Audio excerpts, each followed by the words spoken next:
Hello, dear friends. Welcome to the International Forum, Global Crisis, There is a Way Out. Before we start today's forum, I would like to remind you what the previous one was about. It is very important, and you will see why later. International Online Forum, Global Crisis, There is a Way Out.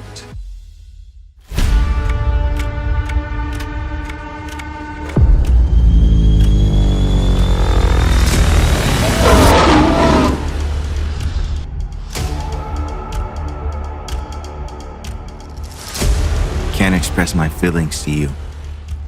Those balconies are piled up on top of each other in such a terrible way, trapping babies inside.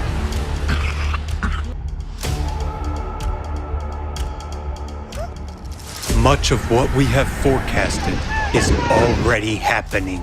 Since our climate report with a mathematical model was presented at the global crisis, our survival is in unity form. 5 months and 10 days have passed. Unfortunately, the events that have occurred during this time have only confirmed what was said at the previous forum. The climate Cerberus will help us recall what we talked about last time.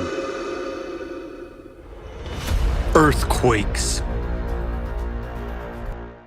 The ascent of magma has resulted in unprecedented increase in a number of earthquakes. Seismic activity is increasing both on the ocean floor and on the land. Earthquakes are emerging even in regions where they have never seen before. But the most absurd thing is that seismic agencies, international seismic databases, are now trying to conceal the fact that the number and magnitude of earthquakes is increasing. In reality, there are much stronger earthquakes taking place now than we're told. You can clearly see the exponential growth, an uncontrolled exponential increase in the number of earthquakes. The more earthquakes occur, the more their magnitude will increase. As you can see, the rate of increase in seismic activity is shocking. At each successive stage, the number of earthquakes increases 3 times as much. Since the last forum, over 161 days, 686 powerful earthquakes with a magnitude of 5 or higher have occurred around the world. Moreover, 10 of them were earthquakes of a devastating magnitude 7. Some regions experienced seismic events of such magnitude for the first time. On November 29, 2022, several strong earthquakes occurred in Canada, one of which reached a magnitude of 5.8, which was for the first time in the region's history. Powerful earthquakes in different parts of the planet have led to the loss of life. On November 21st, 2022, a shallow earthquake with a magnitude of 5.6 in Indonesia claimed the lives of 318 people and injured over 7,500. Note that previously, such destruction and human casualties were caused by very powerful earthquakes with a magnitude of at least 6 or even higher. But now, seismic events 1 magnitude lower can already be fatal. The world was shaken by 2 catastrophic earthquakes with magnitudes of 7.8 and 7.5 in Turkey and Syria. Aftershocks continued even a month later, and by early March, there had already been more than 11,000 of them, with 2,500 having a high magnitude. In just a few minutes, earthquakes killed more than 50,000 people, and this is only according to official data. On the eve of this event, on February 5th, a series of deep focus earthquakes occurred in the region of the Fiji Islands and the Mariana Trench at a depth of over 500 kilometers. It was precisely the deep focus earthquake in the Mariana Trench that could have triggered the catastrophe in Turkey. Deep focus earthquakes. earthquakes usually occur at the depths of 5 to 80 kilometers, where the crust is more brittle and has crack. But the last decade have seen an increase in the number of earthquakes at the depth where the earthquakes had been previously considered impossible. These are the depths of more than 700 kilometers, where the earthquakes are not supposed to occur because the rocks in the inner mantle are plastic, like a molding clay, and they are unable to crack. Over recent 7 years, the number of deep focus earthquake has increased by a factor of 10. As it rises, the pressure in the magma drops, causing it to boil like blood during cavitation. And here is the answer to what deep focus earthquakes in liquid magma are. This is exactly the boiling of magma and cavitation explosions. Think about it. Explosions equivalent to thousands of nuclear bombs in power have started to occur in the interior of our planet. Remember, we have mentioned the Mariana Trench. There, the oceanic crust is the thinnest, only 5 kilometers, and where the most of deep focus earthquakes take place. In other words, the largest amount of cavitation blasts of magma occurs. Since the previous forum up to March 31st, 2023, 429 deep focus earthquakes have occurred around the world at depths of 400 kilometers or more with a magnitude of 4 or higher, according to USGS. 5 years ago, during the same period, there were 308 earthquakes. In the current year, 2 earthquakes occurred in the Mariana Trench area. One on January 3rd with a magnitude of 4.3 at a depth of 566 kilometers, and the other on February 5th with a magnitude of 4.3 at a depth of 533 kilometers. According to EMSC, there were 5 deepest earthquakes between 700 and 750 kilometers deep. 4 of them were in the region of Indonesia, and 1 was in the area of Argentina. Last year, during the same period, there were only 2. Unfortunately, our forecast of an increase in depth, magnitude, and number of earthquakes is being confirmed 100%. Magnetic field anomalies. After analyzing the geologic data for the past 100,000 years, we have noticed that abrupt magnetic pole shifts occurred with a certain periodicity. According to the geological evidence, during these periods there was also a weakening of the magnetic field by 8-10 times. What has been happening on the planet since 1995? The magnetic North Pole has started drifting rapidly at a rate 4 times the normal rate. At the same time, the magnetic field has weakened 10 times faster than before.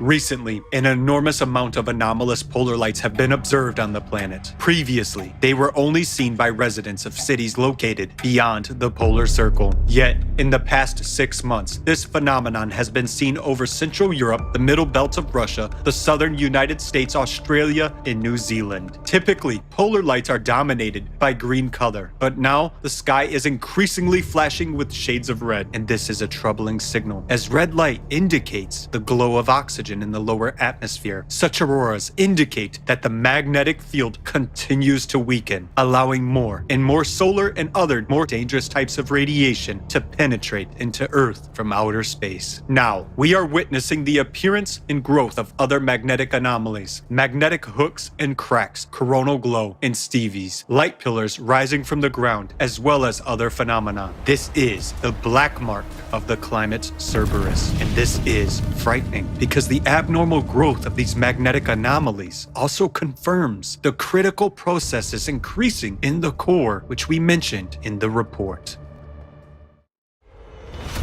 Volcanic activity.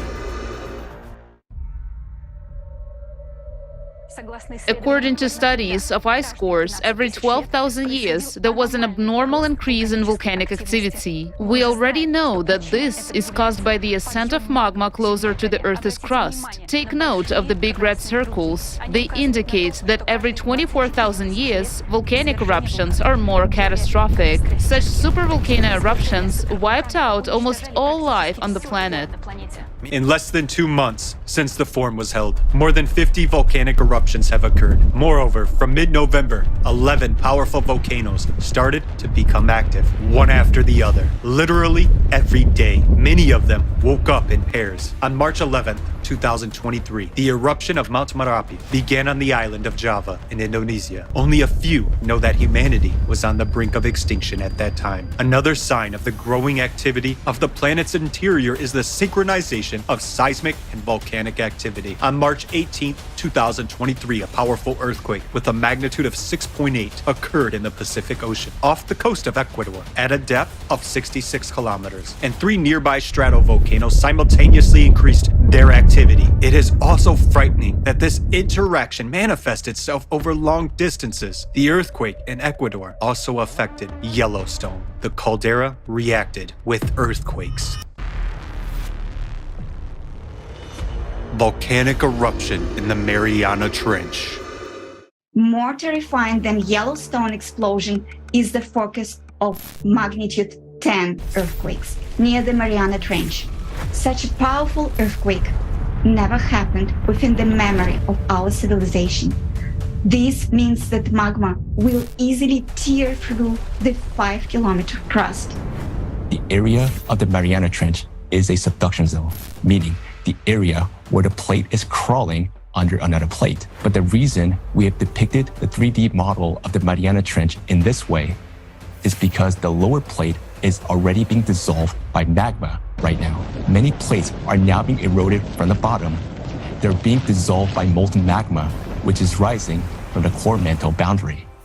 Just 2 days after the form, on November 14, 2022, the United States Geological Survey announced that the underwater volcano Ahi, which is part of the volcanic arc in the north of the Mariana Islands, had started erupting in mid-October. Along with this, seismic activity in the Mariana Trench has intensified. Over the period of almost 5 months from the date of the form, 33 earthquakes with a magnitude greater than 5 occurred in the vicinity of the Mariana Trench, while there were only 19 for the same period a year ago. Only a month and a half passed since the form, and on January 16, not far from Japan, along the same tectonic zone with the Mariana Arc, a powerful earthquake with a magnitude of 6.3 occurred, with the hypocenter at a depth of 409 kilometers. And on the same day, the Nishonashima volcano was activated further down the fault. If this earthquake had occurred a little lower in the Mariana Trench itself, we would not have survived to this point. Currently, the increase in seismic and volcanic activity is occurring north of the Mariana Trench, but the activation will shift southward, meaning closer to the Mariana Trench. All of these are very alarming signs, indicating that the processes are developing even faster than we expected. Unfortunately, we talked about in the report at the forum, global crisis, our survival is in unity, is coming true. Here is another forecast we are making based on our mathematical model.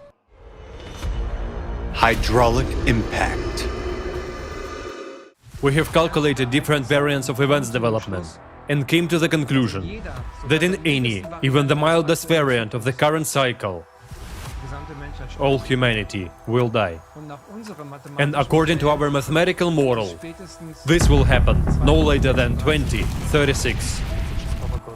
Further development of these events leads to the internal cracking of the Earth's crust. There will be microfractures in the crust in some places, which will increase magmatic activity. And it will keep increasing even more until it provokes a large-scale rupture in the thinnest part of the crust, which is in the ocean. This is inevitable. There is a 99.9% probability that this rupture will occur in the area of the Mariana Trench. A gigantic volume of magma from the magma plume will rip the Mariana Trench in an instant, and billions of cubic meters of water will meet billions of cubic meters of magma. There will be a huge explosion. This explosion will be equivalent to thousands of times of the entire stockpile of nuclear weapons available on Earth. Under extreme pressure, the ocean won't just boil, it will explode. This will raise a huge column of steam mixed with dust. Under tremendous pressure, this gigantic column of steam will rush so high up that it will tear through our atmosphere. The atmosphere will curl up like a blanket and be blown away by the solar wind. Meaning, our atmosphere will literally be swept away along with the entire water cover.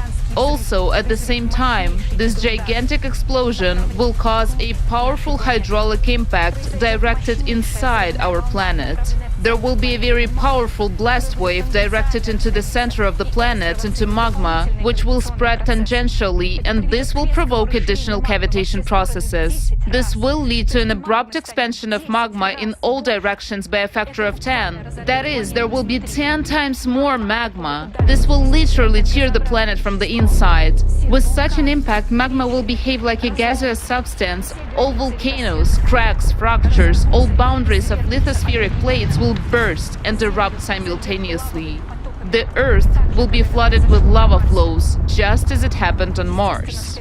Naturally, due to the impact, the inner core will bounce away and the motion of the outer core will stop. Our planet will die. This process will take only a few minutes. Due to the stopping of the core, the electromagnetic field of our planet will disappear and the gravitational field will be almost completely gone. Therefore, all the satellites will fall from the near-Earth orbit, including the Moon. But we, humans, will no longer be threatened by this, because, as a consequence of these events, we, as humanity, will already cease to exist completely. Before your eyes, you see a timer that counts down to the time when the planet, as a living planet inhabited by life, will no longer be able to exist. This is the fact that we have been living with for more than 10 years, and as of today, you will also have to live with it.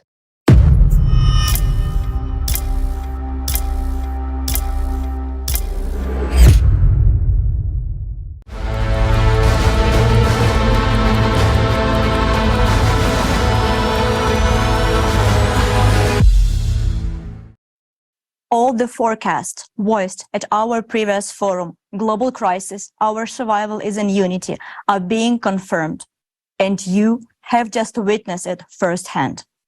Indeed, the climate report presented at the previous forum changes life into the before and after, forcing a complete rethinking of values. And yet, the last report only introduced a part of the massive information that has been the subject of research by the international scientific community of the Creative Society Project for decades.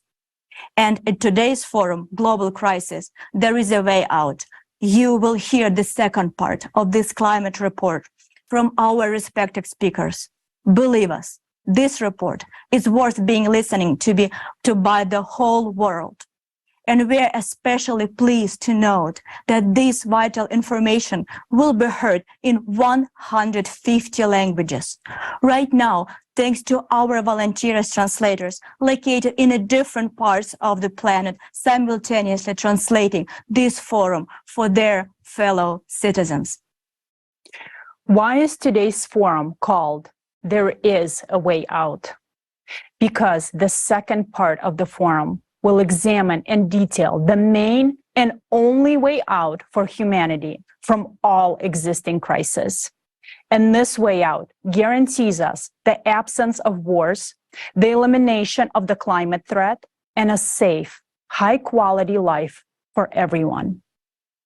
Moreover, it includes the possibility of extending our lifespan beyond the species limit and revealing new perspectives for the development of all humanity. You will learn about all of this today at the Global Crisis There is a Way Out forum.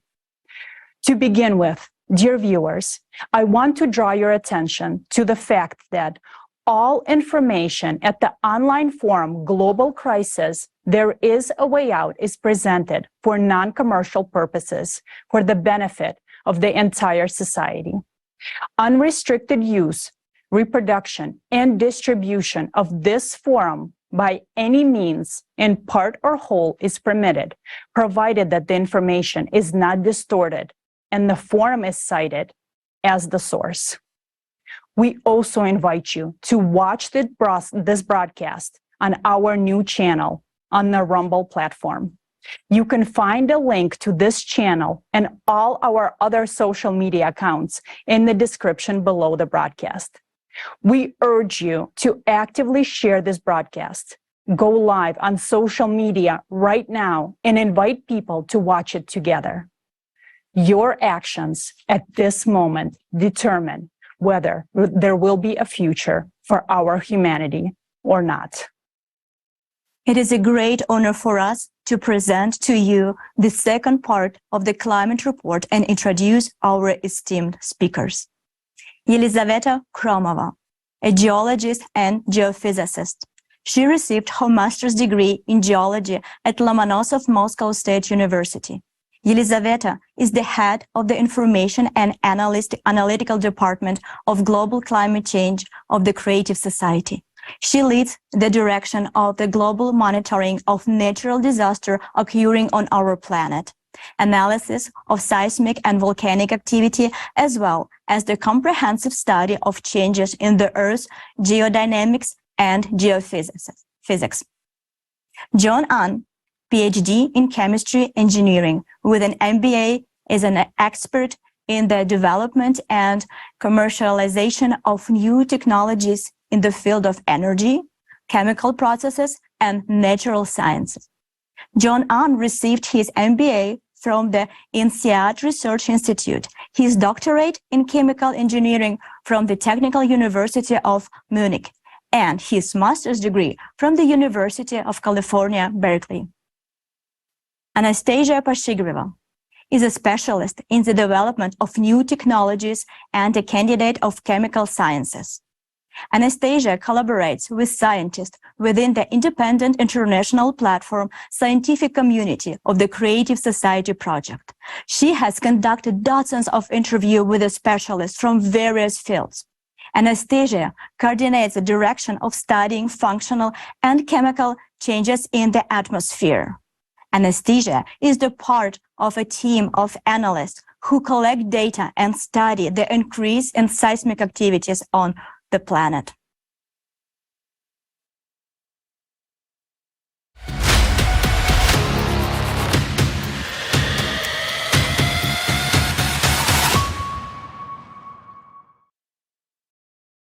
Здравствуйте, уважаемые участники форума. Greetings, dear participants and viewers of the forum. On November 12, 2022, we brought to your attention the decades-long research that has been carried out since 1996 by hundreds of scientists and thousands of volunteers of the Creative Society Project. Our report was dedicated to a comprehensive interdisciplinary study of the causes of climate change and the geodynamic disasters occurring on our planet. Today, we will present to you the continuation of that report. We will deepen and reveal new facts about the threat that is now looming over every inhabitant of the planet. And we will also tell you how to counteract it. At the previous forum, Global Crisis, Our Survival is in Unity, we presented a mathematical model based on the comprehensive interdisciplinary study and drew the following key conclusions. Every 12,000 years, a flux of external cosmic impact penetrates the entire solar system and affects the course of all planets, moons, and even the sun. Naturally, the same impact affects the Earth's core.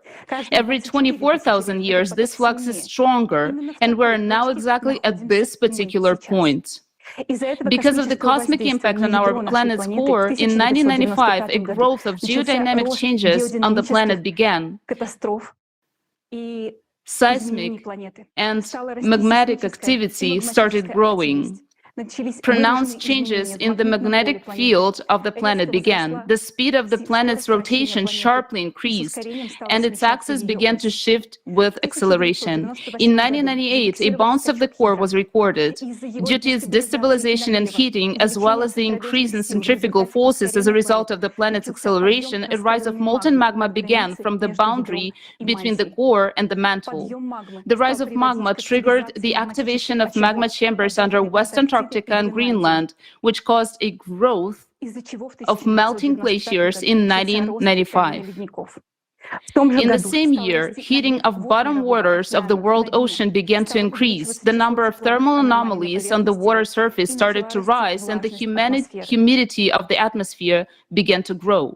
The growth of all these geodynamic processes has led to an increase in the number of natural disasters such as fires, floods, abnormal precipitation, storms, hurricanes, droughts, abnormal temperature changes, and many others. The mathematical model has shown that now geodynamic and climatic cataclysms are growing exponentially, which will make life on the planet unbearable already in 6-7 years.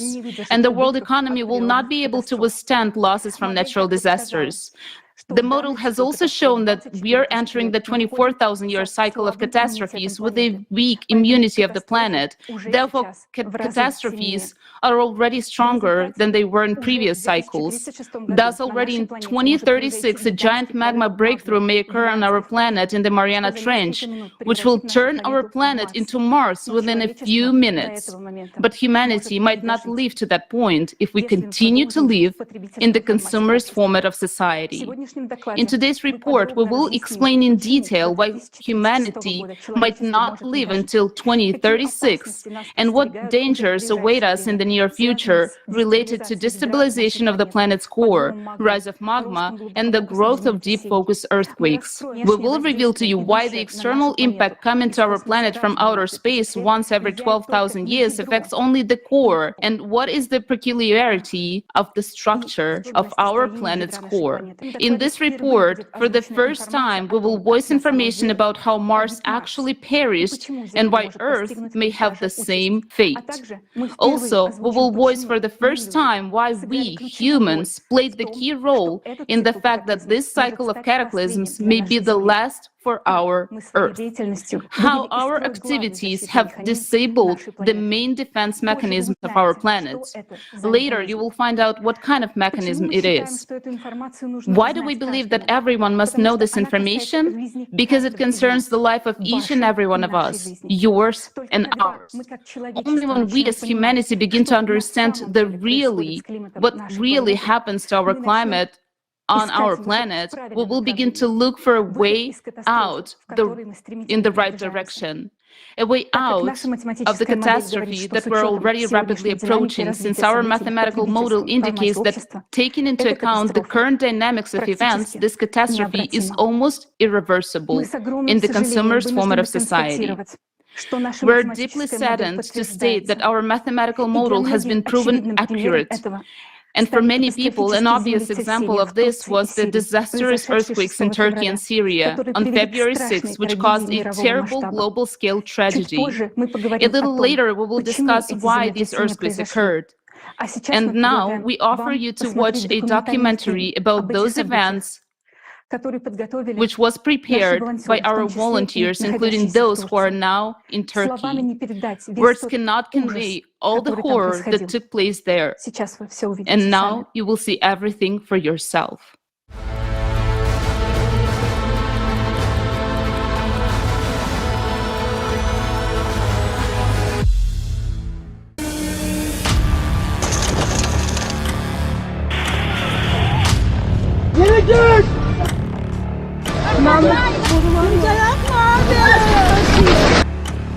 On the night of February 6th, there was a devastating earthquake of magnitude 7.8 in Turkey and Syria. In the afternoon, there was another one with a magnitude of 7.5. We are in Turkey. We talked to people who survived this tragedy.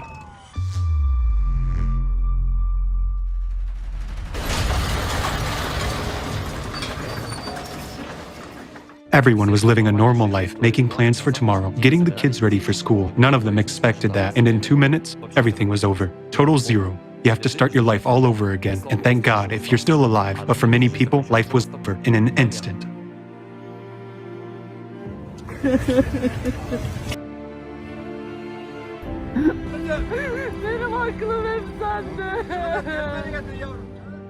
I woke up and woke up my family. As we were going down the stairs, the concrete already began to fall. I opened the window and said, "There is smoke everywhere." I thought we would die. I couldn't see because there was smoke, crack, crack, crack. Windows were bursting. The houses, they fell right before our eyes. And there was so much dust, as if a bomb exploded somewhere nearby. Communication with these people made a strong impression, and we must pay tribute to them. It was impossible to listen to it. I mean, it was very hard psychologically to listen to it, yet they survived it. The buildings collapsed. Everyone outside was in such a hell. People who had left their parents inside and were unable to get their children out during this time were crying for help. One man who we interviewed lived on the 5th floor. He said the house just collapsed. When the earthquake started, I ran out onto the balcony, and 2 minutes later, I just stepped on the ground. The apartment building next to me completely flattened to the ground. 7 floors of apartments flattened to the ground. There was a woman and a man. The woman was lying on the ground crying, "Give me my baby back." There was a girl. The girl was on the concrete on top of the ruins. I picked her up, but she was not alive. I heard people screaming. People kept on screaming under the rubble of the apartment building. Those balconies are piled up on top of each other, intertwined. I mean, they were piled up in such a terrible way, trapping babies inside. They remained in those collapsed houses forever. Not a single building remained. Hatay was ruined. Hatay was destroyed. We had been searching everywhere for 2 days. There was no residents in any of the buildings. I've never seen such an earthquake in my life. I don't think there was a single person we talked to who didn't mention that someone in their family. One guy whom we interviewed said he deleted 200 contacts from his phone book after the earthquake. 200. Officially, they claim that 50,000 people died there. 20,000 buildings fell to the ground, and 180,000 buildings were substantially damaged. Let's take these 20,000 buildings, let's say 5-floor buildings. Every building had 5 floors, right? There were 3 apartments on each floor. In total, there are 375,000 apartments, and people lived in each of them. Moreover, the Turks traditionally live in large families. Also, eyewitnesses told us that in the first days after the earthquake, they could hear a lot of screaming. They could hear a lot of cries of people who were left under the rubble. And with each day, these cries became fewer and fewer. There was a picture all over the internet. I am sure it was not the only case, where a father was sitting and holding his child's hand. His little daughter, who was under the rubble, he was interviewed later and said, "I could feel her hand getting cold." So he was literally sitting there, holding his daughter's hand and could feel her dying. Imagine this, a mother, a woman who is saving her children, driving down the road, trying to get out while buildings are collapsing around her. I put the kids in my car, but this time the roads were blocked. Things, stones and rubble were falling from the roofs, but we didn't even pay attention to them. I mean, my only goal was to clear the road as soon as possible and leave with my children. And there are many stories of such kind, unfortunately, to my great regret. Look, my 3 children and my wife are lying on this construction site. This is the 3rd day of the earthquake. My children have already died here from the cold. Isn't it a shame that no one hears our voice? No one will come to help us. We're helpless. The caller says, "All right, we'll send them." They come. They don't do anything. They just take photos and leave. When the rescuers arrived, what kind of help did they provide? I didn't see any rescuers. I left from there on, the 5th day. I didn't see any rescuers. Many people being under the rubble recorded videos, wrote posts, and posted them on social networks to let their family and friends know about what had happened to them, to give information to rescuers about the specific geolocation, the place where they were. But unfortunately, for unknown reasons, these posts were deleted by social networks. Can't express my feelings to you. I'm under the rubble, as you can see. And maybe 2 or 3 or 4 more families. Do you hear the screams of our neighbors? In other words, having the opportunity, having the people, using the technical potential of our society and human resource, we could send people and save thousands and tens of thousands of lives if we were focused on this. But no one does that. They do. I don't want in any way to insult those fellows who sacrificed their personal time, flew in, rushed, helped out, and made every effort. But we talked to them as well. They have a lot of questions too. They're using some kind of prehistoric mechanical tools to save people. Meanwhile, we have everything for killing people. We have thermal imaging cameras, we have missiles and tanks, we have cutting-edge technology. We can find a sniper 15 kilometers away with a thermal imaging camera. But we can't find a person lying in front of you because we don't have the equipment to do it. Are we normal people after this? We worked in the cities of Gaziantep and Erdagi.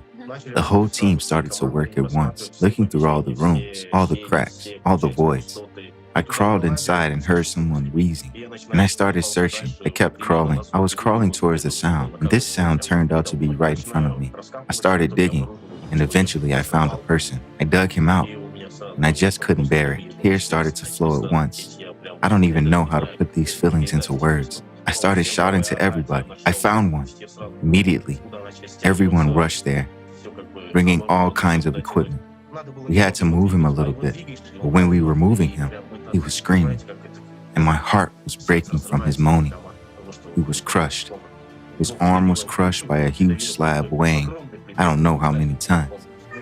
We finally hollowed out that slab, and one of the guys looked inside, and it turned out he was holding another person's hand. Then we looked further, and there was someone else lying there, but he was already dead. A huge amount of work was done. They brought an acoustic device, such a device that listens to sounds. And before it listens, a man with a loudspeaker would shout in Turkish, "Is anyone alive? If there is, respond, knock, scratch. We are going to listen to you now." At that moment, all the equipment, everything that can make sounds, even people should remain still, not even shuffle their feet on the ground. Everything, literally everything, freezes around, and they start listening.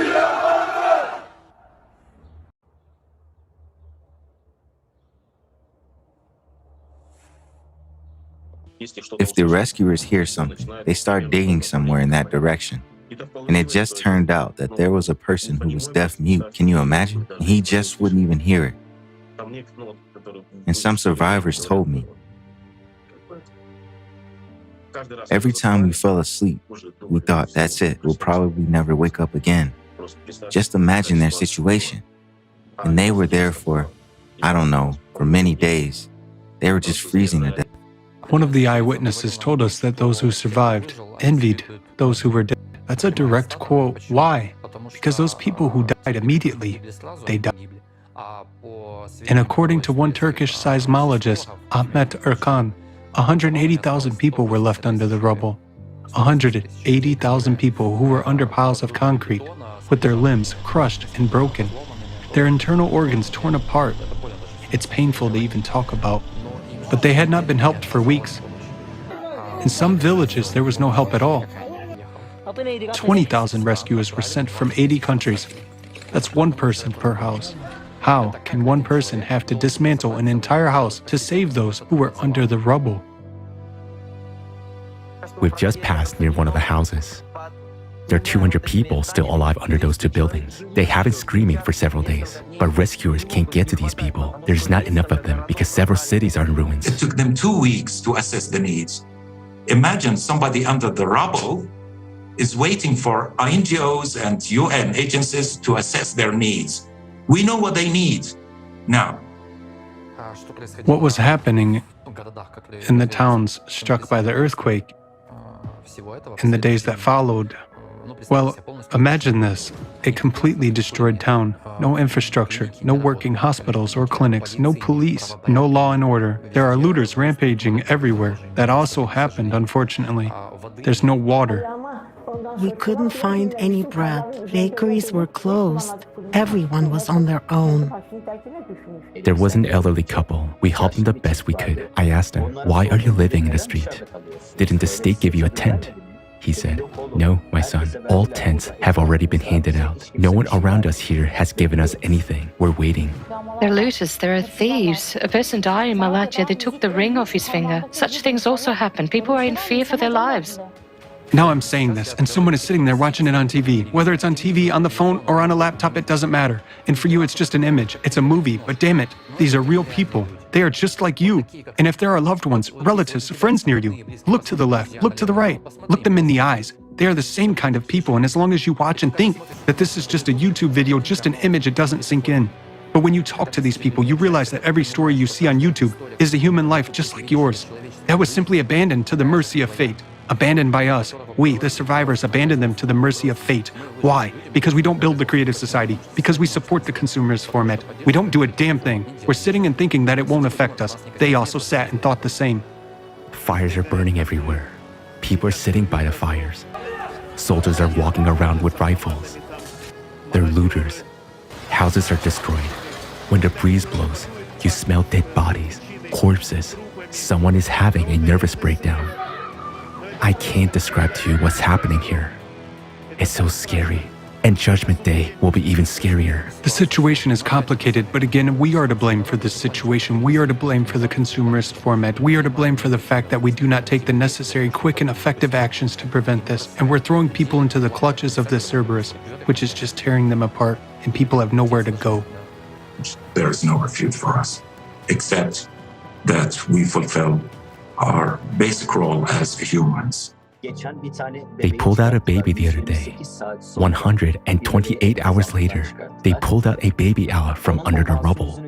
I saw his innocent face, and it touched me so much. So many people are dying.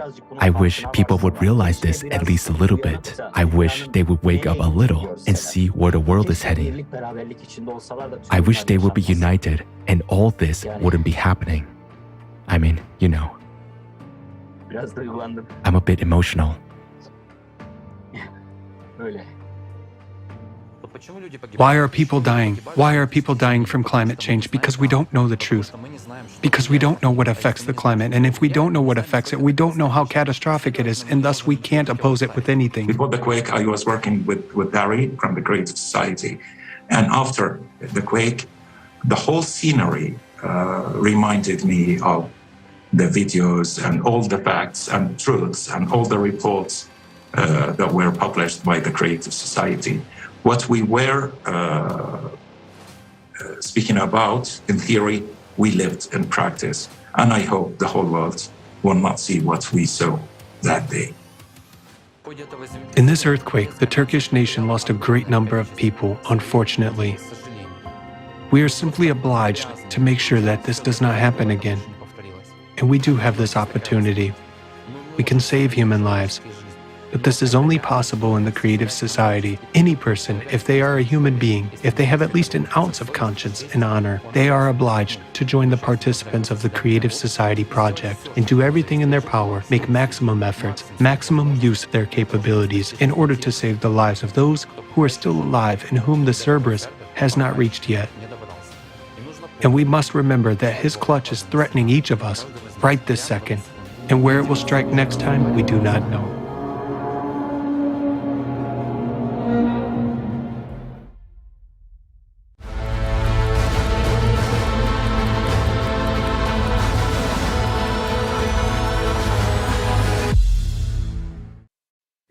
We extend our condolences to all those affected by this terrible tragedy. It breaks our hearts to see what we just witnessed. It's horrifying to realize that many people were left to die under the rubble. Unfortunately, no one will solve this problem in the consumerist format of society. The horror is that earthquakes and disasters like this will only increase with each passing year. This is the reality of our tomorrow. And the goal of today's forum is to prevent this unwanted reality, to prevent such catastrophes as in Turkey and Syria. Our objective is to save human lives. To do this, firstly, we need to change the format of our society from consumerist to creative. And today we will talk about how to do this. Secondly, we need to understand the true causes of climate change, because only then can we know how to prevent them. These are two tasks that today's forum is dedicated to. And I would like to return the floor to our speaker, Елизавета Хромова.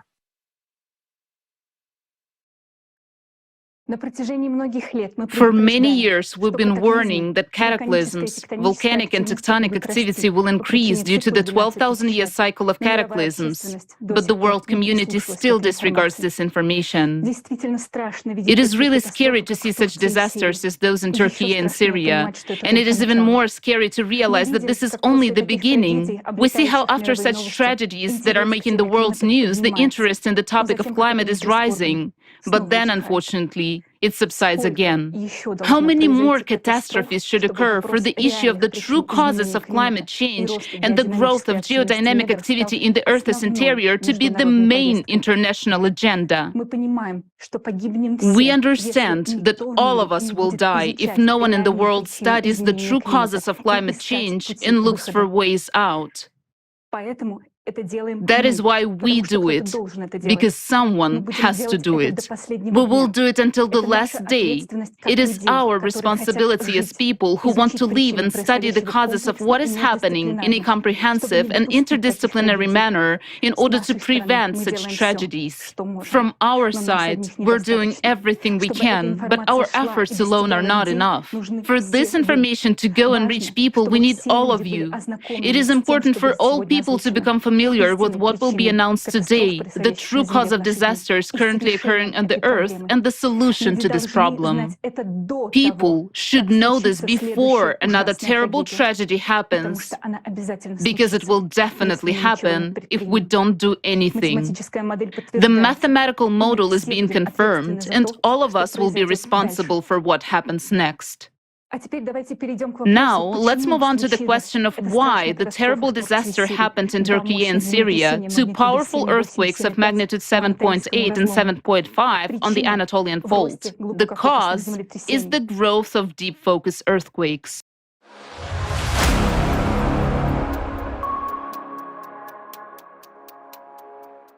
Just to remind you, deep focus earthquakes are the earthquakes that occur mantle at a depth of 300 to 700 kilometers. When they were first discovered, researchers were puzzled because the mantle is a ductile medium and there's nothing that could break in it. We discussed in the previous forum, and now we're going to cover this topic in more detail.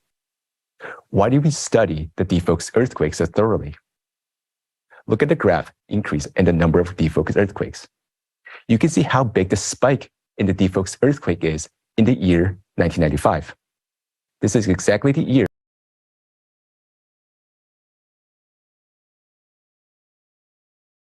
when the sharp drift in the magnetic and geographic poles took place. According to the ISC database, there has been five-fold increase in the number of deep focus earthquakes in the last 28 years, as you can see in the graph. Next graph shows that the number of deep focus earthquakes at a depth greater than 500 kilometers is increasing the most, and they have been increasing since 1995. What is the danger of the exponential growth of deep focus earthquakes? To answer this question, let me draw your attention to the fact that became so extremely shocking to us. Do you know where the majority of all deep focus earthquakes in 2021 occur? Beneath the Middle East, under the territories where Turkey and Syria are located. According to the ISC, there were 190 earthquakes beneath the Middle East in 2021 at a depth of 435 miles, while the rest of the world had only about 70. Moreover, 2021 is a year that drastically stands out due to the increased number of this type of earthquakes in general.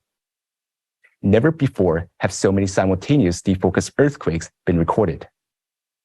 We conclude that the sudden spike in deep focus earthquakes in 2021 was a catalyst for the series of tragic earthquakes that occurred in Turkey and Syria on February 6, 2023. Because the deep focus earthquake caused a plate to start collapsing, which triggered an unprecedented increase in dangerous seismic activities in the Middle East region, which has now subsided to this day. Now, you understand the danger of deep focus earthquakes, but this is only part of the threat.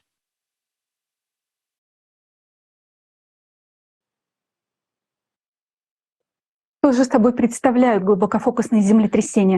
what are deep focus earthquakes? What is their mechanism? Deep focus earthquakes are actually explosions in magma at the depths of more than 186 miles. They're equivalent to the explosion of hundreds of thousands of nuclear bombs in the Earth's interior. If such an explosion were to occur at the depths of 10 kilometers or 6 miles, it would be many times greater than the Yellowstone supervolcano. What could cause such explosions? During the 12,000-year cycle, the core of our planet is affected by external impact from outer space, which transmits additional energy to the core. It is important to know that this energy only interacts with the inner core of our planet due to its abnormal density. This energy causes the inner core to heat up more. Due to the abnormal heating of the inner core, the outer liquid core, which consists of molten iron and constantly moves around the inner core, heats up even more and becomes more fluid. Researchers have noticed that since 2000, this molten liquid iron flux in the outer core has accelerated threefold, and as you can see in the diagram, it is now moving beneath the Pacific Ocean from Canada to Siberia. It is the acceleration of this flux of the outer core that causes the Earth's magnetic poles to drift. What does the anomalous heating of the core lead to? You have to understand that the core generates a magnetic field in the same way as a dynamo, and its heating causes the magnetic dynamo to become unbalanced, thereby weakening the Earth's magnetic field. This includes the expansion of the South Atlantic anomaly, a dent in the magnetic field that has doubled in recent decades. What happens to the liquid outer core as it heats up? The molten substance of the liquid outer core begins to seep into the mantle in a large volume, as shown in the diagram. Scientists believe that the molten substance of the outer core can reach not only the mantle, but even the Earth's surface, because it was found that the solidified lava of some underwater volcanoes off the coast of Hawaii and the Samoan archipelago contains unusually large amount of heavy iron isotopes that are present only in the inner core. This suggests that there have been periods in the Earth's history when molten substance from the liquid core reached the Earth's surface. How powerful would the internal impulse have to be to push liquid iron off the core 1,800 miles upwards? Soon, we're risking to see the same composition of the erupting lava, and you'll find out later why. Just imagine the outer core is leaking into the mantle like a broken egg from its shell, and now it's happening with greater intensity. Hotter, more liquid, and mobile magma flows are forming in the areas of such leakage of the liquid core. At the outer core boundary, there are two main areas where such magma flows are located. If you draw a line, one is under Africa and the other one is under Pacific Ocean. Moreover, each of these two gigantic zones of hot magma flows has the area of size of the continent and is 100 times higher than Mount Everest. As they rise, they branch out like a tree, feeding magma plumes and volcanoes on Earth. In 2020, scientists discovered that the Pacific area of hot magma at the core mantle boundary below Hawaii is even larger than their previous estimates. We can see that these areas of the core are growing. How were these areas discovered? These regions of molten magma have been detected by analyzing thousands of records of seismic waves traveling across the Earth. There are two types of such regions depending on the speed at which the seismic wave travels. These are ultra-low velocity regions of more liquid magma and ultra-low velocity regions of leakage of the liquid core itself. Remember this information, it will be helpful later. Now let's answer the question of what causes explosions in magma, which we register based on deep focus earthquakes. As you may have already understand, there are areas of more liquid and molten magma in our planet's mantle that have begun to grow even more. This is due to the fact that the Earth's core instantly heats up in the part of our planet which is currently receiving external impact from outer space. Because of this, the molten magma becomes more liquid and fluid. In those places of the mantle where such molten magma meets colder, not yet heated magma, there arise whirls and counter-currents, which leads to cavitation explosions. What is a cavitation explosion? It is a very powerful nuclear explosion, a magma blow with the force of millions of nuclear bombs, diverging tangentially in the magma in all directions. It can be compared to an electric discharge of the Yudkin effect. The Yudkin effect, or electrohydraulic effect, is a high-voltage electric discharge in a liquid medium. During During this process, electrical energy is converted into mechanical energy in a very short period of time. And as a result, ultra-high impulse hydraulic impacts with local pressure of more than 100,000 atmospheres occur. Look at the video. You can see how the electric discharge disperses in different directions. The same thing happens in the interior of our planet during the cavitation process. Where will cavitation explosions occur? They occur at the boundaries of hot and cold magma, where the core has not yet heated the magma. They will also occur in the mantle under the ocean, since the ocean performs the function of cooling the lithosphere. But unfortunately today, it loses this function. The ocean used to draw heat off the interior, so there was less energy in the interior of the planet and fewer cavitation explosions. Magma had time to cool down, but now the mechanism is broken, and in vicious cycle, one thing intensifies the other. The more the ocean heats up, the more internal explosions will occur, and next you will learn why the ocean has stopped cooling the lithosphere properly. The same cavitation explosions also hit the core, disbalancing it even more. However, it is important to understand that we do not record these cavitation explosions as such, but we see only their ricochets from certain zones inside the planet. Those very ricochets are the deep focus earthquakes that seismologists record on the surface. And now imagine the power of the cavitation explosions if deep focus earthquakes of magnitude up to 8 are recorded on the surface. The explosion itself in the magma is many times more powerful. Deep focus earthquakes are now recorded in subduction zones where one plate dips beneath the other, forming a loose region in the mantle due to the gap between the plates. In such zones, there are conditions for the formation of a reflected wave, but let's repeat, it is not the area of cavitation explosion itself, but only its ricochet. The shock wave from an explosion propagates the fastest precisely across the liquid magma. Therefore, we can conclude that in those areas where the record of deep focus earthquakes, magma is liquid and is already approaching the surface. All supervolcanoes are connected precisely by the liquid medium. For example, Ira and Yellowstone are connected by liquid molten magma, through which a wave from a cavitation explosion can propagate. Cavitation explosions are also dangerous because their wave, as it travels through the liquid magma, can cause pressure on the boundaries of lithospheric plates and along faults. And this pressure manifests itself in a series of earthquakes. This is what we observed on February 6, when the cavitation explosion, whose ricochet was recorded at the depths of as a deep focus earthquakes under the Mariana Trench, caused pressure at the intersection of these tectonic plates, the Anatolian, Arabian, and African, resulting in two powerful earthquakes. It is important to note that today we're unable to register all deep focus earthquakes.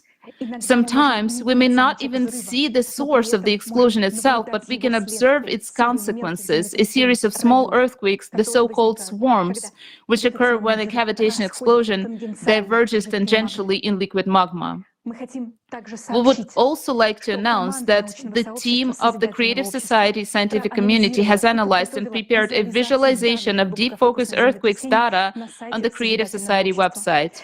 You can now see a link how to find this data on the website under Climate Data Analysis.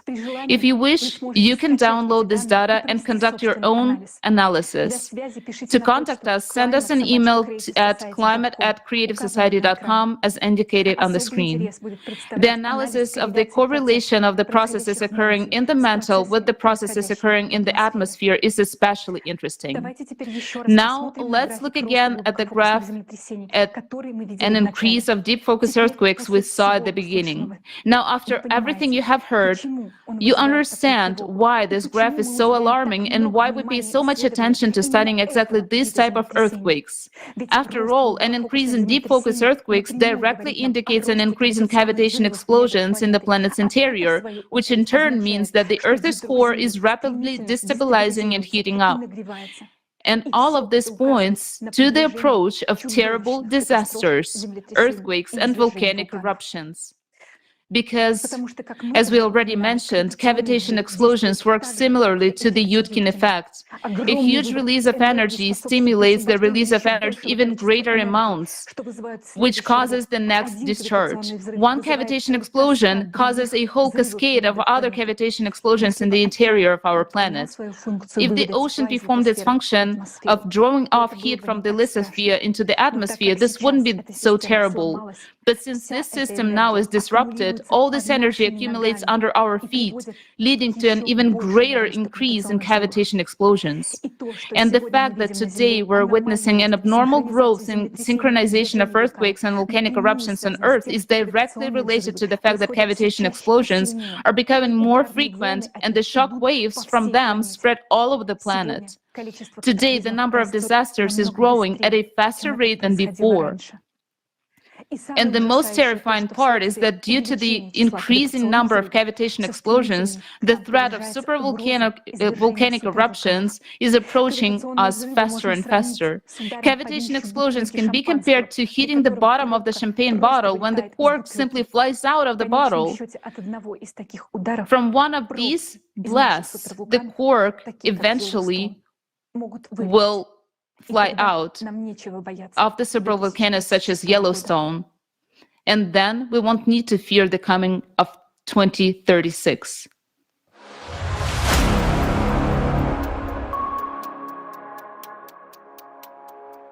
Such cavitation explosions cause magma in the planet's interior to heat up, expand in the volume, and get closer to the crust and press on it. This leads to the increase in seismic and volcanic activity. The rise of magma is often accompanied by swarms of earthquakes, which have become very frequent recently. Some people believe that these earthquakes are caused by magma rising and break through the crust, but that's not really the case. Magma melts and burns its way through, forming new cavities in the crust. Magma moves not constantly, but in pulses. It circulates. Now it rises and then it descends. And then magma descends. The pressure in the cavity drops. Furthermore, the overlying rocks have enormous pressure, causing them to close over cavity, thereby preventing magma by bursting through the surface. This is what we observe as earthquake swarms.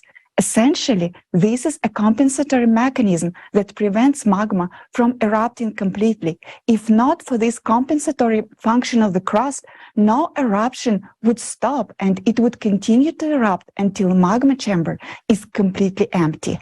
Then swarms of the earthquakes are registered closer to the surface. It means that the magma is already approaching this area. Therefore, the volcano is already preparing for eruption. And unfortunately, recently we have observed a huge number of such earthquake swarms in various parts of the world. For example, in Japan, on Mount Bandai on December 2022, a record earthquake swarm was registered, was a 786 tremor in just one day. This indicates that an eruption of this volcano is approaching as magma is already burning its way through. It's noteworthy that the last time this powerful volcano erupted about 12,000-year cycles ago. It's been 28 years since 1995, when the drastic changes in the planet's core began, pushing molten magma to the surface. How many years do you think it takes to magma to rise to the surface and for catastrophic eruption to begin? In scientific papers, you can read that the rise of magma plumes usually occurs at the rate of about 1 inch per year. However, in fact, during the cycle of cataclysms, magma can rise in a few days. Let's consider a few examples of that. For example, in 2014, volcano Bargahram erupted, and it took only 10 days for magma to rise from a depth of 24 kilometers to the surface. But that is an example where the magma channel has already been worked out. And now, 8 years later, we see examples where magma does not even need the old channel. It directly bursts through the Earth crust in different locations of the planet. In May 2019, the birth of the new volcano was recorded on the coast of Mayotte near the island Reunion in the Madagascar region. A year before this, anomalous seismic activity was detected in the base of the lithosphere at a depth of 50 miles or 80 kilometers in this area. And in just 1 year, magma traveled this distance of 80 kilometers or 50 miles. And in May 2019, a volcano appeared on the surface. It's important to note that this happened just above the zone of African anomaly, where the hot, liquid magma at the core mantle boundary. To say that this is abnormally rapid rise of magma is to say nothing. Previously, such processes took millions of years, but now this happened in a matter of few months. Such a velocity of magma ascent shocks volcanologists because they are used to observing volcanic eruptions not during the 12,000-year cycle. Now, everything has changed. Such rapid magma ascent is due to the abnormal heating coming from the planet's core, which is affected by the external cosmic impact. Magma that rises from the depth is much hotter and has different chemical composition. Such examples have been found at the Fagradalsfjall volcano in Iceland and at Coimbra Vieja volcano on the island of La Palma in Spain in 2021, among many others. And most importantly, lava Coimbra Vieja was superfluid of the lowest viscosity among historical basaltic eruptions. If we compare all cases of abnormally rapid magma ascent in the emergence of lavas of different composition, we find that many volcanic anomalies recorded recently occur over zones of magma flows at the boundary between the core and the mantle. As you remember, we discussed that there are two types of areas of hot liquid magma in the Earth's bowels. Here, we mean the areas that have the properties of ultra-low velocity of acoustic waves. These are areas where liquid core leaks into magma. Many of these areas feed magmatic chambers under hotspots, stationary and magmatic plumes. In other words, right now, the first area which reacted to magma ascent was a hotspot because they directly received a magnetic impulse from the Earth's core. By the way, the Yellowstone supervolcano is one of such hotspots. In the near future, volcanic activity will increase in other places too, not only in the areas of hotspots.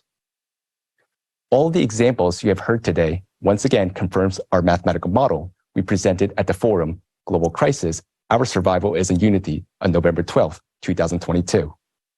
Now we see that it is not just individual volcanoes or even pairs that are activated, but the entire volcanic provinces. And to our great regret, we will observe only ever stronger volcanic activity from now on, including supervolcanoes, one of which has been preparing to erupt for many years. This is a Yellowstone supervolcano.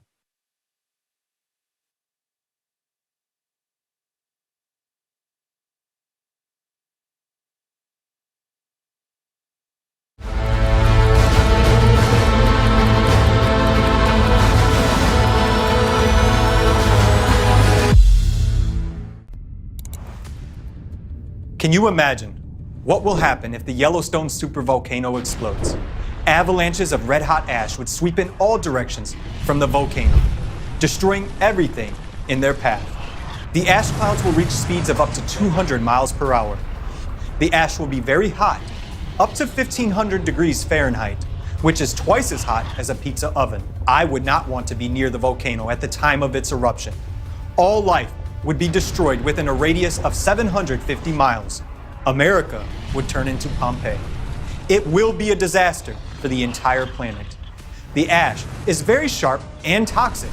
It will remain suspended in the air for years, and it will be very dangerous to inhale it. The resulting acid rains will start to fall. But worst of all, the volcano's ash emissions will block the sun's rays from warming the Earth's surface and will plunge the entire planet into a volcanic winter and night. The average atmospheric temperatures will drop by 27 degrees Fahrenheit. Within a matter of months, an ice age will literally be upon us. The explosion of Yellowstone will also cause the detonation of other supervolcanoes. A series of magnitude 10 earthquakes will sweep across the planet. It will be an instant death for billions of people and the end of our technogenic civilization. It is believed that the frequency of Yellowstone eruptions is about once every 500 to 800,000 years. The last eruption of this magnitude happened more than 630,000 years ago. Could it be that there are still tens of thousands of years to go before the eruption? We have begun to look into this issue, given that it's not only a national, but a supranational threat to all of humanity. In December of 2022, Olga Schmidt, president of the Creative Society USA nonprofit corporation, published a post on her Twitter page that the Yellowstone caldera would keep the whole world in fear in the near future. To which the USGS, that is the U.S. Geological Survey, published an official response that Yellowstone is not showing any signs of unrest and is at normal levels of activity. Now, we're going to tell you about the results of our independent investigation, which served as a basis for the Twitter post. Is Yellowstone as good as the USGS assures us it is?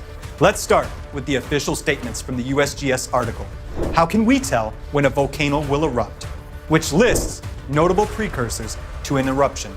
Let's go through each point regarding the Yellowstone caldera over the last decades. Point 1. An increase in the frequency and intensity of felt earthquakes. We built a graph of earthquakes in the Yellowstone caldera area according to the USGS data, and we're shocked by the severity of the situation. The graph showing the number of earthquakes has an increasing trend. A reasonable question arises. Maybe the number of sensors is increasing. The answer is no. We found out that for many years, the location of seismic sensors in the Yellowstone caldera allows us to record all earthquakes with very small magnitudes, even just above zero. It turns out that the very first point of the USGS article on the precursors to an eruption, namely an increase in the frequency of earthquakes, is already happening. We have also noticed that in recent years, the number of earthquakes of magnitudes 4 and below has been increasing in leaps. This is exactly an increase in the intensity of earthquakes. The leaps occur because magma enters the chamber in pulses, in portions under pressure from deep within the mantle.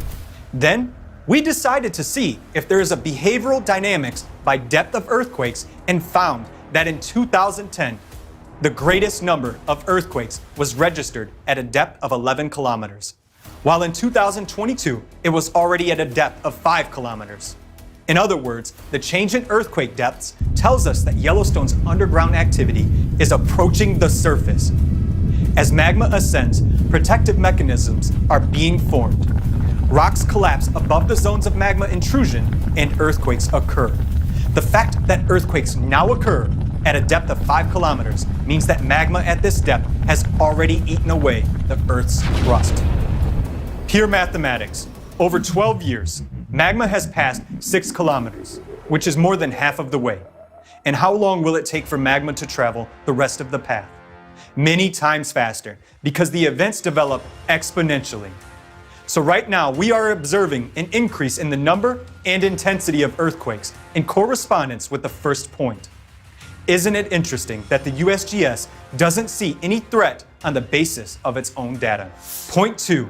Noticeable steaming or fumarolic activity.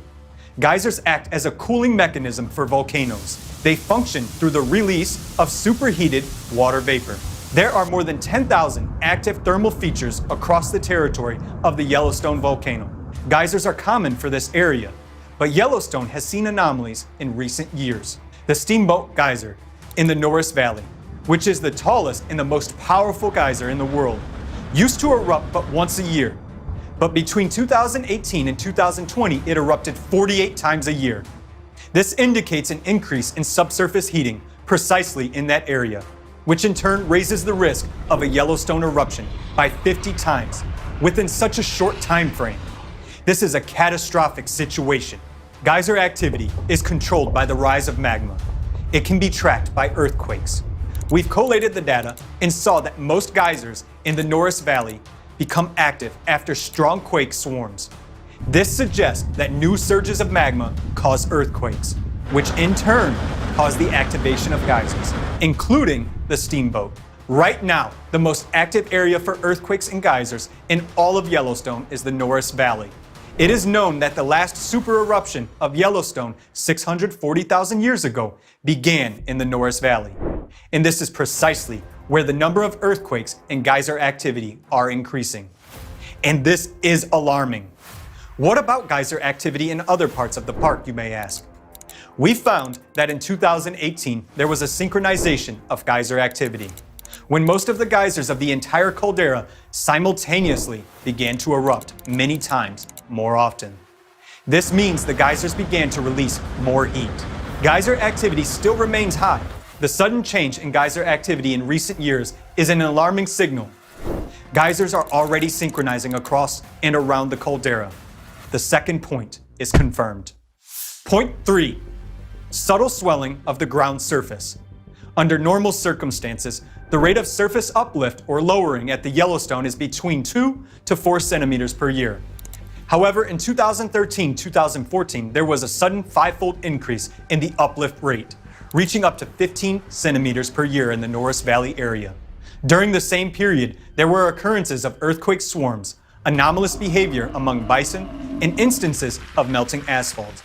It was around this time that the Yellowstone volcano was very close to eruption. This caused great concern in the society. It was after this that most of the monitoring data on Yellowstone began to be withheld from the public. We became interested in the issue of surface uplift and learned that the catastrophic eruption of Mount St. Helens in 1980 began just 1 month after the uplift. As early as in 2013, there occurred a sharp uplift in Yellowstone. And this can happen again at any moment, and no one knows how it will end. The third point remains a matter of debate. Point 4. Small changes in heat flow. It turns out that Yellowstone radiates 30% more heat than the rest of the continent. It's like a blast furnace of North America, and coal is constantly being thrown into its combustor. Since the 2000s, the emergence of new thermal areas has been observed. Here are some examples of anomalous overheating of the Earth's surface. 2003, new region in the Norris area. Ground temperature increased to 94 degrees Celsius, 200 degrees Fahrenheit. The vegetation immediately died. Some geysers boiled away and dried up. 2018, in the area of Lake Tern, over 3 hectares of forest died. Trees were charred. The surface temperature was 60 to 80 degrees Celsius or 140 to 176 degrees Fahrenheit. In 2014, there was a peak in the melting of asphalt roads. In recent years, eyewitnesses note that in winter, the snow melted in some areas due to overheating of the soil. Instead of a small change in heat flow, we observed extreme heating of the soil. Point 4 confirmed.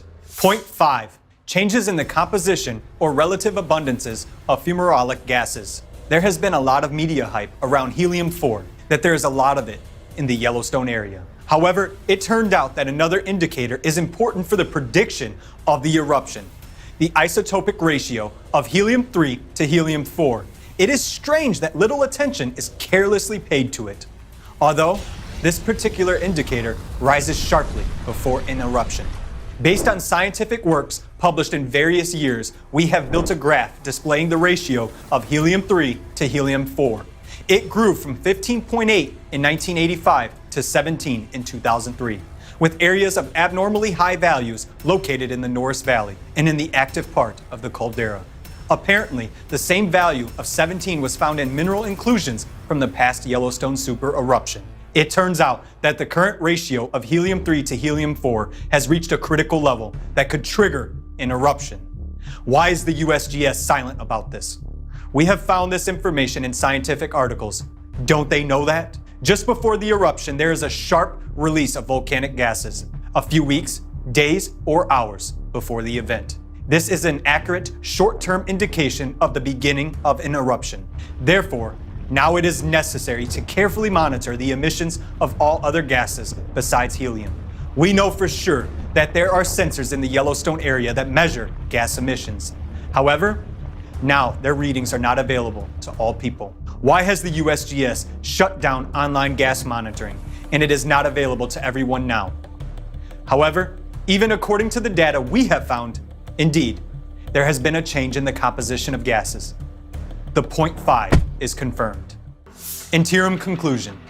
We went through the entire list of precursors to an eruption outlined in the USGS article, and were shocked at the results. All of these signs are being observed in Yellowstone. However, the article has a postscript. Precursors can continue for weeks, months, or even years before eruptive activity begins, or they can subside at any time and not be followed by an eruption.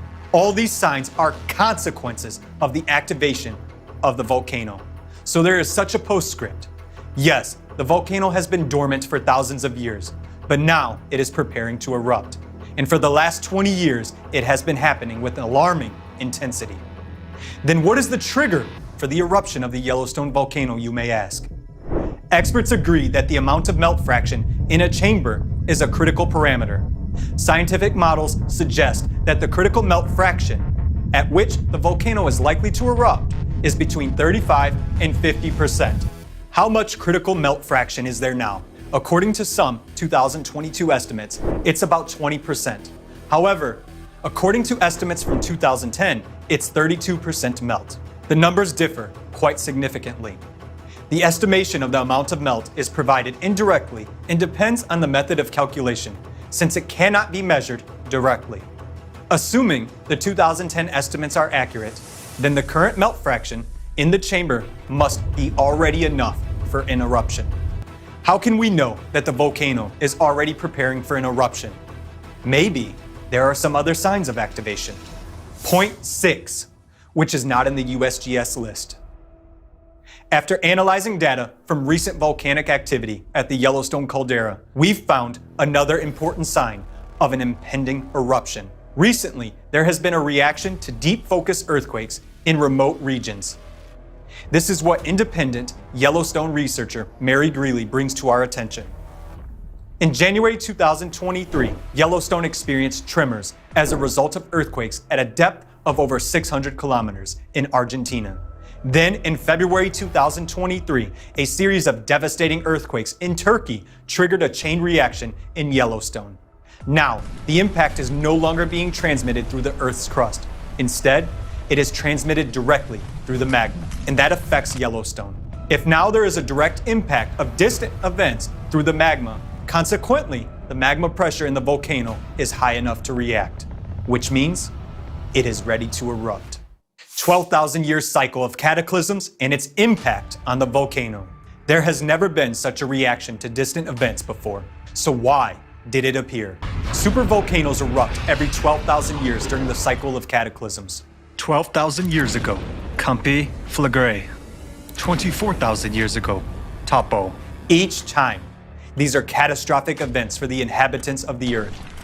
And recently, we have entered a cycle of such devastating cataclysms. The cycle occurs because of changes in the planet's core, and as a consequence, because of the rise of magma. In 95 and 2014, there were peaks of seismic activity for those areas that are directly related to deep magma sources.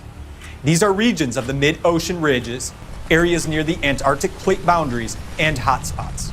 In these areas, deep magma acts as a link between the core and the Earth's crust. When magma ascends from the core, these very regions will be the first to react. This is exactly what we observed with the upsurge in seismic activity in 95 and 2014.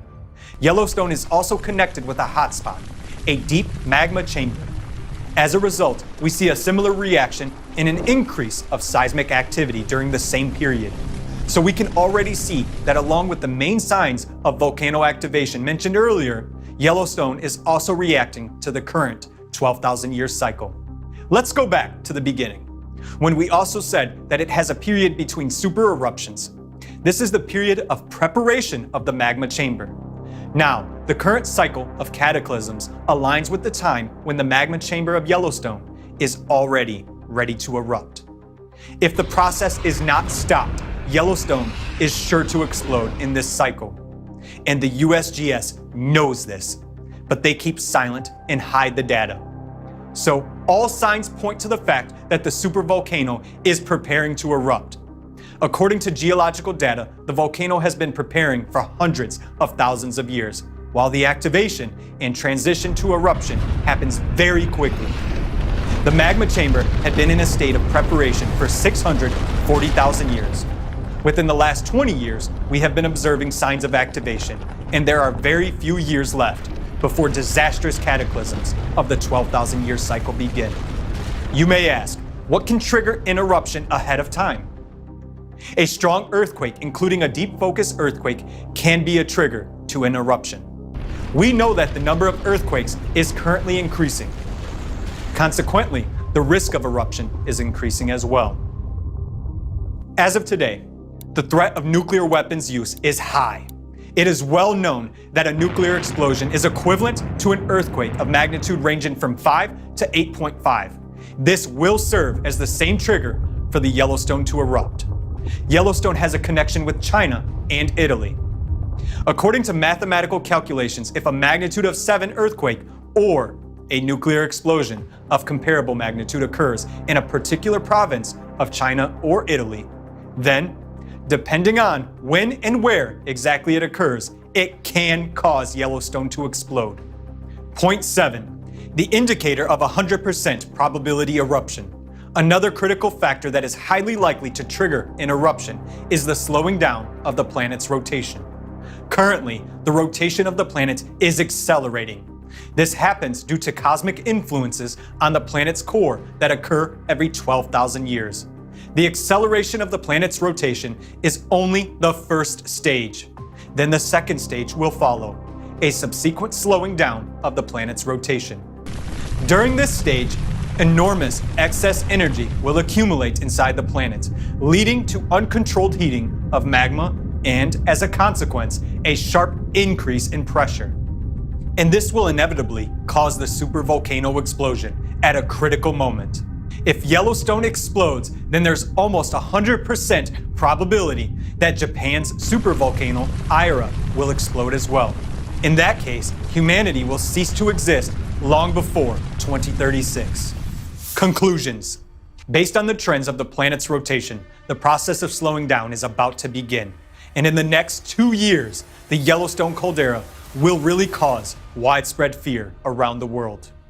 All this was mentioned in the video published on the Creative Society platform, which was discussed by Olga Schmidt in her post on Twitter. Let's go back to the USGS response. They write the following: Yellowstone is not showing any signs of unrest and is at normal levels of activity. There is no indication of any trend towards any sort of eruption. This conclusion is shared by volcanologists worldwide who study Yellowstone and other caldera systems around the globe. After analyzing the data, we realized the gravity of the situation. But why does the USGS insist that everything is all right with the volcano? Do we have a reason to trust the scientists who reassure us? After all, the issue is extremely serious and our lives depend on it. Every month, they publish reports on Yellowstone activity. We've noticed that data on gases is not publicly available. If you go to the website with the temperature sensors, it turns out that most of the sensors don't work and don't display the temperature. According to an independent researcher, Mary Greeley, there are many more earthquakes registered on the seismograms than what is shown on the USGS website. Moreover, at the forum Global Crisis, Our Survival is in Unity, a group of analysts of the Creative Society project presented evidence that the main seismic services, including the USGS, manipulate data. Can we trust the USGS in the matter of the catastrophic eruption of Yellowstone? Right now, the volcano is not erupting yet, as is stated by USGS, but we can see that it has been preparing for an eruption for the past 20 years. We understand that the data we have analyzed is incomplete, but even based on them, we can clearly see that the volcano will inevitably erupt, since Yellowstone is about ready for a super eruption, for which it has been preparing for 640,000 years. And this moment coincides with the 12,000-year cycle of cataclysms that we have entered. In the coming years, the Yellowstone supervolcano will cause much fear to people on Earth with its activity. So why are the world's reputable volcanologists, in accordance with the USGS's Twitter response, jeopardizing their reputation by hiding the truth? Everything is very simple. An eruption of such a scale would result in the death of billions of people worldwide. It is already high time to raise the alarm. But who will take the responsibility to do this? Why are scientists silent? The answer is simple. If a volcano does erupt, everyone will die. And then scientists will not have to be accountable. And if the eruption doesn't occur, it means they were right all along. In the consumerist format, there is no way out of this situation. We won't be able to do anything about the Yellowstone eruption and save humanity. Only in the creative format of society will we be able to do everything to know about the eruption of any volcano in advance, and even be able to reliably use caldera depressurization technologies to prevent an eruption, instead of activating the volcano. But the most important thing is that we'll be able to save the lives of billions of people. We are telling the truth about the high probability of Yellowstone's eruption in the next few years, because we are not financially interested and do not risk losing our careers. We speak out because we want to live, and we offer a way out. The only viable measures at this point that each person can take is to learn more about the Creative Society Project and support it by actively spreading information about it. Only in this way can we prevent catastrophic eruptions of supervolcanoes on the planet. Join us, and you will be sure for your future and the future of your loved ones.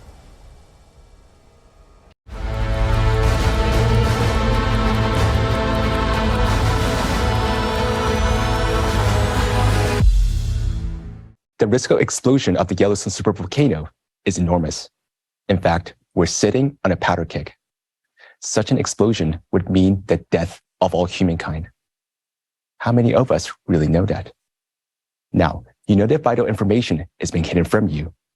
And not only hidden, but all leaks of this data and all information about it is being blocked. Why do you think politicians do this? It's very simple, because they don't see a solution. I would like to draw your attention to the following fact. We do not blame politicians. We can understand them. They keep quiet so as not to cause panic because they do not see a way out. Believe me, we would be silent too if we didn't know that there is a real way out. But we, the participants of the Creative Society Project, tell the truth openly because we know the solution. It really exists. There is a way out. It is a creative society. And later at today's forum, you will learn in detail what the format of the Creative Society is and how we, all humanity, can build it together.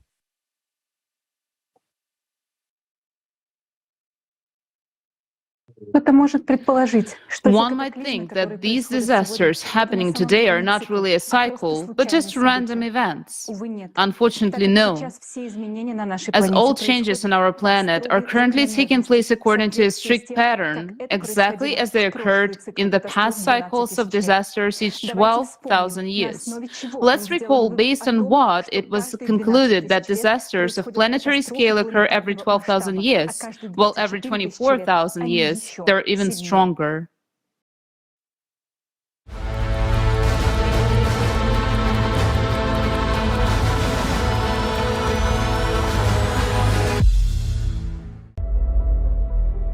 Changes similar to what we now see occurred before the peak of the crushing disaster just about 12,000 years ago.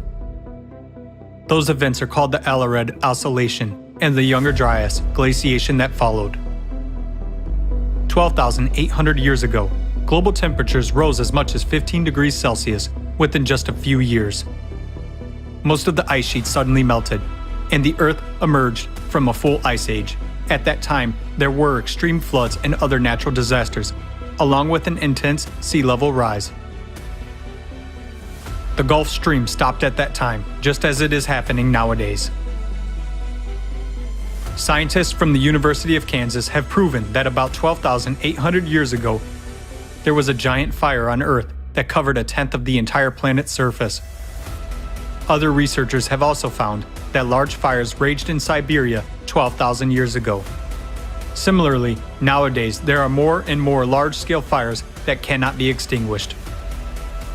Based on an analysis of satellite images, scientists have discovered that 10 to 13,000 years ago, the largest known dunes formed in the Sahara Desert and other regions, indicating the enormous strength of winds during the Younger Dryas.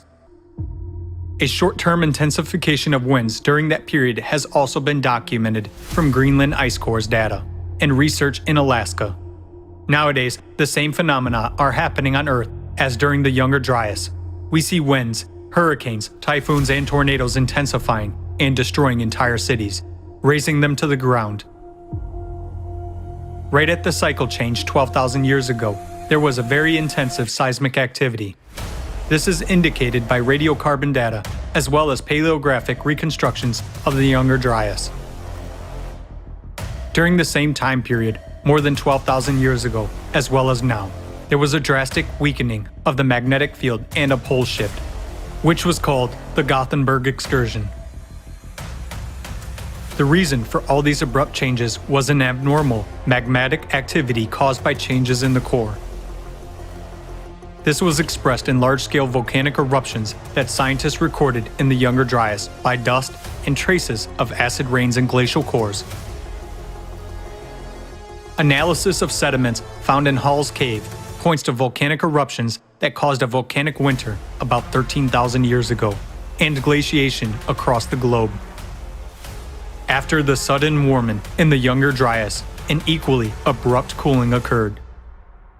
This event caused a mass extinction of megafauna.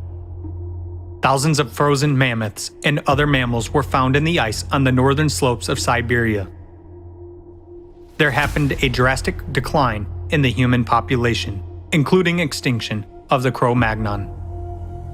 All of those catastrophic events occurred within just a few decades. The same catastrophic events occurred on the planet not only 12,000 years ago, but also earlier.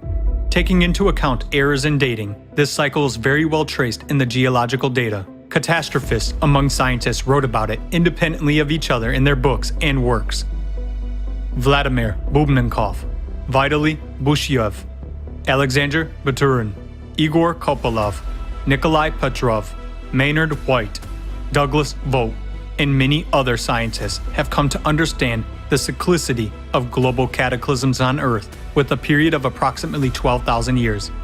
In geology, paleontology, and archaeology, there is numerous evidence of past disasters of this cycle.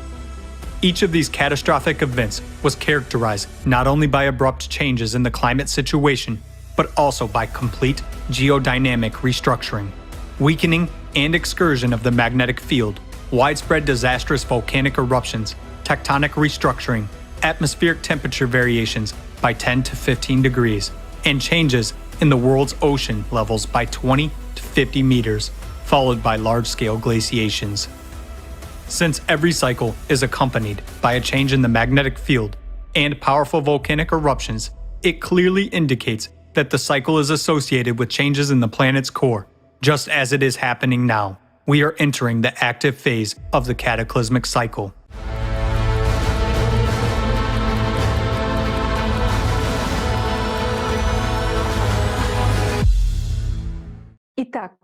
So, the conclusion that there is a cycle of 12,000 years was based on an extensive interdisciplinary research of traces of disasters from ice cores, riverbed sediments, flood traces, ash layers from eruptions and megafires, paleomagnetic events, tectonic restructuring, archaeological data, and many other facts.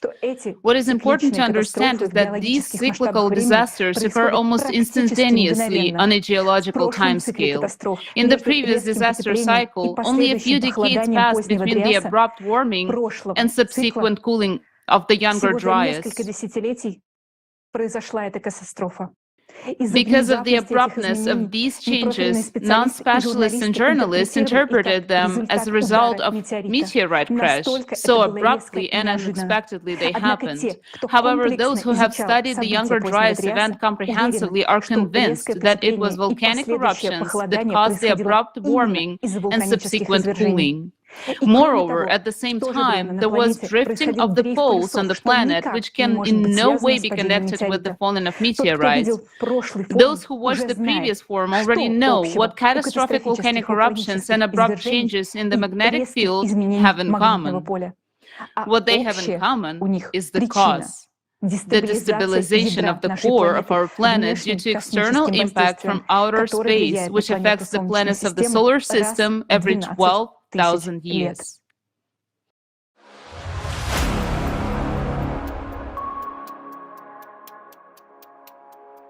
During each 12,000-year cycle of catastrophe, there is a drift of the magnetic poles, which we are observing now. The pole shift from 12,000 years ago is called Gutenberg excursion. 24, Lake Mungo. 36, Mono Lake. 48, Lachamp, and so on.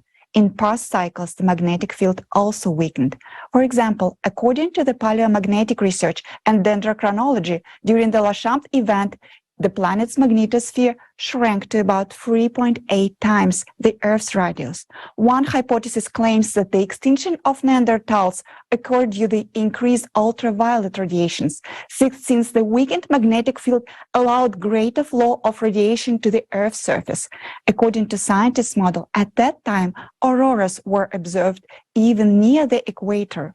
These changes of the magnetic field are already gaining momentum now. You may think that this is not a very important parameter since you cannot feel it by yourself. But in fact, this is a catastrophic phenomenon threatening all life on the planet, and soon you will see this for yourself.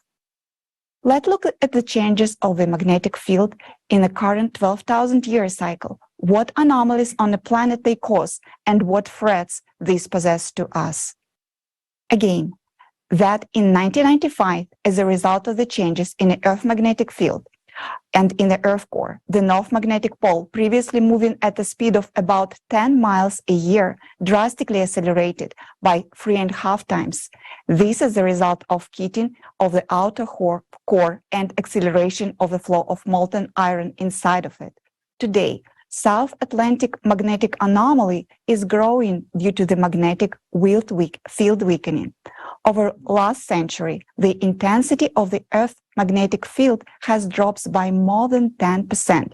This means that a more powerful flow of cosmic radiation, such as ultraviolet, X-ray, gamma, and their derivative, is threatening us. This also means that an even greater flux of the external cosmic impact is penetrating towards the core. There is another sign of the changes in the Earth magnetic field, which indicates the stabilization of the core and is probably unexpected for you. These are atypical auroras. You probably noticed that this year there are particularly many abnormally bright and frequent auroras in various non-typical places of the planet. People have posted numerous photos and videos on social networks admiring this phenomena. However, unfortunately, there isn't anything to admire, and now we will explain why. What is an aurora? This is the interaction of the solar wind with the Earth magnetic field and the atmosphere. In simple terms, the solar wind particles interact with oxygen and nitrogen, causing them to emit light, which we observe as an aurora.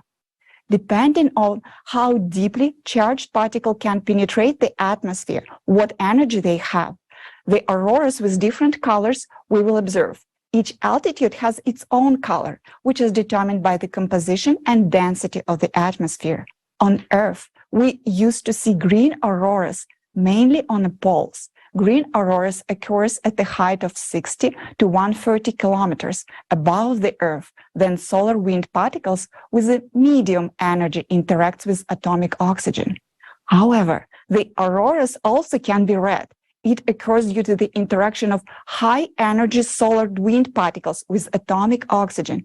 Usually, it appears at the heights above 130 miles because such high-energy particles were prevented by the magnetic field from penetrating below this altitude. Red auroras were rare. They occurred only during the intense magnetic storms. Now, we observe an extremely alarming anomaly. Not only red auroras become more frequent, they already been observed at the altitude lower than 55 miles. What does it mean? First of all, this means that the magnetic field is weakening, and those active high-energy particles of solar wind, which were supposed to be reflected by the magnetic field, and they are freely penetrating deeper into the atmosphere and beginning to interact with atomic oxygen closer to the Earth. This is important to note that there is a penetration of larger, more highly charged particles that act more destructively. The fact that the red auroras occur in the lower layers of the atmosphere means that there are no longer protection above. The second reason why the auroras are behaving abnormally is the descent of the upper layer and middle layers of the atmosphere. The atmosphere is contracting, it is sinking, and the density of its upper and middle layers is decreasing. Moreover, its chemical composition is changing. Satellite data has revealed a decrease in the concentration of oxygen by 2 to 4 times at the altitudes of 80 miles. And the rate of the oxygen loss is significantly exceed all predictive model, indicating some pathological process leading to a decrease in oxygen in the atmosphere. Scientists also record the destruction of ozone by solar wind at the altitudes of 50 miles, and soon we will see the ozone layer being destroyed in the stratosphere at the altitudes of 30 miles. This means that we will lose our protection from UV radiation. Red auroras are already appearing in mid-latitude. Many of these were observed in February and March 2023. On January 5th, 2023, the sky over Germany was colored red. This was example of anomalous static red aurora. In addition to anomalous red aurora, blue, teal, white, and even pink auroras have also been observed, which also indicate the penetration of solar wind closer to the surface of Earth and cracks in the magnetic field. During the solar flares, auroras are increasingly moving towards the equator. For example, during the strong magnetic storm on March 24, 2023, which scientists could not predict in advance and did not expect its arrival, the auroras was observed in the United States, even in southern regions, such as Virginia, North Carolina, Oklahoma, and in Arizona.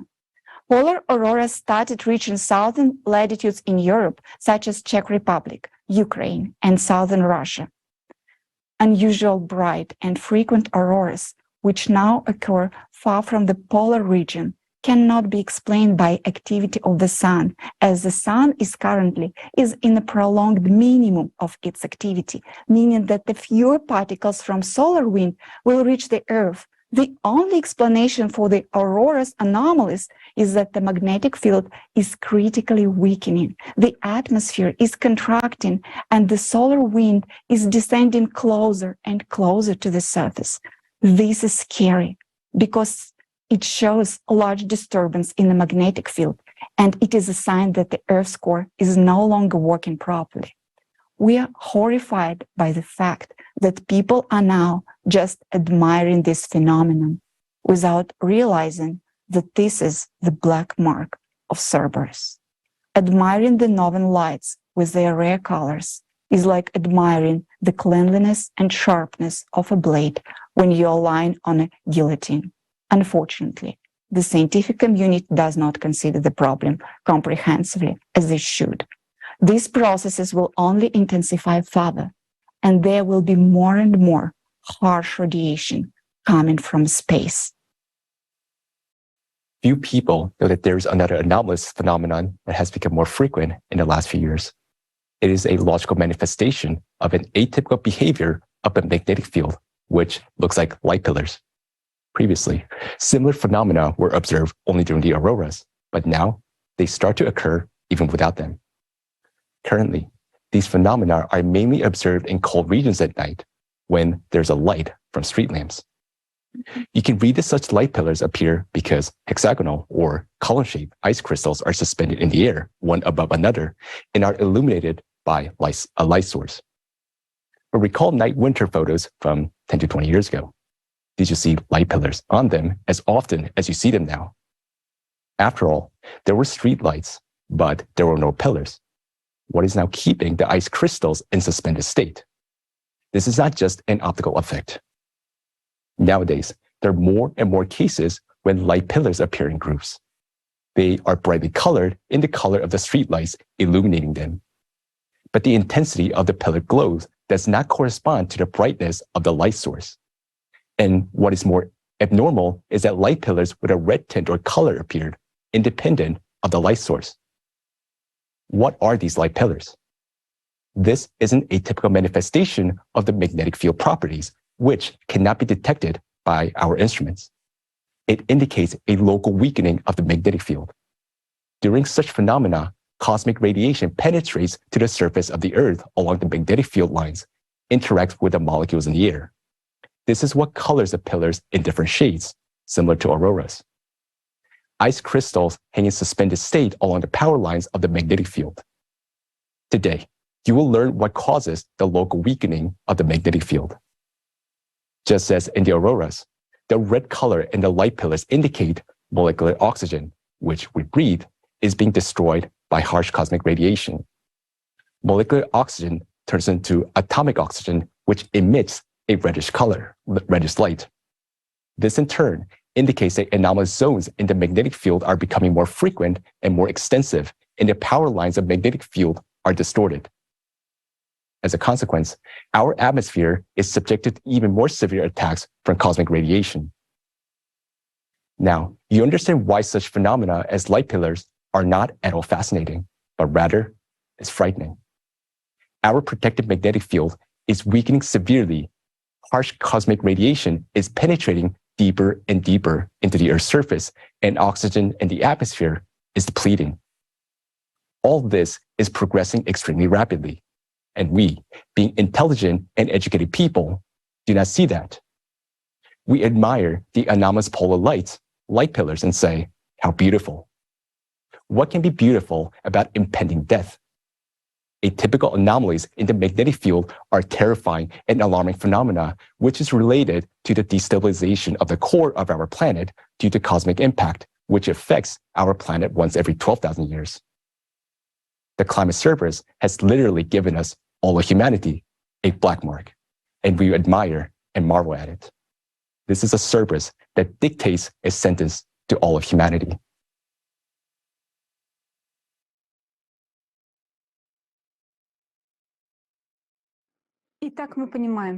So we understand that the Earth's magnetic field is weakening due to external cosmic impact on the core. Then you may ask, if the cosmic impact affects the entire solar system and goes to the cores of all planets, does it mean that on other planets similar anomalies should be registered? And that would be quite a valid question. Today we can study changes in the magnetospheres of other planets using direct measurements by satellites or by analyzing indirect signs. For example, the Voyager probe went to explore other planets 46 years ago, and for that time we have gathered enough statistics to record changes. Let's find out what is happening to the magnetic fields of other planets in the solar system now.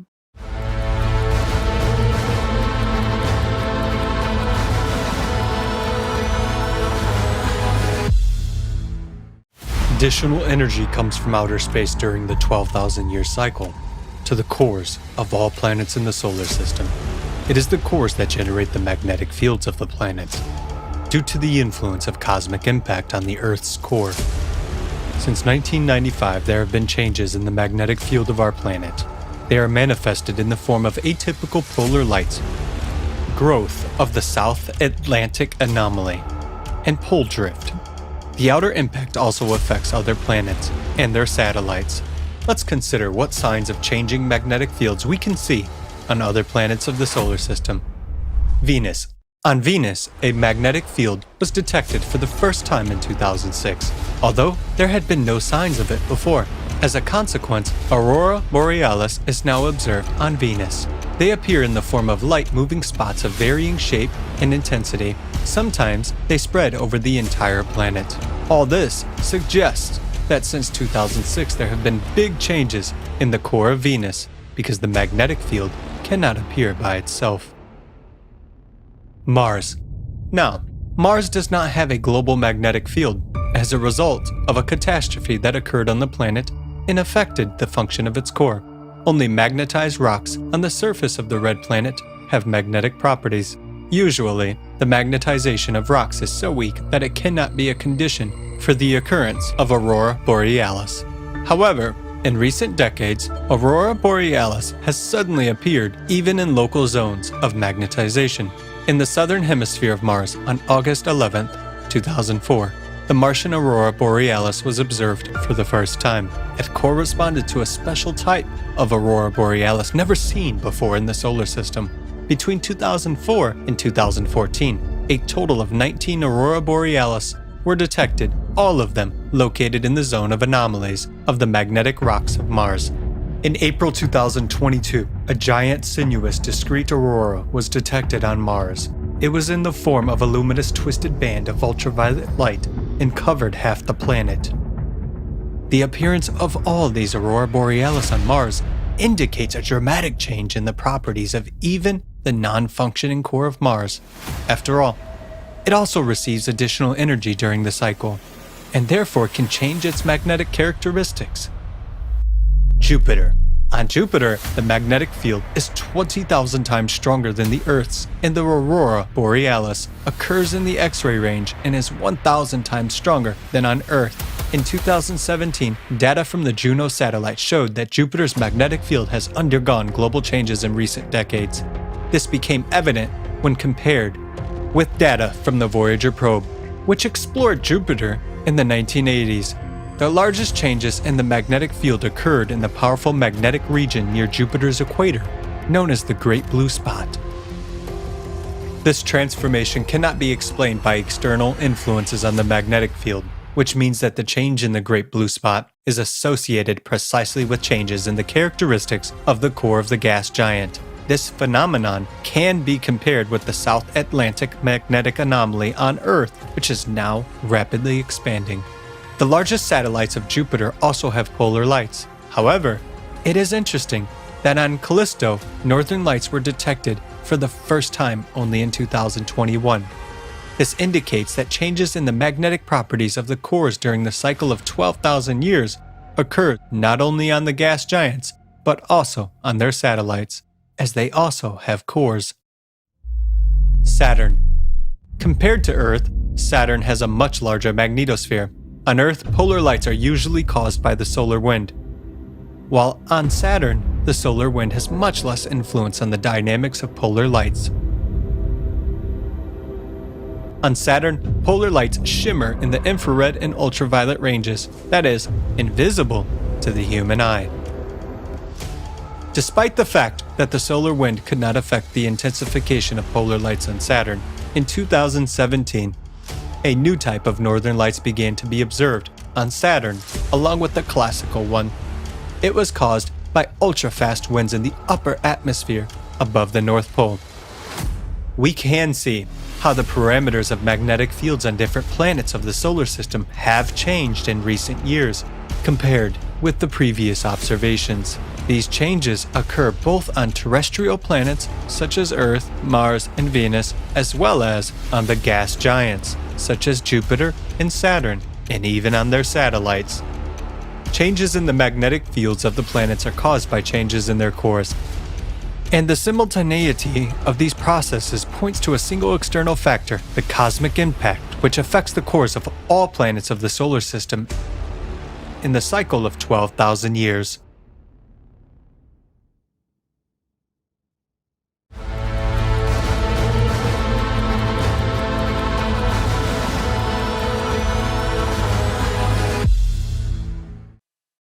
Let us draw some brief conclusions.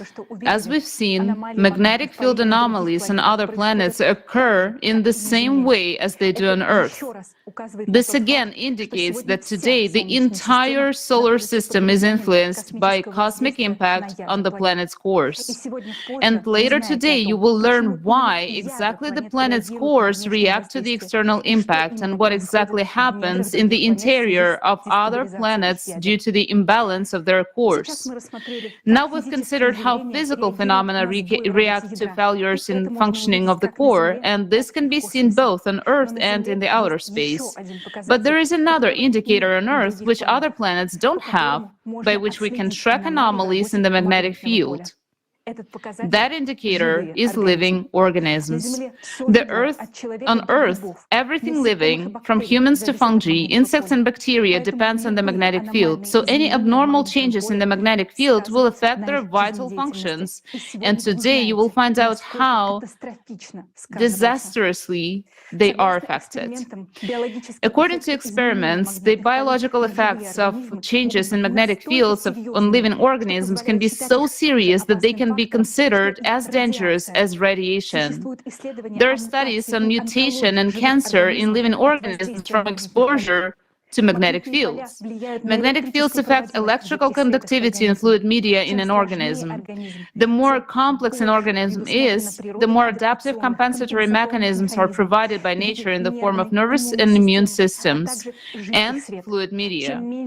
The smaller and simpler the organism is, the less ability it has to survive changes in the Earth's magnetic field. The impact on the Earth's magnetic field on a mosquito and on an elephant will be different since their systems of organisms are different. So insects are more vulnerable to changes in the magnetic field, and this explains why half of all extinct species today are insects. The rate of extinction of insects is 8 times higher than that of mammals, birds, and reptiles. During the last 25 to 30 years, when after 1995 critical changes in the Earth's magnetic field began, the number of insects decreased by 2.5% a year. Magnetic storms also affect insects. Nowadays, during the 12,000-year cycle of cataclysms due to changes in the planet's course, areas of atypical magnetic anomalies which are not detected by our devices also start appearing on the Earth's surface. These areas are the first ones to which living organisms react. As soon as the magnetic field in these areas weakens, the population of species decreases. As soon as the tension increases, the population of species grows.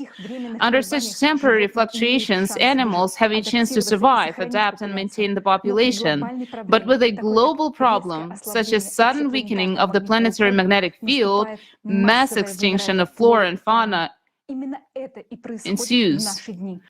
That's exactly what is happening today.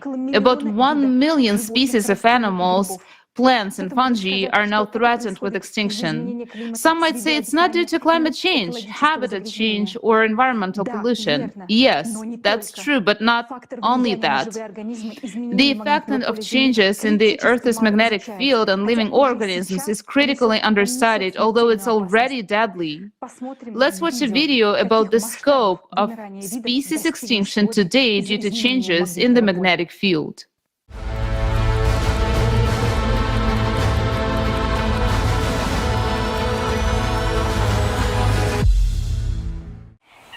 We are now on the verge of a 6th mass extinction of species, and many creatures are disappearing at an alarming rate.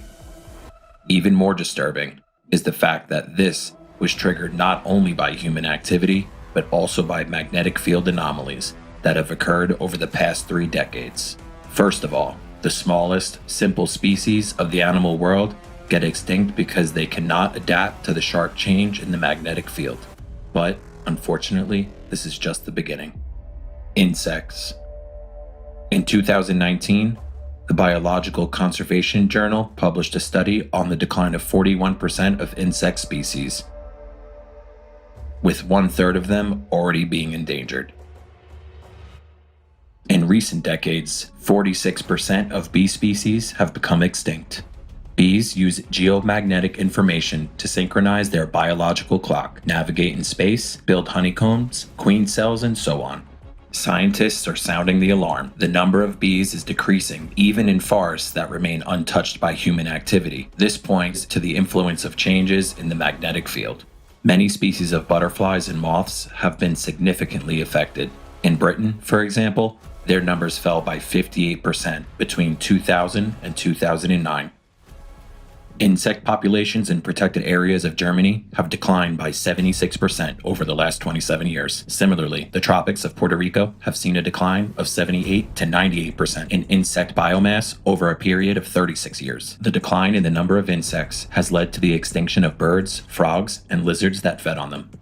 The mass extinction of insects will lead to an environmental disaster. The disappearance of even seemingly insignificant species like the mosquito will lead to a domino effect, ultimately leading to the gradual collapse of the entire complex system of the animal world, frogs and amphibians. Over the past 20 to 40 years, due to changes in the global magnetic field, there has been a sharp decline in the number of populations of many species of amphibians around the world on an unprecedented scale. This phenomenon itself has attracted increased attention from scientists and caused great public concern, especially in North America. These disruptions lead not only to population declines, but also to mutations, hermaphroditic individuals, and other pathologies. In the chemical analysis of water, all the parameters were within normal limits, indicating precisely the effect of changes in the magnetic field. In the large forest area of Bunderbos in the Netherlands, the population of salamanders has been steadily declining since 2008 for unknown reasons. By 2013, only 4% of their previous quantity remain. Changes in the magnetic field are also affecting freshwater crustaceans. According to studies, the weakening of the Earth's magnetic field leads to a decrease in the size of Daphnia zooplankton and slows down their reproduction.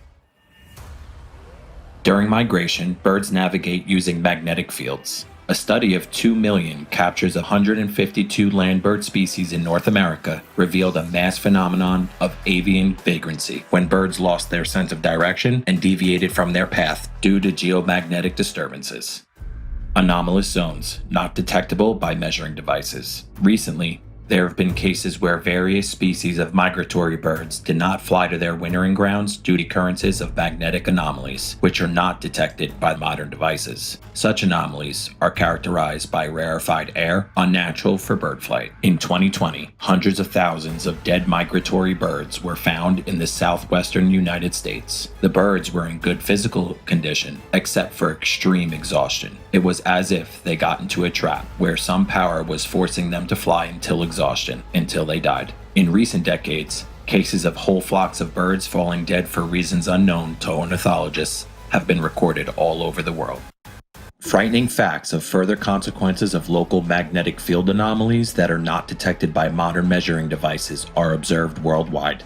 These include sudden strandings of whales, dolphins, harbor seals, and crocodiles. Cases of wild roe, deer, goats, and sheep going berserk without any registered source of disease have also been documented. Animals are dying, and scientists don't know why. Our Earth is gradually dying. Our flora and fauna are dying due to the cycle that causes all these changes. The smallest species are the first to die, then it will affect larger species. In the coming years, the number of undetectable magnetic anomalies associated with changes in the Earth's core will only increase. Right now, we have nothing to oppose these magnetic anomalies.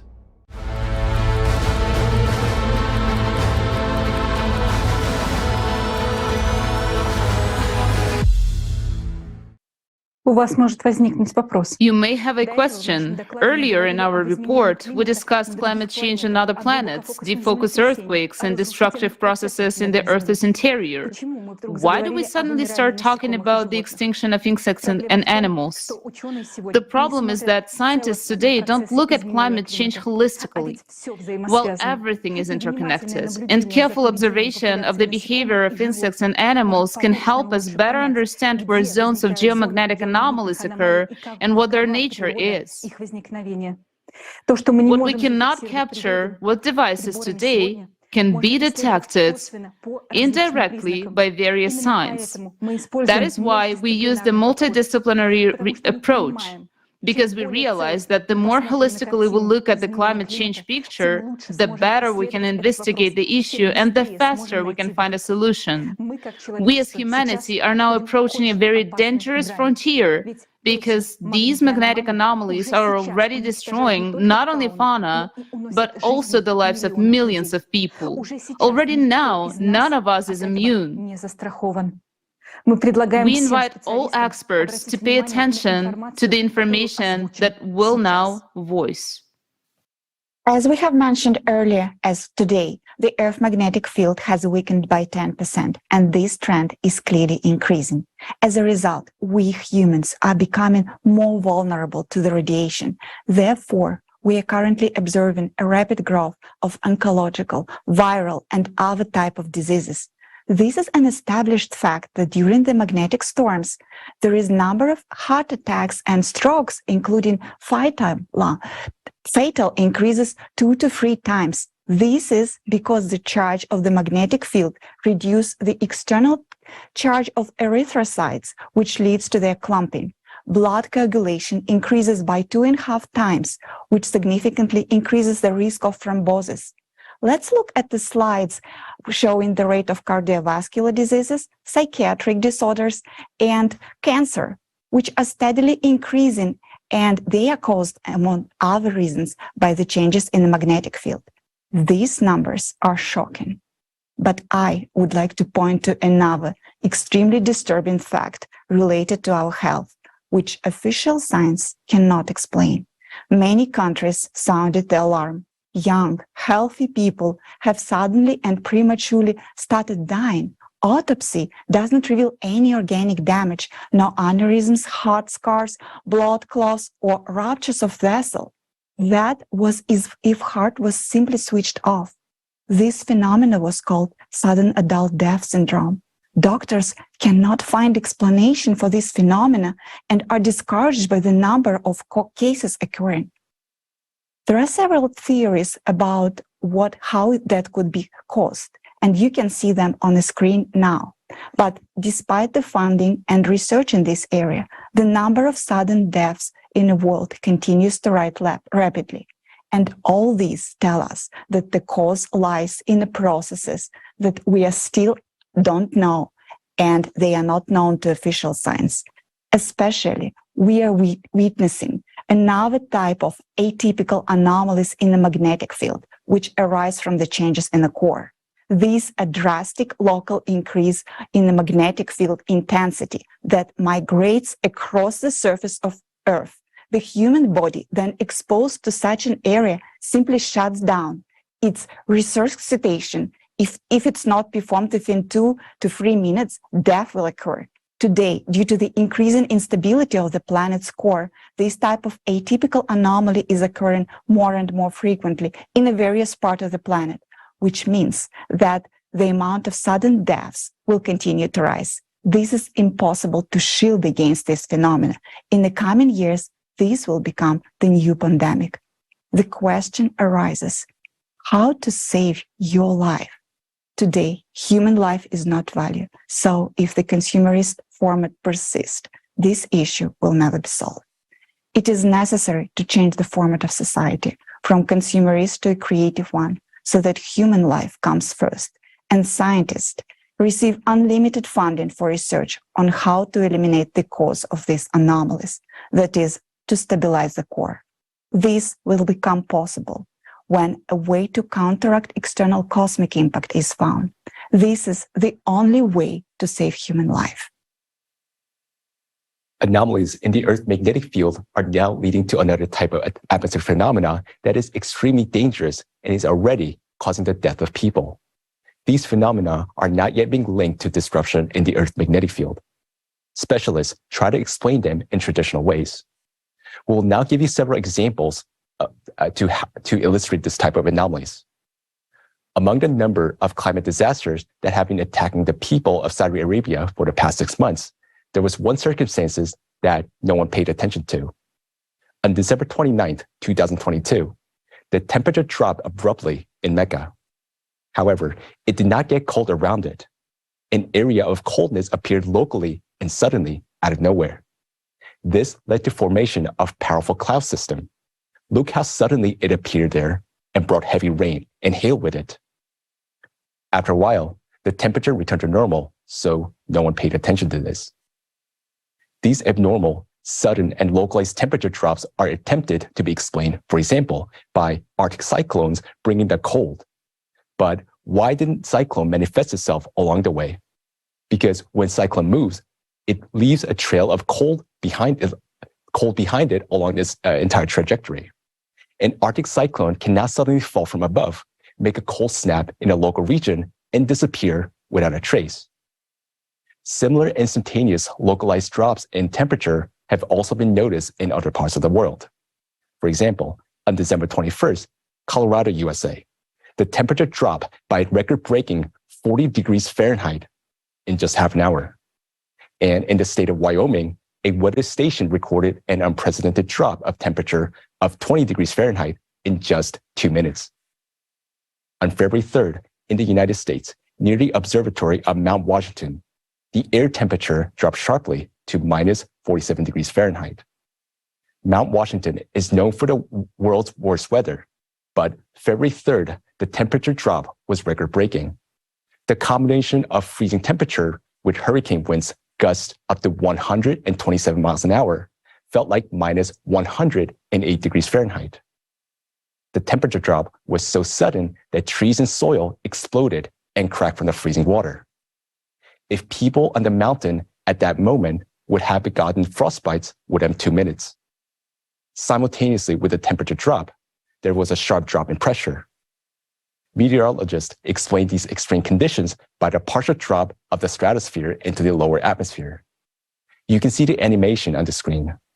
Such sharp localized temperature drops are associated with another type of atypical magnetic anomalies, which have not yet been detected by our instruments. These anomalies appear as a result of disruption in ionization of atmosphere and molecules. Ionization, it is important to understand that the charges of air molecules in the atmosphere are affected by the magnetic field. And in zones of atypical magnetic anomalies, the ionization of molecules in the atmosphere changes, and as a result, the connection between molecules weakens. Because of this, the air becomes less dense, and cold air from the upper layers of the atmosphere quickly descends to the Earth's surface, while the warm air rises into the stratosphere. This phenomenon can be called atmospheric contraction or overturns, which occur very quickly and have local character. This phenomenon can be detected by measuring the qualitative changes of molecules in the upper layers of the atmosphere. Probes can be placed in different parts of the planet to perform continuous measurements of the electrical charge on the air molecules, its intensity and strength. Then we will be able to study these overturn zones to comprehensively observe changes in the magnetic field and the processes occurring in the Earth's core. Another manifestation of such zones with extreme low air density in the atmosphere has increased the incidence of clear air turbulence, where air pockets are formed without any apparent reason. This phenomenon is neither predicted nor detected by radar.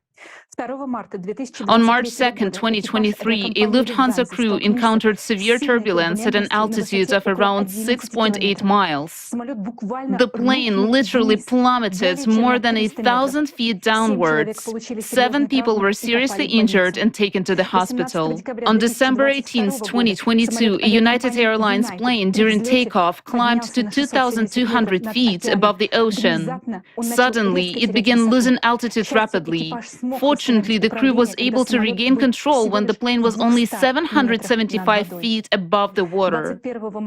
On March 21, 2022, a China Eastern Airlines plane took off from Kunming Airport in China. After 2 hours of normal flight, the airliner suddenly began to fall. In just 2 minutes, the plane plummeted 4.4 miles downwards. The captain tried to avoid the crash and gain altitude, but in a split second, the plane turned 90 degrees and crashed vertically into the ground. You can see it now on the simulation. We have given only a few examples. In all of these cases, without any apparent external conditions, there was a dramatic drop in altitudes.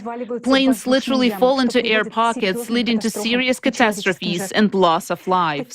Such phenomena of extreme loss in air density, as well as atmospheric overturns, are associated with areas of atypical magnetic anomalies. The Bermuda Triangle is one of these pathological zones. Planes and ships disappear there from time to time. Due to the disruption of the magnetic field in such areas, the cohesive forces between air molecules decrease, leading to the formation of air pockets. Air simply ceases to be a support for the planes. Moreover, water molecules in these areas behave in a similar way. The bonds between them are weakening, and the water becomes so fluid that the ships literally fall to the bottom, sinking without any mechanical damage. But if previously, as in the case of the Bermuda Triangle, we knew where an atypical magnetic anomaly could occur, nowadays such Bermuda Triangles are appearing more frequently and almost everywhere. There will be more turbulent pockets in the atmosphere, especially at altitudes of 26,000 feet and higher, where most planes fly. These air pockets are already breaking through to the ground, and the time will come when there will be so many such pockets that flying and sailing will be impossible. If you take off, it's not certain that you'll land safely, and it will be very risky. It's scary, but we have to talk about it. We are obliged to warn people.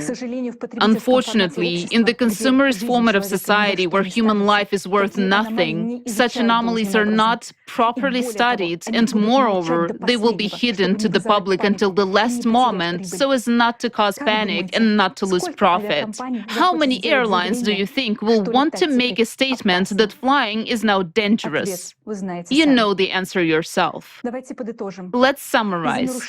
Due to a disruption in the Earth's core caused by external cosmic impact, the magnetic field of our planet undergoes catastrophic changes.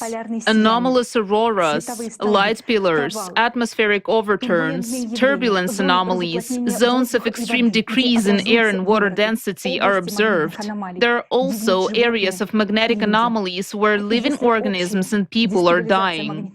And if the overall destabilization of the magnetic field is related to the disruption of the core in general, then local migrating zones of magnetic anomalies have an even more detailed explanation.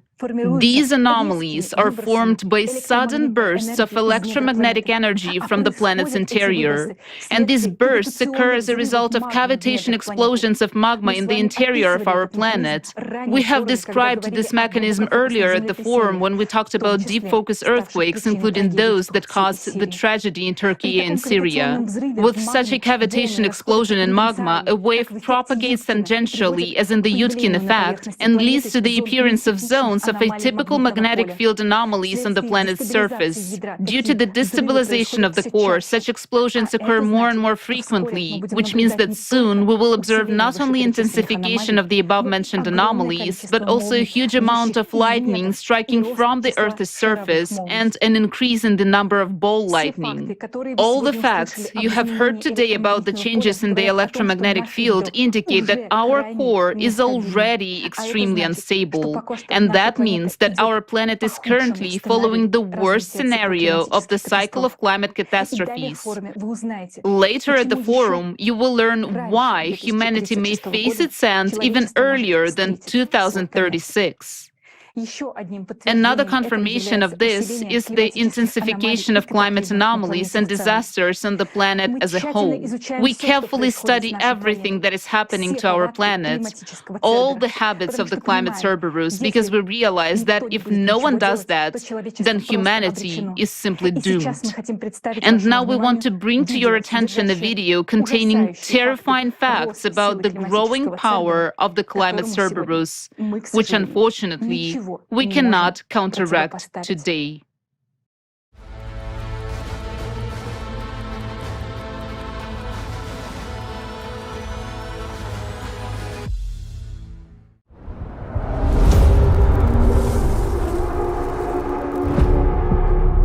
Natural disasters of such magnitude and force have never been witnessed by our humanity before. It is like a Cerberus that burst out of the Earth's interior. We have been watching the climate Cerberus when it was just beginning to grow. We're thousands of volunteers of the climate monitoring team of the Creative Society from all over the world, who work 24/7 to collect and analyze huge amounts of data, studying the habits of the climate Cerberus.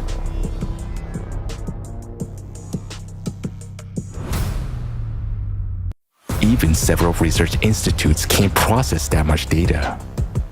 But it can be done by people united by one goal.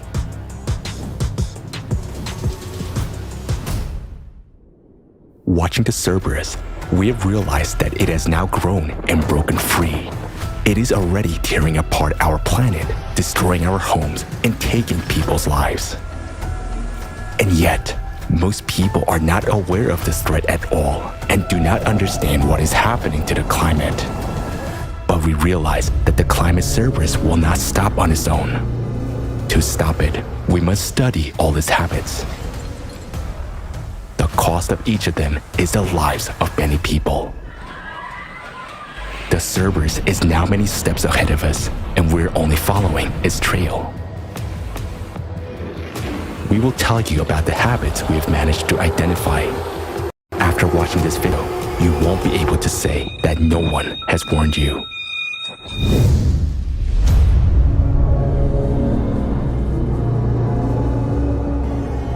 The Cerberus attacks suddenly and lightning fast when you least expect it. There was almost no time to react. Nothing. We couldn't take anything out because the fire was coming, and it was terrible. There was no access to get out. Yeah, I had to jump out of the window. And it was like a movie where the house slides down behind you and you're running for your life. But we have lost home. But we're okay. On March 28th, people were peacefully walking on the city streets in Georgia.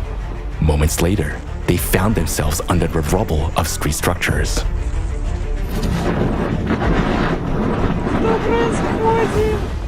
The structure was shaking so much in the wind, I thought it was an earthquake. Look here, the wind completely tore off the roof of the market, from one end to the other. In March, the city of Miyakojima, Japan, received more than a month's worth of rainfall within just 1 hour. While you're seeking shelter from the rain, a record amount of water falls on you, and it turns into a flood. Within 3 to 4 minutes, the water level rose by 2 meters. It just happened that quickly. Water everywhere. Within 10 minutes, the whole backyard was a river. It's like two big, huge tsunamis coming through. There was one, and then there was a second one that just came through just so quickly and fast.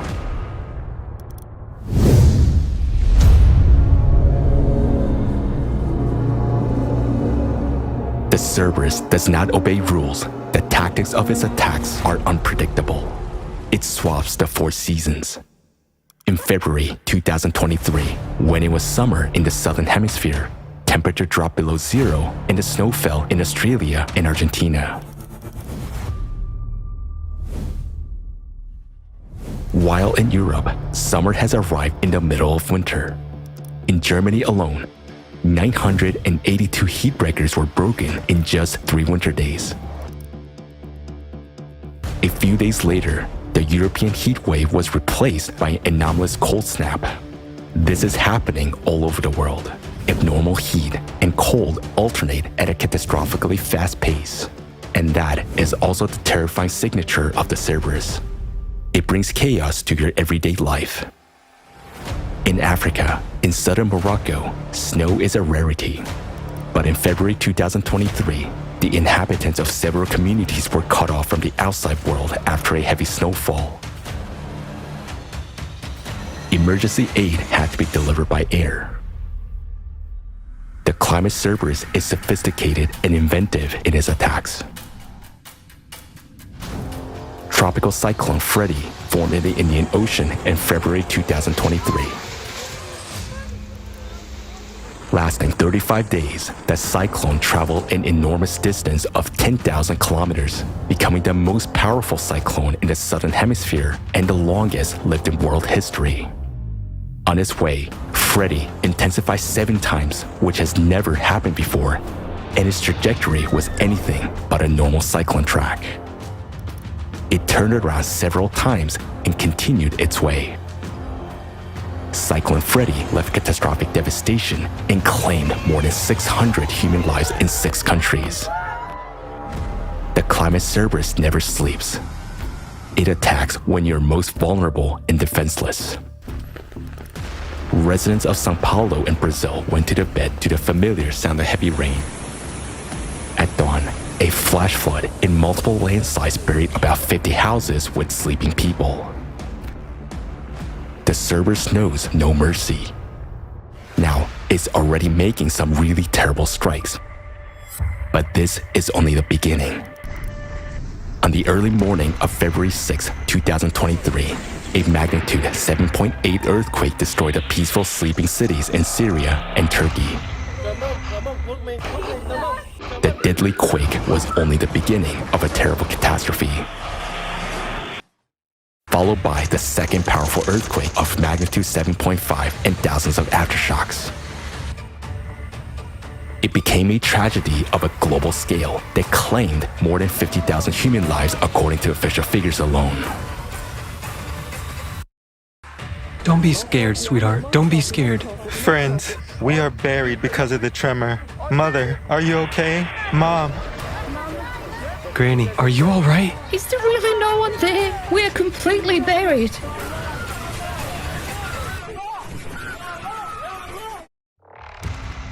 After the earthquakes, the affected regions experienced a sharp cold snap and a snowfall, followed by a severe flooding.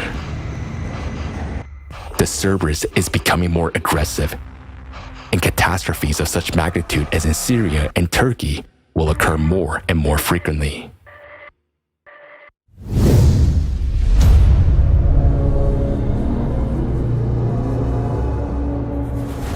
The Cerberus appetites are constantly growing. It is devouring more and more territory and taking away our homes.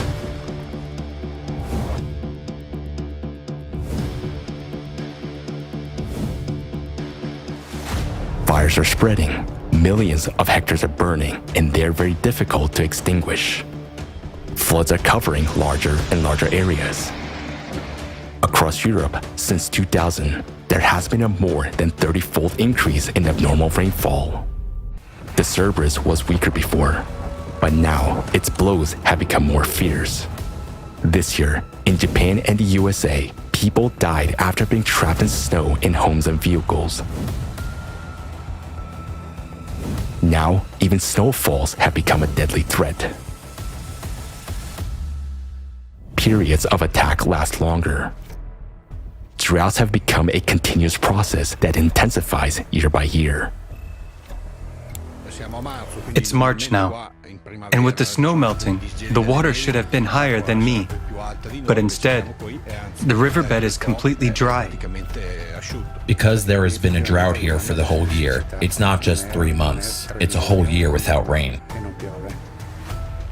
If this is happening now, it will be even worse in the summer. The drought this year was extreme, and given that the previous 2 years also had a drought that dried out the soil, this year, all the soil has dried out. The waves of merciless heat are becoming longer and arriving sooner. Record-breaking temperatures of 104 Fahrenheit hit India and Pakistan already in February. This has happened in Asia for the first time in history.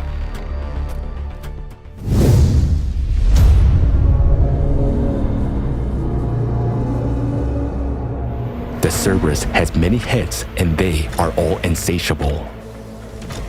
It attacks multiple territories at once, and disasters occur simultaneously. Late February 2023, Tropical Cyclone Freddy is raging in Madagascar and Mozambique. At the same time, there is a major winter storm and a historic tornado outbreak in the USA and major fires in Australia and Chile.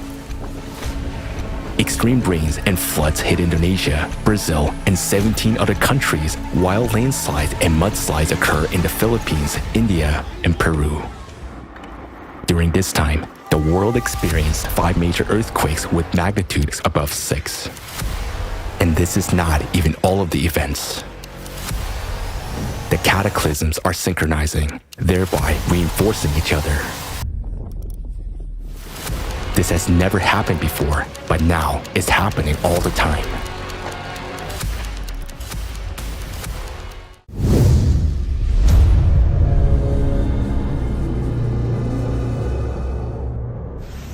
climate Cerberus grasping onto one territory does not let go of it. In November 2022, the city of Jeddah in Saudi Arabia was hit by a record rainfall.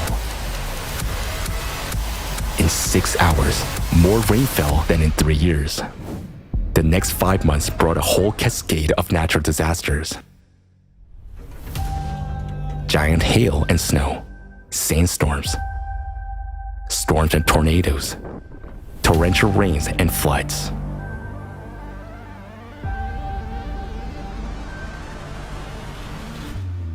For more than 3 months in a row, California, USA, has been hit by bomb cyclones, atmospheric rivers, a powerful earthquake, hundreds of floods and landslides. This is the first time the residents of the states have encountered anything like this. Climate disasters occur in cascades over one area, and each new wave of disasters brings even more destruction and suffering to people.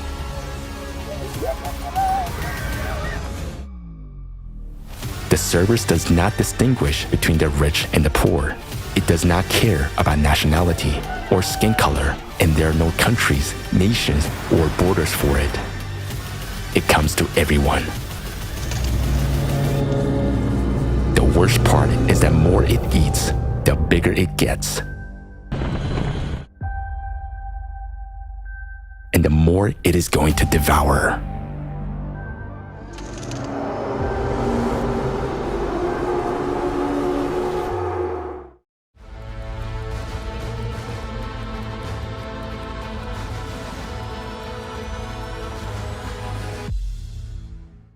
The video we just watched once again shows that the climate Cerberus is a disturbing reality of our present day.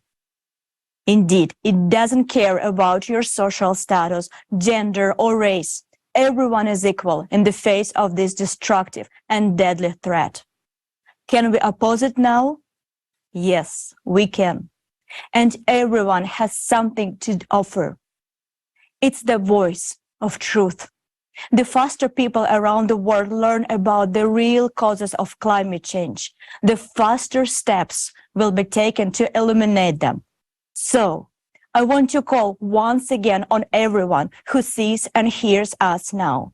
Share this forum, this broadcast. Go live right now and record your invitations. Let's do everything we can do to make the world know the truth. You and I can see now how catastrophic the escalation of disasters around the world is, how much destruction, tragedy, and grief they bring. It is impossible to keep silent about it anymore.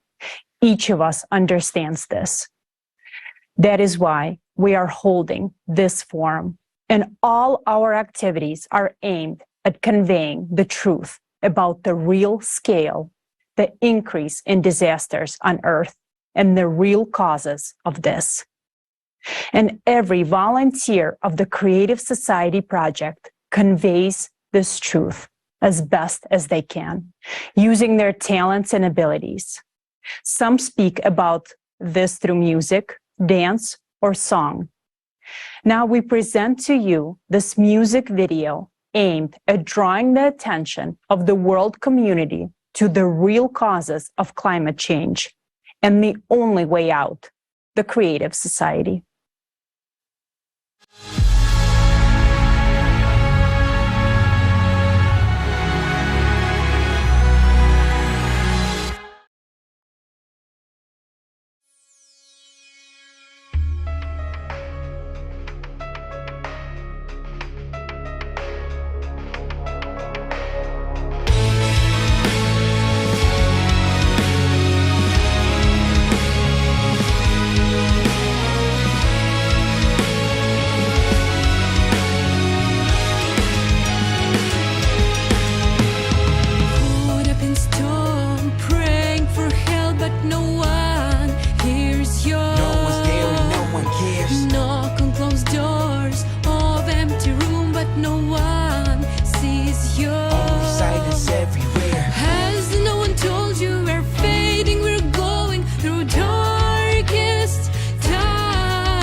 No point to break through the walls and defense. Better break through veil of their ignorance. There is a way out if you start to act right now. Be of good courage, for there is no fear in love. Love for humanity is way with no doubt. Creative society is our way out. Say there's a way, there's a way out of dark today to wash your lies away.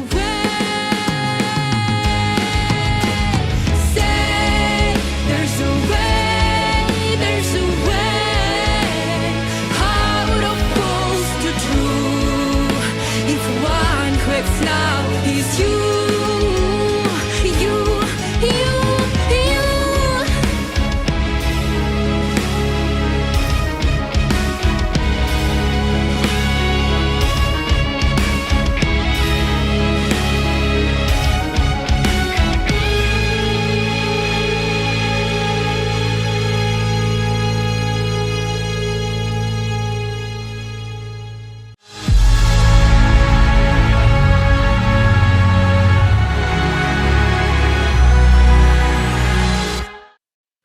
Thank you. There is a line in this song that says, to tame what is underground, you need to make your voice sound, which says that the problem today is underground, in the core of our planet. Even last time, people still had many questions why it is the core in the 12,000-year cycle that is causing the cataclysms occurring on Earth. And so now I pass the floor back to our scientific team.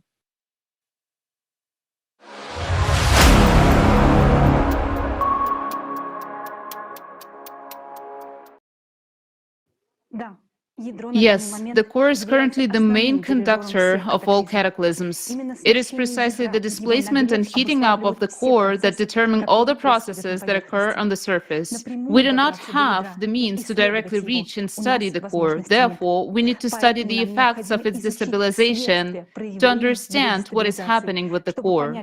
It is also necessary to study other planets because understanding the processes on all planets will allow us to better understand the causes and consequences of changes in the core of our own planet.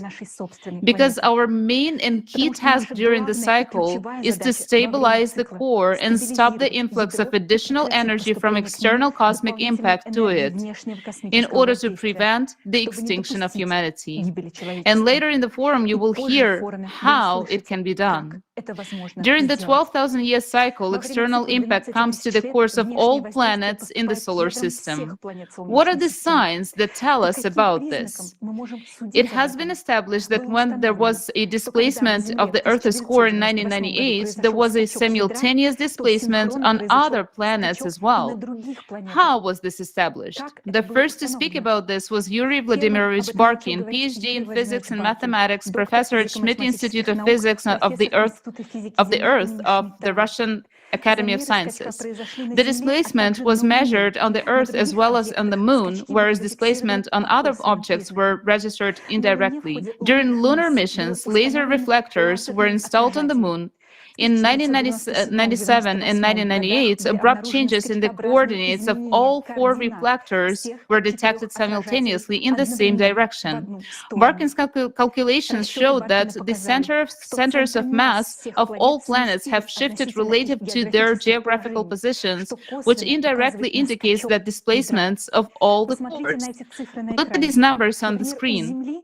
For example, the Earth's center of mass is displaced to its geometric center by 1 kilometer, 0.6 miles, the Moon's by 2 kilometers, 1.2 miles, the Mars's by 3 kilometers, 1.9 miles, while that the Sun over 300 kilometers, 186 miles. What did the destabilization of the Earth's core and the increase in energy from external space actually lead to? It led to an increase in seismic and volcanic activity as well as heating of the Earth's crust. However, where the Earth's crust is heating up unevenly, there are three zones of Earth that are abnormally heating. Thin oceanic crust is the first to heat up, which causes heating of the water at the bottom of the ocean. The second type of zone area are areas of activation of magma chambers beneath West Antarctica and Greenland, where magma and mantle plumes are rising. It is precisely because of this that these glaciers are melting from the bottom up, and we talked about this in detail during the previous forum. And the third zone is the areas of continental crust that are heating up as magma rises. Moreover, the coldest parts of the plates are the first to start heating up. For example, we can see that in Siberian Arctic is heating up 3 times faster than the rest of the world. Canada is being heated up as well. This is a compensatory mechanism. These areas bear the brunt first. When these areas of heating begin to grow, it will mean that Earth's crust can no longer compensate for the growing heat from the external impact coming to the core. In other words, the uneven heating of the planet's surface, which is compensatory mechanism, is a clear sign of the core destabilization. We already know that destabilization of the core is taking place in all the planets of solar system. In this case, a question arises: do we observe the same signs on other planets, such as uneven surface heating and geodynamic anomalies? Let's find out in this video.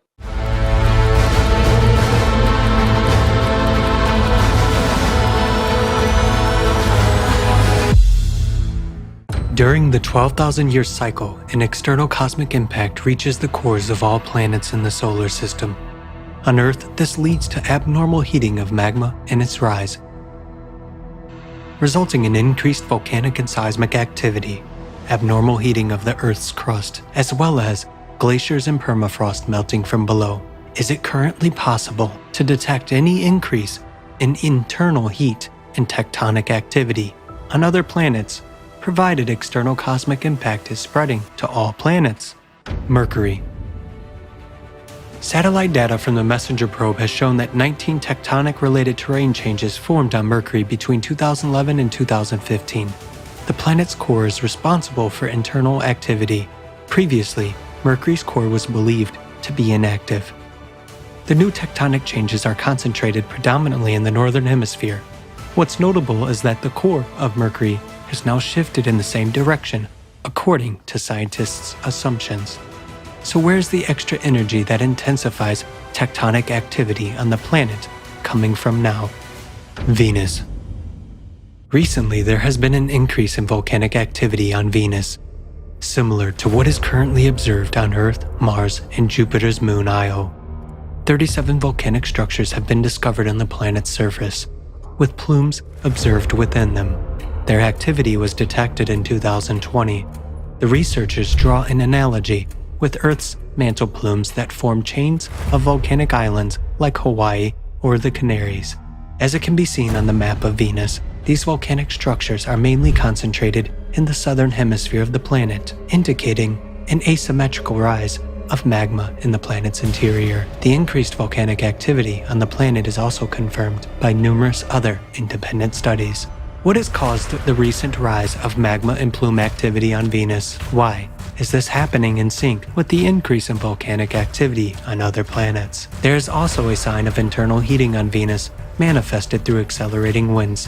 Data from the Venus Express orbiter showed that wind speeds on Venus have increased from 186 miles per hour to 249 miles per hour between 2006 and 2012. These days, similar dramatic signs of warming atmospheres are being observed on many other planets in the solar system.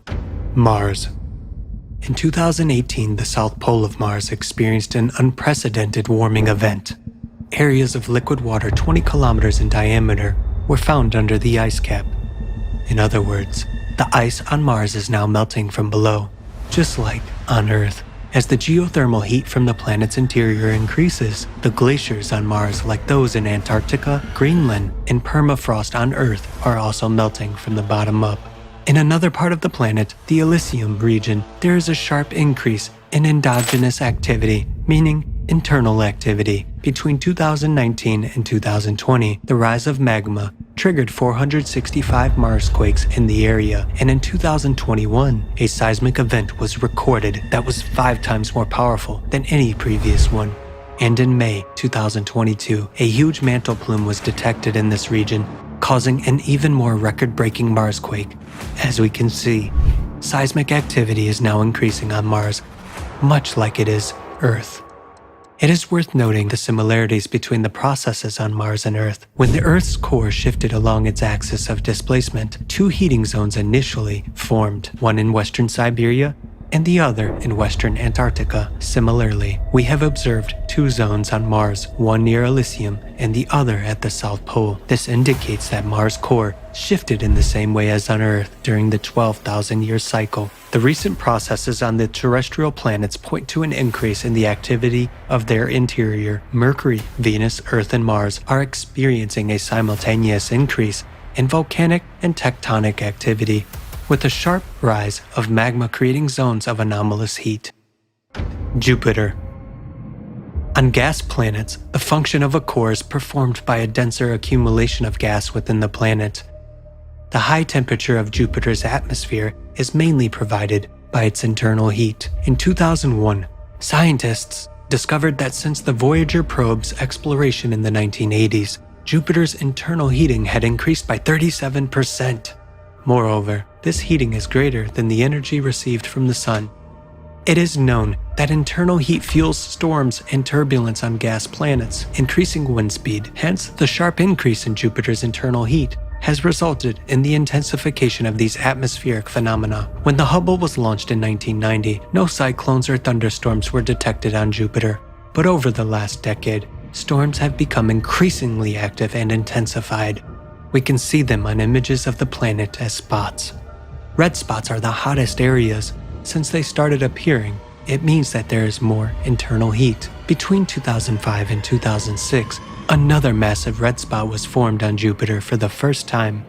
The already existing huge anticyclone, the Great Red Spot in the southern hemisphere, has shrunk and rounded, indicating an increase in wind speed. It has increased by 8% between 2009 and 2020.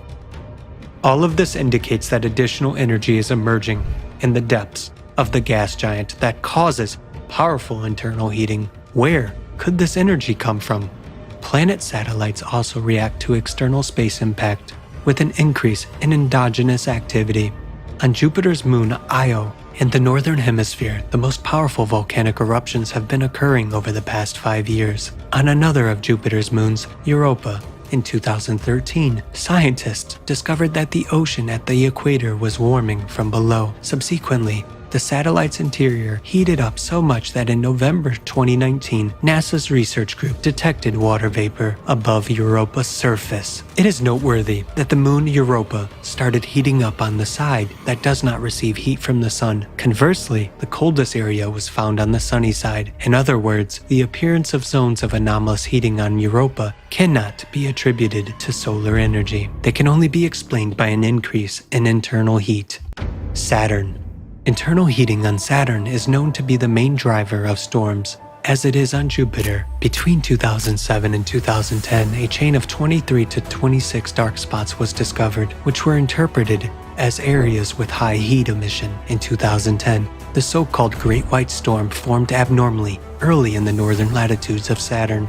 It became the largest and most intense storm observed in the planet's northern latitudes. A record temperature spike of 150 degrees Fahrenheit above normal was registered in the vicinity of this storm. Subsequently, the processes in Saturn's atmosphere became more intense. In 2018, scientists discovered a series of storms of an entirely new type, also near the North Pole. Previously, the storms of such intensity had never been observed on the gas giant before. We see that Saturn's heating from the interior is increasing, which contributes to the intensification of storms on the planet. Enceladus. Saturn's moon is covered with an ice shell, beneath which lies an ocean, and directly beneath the ocean is the planet's core. Unexpectedly for specialists, the interior of Enceladus has a very high geothermal thermal heat, much higher than all known sources of heat on the planet. When they measured the internal thermal power of Enceladus, it was 15.8 gigawatts, which is an order of magnitude greater than all known sources of heat on the planet. This is 2.6 times the power of all the hot springs in Yellowstone. In 2005, near the south pole of Enceladus, where the sun does not shine, a spacecraft detected a new thermal anomaly, which had not previously been observed. In this area, jets of steam composed of methane, propane, and molecular nitrogen were found to be escaping. And this steam composition indicates the increasing hydrothermal activity which has emerged at the core ocean boundary. In other words, Enceladus is also heating up from the inside. Where did the additional energy for heating Enceladus come from? Uranus. It is believed that Uranus is warmed by solar energy only, which determines the planet's weather patterns. However, in 2014, when Uranus began to move away from the sun, solar energy was almost non-existent in its northern hemisphere, and extreme storm activity was detected in that region. This means this activity on Uranus must have been triggered by recent internal warming processes. Neptune. Neptune is experiencing dramatic temperature anomalies. Although it has been summer on Neptune since 2005, data showed that most of the planet had been gradually cooling until 2018. However, between 2018 and 2020, stratospheric temperatures at the South Pole have risen sharply by 11 degrees. Such a rapid pole warming vortex surprised astronomers since it had never been seen before. They could not determine the cause of these fluctuations. However, it is apparent that additional energy appeared in the system which may have caused such temperature anomalies. Pluto. Pluto and its moon Charon are the smallest and farthest objects from the Sun. They have been considered inactive as they cannot store internal heat due to their size. In 2015, a 1,000 kilometers long, that is 620 miles long, field of large cryovolcanoes was discovered on Pluto, spewing ice and ammonia. Planetary scientists were astonished by this discovery, as cryovolcanism requires a mechanism of the planet's internal heating. Heating from the sun is excluded due to Pluto's distance from it. Researchers were unable to explain the activity observed on the planet with the help of traditional heat loss models. We are clearly seeing internal activity on the surface of Pluto and Charon. Something is ripping apart their ice crust. That is, we can see that the planet and its moon have recently begun to heat up from the inside. What could be adding energy to this heating of the interior of Pluto and Charon? Conclusion. So what is currently affecting the interiors of all the planets in the solar system? It is an external source of additional energy that enters the cores of the planets every 12,000 years. This excess energy in the core is converted into heat. Magma heats up, producing zones of increased heating. There's growth of seismic and volcanic activity, strengthening storms and other anomalies. Moreover, they are often localized in certain areas of the planet and do not depend on solar energy. What you have seen now is but a small part of all the facts that indicate that the heating in the interiors is synchronously increasing both on the terrestrial planets and gas giants and their moons. All these anomalies have only appeared in recent decades, when the number and strength of disasters from the Earth's interior began to increase. In just 5 to 7 years, we will see all these processes on other planets increasing tenfold, if we ourselves remain to live on our planet.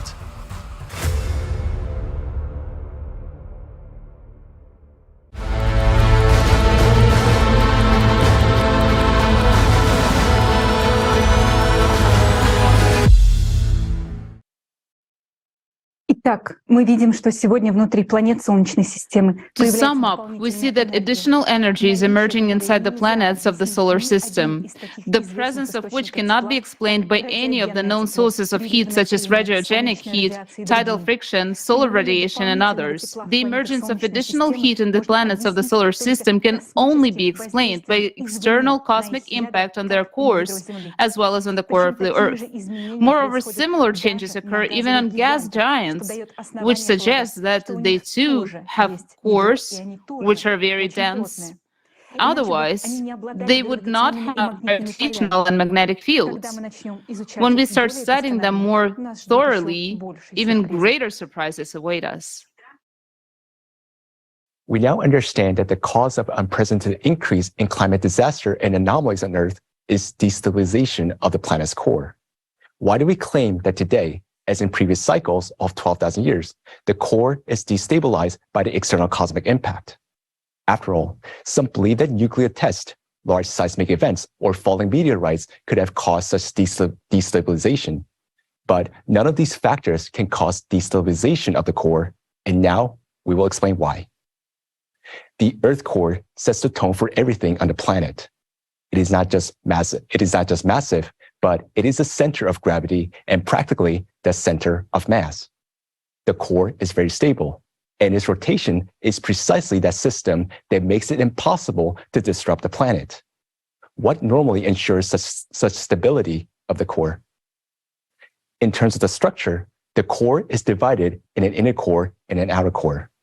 The inner core rotates slightly faster than the outer core, and almost always the entire core rotates faster than the Earth's surface. The inner core sets the rotation of the entire planet. So, in fact, the core acts as a gyroscope, which stabilizes itself because most of the planet's mass is centered in it. Look, when you try to tilt a rotating gyroscope, or that very spinning top, it immediately returns to original position by itself. By the way, if the core were suddenly to reverse the direction of its rotation, then according to the law of conservation of energy, its huge amount of energy during such a reversal would destroy the entire planet. With its gigantic size and rotational speed, the mechanism of the core becomes so robust that it cannot be thrown out of balance by any external mechanical impact. It is because of this that for millions of years, neither the falling of meteorites nor the explosion of giant supervolcanoes or the strongest earthquakes could put the planet out of balance. All of this was dampened by the core. However, today, being in a 24,000-year cycle of cataclysms, we're seeing destabilization of the core and the entire system of its rotation. As we have already understood, this could not be caused by any mechanical impact.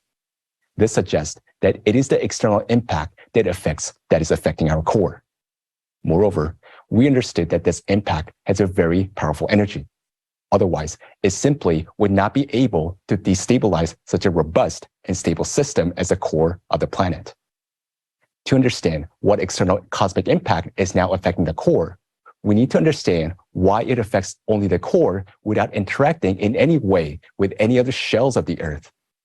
The answer is in the structure of the Earth's inner core.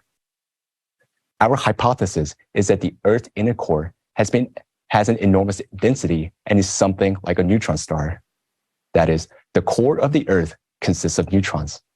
This was also stated by PhD of physics and math Igor Mikhailovich Belousarov in his work Nature Through the Eyes of a Physicist. He suggested how the neutron core could have formed inside and described the planet's development. The density of matter in the inner core is 100,000 times greater than the density of the outer core. This is because the outer core consists of atoms, while the inner core consists of neutrons, which are components of atom and are 12 orders of magnitude smaller in volume than the atom itself. Neutrons are electrically neutral particles, so they do not experience repulsion or attraction. This creates the maximum density of their packing. Free neutrons themselves are unstable particles. They have half-life of 16 minutes. However, when they are part of atomic nuclei, or if they're densely packed, as in the neutron star, the neutrons are stable particles. The advantage of the neutron core hypothesis is that it provides an explanation for the origin of neutrinos detected coming out from the center of the Earth, and why there's an increasing flux of them in local areas. This is due to the decay of free neutrons, which occur on the surface of the neutron core due to the external impact. In scientific publications, one can come across assumption that there's a third layer in the Earth core and that the inner core is asymmetrical. All of these observations arise from seismic wave studies. However, all of them are incorrect because they do not take into account the specific features of the inner core. Due to the enormous density, the inner core is incapable of allowing any waves to pass through.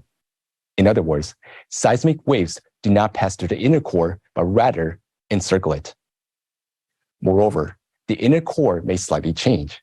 For example, if there's a shift of even 300 feet or 100 meters, measurements of seismic waves coming from the same point before and after the displacement of the core will give completely different results. Based on these differences, false conclusions are drawn that the core has a third layer or that it crystallizes asymmetrically. However, if experts take into account the extreme dense structure of the inner neutron core, which does not allow seismic waves to pass through and that the core can move, then we'll easily understand and process seismic wave data.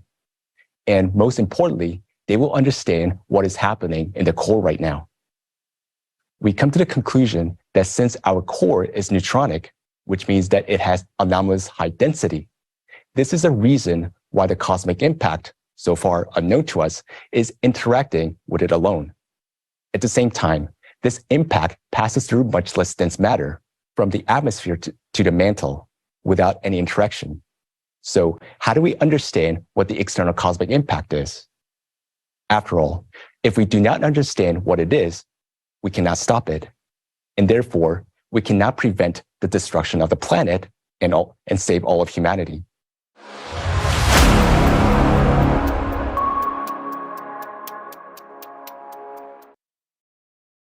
We have said many times that this external cosmic impact is not detected by our devices, and it is a new type of impact that has not been studied by our modern science yet.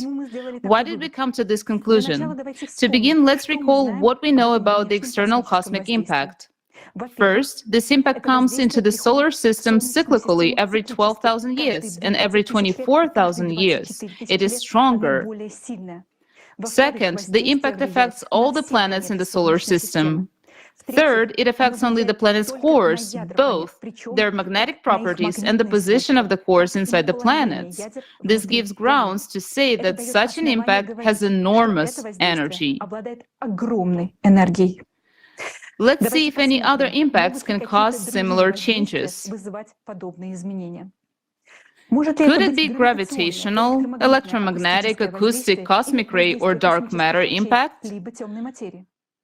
Let's start with the gravitational interaction. Let's suppose that the solar system traveling through space has entered a gravitational anomaly caused by other objects.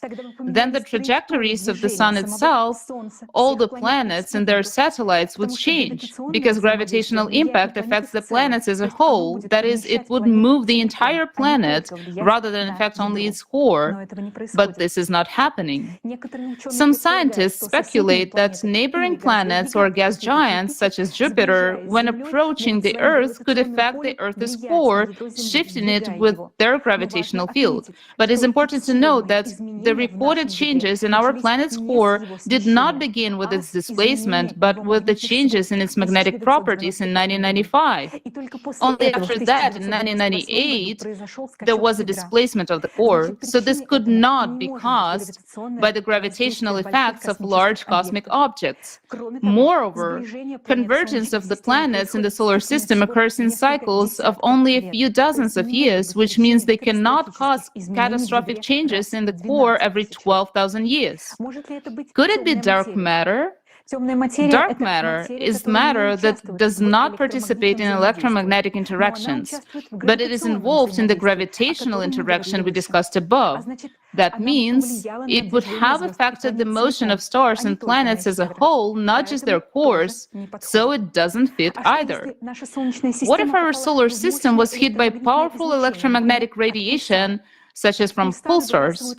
Pulsars emit narrowly focused impulses of different energies. However, there are no pulsars standing in the path of the movement of the solar system and the galaxy, which would have such an unique periodicity with the distance of 12,000 years between them, and every other pulsar would emit even more powerful flux. Maybe then there was a powerful emission of electromagnetic radiation on the sun, or an electromagnetic pulse from a supernova explosion in the depths of space. But let's remember that electromagnetic radiation, such as X-rays and gamma rays, are mostly absorbed by the atmosphere. Only two types of electromagnetic radiation can reach the surface of the Earth, visible and radio waves, but they do not reach the core either. It turns out that no electromagnetic waves from an external source could affect the planet's core because they simply could not reach it. Another factor affecting the planet from space is cosmic rays. Many of them deviate towards the poles by the Earth's magnetic field, skirting the Earth. The rest of the charged cosmic ray particles scatter in the atmosphere, causing showers of secondary elementary particles. Some of them may reach the Earth's surface, but not the core. Only two types of particles are known to penetrate beneath the Earth's surface: muons and neutrinos. Muons penetrate hundreds of meters deep before deflecting, slowing down, and decaying into an electron and a neutrino. But muons are too few to reach the Earth's core. Neutrinos are the only known particles coming from space that can reach the Earth's core. High-energy neutrinos have a high probability of interacting with the Earth's interior, but their flux is not large enough to transfer a significant amount of energy to the Earth's core, while low-energy neutrinos typically pass through Earth without interacting with matter. Let's summarize. Now we see that none of the known impacts, gravitational, electromagnetic, the cosmic rays, can have a direct effect on the planet's core, causing the cyclical changes that we observe throughout the solar system. Moreover, today on Earth, we register another anomalous factor which cannot be caused by any of the previously mentioned interactions, but may be the result of yet unexplored external impact. And this factor relates to changes in the quantum world. Since 2010, measurements of charge radius of the proton have begun to record deviation from the previous measured value. And already after 2016, most of the experiments showed a reduced value of the proton charge radius. The new table value adopted in 2021 was 4.4% less. Such changes at the micro level require enormous energy. And this suggests that this impact should be sought at the quantum level and most likely at the beyond quantum level. A different physics works here, a hypothesis that you will learn about at the end of the forum today. So, we understand that an invisible energy of enormous power is now flowing to the Earth core. We can determine the consequence of its impact by the presence of excess heat in the Earth's interior and by the signs of destabilization of the core. And there's another indirect sign of the external impact, the change in neutrino emissions from the Earth's neutron core. We talked about this phenomenon back in 2014. Although, even earlier, we found that the neutrino emission increases in certain local points of the Earth. Later, our words were confirmed by new scientific research, and in 2016, a paper was published devoted to the detection of neutrinos emitted from the Earth's interior at the Anita Station in Antarctica. There are such zones of neutrino emissions in various parts of the planet, but today, it is difficult for scientists to study the process due to the division of science and lack of funding. We understand that there is an external factor, but there are no conditions for studying it. We can create such conditions only in the creative society, when the scientists will be provided with unlimited funding and all the resources necessary for research. If we delay in studying the nature of cosmic impact destabilizing the Earth core, it is clear what scenario it will lead to. In that case, the fate of Mars awaits us, and you're about to find out why.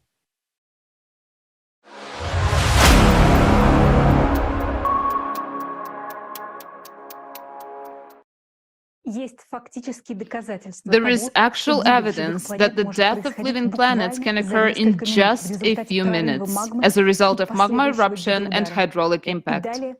Further, you will be presented with a fundamental study of the catastrophic events that occurred on the red planet, which had life until very recently.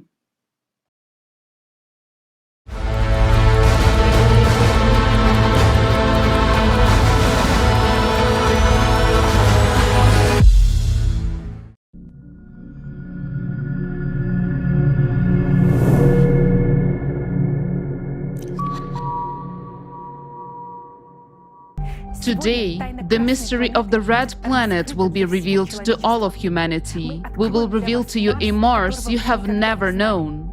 We have a rare chance to study the case of another planet's death from hydraulic impact before it can happen on our own planet.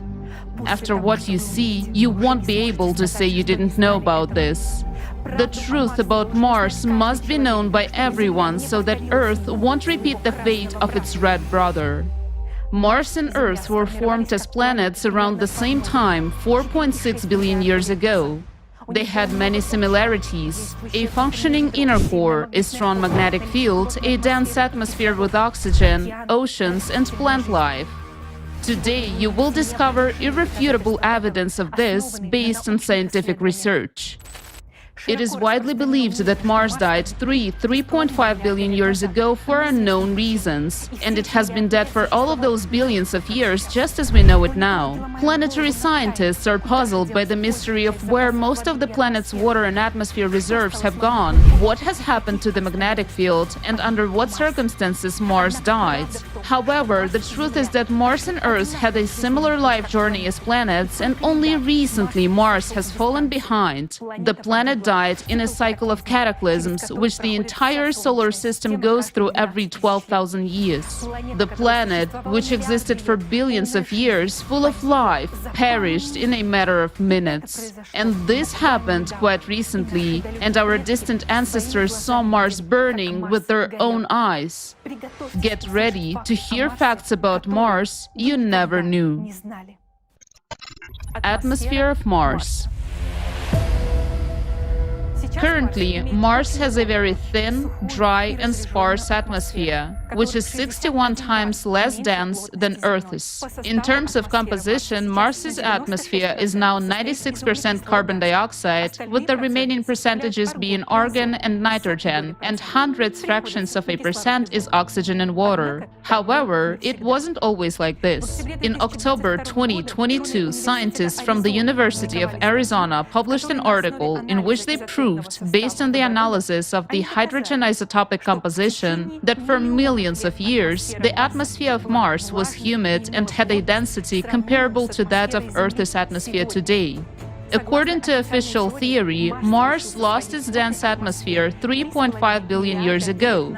However, the following facts contradict this theory. While studying meteorites found on Mars, researchers noted that some of them fell to the surface through a dense atmosphere. This became clear after studying the trajectory of the fall of these meteorites. Scientists were also surprised by the fact that the meteorites were shiny and looked like they had recently fallen. After all, usually iron rusts very quickly in the presence of water. If, according to scientists, Mars lost its dense atmosphere 3 billion years ago, then isn't it surprising that those iron meteorites show little or no signs of corrosion and are not covered with sediments? This suggests that Mars lost its dense atmosphere only recently. But researchers were afraid to draw such a conclusion. Scientists wonder what the composition of Mars' atmosphere was in the past, as now it consists almost entirely of carbon dioxide. Researchers from Oxford University have come to the conclusion that Mars once had an oxygen atmosphere similar to that on Earth. They made this discovery based on a study of the oxidation of minerals on Mars. Professor Portnov, PhD in geology and mineralogy, has come to the same conclusion. The color of Mars rocks, red, just like human blood, indicates that its atmosphere was once dense and rich in oxygen. The similarity between the color of the planet and human blood is explained by the same reason: the abundance of iron oxide. Red soil is formed as a result of the weathering of rocks, that is, their chemical and physical destruction. These types of soils are also quite common on Earth and are called red weathering crusts. They're formed under conditions of a warm climate, abundance of water, and free atmospheric oxygen due to the oxidation of iron in the rocks. The red rock of Mars was formed under conditions similar to those on Earth. Mars is red because nearly half of the Martian surface consists of rusty soil. Such rust, an oxide film on the planet's surface, is the rarest phenomenon in the solar system. It exists solely on Earth and on Mars. On other planets and numerous large satellites of planets that have water, rocks remain unchanged for virtually billions of years. For instance, the basalts of the Moon are not oxidized and have a gray color because there has never been an oxygen atmosphere. Earth's red weathering crusts originated a long time ago, but only after free oxygen appeared in the atmosphere. It was produced by blue-green algae in the oceans. All the oxygen in Earth's atmosphere, 1,200 trillion tons, is produced by green plants in just 3,700 years. But if Earth's vegetation were to die out, free oxygen in the atmosphere would disappear very quickly. Could that be what happened on Mars? Currently, only 0.1% of Mars' atmosphere is oxygen, but there was a lot of it not so long ago.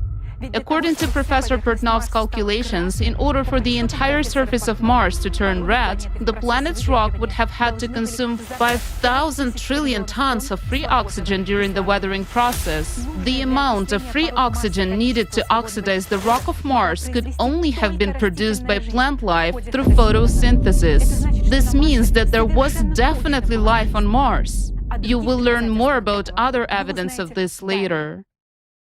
Another mysterious and unexplained fact is that in some places the red color of Mars is just a thin layer on the surface. Mars rovers have drilled the surface of Martian rocks of various compositions many times, and in the pictures you can see for yourself that inside the rocks turned out to be gray, not red. Isn't that surprising that the red color is just a thin layer on the surface of the gray soil, as if it formed yesterday and over a very short period of time?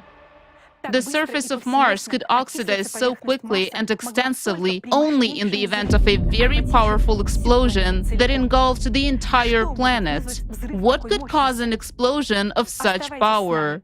Stay tuned for the answer. Magnetic field of Mars. As we can see from the most obvious facts, Mars had a dense oxygen atmosphere and a hot, humid climate. So why is the atmosphere of Mars so sparse now? NASA blames it on the disappearance of the magnetic field. What proves that Mars previously had a strong magnetic field is the fact that minerals in the Martian crust have patches of strong residual magnetization. However, this magnetization of minerals does not provide protection for the whole planet. By the way, for the same reason, humans will not be able to live on Mars, because life on the planet requires not only protection from cosmic radiation, but also a magnetic field of a certain strength. It is interesting that despite the absence of a global magnetic field on Mars, a giant aurora borealis was reported there in April 2022, which was unlike any previously observed. The appearance of such an aurora might indicate a local change in Mars's magnetic field right now. Isn't it surprising that this is happening now in sync with the anomalous polar auroras on Earth? On Earth, changes in the magnetic field in our days occur due to changes in the core. On Mars, it is happening for the same reasons. There is another mystery about the magnetic field of Mars that NASA scientists cannot unravel. According to their hypotheses, 4 billion years ago, due to changes in the core, Mars' strong magnetic field disappeared, and the atmosphere gradually began to be blown away by the solar wind.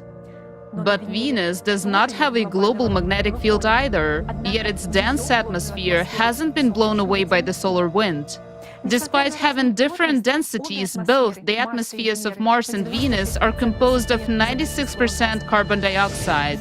There are suggestions that the atmosphere of Venus is preserved by the ionosphere and the induced or secondary magnetic field.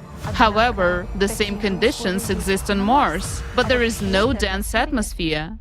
Robin Ramstad from the Swedish Institute of Space Physics proved in his research that even now the weak and sparse atmosphere of Mars cannot be blown away by the solar wind due to the protection from the induced magnetic field, as is the case on Venus. How is it possible that Venus's atmosphere remained despite the absence of a strong magnetic field, while on Mars it did not? The atmosphere on Mars is likely to have disappeared not due to the solar wind and not over 4 billion years, as NASA tells us, but under completely different circumstances. Then what happened on Mars? What was the scale of the catastrophe to deprive Mars of a dense oxygen atmosphere? You will find out more about this later. Rivers and lakes on Mars. Currently, Mars is a dry and cold planet with virtually no liquid water. All water found on Mars is in the form of water ice under layers of soil or on polar caps. During Martian spring and summer, seasonal streams of liquid water consisting of thawed salt solutions can be observed. However, in the past, the hydrosphere of Mars was abundant in liquid water that flowed in a warm and humid climate. This is evidenced by numerous well-preserved riverbeds and lake deposits. Indeed, the presence of rivers with liquid water in Mars's past suggests that once its atmosphere must have been much denser and warmer. As evidence of river processes, rovers on Mars have discovered deposits of clay, river gravel, and sandstone with textures of wavy ripple marks that are formed in exactly the same conditions on Earth. By the way, the rhythmic layering of lake sediments suggests that Mars once had a large moon, not like its current moons Phobos and Deimos.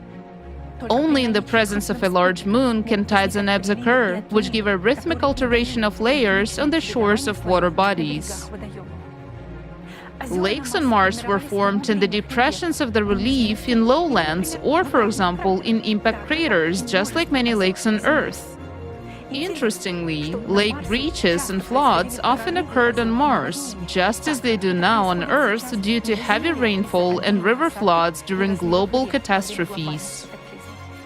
Take a look at these ancient rivers and lakes of Mars in satellite images. Notice how Martian rivers resemble modern river systems on Earth.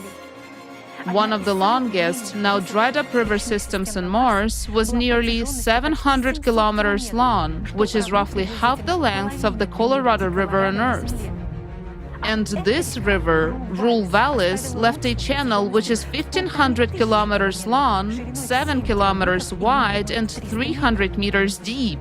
Moreover, in 2019, a study by scientists from the University of Chicago analyzed 200 dry rivers on Mars. It was found that in hundreds of areas on Mars, the rivers were wider and deeper than on Earth, and they had existed on the red planet for an incredibly long period of 1 billion years.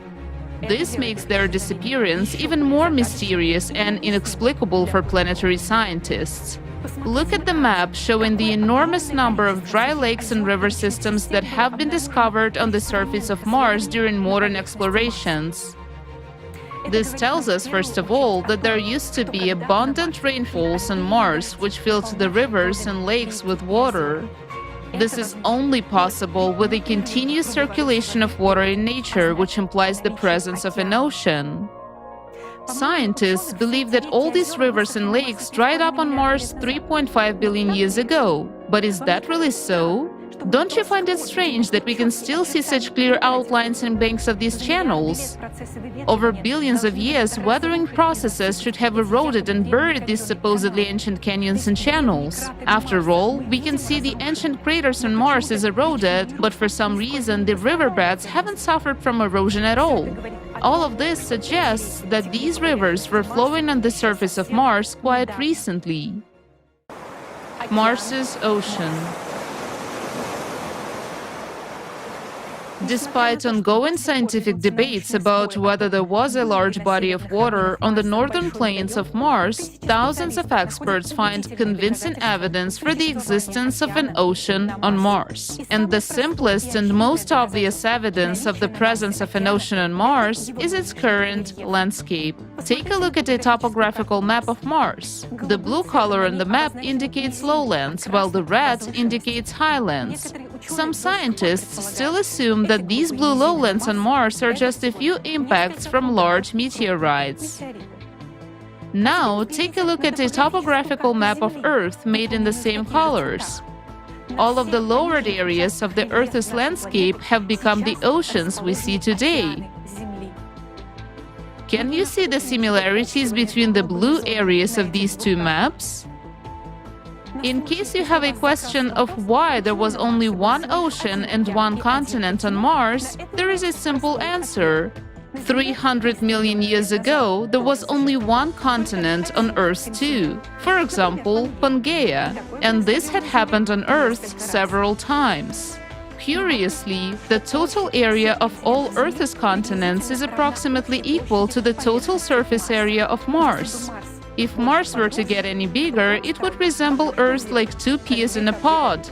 Let's get back to the question of the ocean on Mars. The planet's surface is divided into two parts. The first part is the southern high-standing continent, heavily littered with meteorite craters. The second part is the vast northern lowlands called the Vastitas Borealis Formation. The surface of lowlands is practically untouched by meteorites, as if it were protected from impacts. Interestingly, the boundary separating the continent and the lowland runs at the same height, approximately minus 3,900 meters. On Earth, such a line represents the zero level of the world's oceans. Relying on the topography of the landscape, in 1989, the American geologist T. Parker and his colleagues were the first to come to the simple and obvious conclusion that there was an ocean on Mars. Parker and his co-authors put forward a bold hypothesis. The boundary of the Vastitas Formation is a shoreline, and the formation itself is the bottom sediments of the ocean that once filled up the northern lowlands of Mars.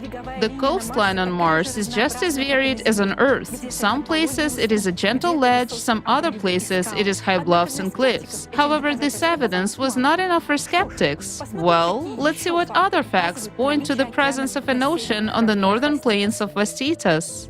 We have already established that thousands of rivers existed on Mars, and they must have flowed down towards the Martian Ocean, just like on Earth. On Earth, rivers carry not only their waters to the ocean, but also various sedimentary materials, such as pebbles, sand, and clay. When rivers meet a sea or an ocean, they form deltas of various shapes, both on land and underwater. For example, Indus, Ganges, Amazon, Mississippi, Nile, Volga, Lena, and many other rivers on Earth form deltas. Surprisingly, but extensive deltas have also been preserved on Mars to this day.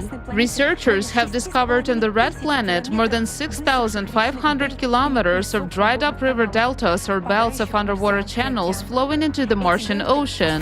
These deltas have left numerous sedimentary deposits on the oceanic coast, at least 900 meters thick. These sediments cover hundreds of thousands of square kilometers along the shores of the former ocean. In February 2021, the Perseverance rover discovered a fan-shaped delta with traces of flash flooding at Jezero crater. At the late stage of the river's life, torrents of water carried boulders weighing several tons for tens of kilometers at tremendous speed. Researchers cannot say what caused such cataclysms in the river. Traces of catastrophic floods have also been found on Mars in the vicinity of the Valles Marineris region. These are giant channels of outflowing water that have no tributaries and start as full-scale channels. These channels are assumed to have been formed by a sudden catastrophic water discharge at a rate of 100 cubic meters per hour. Nothing like this has ever happened on Earth. Researchers say these were some catastrophic events. The next interesting fact indicating the presence of an ocean on the northern plains of Mars is the shape of impact craters from meteorite impacts. The fact is that when meteorites fall into moist soil, they leave a trace of splashing liquid mud around them. In the pictures on the left, you can see a crater from a meteorite impact on dry soil, in the center on moist soil, and on the right on the soil heavily saturated with water. Interestingly, as you move away from the shoreline on the northern plains, the proportion of craters with liquid mud around them increases. This indicates a high residual water content in the soils in the place of the former ocean. On this map, you can see such craters marked in orange. The presence of an ocean on the northern ozone planes in the past is also confirmed by a NASA study based on analysis of hydrogen and deuterium isotopes. According to the analysis, the volume of water on the planet was 6.5 times larger than what remains in the polar ice caps of Mars today. This volume of water was greater than what the Arctic Ocean on Earth contains. However, for some reason, Mars lost 87% of its water. Interestingly, if the Martian ocean had evaporated gradually, researchers would have seen a gradual change in the level of delta deposits and how shallow water sediments replaced deep water ones. On Earth, geologists are well aware of the sequence of sediments formed by a sea receding from the shore for millions of years. However, nothing similar is observed on Mars. On the contrary, there are traces of catastrophic outflows of water, indicating that the ocean has disappeared instantaneously. How is it possible? What was that monstrous catastrophe? Keep this conclusion in mind. We will come back to it later. Life on Mars. As you remember, the oxygen atmosphere on Earth appeared only thanks to the appearance of life on the planet, namely blue-green photosynthetic algae in the ocean. It would be logical to assume that since Mars had an oxygen atmosphere, then it must have been created by plant life, just like on Earth. You must have often heard about the search for life on Mars, but unfortunately, you are unlikely to know that life on Mars has already been found many times. The history of discovering life on Mars begins in 1996, when a group of scientists published an article about finding bacteria-like microscopic fossils in one of the Martian meteorites that was found in Antarctica. Later, the scientists changed their minds and declared that those were just rock formations. Surprisingly, the discovery of a large number of organic molecules found in samples of the Jezero crater by the Perseverance rover in 2022 did not cause much excitement, despite the fact that NASA officially announced it. It turned out that back in 2013, the Curiosity rover found signs of organic matter in rock samples, but this was not recognized as an official discovery of life on Mars either. Think about it. If there was a living ocean on Mars, what else besides bacteria could have appeared in the ocean waters? What kind of marine organisms develop in the warm ocean waters on Earth? You'll be shocked to learn what the rovers actually found, but what NASA scientists forgot to mention. For 7 years, starting in 2012, the Curiosity rover has been plowing through Gale crater, which is located on the coast of the dried-up Martian Ocean. Scientists believe that 3.5 billion years ago, Gale crater was a lake or a body of water. Similar lakes on the seashore on Earth are often filled with salt water due to the proximity of the ocean and are called lagoons. Interestingly, salt-saturated rocks have also been found in Gale crater. The Journal of Astrobiology and Space Science Reviews published a collaborative study of 15 different institutes and science centers in 2020, which provided comprehensive evidence for geologists and paleontologists of fossilized organisms found in Gale crater on Mars. Based on an examination of 3,000 photographs, there were detected and identified specimens resembling terrestrial algae, lichens, microbial mats, stromatolites, and many others. These were exactly the same organisms that now live on Earth. We will provide just a few examples. Those very microorganisms, blue-green algae or cyanobacteria, responsible for Earth's oxygen atmosphere, create structures called stromatolites. Modern stromatolites can be seen on the coast of Western Australia. Take a look at these oval towers built by the current living marine stromatolites in Lake Thetis, Australia, Earth.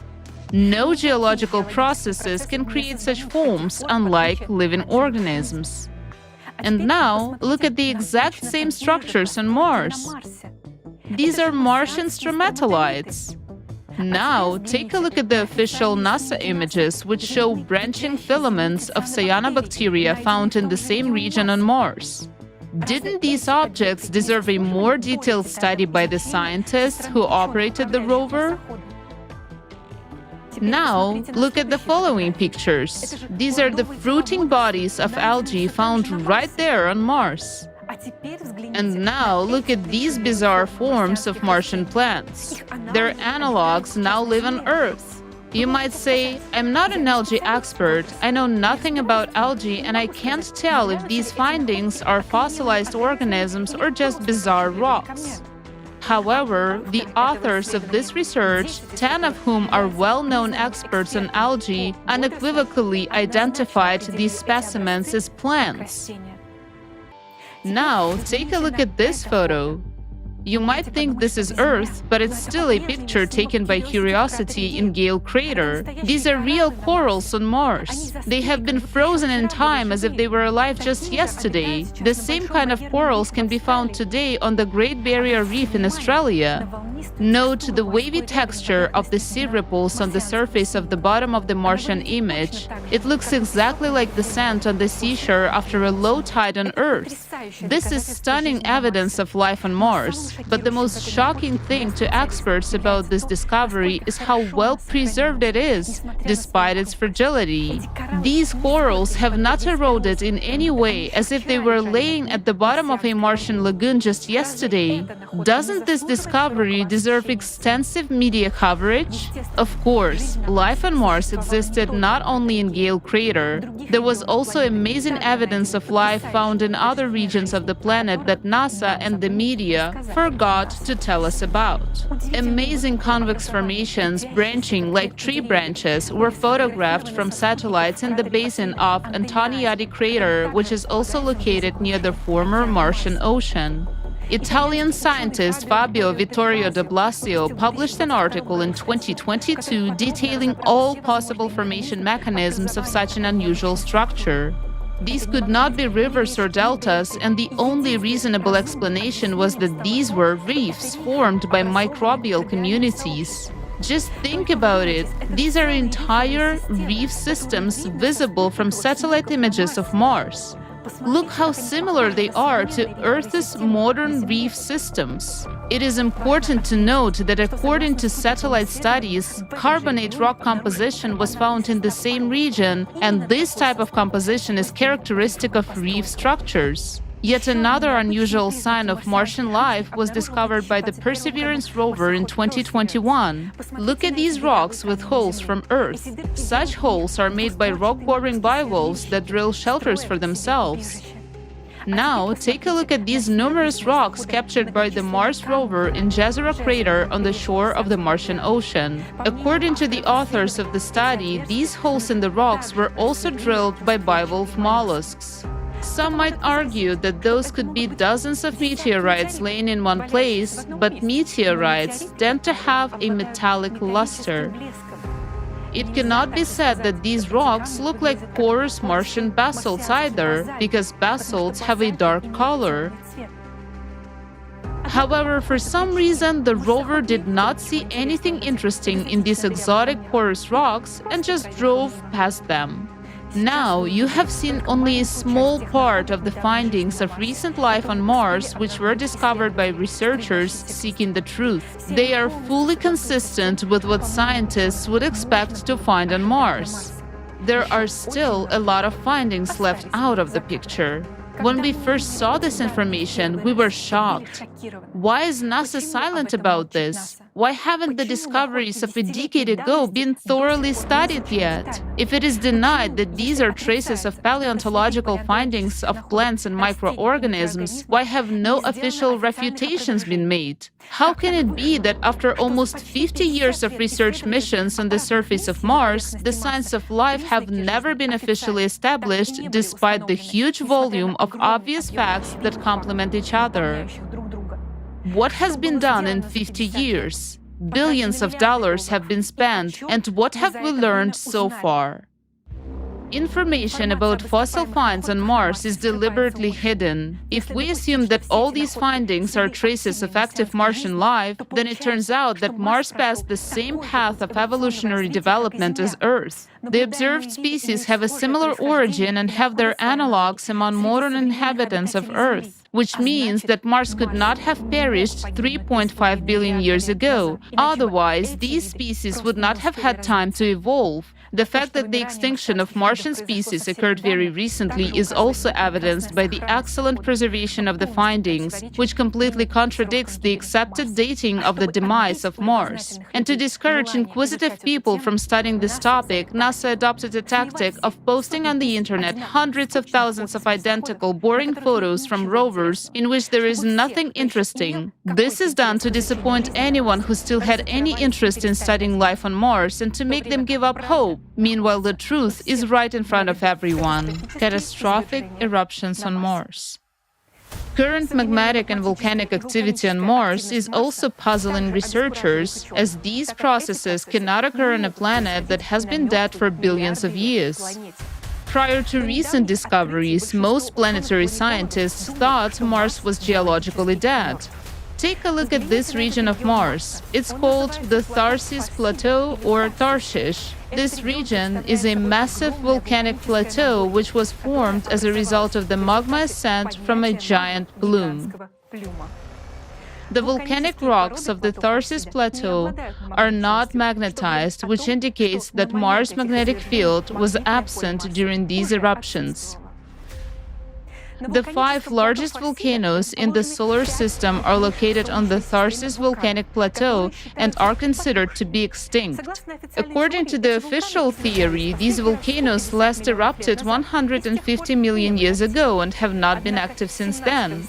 However, on September 17, 2018, a 900-kilometer-long cloud was observed, ejected by Arsia Mons, one of the volcanoes in the region. This suggests that these volcanoes of Mars are not dead.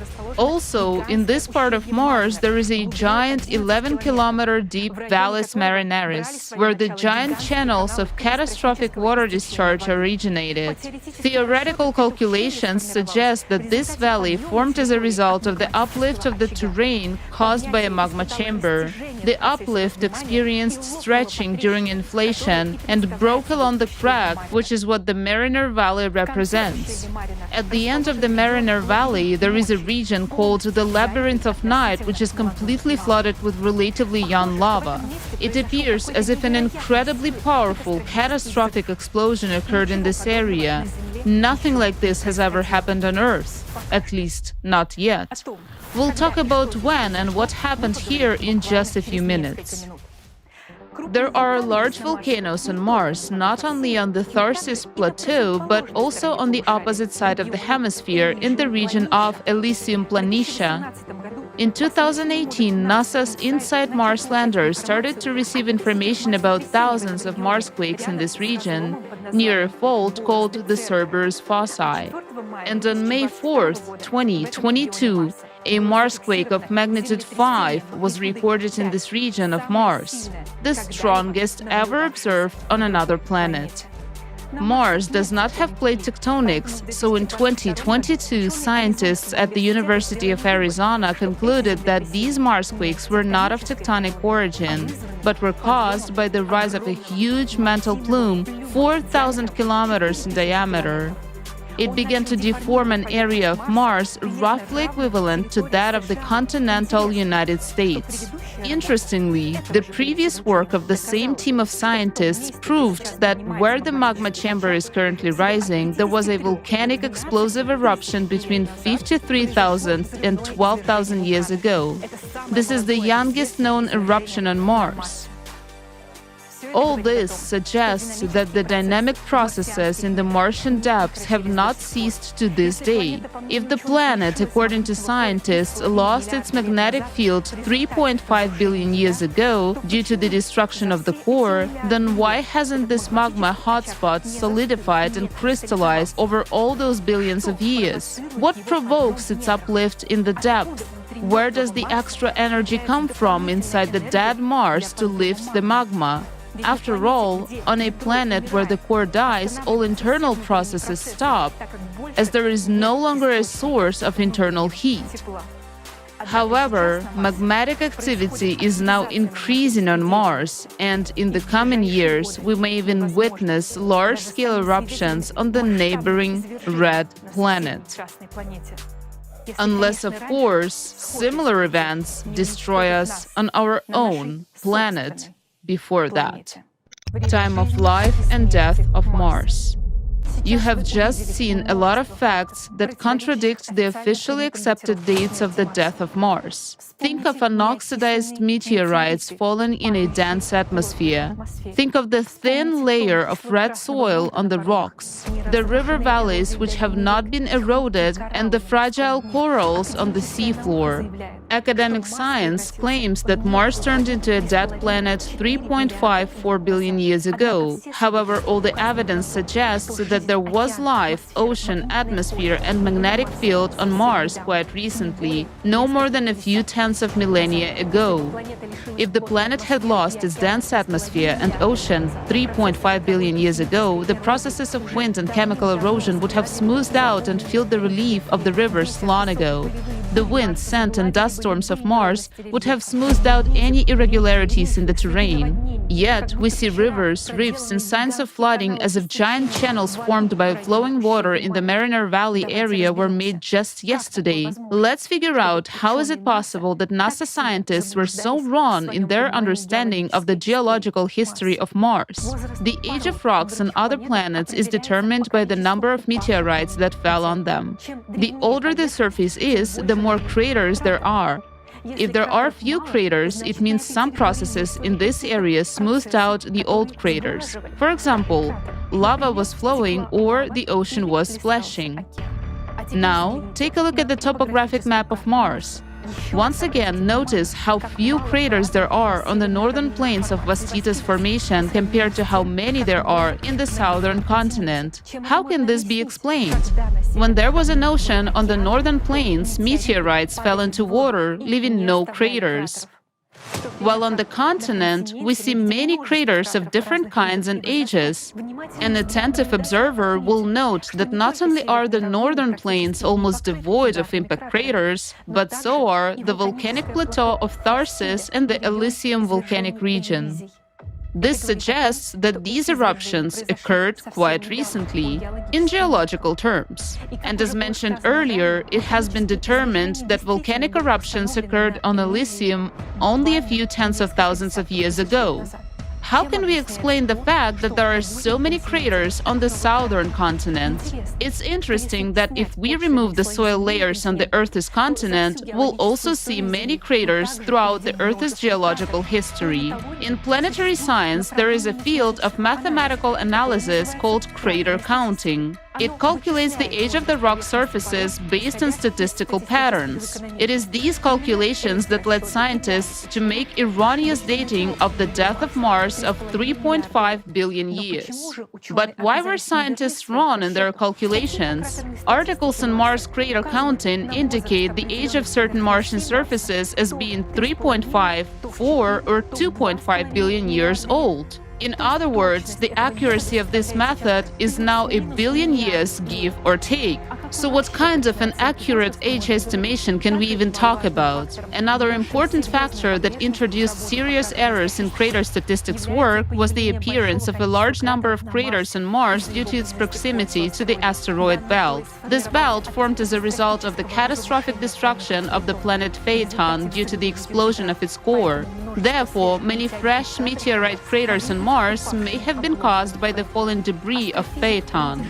Astrophysicist Rudolf Schildt, a Nobel Prize nominee, and a team of researchers believe that Mars lost its atmosphere and ocean not 3.5 billion years ago, but in the period between 100,000 and 10,000 years ago. Professor Alexander Mikhailovich Portnov asserts that the catastrophe on Mars occurred only a few tens of thousands of years ago. We hypothesize that Mars died 24,000 years ago during a cycle of most powerful cataclysms that affect the entire solar system every 12,000 years. Planetary scientists do not see that Mars died recently because they ignore information about the cycle of cataclysms and do not pay attention to the fact that climate change and the activation of the depths of all planets of the solar system occurs simultaneously.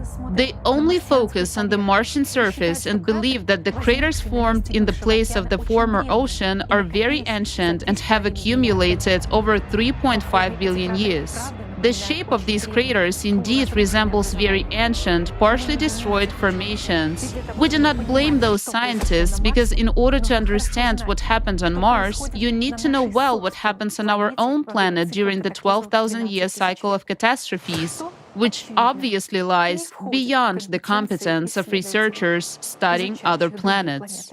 During a cycle of catastrophes, when the impact from outer space delivers additional energy to the cores of the planets, their interiors begin to heat up, causing the cores to get displaced. Destabilization of the core in the planet causes anomalies in the magnetic field and the drift of the poles. The center of mass and the speed of rotation of the planet begin to change. Due to the energy entering the planet's interior and changes in the centrifugal force, magma begins to rise from the interior of the planet, just as it is currently happening on Earth, where magma is already breaking through the thinnest parts of the crust. The thinnest part is the oceanic crust, and now, due to the rise of magma, the ocean floor is heating up more than usual. The same thing is happening on Mars, as well as on other planets of the solar system and even on the Moon. Take a look at the flat, smooth surfaces of the ocean of storms in the Moon. That part of the Moon became so smooth probably because in the 12,000-year cycle, magma from the depths melted the crust in that area from within. The same process takes place on Mars. During the cycle of cataclysms, magma heats up the bottom of the former ocean and melts the ice below the surface, while the craters erode. This is why scientists believe that these are ancient craters that appeared billions of years ago. Numerous traces of crater healing, floods, and even traces of mega tsunamis in the recent past of Mars speak of endogenous heating of the planet's interior, the thawing of water-saturated soils, and the erosion of the former Martian ocean floor. For scientists unfamiliar with the information about 12,000-year cycle of cataclysms, these phenomena remain a mystery. Experts cannot imagine that their models and dating are wrong because they cannot answer a simple question: where did the atmosphere and ocean of Mars disappear if it died recently? Now we're going to tell you the most vital information for every Earthling. Are you ready to find out what really happened on Mars and what could happen on Earth in just 13 years? Hydraulic impact on Mars. Mars died suddenly. Recall, we do not see traces of the gradual retreat of the ocean. This means the ocean disappeared instantly. The dense oxygen atmosphere of Mars also disappeared under mysterious circumstances unexplained by NASA models. The oxidized red film over the entire surface of Mars could only have formed in conditions of the burning of the entire atmosphere. This sudden, unexpected cataclysm formed giant traces of water discharge. Only a single scenario of the death of living planets can bring together all these disparate facts into one frightening picture. Let's look at how this catastrophe happened on Mars. It all started just like it does every 12,000 years throughout the solar system. Extra energy from the outside began to enter the cores of the planets. The core of Mars also received this energy, and the interior of Mars began to heat up. The magma chamber beneath the Cerberus plateau began to rise, just like what's happening now on Earth under the glaciers of Greenland and Antarctica. The humid, warm climate of Mars began to change. The global temperature on the planet rose by several degrees. The ocean began to warm up from the bottom. The number and severity of natural disasters began to increase on the planet. In the Northern Ocean, the number and strength of Martian hurricanes began to grow, destroying the coast. The current coastline of Mars has clearly observed areas of persistent hurricane landfall.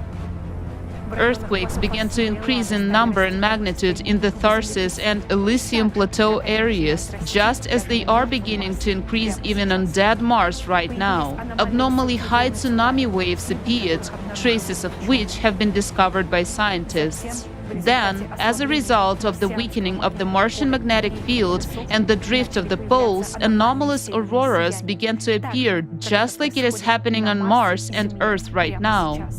The instability in the planet's interior continued to grow. On two plateaus, Cerberus and Elysium, volcanoes exploded and catastrophic eruptions began, flooding everything around with liquid, unusually hot lava. This is evidenced by a huge area covered by lava flows.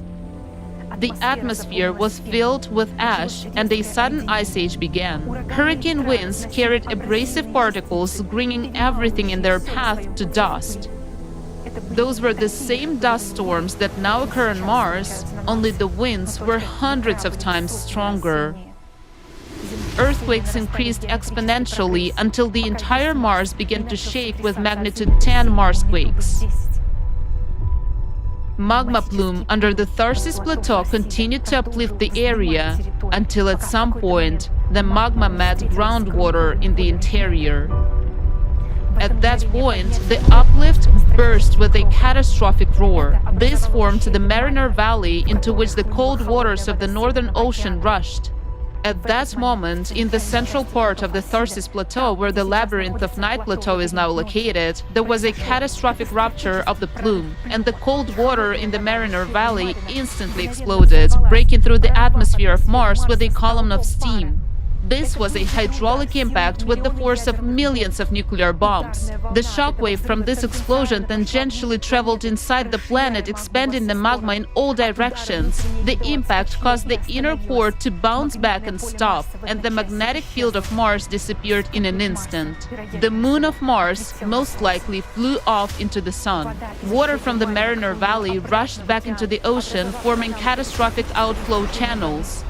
Mars exploded from eruptions, its atmosphere started burning and flared from electromagnetic discharges. Mars was burning, and our distant ancestors saw it. The blazing planet began to be covered with a red oxide film. At this very moment, literally in a couple of minutes, the torn atmosphere of Mars rolled up like a scroll, and since its integrity was violated, it broke off the blazing planet along with the ocean.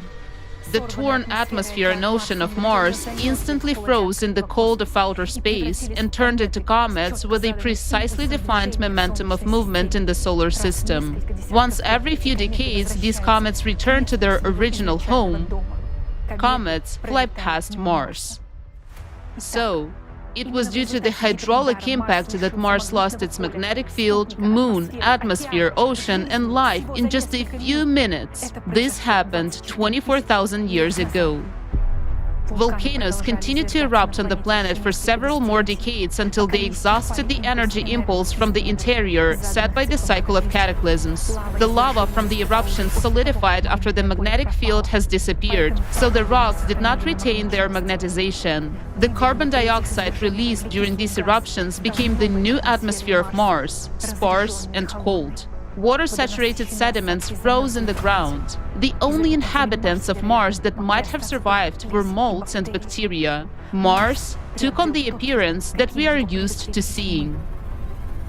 Over the past 24,000 years, a number of meteorites have fallen on Mars, including ones from the asteroid belt at the location of the planet Phaeton. However, 12,000 years ago, during the previous cycle of cataclysms, the distorted interior of Mars received a new impulse of energy, and the volcanoes began to erupt again, while the floor of the former ocean heated up and melted. It was these processes that caused the craters on the northern plains to take on the appearance of ancient formations, causing scientists to push back the date of Mars's death to an uncertain 3.5 billion years. Why have thousands of scientists been misled and deceived about the true dates of Mars's death?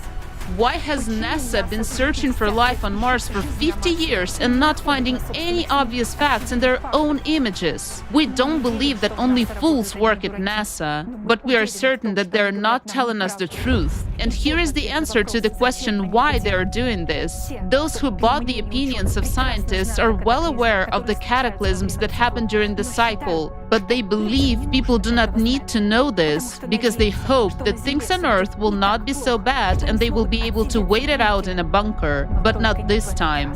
Nobody survived in a bunker on Mars. Here it is, Mars, dead and cold, evidence and the most vivid example of hydraulic impact, a rare phenomenon on living planets. Mars is a dead monument to a hydraulic impact, a terrible tragedy, and at the same time, this is our chance to understand the reality of the death of planets, the reality of seeing the same scenario on our planet. Now on Earth, we have also entered a cycle of cataclysmic events, similar to the one during which Mars died.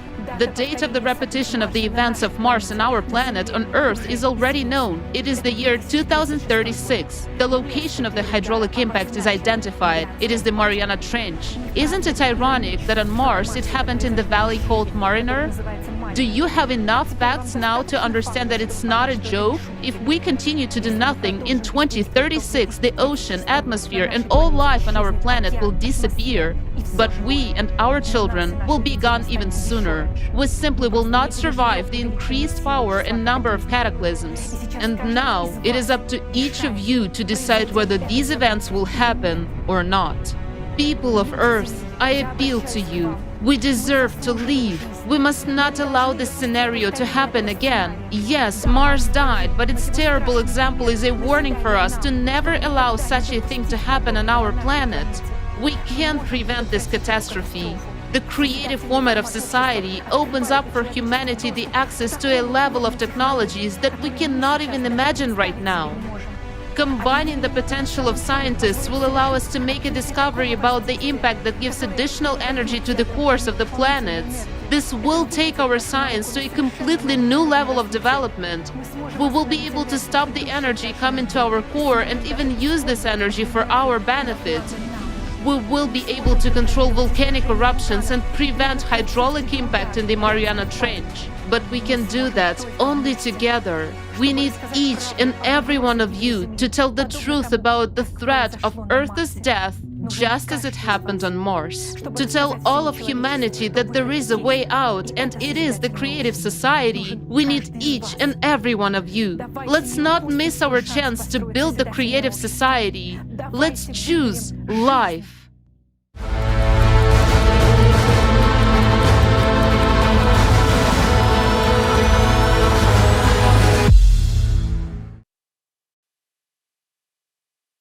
After this film, I want to say only one thing. It's about the survival of the entire humanity and our planet today. This is a matter of global security. The main topic of the entire international agenda today should be the topic of studying the external impact that affects the core of our planet and what we can counteract it with. And a more urgent task is to create the conditions for the scientific world so that this problem can be resolved. And those necessary conditions are the building of the creative society. If we don't want to repeat the fate of Mars, we need to act now.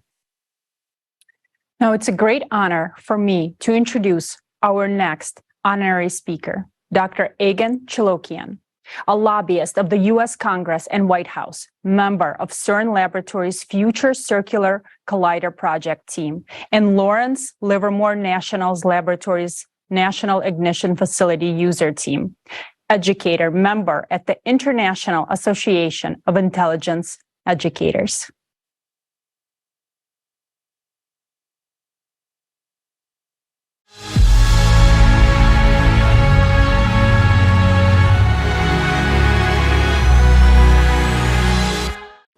Good day to everyone. My name is Egan Chilokian. I am a retired international tax law professional who was also a qualified particle physicist. For the most part, I reside in Cambridge, Massachusetts, USA, home to both MIT and Harvard University, where I have academic roots. Equipped with a combined legal and physical science background, I developed a professional career within the national security, legislative affairs, and academic communities, commencing very early on. Today, I shall be speaking on the interface between climate change, Earth's geophysical disruption, legislative affairs, and national security. Because the character of my chosen topic requires a cultivated expertise typically obtained only on the job, particularly with respect to legislative affairs and national security, I'm also going to give you a bit of my professional background in these same domains as well. In this regard, very early in my career, I served as a legislative tax analyst attached to the President's Commission on International Trade and Investment Policy, the White House, under President Nixon and President Ford. And while affiliated with the Harvard Legislative Research Bureau, and while serving on the board of editors of the Harvard Journal of Legislation, I simultaneously served as a legislative tax analyst with the Joint Taxation Committee of the Committee on Ways and Means and Finance, U.S. House of Representatives and Senate, 92nd and 93rd sessions of Congress. Thereafter, I worked with the Reagan Kitchen Cabinet and Reagan White House, where I was intimately involved with President Reagan's Strategic Defense Initiative project. In total, I have worked with 4 U.S. presidents. While I am, in fact, based in Cambridge, Massachusetts, the lion's share of my current professional activities do in fact take place on Capitol Hill, Washington, D.C., where I have recently commenced a specialized legislative affairs practice centered on climate change and national security-related matters. Incidentally, if you're wondering whether or not I still keep my hand in the physical sciences, well, yes, I do. In fact, I am duly cited in all 4 volumes of CERN Laboratories' Future Circular Collider Conceptual Design Report, and I retain a very active role in the FCC's development. Additionally, I am likewise actively involved in NASA's NISAR mission as well, with a 2024 launch date rapidly approaching. CERN is the preeminent particle physics laboratory worldwide, and the FCC project is deemed to be one of the world's most sophisticated engineering challenges. And with regard to NASA's NISAR mission, which is a partnership between NASA and the Indian Space Research Organization, it is the first satellite mission to collect data in 2 microwave bandwidths, called the L-band and the S-band.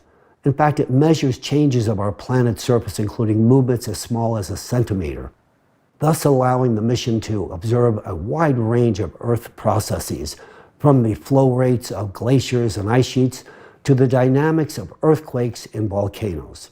The tools provided by NASA's NISAR mission will likely be available to many of you within this audience within the very near future. Now I will turn my attention to the interface between volcanoes, the oceans, human anthropogenic behavior, and legislative affairs and national security. Starting with the oceans and human interaction, the anthropogenic factor has indeed destabilized our ocean's ability to mitigate Earth's ever-increasing volcanic activity. Historically, we as humans could place reliance on Earth's oceans to provide a natural cooling system for the plates and magma beneath Earth's crust, which in turn prevented magma from achieving critical temperatures. By simply cooling the plates and the magma through the release of excess heat into the atmosphere, the oceans routinely prevented the prospect of potentially catastrophic consequences of magma breaching through Earth's crust. Now, unfortunately, it would appear that humans have seen fit to handicap our oceans from performing this vital service. Growing evidence would suggest that the thermal conductivity of ocean water has been decreasing at a molecular level as a direct result of microplastic pollution. Microplastic pollution has decreased the ability of the ocean to release heat into the atmosphere, consequently causing the ocean to heat up and the magma beneath the plates to receive insufficient cooling. As a direct result of this activity, the opportunity for enhanced seismic and volcanic activity has dramatically increased. Routine results reveal that magma flows that are currently being released reflect higher temperatures and significantly different chemical compositions than those observed in the past. And magma that was previously retained at greater depths is now freely evacuating to the surface, further supporting the validity of this statement. Now let's talk about volcanoes. This portion of my presentation will be centered on the cataclysmic volcano activity, both historical and forthcoming, and on the impact likely to be visited upon mankind. Whether viewed through the national security or national disaster lens, the threat warrants immediate global attention. Accordingly, from the introductory presentation, it is hoped that a blueprint to address this issue at hand may ultimately be born, and to the same end, a 12,000-year evolutionary volcanic cycle will be embraced, from which we shall examine the factors which give rise to my assertions. My choice to employ a 12,000-year cyclical barometer was drawn from traditional geological interrogation, which included an empirical examination of ice core data, sedimentary deposits, glacial traces, paleomagnetic research, and archaeological excavation datings. The enhanced frequency of extraordinary geophysical events indicates pronounced instability in the Earth's core. This same instability will consequently manifest itself in the form of intense heat and subsequent magma, as witnessed just a few weeks back. The seismic events unfolding before us today should not be overlooked or discounted. Earthquakes realized in Turkey and Syria, compounded by a succession of volcanic eruptions and subordinated activity, ought to provide ample warning of imminent danger at our doorsteps.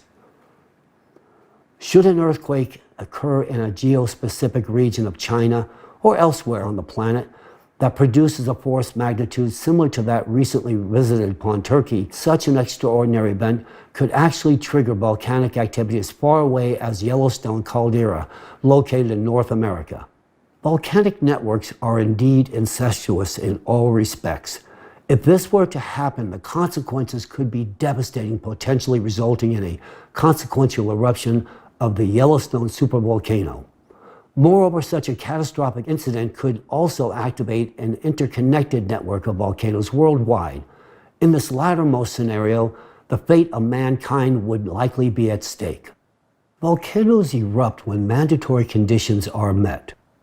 Currently, an increase in magnetic activity is observed on the Earth's interior, and this will ultimately bring about enhanced volcanic activity from both volcanoes and supervolcanoes alike. As magma escapes to the surface, even if external impact on the Earth's core were fully arrested, the presence of inertia would suggest that the eruptions would persist. This inspires the inevitable question as to whether or not volcanic eruptions could be controlled, regulated, or even precluded by man. Can we actually diffuse volcanic eruptions? The eruption of a volcano is instigated by the ascent of magma and the buildup of pressure within the conduit of the volcano. Upon reaching the surface, the magma is discharged as a result of degassing. The process of eruption is also accompanied by a series of small earthquakes that cause the surrounding plates to shift, which can influence the upward movement of the magma. In fact, volcanoes function as a remediating mechanism for our planet, with the goal of stabilizing magmatic outflows. What about earthquakes? Earthquakes are not a mere consequence of plate destruction, but rather a fundamental mechanism of natural remediation, a protective mechanism for our planet. A series of earthquakes within the Earth's crust indicates that the crust of our planet itself compensates for an increase in pressure of magma in the trough, thereby averting volcanic eruptions. During the eruption, only a portion of the accumulated magma is spent, with the remaining balance falling subject to the natural remediation process. This same process manifests in an integral series of stabilizing earthquakes of varying magnitudes, which further serves to stay magma escape. Such a mechanism of natural compensation does not, however, apply in the case of supervolcanoes. A supervolcano possesses a massive magma chamber embedded in the Earth's crust, where magma can ascend and penetrate through the tectonic plate, resulting in a volcanic eruption. Unlike regular volcanoes, Earth's crust is unable to manipulate and restrain the powerful supervolcano eruption through the movement of its plates. Instead, the tectonic plate succumbs to its elimination through a process of melting, which allows magma to flow less impaired directly from the magma chamber under enormous pressure. In the present moment, we have an unprecedented opportunity to avert such catastrophes. These are not fanciful theories, but rather fundamental principles that are being implemented today. We have acquired the knowledge of how to properly degas and unload volcanoes.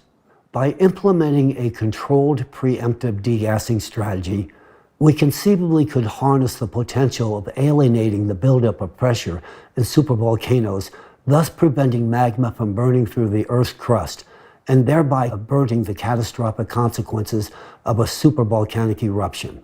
To properly perform degassing measures and activate the compensatory mechanisms already in place, it would be necessary to control both the plates and the pressure of magma in order to regulate closure of the trowel.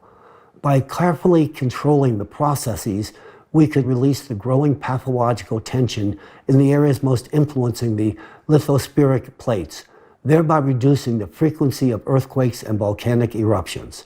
In other words, the process of earthquakes can be influenced and possibly regulated. In closing, we can prevent the catastrophic eruptions of a supervolcano. However, this can only be achieved after we stop the external impact on the core, which takes place every 12,000-year cycle. This is an undeniable fact. If we fail to take corrective action or improperly conduct degassing, the excess energy will intensify the cavitation process of magma and lead to a sharp expansion of magma pressure, which the crust would not be able to withstand. In such a case, our planet may well face the same fate as Phaethon, a catastrophic explosion that would transform it into an asteroid belt. The issue at hand is not just a matter of national security, but rather a supranational one that should capture the attention of intelligence agencies and governments worldwide. It is critical that we act with urgency, as the consequences of inaction would be catastrophic. In fact, we should have acted yesterday. And this is the reason that I stand before you today, delivering this message with the utmost seriousness and urgency. The paradox of the current consumerist format lies in the fact that despite our understanding and solution to the problem, we are unable to implement them in practice, because executing the degassing process effectively requires a globally coordinated effort that involves the territories of different countries. However, in a world where everything starting from private enterprises to the states themselves is divided and focused on defending their own interest, such efforts are unfortunately seen as a potential threat to national security. Reaching agreement on these issues at the international level can take decades, and this is concerning, given the urgency, especially when these challenges should have been resolved yesterday. The second factor that hinders progressing towards these goals in the current consumerist society is the lack of financial resources allocated to such activities. Despite claims of enough funding, the reality is that there are insufficient investments in these areas. While funds are directed towards wars and conflicts, no funds are allocated to provide for pressing human needs, because the consumerist society places no value on human life. Therefore, I assert with confidence that if we persist in the consumerist model of international relations, we are bound to fail. The terms of the game are such that even if we possess a solution, we are not able to execute it. We people are the root cause of all crises. Nevertheless, regardless of our past mistakes, we can always stop and do things in a different way. However, given the current state of affairs, any small delay in addressing the climate threats will result in irreversible consequences. Soon we will no longer be able to do anything against the climate, and all of us understand this perfectly well. In light of the dire climate situation, I have come before you today to discuss a possible solution. I believe that the only way to overcome our current crisis is to transform our society from a consumerist format of society to a creative society. The model of the creative society instills in us three key conditions that will enable us to combat climate change. First and foremost, in the creative society, human life is considered paramount, and thus its preservation and protection are prioritized above all else. Secondly, the creative society operates as a single economic space that is both open and transparent, which means there are neither wars nor geopolitical conflicts, nor hidden agendas. This will allow us to execute a global degassing strategy. Finally, it is of the utmost importance that the transition to the creative society provides unlimited funding for scientists to quickly solve the climate issue. This will ensure that scientists have unlimited funding and enough resources to expedite the resolution of the climate issue. In the creative society, sufficient resources will be directed towards the control of volcanic eruptions, thereby enabling us to alleviate the pathological load and pressure from the tectonic plates. With such proactive measures in place, we could even prevent the impending eruption of Yellowstone and corresponding earthquakes. This is not far-fetched, this is a realistic goal, and we are actively working towards achieving it. In addition, not only will we be able to forecast powerful earthquakes such as the recent ones in Turkey and in Syria, for example, but also be able to prevent them. Through the implementation on such measures, we could achieve a stabilization on the planet's geodynamic processes. Of course, this will only be possible once we have stopped the external impact. I am confident that we will discover the necessary solution, but it is extremely crucial that we initiate this work in the near future. Please note that control over geodynamic processes will have a nearly instantaneous impact on the atmosphere, culminating in the control of typhoons, floods, anomalous precipitation, and other cataclysms as well. We envision a future where humans can control climate, including natural disasters. Creative society truly opens up an opportunity to create a world in which cataclysms can be prevented and every person's life safeguarded. This prospect has been the subject of my thoughts and aspirations for a very long time. Therefore, when I was in Washington and encountered the presentation on the Creative Society, I immediately realized that it is precisely what we need. I recognize that the Creative Society is our way out, and thankfully we have such a way. This is something that can enable scientists to act without constraint, stop an external impact, save our planet, and protect human life. That, to me, is the most significant aspect. I know how to solve this problem. I hold the keys to the future in my hands. But as of now, I lack the opportunity to utilize them. This opportunity can only be provided through Creative Society. Only through the establishment of a Creative Society can we actually unlock the true potential to implement the solutions to prevent climate catastrophes and secure the safety and well-being of every individual. Ladies and gentlemen, thank you. I appreciate the opportunity to speak before you this day. Thank you so much. Have a good day.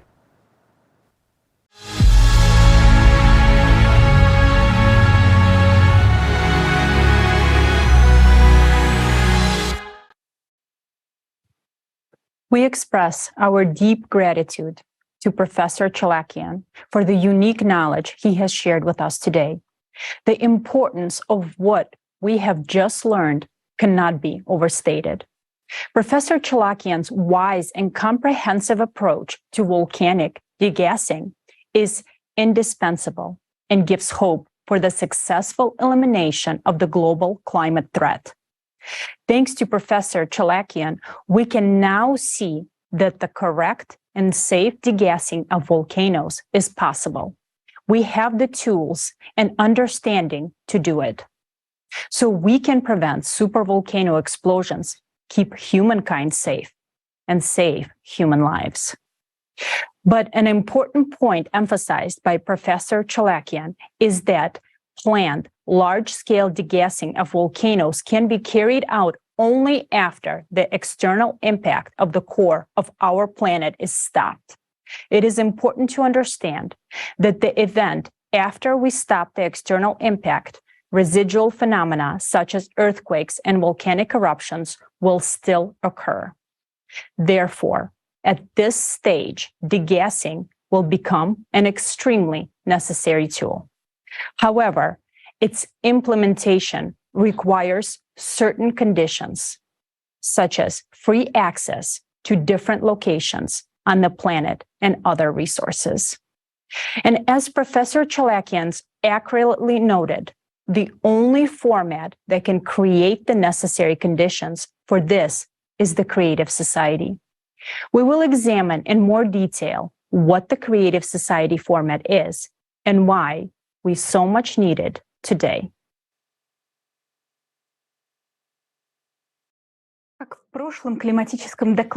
In the previous climate report, as well as in this one, we mentioned that our planet may not survive this 24,000-year cycle of climate change. In particular, because our planet's immunity, its main compensatory mechanism, has been destroyed. The time has come to find out how our planet's immunity has been destroyed and what role we, humans, have played in that.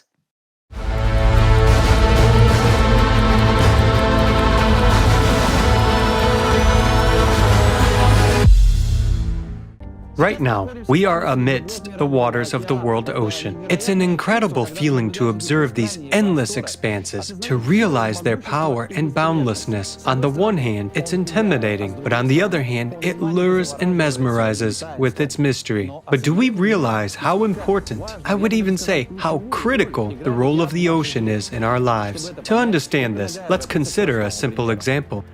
We are in a room with the air conditioning unit of our vessel. Without it, life on this ship would be unbearable. It regulates the climate, temperature, and humidity, and saturates our air with oxygen. The ocean does the same on our planet. It covers 70% of it, creates favorable conditions for life, regulates temperature and humidity, and also provides 80% of the oxygen in our atmosphere. But there's another very important function that it performs. In addition to creating the necessary conditions for life, it also protects it.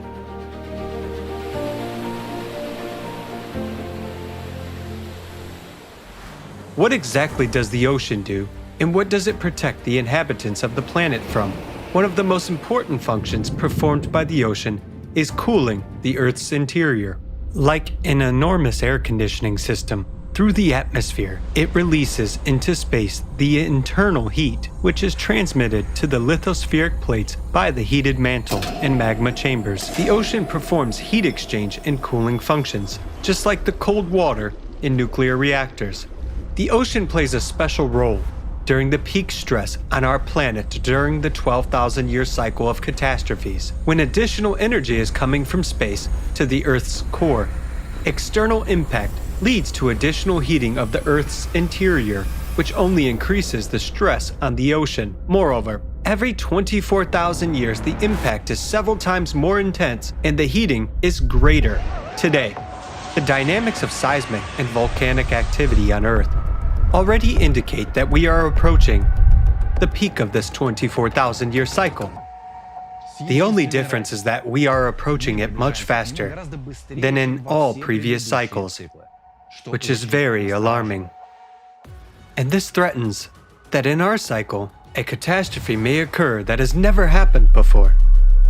A magma rupture in the Mariana Trench, leading to a powerful explosion that would shut down the core and burst the atmosphere. Such a catastrophe will not only lead to the end of humanity as a species, but also to the death of the very planet Earth.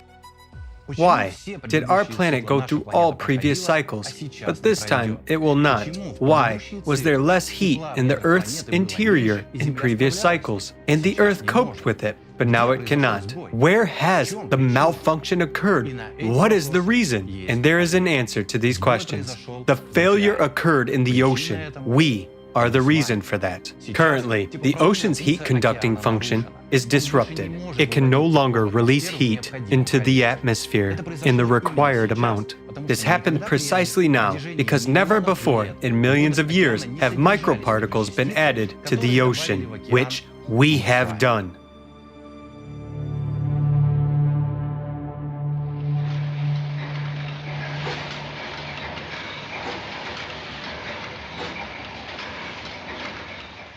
Oil is hydrocarbons. Hydrocarbons at the molecular level critically reduce the ocean's heat conductivity.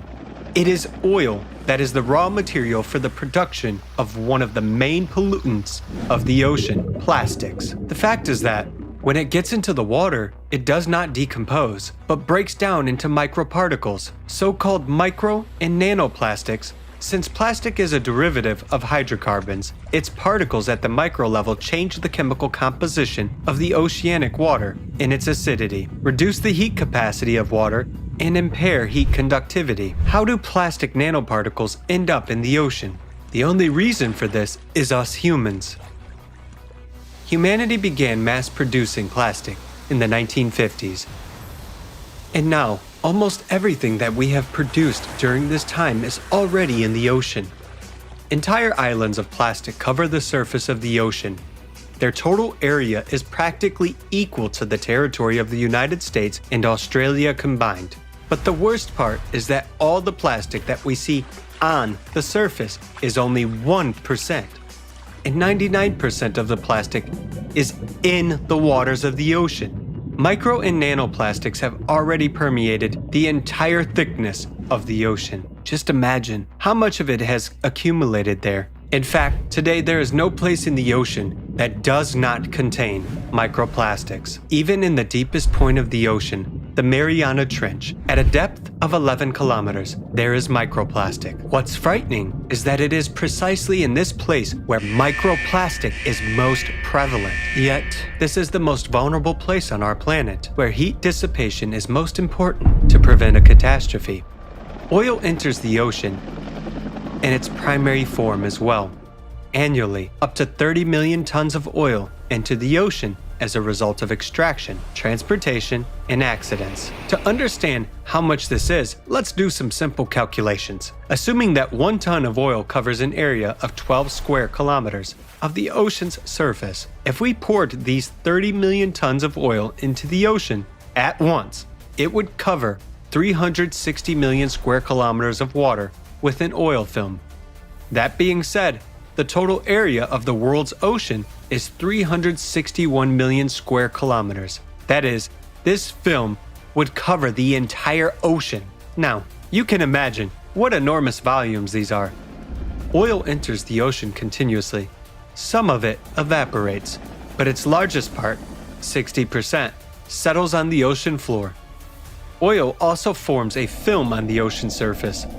Aerial photography has recorded that nearly 20% of the ocean's surface is already covered by such an oil film. It further blocks the ocean's ability to release heat and overall disrupts its evaporation by more than twice. As a result of pollution by hydrocarbons and plastic, the ocean has lost its capacity to release heat. Instead, it accumulates it inside, causing even more warming from endogenous heat from the planet's interior. Thus, we, humans, through our activities have disrupted the system that had been functioning for millions of years before us, killing its important link, the ocean. As the ocean is currently struggling to cool, and is dissipating less heat, it is starting to warm up at the bottom. A warming 0.04 of a degree Celsius has been detected at a depth of 4.5 kilometers. It may seem like a small value. In a room, we wouldn't even notice such an increase. But imagine what this means on a planetary scale. What this means in terms of millions of cubic kilometers of ocean.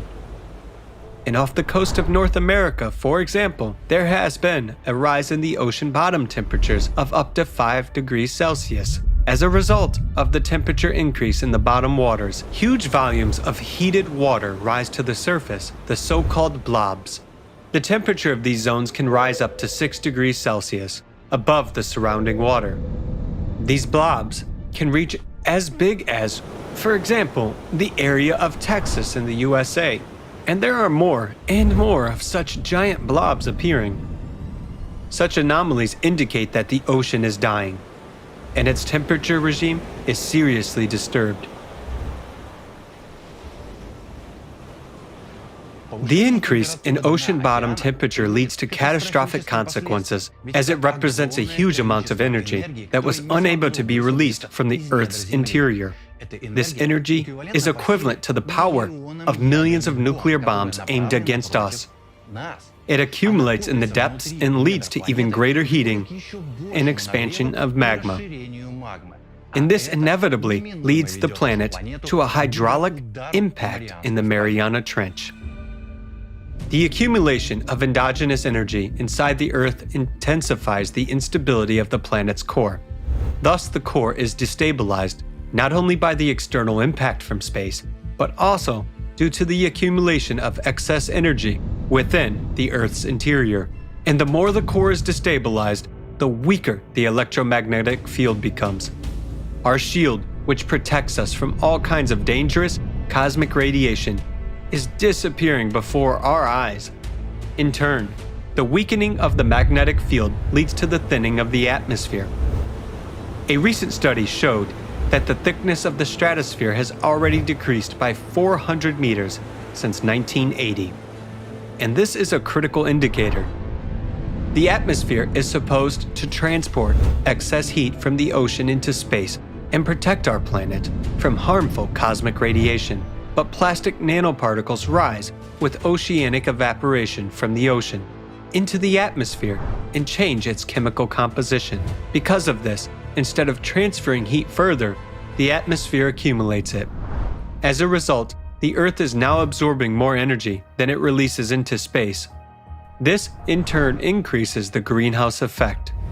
Because of this, the ocean is warming from both above and below, and is accumulating even more heat. Thus, we see that today the ocean is not coping with its function of cooling the tectonic plates and releasing heat into the atmosphere because it is warming up from both above and below. As a result of the weakening of the electromagnetic field and the disruption of atmospheric functions, cosmic radiation enters our Earth much more actively, causing further destabilization of the core. Thus, we see a vicious circle that leads our planet and ourselves to destruction. This is why we will not go through this cycle and why we are approaching it much faster. Because we have killed the ocean and it no longer performs its initial function. We have been witnessing signs of the death of the ocean for many years now, and this is happening at an extremely rapid pace. This includes the mass extinction of plankton, which is responsible for releasing oxygen into the atmosphere. This also includes the death of the Great Barrier Reef, which existed for 25 million years, but practically died within just 100 years due to the warming and acidification of the ocean. All of these processes are only a consequence of the main tragedy. The ocean has lost its ability to dissipate heat into the atmosphere. We have disrupted the function of our main life-supporting air conditioner. We have clogged its pipes.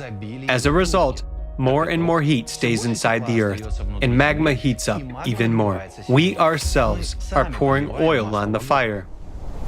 Currently, we are witnessing the growth of destructive cataclysms much earlier than they should have started. This includes the melting of the Antarctic and Greenland glaciers from the bottom up, abnormal heating of Western Siberia, increased seismic and volcanic activity all over the planet, and awakening of stratovolcanoes. This is how we ended up in this situation.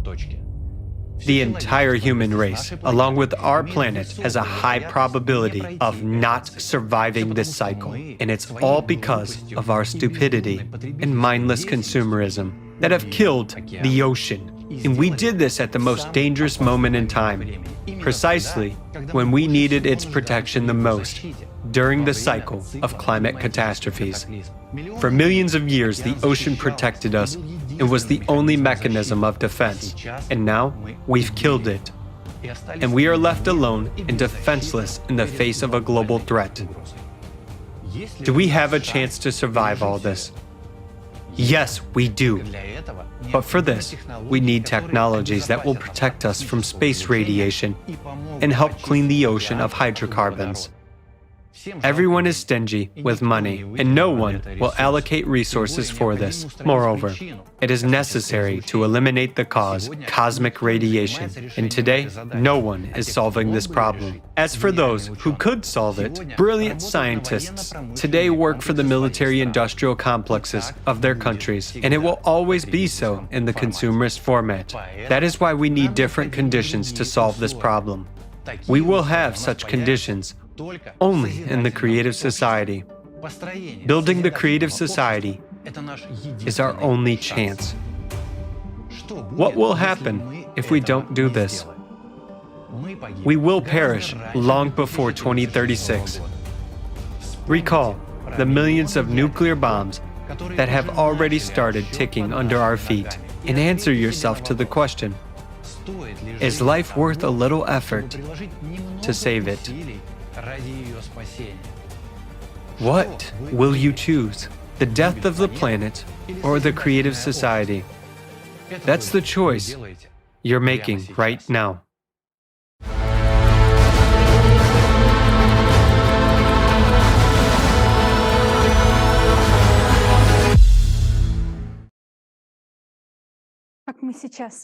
As we have now seen, the main reason we may not pass the 12,000-year cycle is that we killed the ocean. All the past cycles, the ocean was alive and it was saving the Earth by drawing pathological heat from the interior of the planet to the atmosphere. Now, because of us, humans, the ocean is dead and failing its primary function. What does this mean? It means that we as humanity are now at the sharp edge. We have no time to be wrong.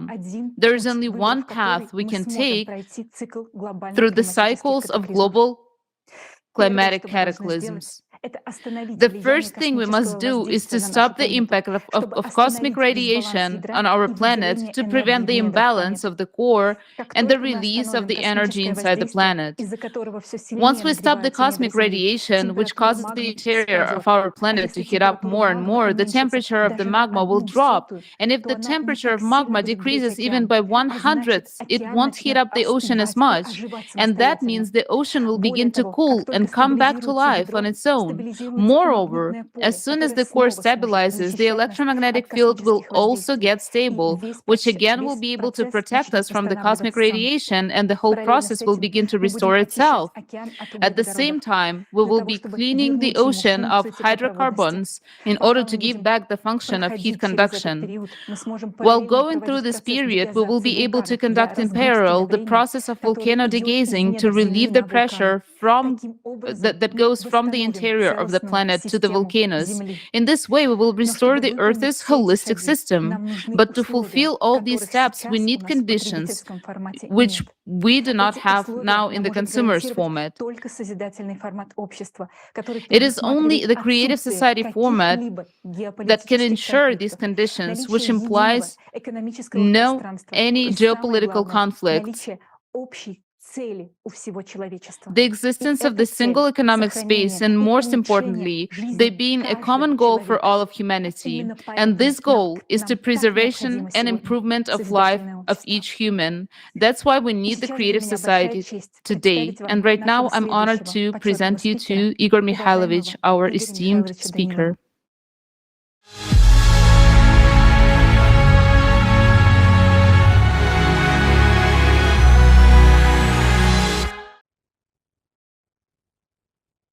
Greetings, dear friends. It's a great honor for me to participate in the forum Global Crisis, There is a Way Out. We've heard a lot of interesting and impressive information today. I would say information that is really frightening and affects many aspects of our lives and life in general. Of course, the information we've just heard is alarming. Many people may ask, where are our scientists? Why aren't they talking about this? Friends, I would like to say that our scientists are here, and many of them know quite a lot. But as of today, the situation has developed in such a way that our science worldwide is divided into different fields. And in fact, funding of modern science is very low. I mean that science which is supposed to save us, as we already understand from what we've previously heard. This is really alarming, I would say. The problem is very serious, and we will have to solve it anyway, or choose not to solve it. In fact, in our modern world, we, as entire humanity, have options. The first option is to do nothing. And as we've already heard, we can repeat the fate of Mars. The second option is for all to unite under a single government.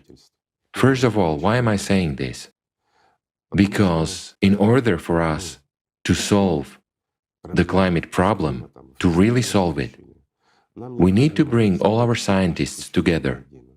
Yes, we need theoreticians, but above all, we need practitioners. Those scientists who are currently working for different countries, those whose names we do not hear and do not see. These scientists are not mentioned, but we know what they work on. They develop things which, for the most part, are subsequently directed against our lives. The time has come for these scientists as well to actually serve humanity. Unfortunately, not a single country is going to give up these scientists so easily. It means we should solve the problem globally if we want to survive as humanity. The global solution to this problem will be for us, whether we like it or not, to unite as the entire humanity. We must unite in order to put an end to wars once and for all, because even the slightest threat of war will keep those secret engineering design bureaus secret. And those scientists who are at the forefront of science today, who are really working in practical science, developing new fields and trends, let's say, in new physics, that physics which we are not yet used to, but which already works according to new physical principles and creates what is later on killing us in wars, in conflicts, and in many other areas of disputes between countries. So in order for us to solve our main crisis, or at least to have a chance of solving it, we need these scientists. But if we gather them around one table, it means that all the wars must be stopped. So whether we like it or not, in our present consumerist format, it means that all the countries should be united by some kind of one force. Let it be a single world government, elected by people or by the countries. Whether this is acceptable or unacceptable is for people to decide. But there is a problem in this case, and I guess I will voice it. Why is a single world government not a solution in the current situation? This is primarily because any government has an opposition. Some countries will be against the world government elected by the people or by countries. Someone will disagree with something, which means there will be tension. If there is tension, there will be resistance. If there is resistance, it means scientists will still work on new kinds of weapons. And since they will work on new kinds of weapons, it means that many countries will simply not give away their true scientists, those who are currently developing advanced weapons in secret engineering design bureaus. These scientists won't be able to gather at the same table with the rest. But even if they do gather together with the rest, each scientist will have 10 intelligence officers standing behind him to make sure he doesn't say too much, and that he says and thinks the right things. Can you imagine what it is like for scientists to work in such an environment?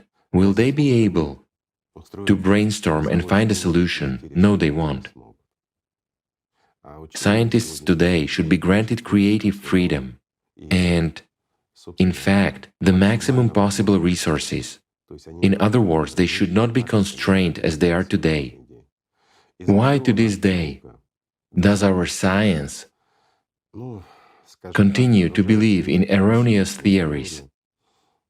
Let me explain. It's only because these erroneous theories about climate change are simpler, and we see in them at least some kind of a solution. It would be great if that were the case, but unfortunately, today we have seen the facts and the evidence. They are irrefutable. You may doubt them. You may not want that to happen, but we have seen for ourselves that it's a fact. It's an irrefutable fact that proves what our immediate future holds for us. And the question is already about the safety of the whole world, of every person on this planet. This problem is already affecting every human, as well as all countries. Of course, if we leave everything as it is today, we will repeat the fate of Mars. If we choose the solution as described in the second scenario, where there will be a single government with its opposition, hence a lack of scientists, and therefore a lack of our capacity to solve this problem, then most likely we will repeat the fate of Phaeton.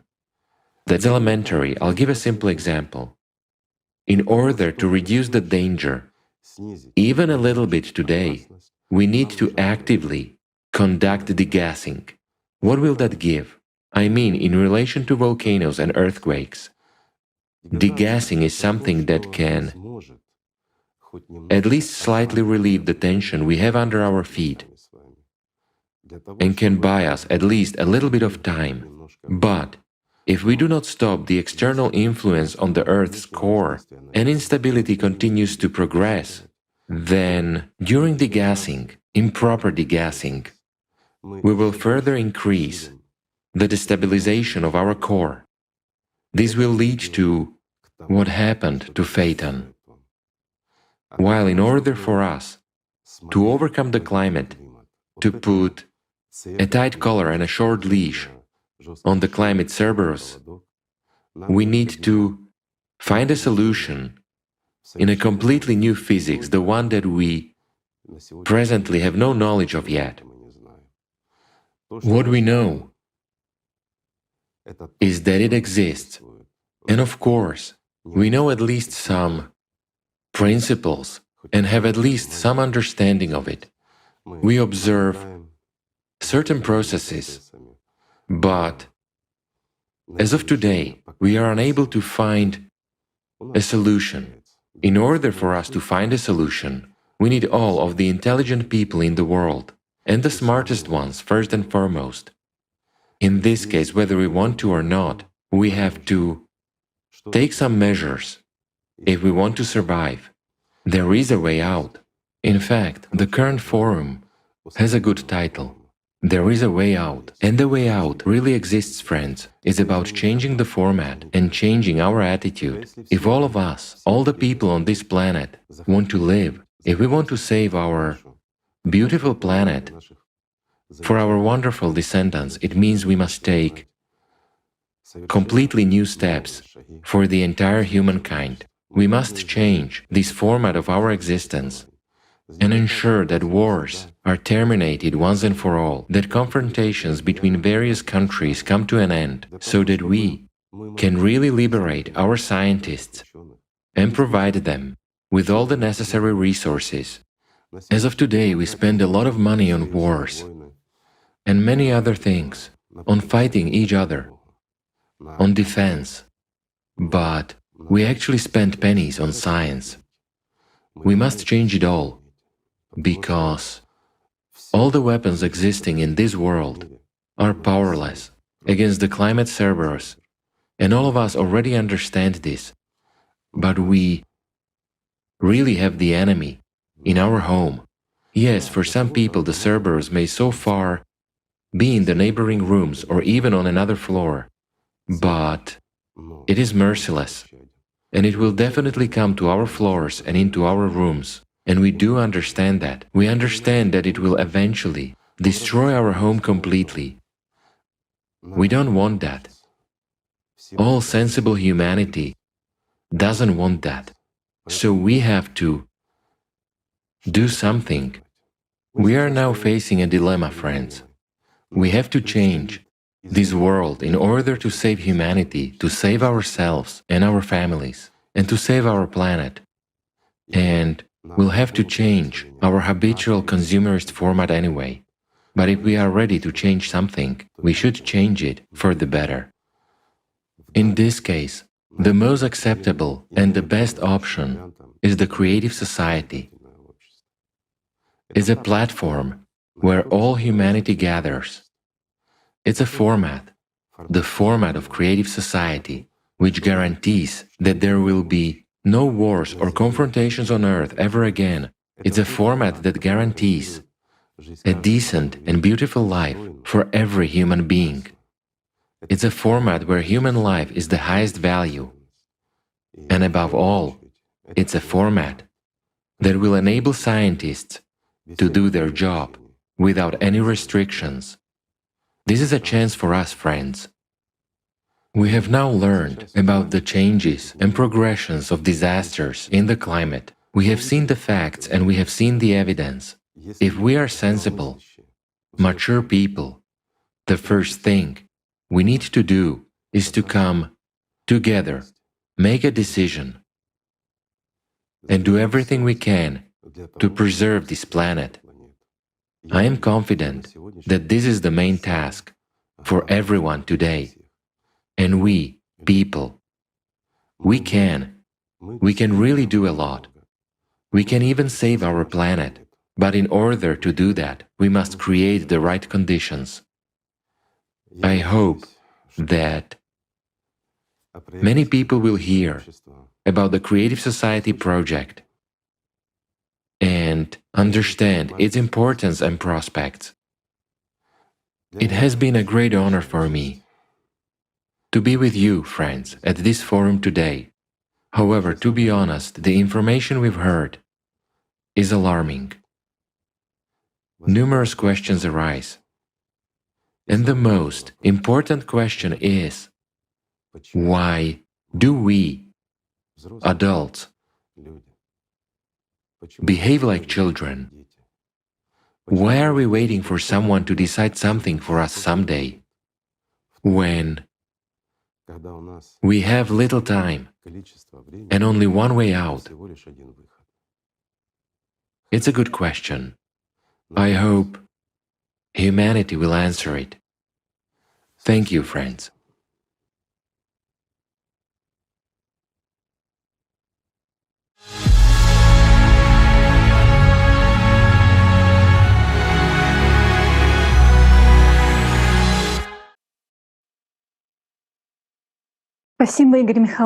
Thank you, Igor Mikhailovich, for your important words, for your support and faith in people.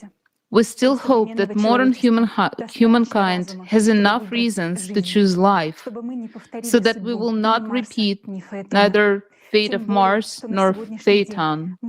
Moreover, today we as humanity stand on the threshold of such scientific discoveries that will fundamentally change our entire existence. A door of colossal opportunities opens before us, but more about it later. And now I would like to say a few more words about a large-scale interdisciplinary research of climate change and geodynamics of the planet, the results of which were presented to you at today's forum as an illustrative report.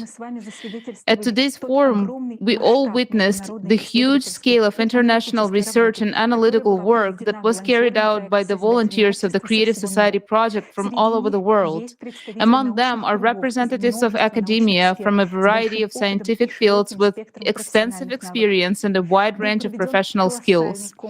The numerous comprehensive collection and analysis of data was carried out in the fields of geology, geophysics, volcanology, seismology, climatology, planetary science, astrophysics, quantum physics, biology, medicine, ecology, and many other disciplines.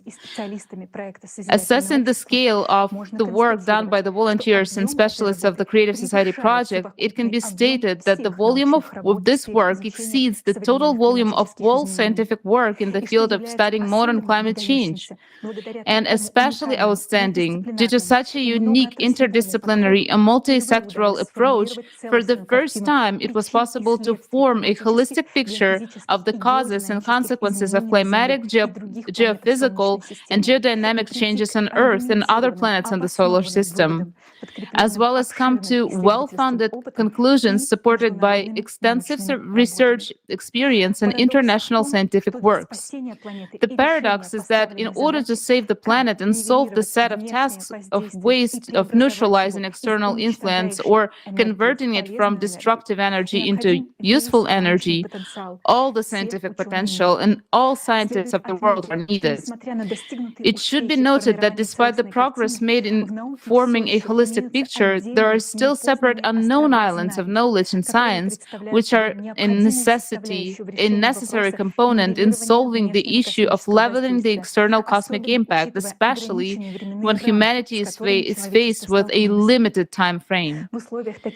In the conditions of such tight deadlines, to solve this problem, experience and knowledge are urgently needed in narrow-profile areas which are possessed by specialists in various fields with a professional format of thinking. This will gradually reduce the time of exploring these unknown islands of silence and increase the chances of human survival. To effectively solve the problem of protecting the planet from external influences, it is necessary to collect all available scientific expertise from around the world and improve the multisectoral approach.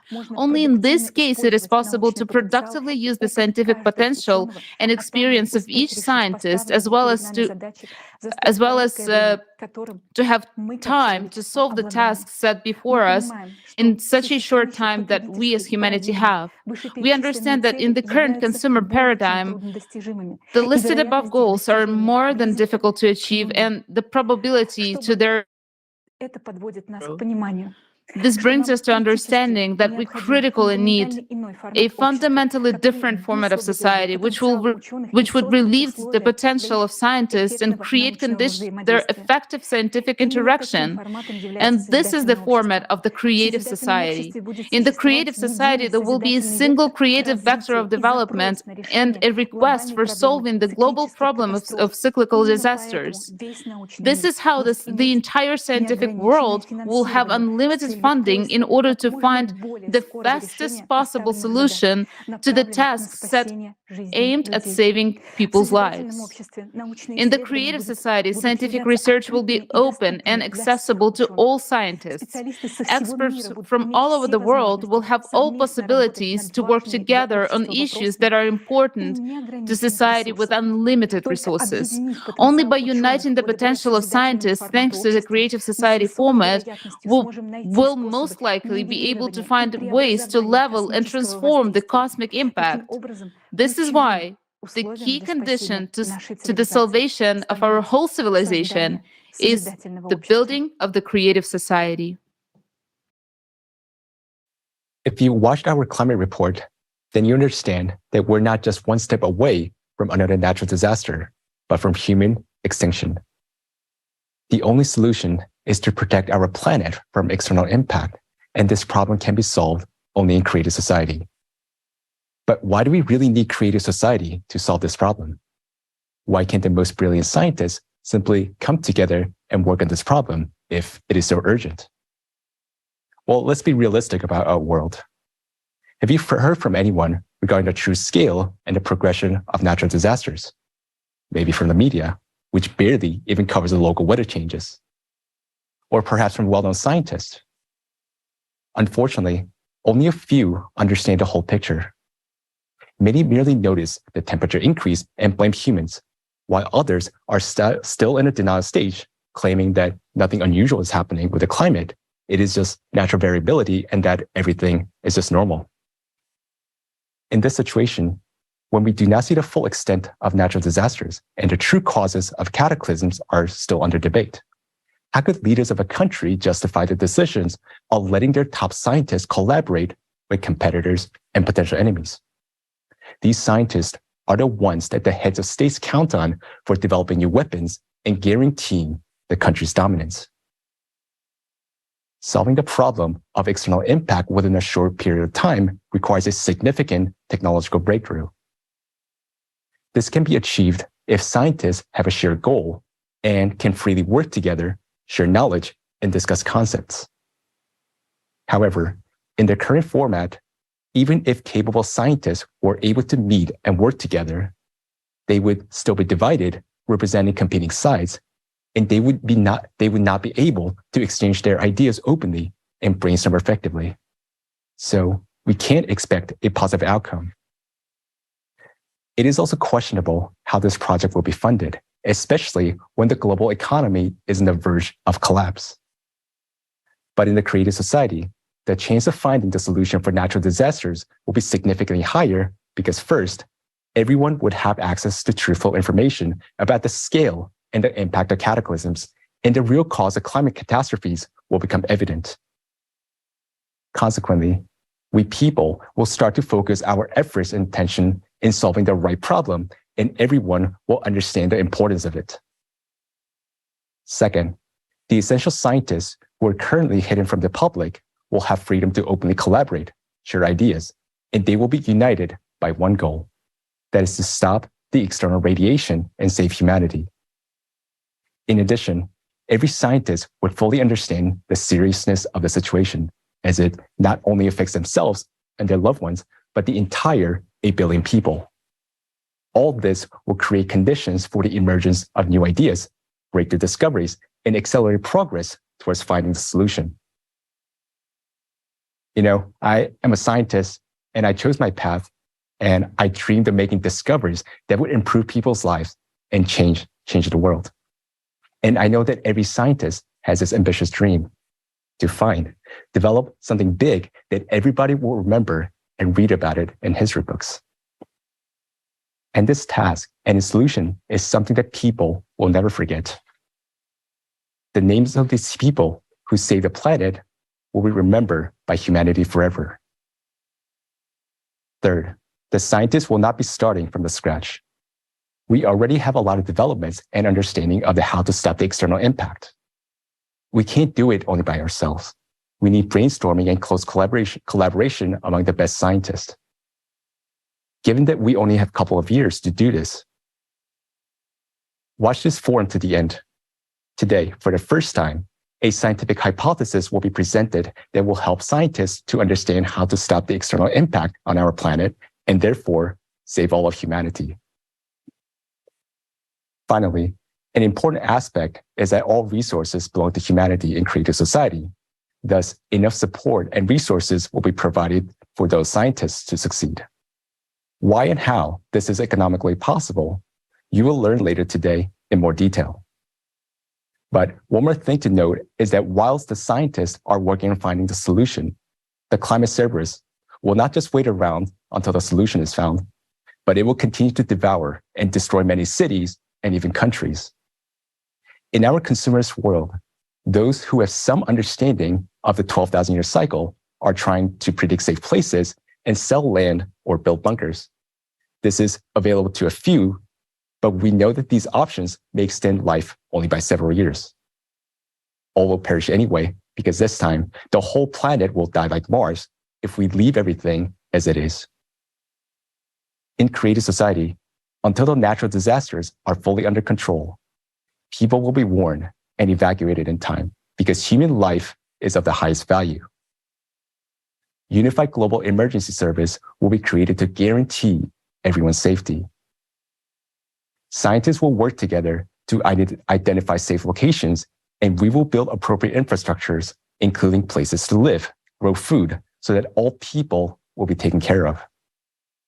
Thus, in creative society, we can save the lives of all 8 billion people and find a solution to deal with external impact. Creative society is the only solution for our survival. But there's not much time left, and I'm asking you, a person who cares about the future. We need your help in sharing the information about the true scale of the natural disasters and how to overcome them.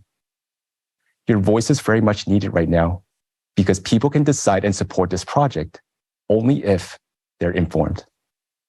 Later today, you will learn that creative society is not only about survival, but what we all dreamed of. Please understand that this is our world. Right now, we have a chance to build the future together. And now it is time to act. We, all people on the planet, have a little choice. Either we leave things as they are and die together, or we come together and find a solution that will save us and give our civilization a new level of development of life. To find a salvation solution, we need certain conditions in which it will be possible to do so. Thus, we need the creative society. If we decide to build the creative society, we either have to do it seriously or not do it at all. Either we address thoroughly to save our lives and act together until full completion, or we give up and surrender to the climate Cerberus. And if we decide to change the format of society, we need to change it to something reasonably good and beneficial for all people. Let us compare what we are changing it to. Right now, we are making progress at a rapid pace in developing technologies that are aimed at destroying humanity. But why not at saving lives instead? As long as there is a power of the few, they would only care about their own well-being and make laws that only benefit them. If the power was in the hands of all people and decisions were made by society itself, we would live perfectly well. Because people would never pass laws that make their lives worse or threaten them. The modern world is full of inflation and wars, and a single person is nothing and nobody in it. Together, we can change this for the luxurious conditions for a safe and fulfilling existence for everyone. This kind of conditions we must have simply because we are people. Instead of a world where no one means anything and the life of each of us is nothing, we can choose a world where the life of every person is the most precious thing. Today, you will hear a lot about the creative society and the perspectives it will give to you and to every person. Compare your life now with what the creative society can give you and your family, your loved ones, and your friends.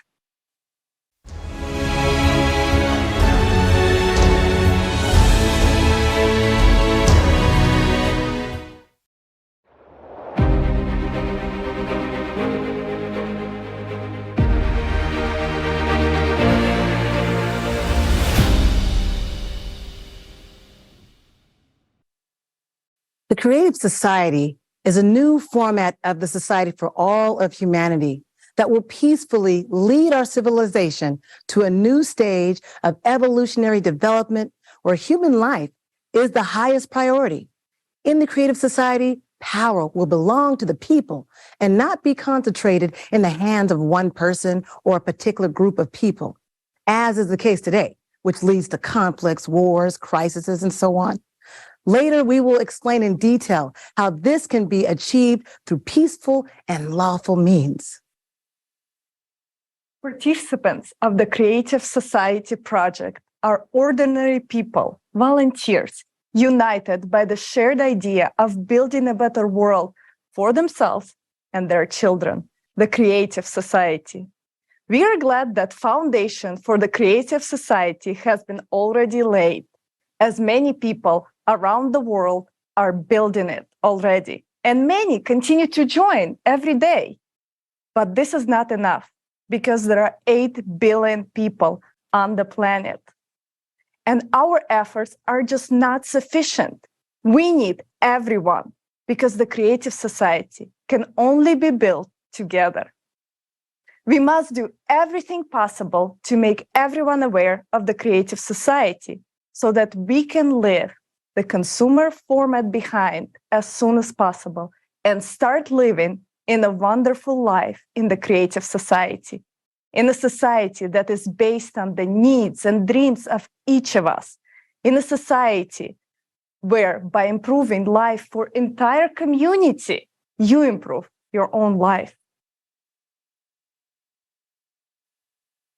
The ideology of the Creative Society project is based on the 8 pillars formed as a result of comprehensive analysis of the will of millions of people around the world. Over the past 12 years, volunteers and experts from more than 180 countries have conducted numerous social surveys and the most extensive analytical work in human history. As a result, the 8 pillars of the Creative Society was formed, whose primary goal is to protect and ensure the safety of human life. Today, We will talk in great detail about how the Creative Society will change each person's life for the better and what prospects it will open up for all of civilization. First, let's look at what benefits the Creative Society guarantees to everyone.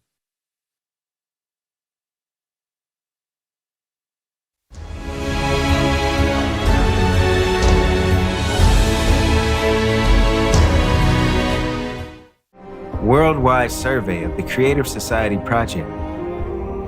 What kind of society does every person dream of living in? Tens of millions of people surveyed in 180 countries, hundreds of thousands of hours of video footage, terabytes of data, more than 15 million hours of personal time of Creative Society project participants from around the world, all to show how people from around the world want to live. Only in the Creative Society, all people's desires for a comfortable, safe, and happy life will be guaranteed 100%. All of this is laid out in the 8 pillars of the Creative Society, which is the foundation of your happy future. Watch this video and you will understand why the Creative Society is exactly what you want. First pillar, human life. The highest value in the Creative Society will be human life, that is, your life, as well as the life of any other person. All of humanity will become a unified civilization, and this guarantees the absence of wars, various conflicts, and crises. You will finally gain confidence that you are truly protected. Second pillar, human freedom. In the Creative Society, you will be free and protected. No one will be able to violate your rights and freedoms. You are a citizen of the world, and you will be able to travel freely. And if you want, you will be able to easily change your place of residence. The Creative Society is true freedom and equality.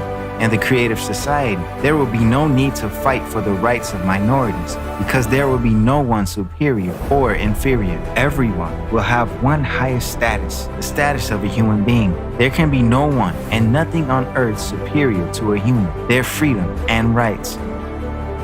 Third pillar, human safety. The Creative Society guarantees your safety. The economy of the Creative Society ensures the absence of crises and inflation for every person. You will be protected and have all the comforts of living. During the transition period to the Creative Society, you will be provided with free housing of a minimum of 60 square meters per person in private ownership, and you will not have to pay for utilities. Every home will be equipped with an FFG, fuel-free generator that will provide you and your family with free and unlimited energy. Moreover, in that same transition period, every month you will receive a universal basic income equivalent to $10,000 as of today, without having to pay any taxes. You will only need to decide how to spend your money. You might as well start thinking about this now. Do you think you will pay off all your debts first? But they will be written off. Do you think you will spend this money on healthcare or education? You will have the best education and healthcare free of charge, available to you 24/7. In the Creative Society, your safety will be the top priority, and all technologies will be directed towards improving your quality of life. Each household will be equipped with a matter replicator, providing you with your favorite clothing, food, and other necessary items. Thanks to the health capsule, you will forget about illnesses forever, and you will always be healthy. Isn't this what you've been dreaming of your whole life? But that's not all yet. Fourth pillar, transparency and openness of information for all. In the Creative Society, the media will belong exclusively to the society. The media will serve the interests of the people and reflect information truthfully, openly, and honestly. Additionally, you will be able to receive accurate information about the movement and distribution of public funds at any time. Money owed by the public is, first and foremost, your money, and you should know how it is spent and for what purposes. Fifth pillar, the creative ideology. You will no longer have your mind manipulated, nor be frightened with imaginary enemies. We will not be pushed to confront each other and be divided into us versus them anymore, because in the creative society, any propaganda of violence, inhumanity, and segregation will be prohibited. The creative society will establish all the conditions for the development and education of a human with a capital H. Our children will be raised on the principles of humaneness, kindness, friendship, and mutual respect. These particular qualities will form the basis of relationships between people in the creative society. Sixth pillar, development of personality. In the creative society, you will be able to study wherever you want and train to become whatever you want, and it will all be absolutely free of charge. Education in the creative society will unlock your individual potential by 100%. You will be provided with a program specifically tailored to maximize your intellectual abilities. Any educational process will be interesting and engaging. You will have access to cutting-edge technologies in education and development. You can study anywhere in the world at any time that suits you. In the creative society, the world of knowledge is open for you.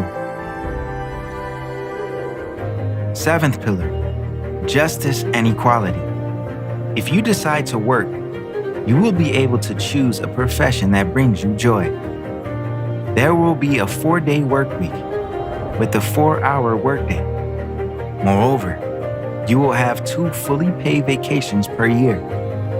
Every job will have a decent compensation. The pay for identical positions, specialties, and professions will be the same worldwide. Furthermore, justice and equality will ensure that there will be no more private monopoly and irrational use of resources. All natural resources will belong to all people, including you. Eighth pillar, self-governing society. In the creative society, for the first time in human history, a unified, all-human civilization will be created. All power will belong to all people, to you. People know what they want and how they want to live. All socially important issues will be decided by people themselves on an open online platform. Specialists will be responsible for implementation of the tasks assigned to them. They will be appointed and controlled by people themselves. Since all processes will be transparent, corruption and dictatorship will be impossible in the creative society. In the creative society, you will decide for yourself how to live. For the first time in human history, your future will be in your hands. The 8 pillars of the creative society are formed from our desire to live as human beings. Everyone wants to live in a world without wars, without violence, without tyranny, without poverty, without inflation or any crisis, without absurd and total consumption. If you want peace, security, confidence, free and high-quality healthcare and education, freedom of movement around the world, a universal basic income, access to free energy, then the creative society will fulfill all your dreams. All of this can easily be achieved in the coming years. How to do this? Just tell this to as many people as possible, to everyone. Your dream world is separated from you by your neighbors and everyone around you who don't know about the creative society yet. Do you want the creative society to come as soon as possible? Act. Tell everyone about the creative society. For the first time in human history, your future is in your hands.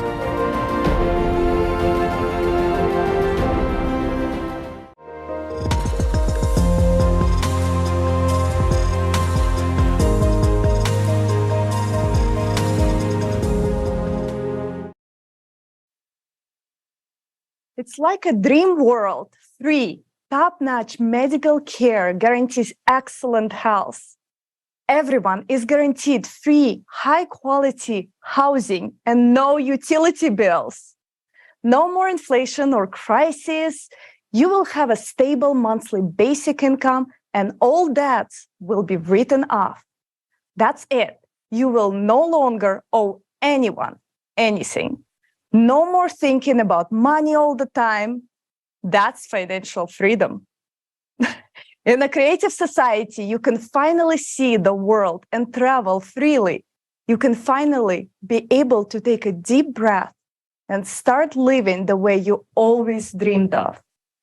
Only a mentally ill person would not want such a society. Yes, Olga, I absolutely agree with you. Who wouldn't want that? And you just witnessed the incredible benefits guaranteed to every single person in the creative society. And of course, there are specific stages on the way to build this society, which we will dive into later. And naturally, we cannot just flip a switch and transition into a completely different society. There has to be transitional stages. But first, we will want to make sure that you guys know that even in the transitional period, most of the benefits will be guaranteed to all the people, to every single person on our planet. And yes, everything you heard about will be available to everyone. Anyone who understands what the creative society is will want to live in it. Although we are all different, we all want the same thing: to live like humans, freely, peacefully, safely, and not worry about anything. That is what unites us. People always want to live well and in good conditions. So why don't we have all of these conditions yet? The answer to this question is very simple. People do not have all of these benefits because in the consumerist society in which we live, power is in the hands of a few instead of the hands of people. Are you completely satisfied with conditions of your life? I know that most people would answer no. Do you know what that means? It means that you do not have power over your own life. It means that someone else has power over you. If the power were in your hands, would you increase your taxes or the prices of the goods you buy? Would you raise the prices of electricity, gas, and water? Would you condemn yourself to a lifetime of paying debts, insane bills for medical care, education, and so on? And finally, would you start a war in your country that would take your life and the lives of your loved ones? Of course not. Every normal person wants a stable, high-quality, peaceful life. And if they had the opportunity, they would build precisely such a life. But today, people do not have power, and therefore, we do not have a stable, desirable future. This situation continues from election to election. Power is always handed over to the few, and that is why only a few live well. That's how our consumer society is built. Yes, agree. In the creative society, all power will belong to the people, including you. People know what they want and know how they want to live.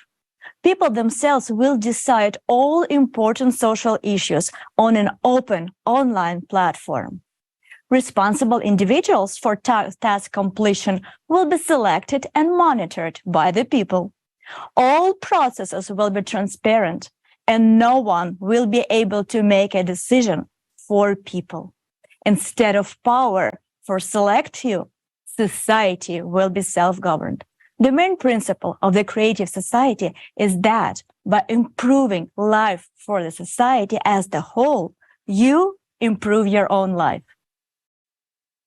Yes, friends, our future is in our hands. There has never been anything like the creative society in human history. We have no experience of living in such a world, because in all social systems that have existed in our history, leaders have always kept the power for themselves. While in the creative society, people do not delegate authority to anyone, but make all the decisions themselves. That is called self-governance. What will it look like in practice? Let's take a look.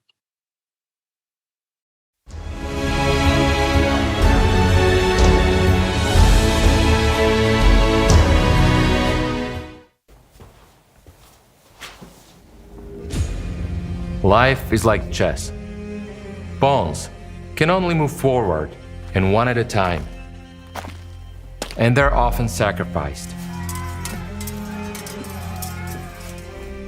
Knight can move in an L shape and can cleverly outmaneuver the others.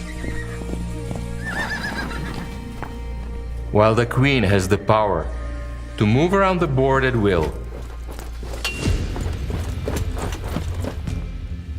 We get used to the rules and obediently follow a single game.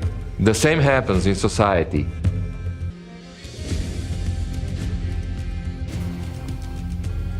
We are offered several politicians to choose from. We think we choose. But we only vote for those who are offered. We give them complete power over our lives. We become pawns. Once politicians get power, they arrange wars and crises, sacrificing us, yet we support them by loudly repeating memorized slogans. Or we argue and support others, new politicians, empowering them this time. And everything repeats. We are persuaded that there are no viable models for the self-organization of society without authority. But isn't there such a model in fact? Or is it just that those who claim so do not know about it, or do not want to know about it? Yet, what if we change conditions, stop playing and begin to live?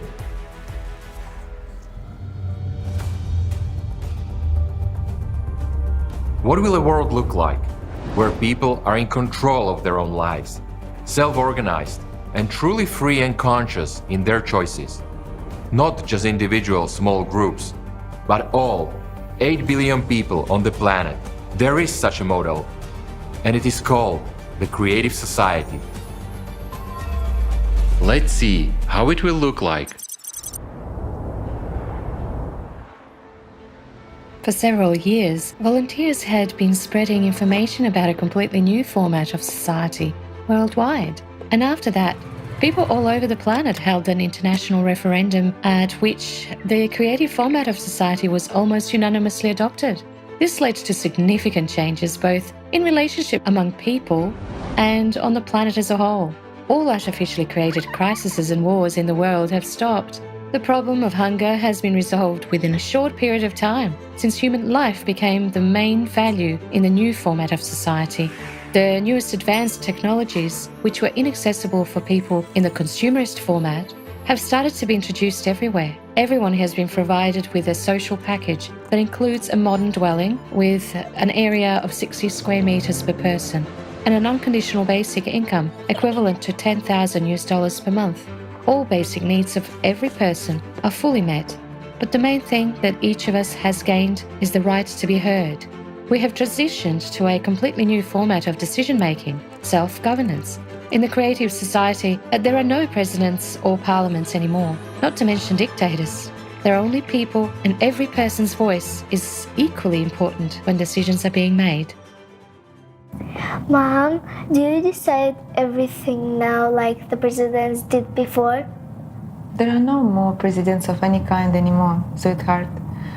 I'm human, just like you, and now there is no one above people, so people themselves decide everything. Does it mean that you can change anything in the world? Well, not really. My opinion is just as important as opinions of billions of other adults on the planet. But one person, no matter who he is, cannot promote the project which only he himself likes and which most people are not satisfied with. Why?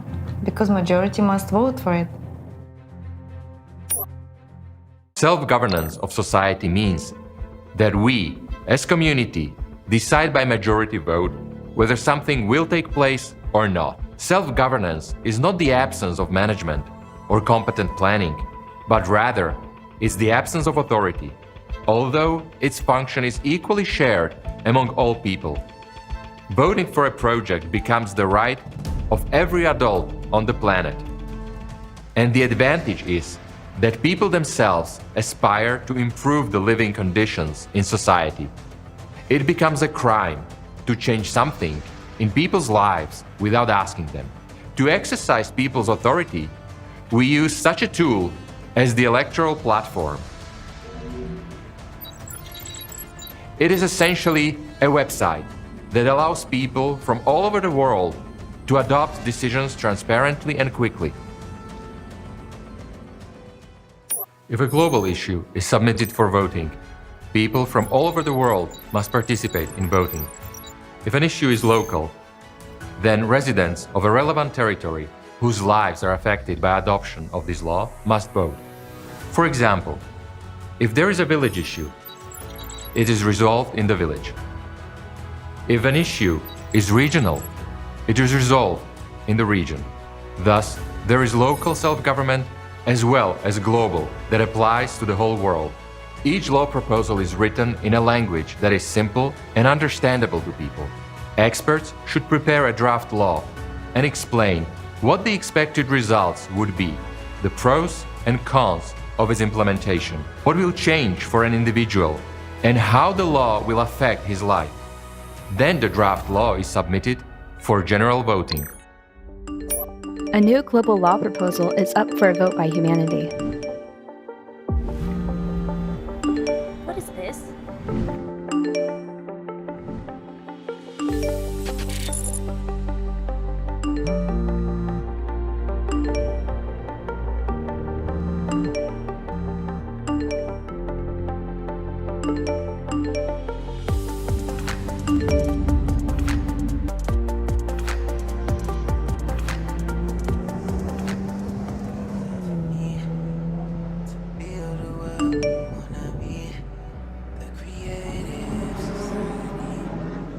Read out the draft law. Global law proposal on introducing fuel-free power generators worldwide. An FFG is a device that enables you to generate electricity without the use of power plants or any other energy sources or generators that exist today. Read me the pros. Do you want it in brief or in detail? Tell it in brief. Take into account my preferences. In brief, an FFG will ensure everyone's energy independence. That means you will never have to pay utility bills again, and your favorite matcha tea will become cheaper. Just like all the other goods and services, because there will be no electricity charges. FFGs will also benefit the environment. Taking into account your hobbies and preferences, your biggest benefit from implementing FFGs will be that you won't have any need to fill up your car. Okay, I vote. You cannot vote before you listen to a detailed version of the law proposal with a description of all the pros and cons, as well as the expert opinion. Okay, read it then. Pros: energy independence. Everyone should first familiarize themselves with the law proposal in full, and then make a decision to vote for or against it. A person votes directly, without intermediaries, because this decision will affect his life. A law is considered adopted if it is supported by the majority of people, 50% plus one vote. That's interesting. The project is global. Pros. Okay, cons. Who is the initiator? A group of experts from power supply sector. They have a good rating. Disadvantages of implementing FFGs. The energy sector will lose its relevance. All power plants, factories, mines, oil pipelines, and gas stations will be shut down. Specialists in above-mentioned industries will be dismissed.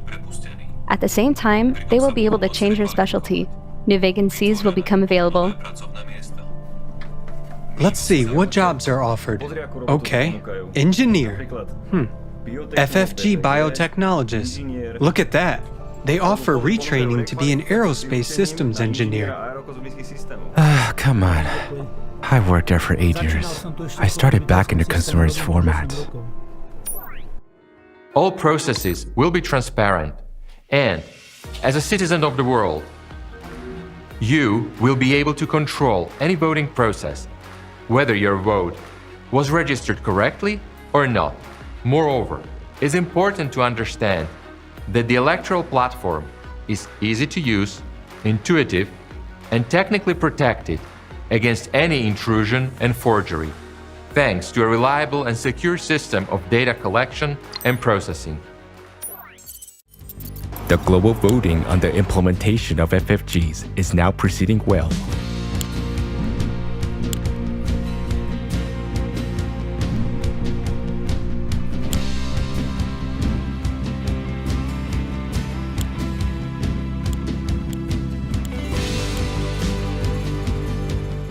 The actual implementation of a law adopted by people will be handled by responsible administrators. In strict accordance with the law adopted and within the stipulated timeframe, through the electoral platform, in real time, people will be able to monitor implementation of the adopted law and recall administrators in case of any abuse. An important difference between the voting process in the consumerist format and the one in the Creative Society is that in the Creative Society, any information will be open and accessible. Information openness can in no way be used against an individual because human life will be the highest value. Based on the results of the global vote, the world is transitioning to fuel-free generators. More than 2 billion families have already received FFGs, and soon it will be available to every inhabitant of the planet. Everything is in order. Congratulations with your new FFG. Thank you. Planned closures of power plants, gas stations, and a control-safe transition to industrial FFGs are successfully underway.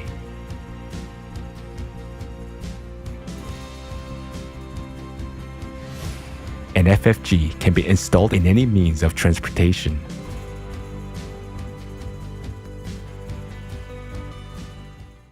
Time has come for us to see. It's up to you. Nova, how long have I been driving without refueling? Today, you have driven 405 miles without refueling or recharging. In total, your car has traveled 1,267 miles with the FFG. The next inspection of your car will be after 8,000 miles, and your FFG will be serviced in 9 years and 345 days.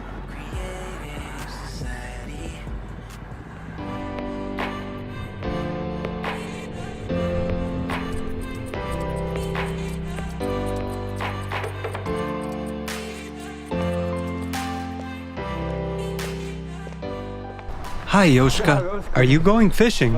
I'm going to work, man. I became a fishing instructor. My dream came true. It's fantastic. I go fishing every day, and my wife doesn't grumble at me because I go to work. It was my mistake to vote against that law back then. I now make more money than I did at the gas station. That's how it goes. And what about you? I took that job. I'm going to be an aerospace engineer. I am now practicing and training. Cool. Good luck to you. Tight lines and bent rods. The self-governance procedure is clear and understandable. It ensures order in decision-making and control over quick execution of decisions. Moreover, self-government eliminates any conditions for corruption. There will be no one who can be bribed because there will be no individual on whom decisions depend. Everyone will be equally able to participate in managing society's affairs. No one will have any privileges or immunity. People themselves will decide where to allocate their resources and will jointly control how they are being used. It will be very easy for any person to submit an initiative on their own on solving one or another vital issues. An initiative is verified for consistency with the 8 foundations of the Creative Society and submitted to the general public. If people support the idea, then experts get involved and prepare a draft law for voting. Hi guys. Hey. So you will support me? I'm going to change the world. You said it's a long walk to the park and there are very few swings. What do you think about this park near our house?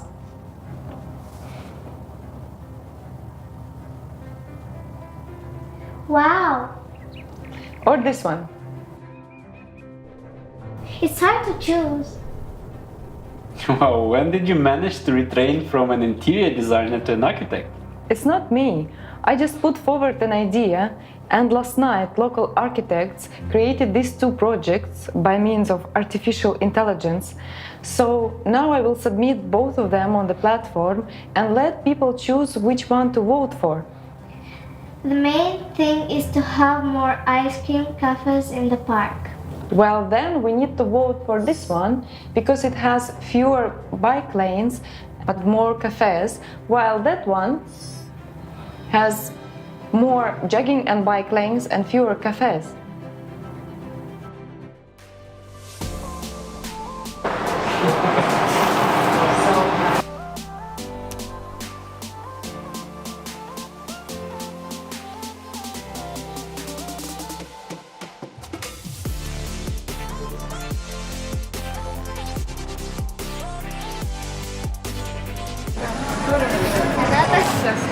Mom, you've built a beautiful park, but there are still few cafes and the poor selection of ice cream flavors. Here is your ice cream, young lady. You are so right. The selection is poor, but soon there will be more.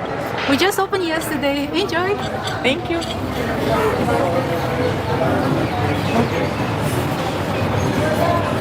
Delicious.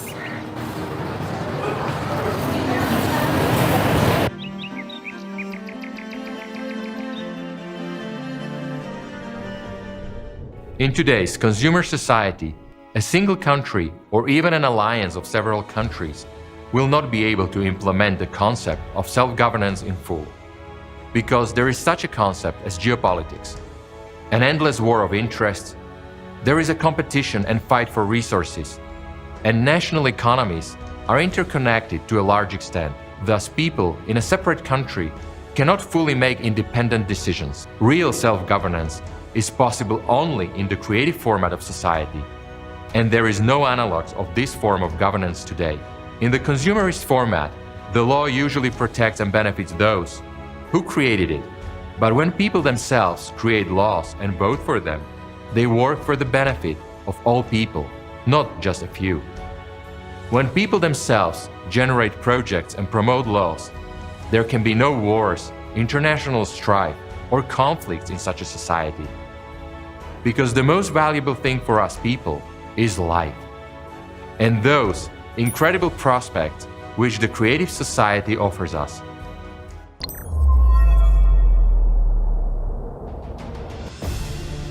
We still have a lot of work to do. A path to happiness is always thorny. In our case, the path to the creative society. We'd have to say goodbye to some things, learn something, and get used to something.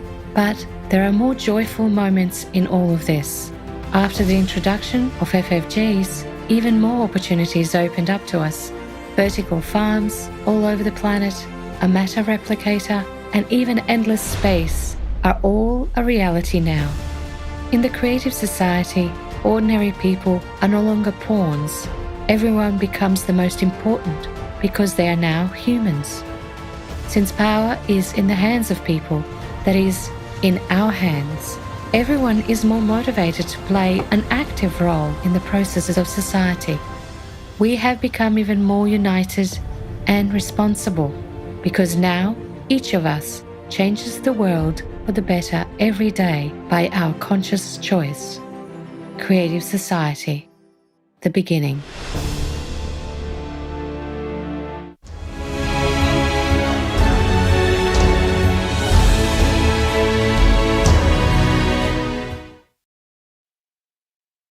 As you can see, self-governance is very simple. It is a completely transparent process that eliminates any possibility of manipulation. We as a community make decisions by majority vote. Whether to implement something or not, self-governance is not chaos, but rather intelligent management and planning. There is no authority. Instead, that function is distributed equally among all people. Voting for a particular project or law becomes the right of every adult on the planet. The advantages is that people themselves strive to improve the living conditions in society. At present, it is impossible to fully implement the concept of self-governance as we have seen in one country or even a union of several countries, due to the geopolitical struggles for resources and competition between national economies. People in a single country cannot make independent decisions, but in a creative format of society, real self-governance is possible. In such a society, people create laws and projects that work for the benefit of all people, not just for the benefit of a few. In such a society, there are no inter-ethnic disputes, conflicts, or wars, because the most valuable thing for us humans is life and the prospects that the creative society opens up for us. The creative society is beneficial for everyone. Who wouldn't want to live in a safe, stable world where everyone is guaranteed free, quality healthcare and education, free housing of at least 650 square feet per person owned by the people themselves, and an unconditional basic income equivalent to $10,000 per month? But a serious question arises. What do you spend that money on? Considering how many things will be free, where will you spend your unconditional basic income? While you think about it, let's see how people from around the world are answering this question.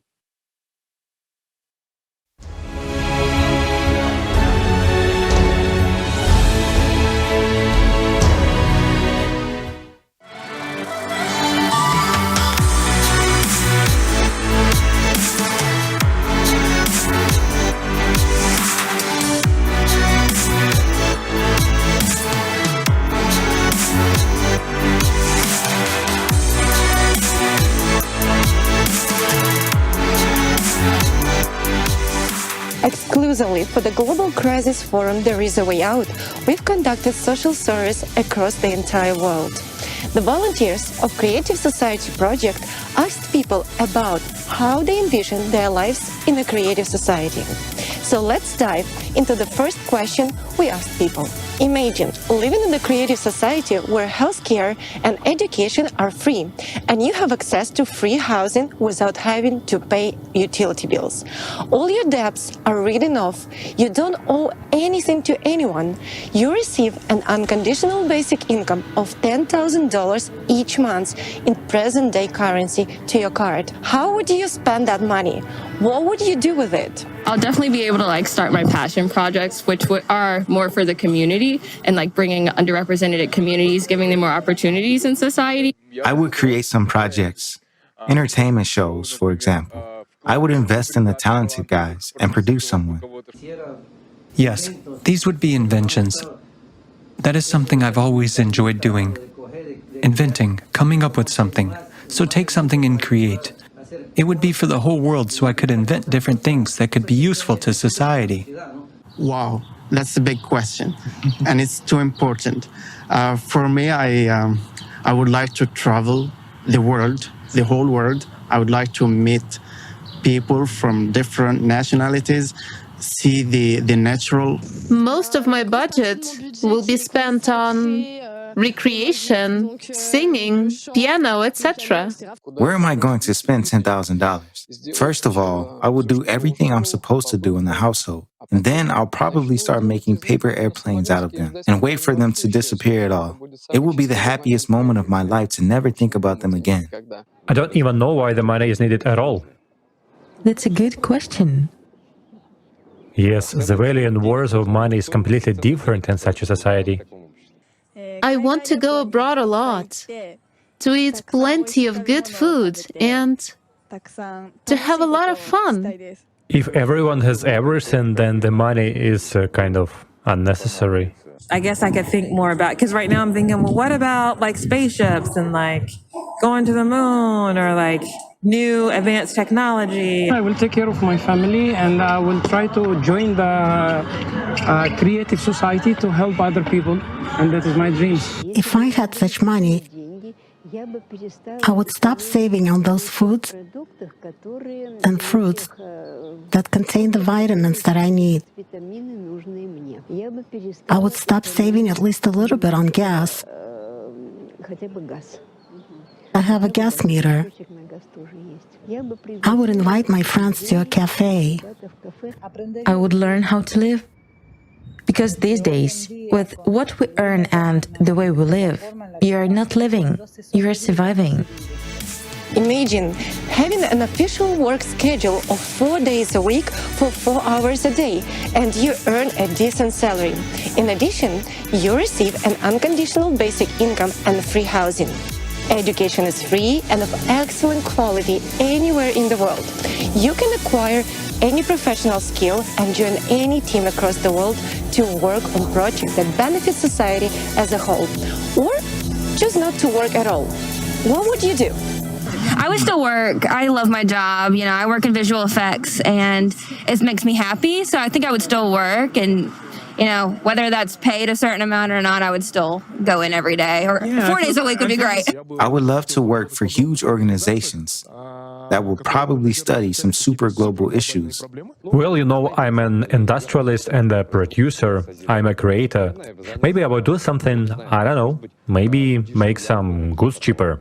I think with the time that would be available, I would probably put more of my efforts and energy into volunteering. No matter the amount of money, I would definitely still try to learn and develop as much as I possibly could. I still need to keep my brain busy and contribute to society in some way, so I wouldn't just sit around. I think I'd get bored like super fast. I'm gonna do a volunteer work and do a personal business as well. I would love to enhance my skills related to acting and writing, and would want to contribute in that same field. Even if I knew I could live without working, I would still want to keep exploring the human body, right? My dream is to help other people, not just to help myself, but to help take other people to another level. I would definitely get involved. All the best to the people. I would work for the people. I think also it's the psychological thing to do something and to also to improve in the society, because I think also how it's possible the society to exist without our contribution. I would join those like different projects to benefit society, because just sitting around, you're not really doing anything, and there's a lot that could be done by joining those projects. The creative society is a world where everyone has a financial security. It's an absolutely peaceful world, devoid of war, violence, and slavery. It's a world where you can enjoy all the benefits we've discussed earlier. Would you like to live in a creative society? Would you like to live in such a society? I would. Absolutely. Absolutely, yeah. I would. I think it would benefit my health overall, my mental health, and then my physical, in turn, my physical health. Yes, of course I would like to. I would like to live in peace and tranquility. Yes, of course, because it is at least comfortable for any person. It seems for everyone it is so. Yes, sure. If there really is an unconditional basic income, that would be the optimal situation for the whole world. Firstly, to achieve peace, and secondly, to create a decent life for all people. In our life, if there were no wars, slavery, corruption, it would be very beautiful. I really want to live in the creative world. I would like to live in a creative society. I think it would be great. Certainly there wouldn't be any conflicts between people. Politics would not make sense then either, meaning one political group would not fight with another, country with country, because there would be no need for influence. Of course, certainly. I'm sure, in fact, we're already creating, even just by the fact that we're already talking about it. I'm looking forward to such a society. Yes, and I'll try to do everything I can to make it happen. So who wouldn't want? I would definitely love to be a part of this society.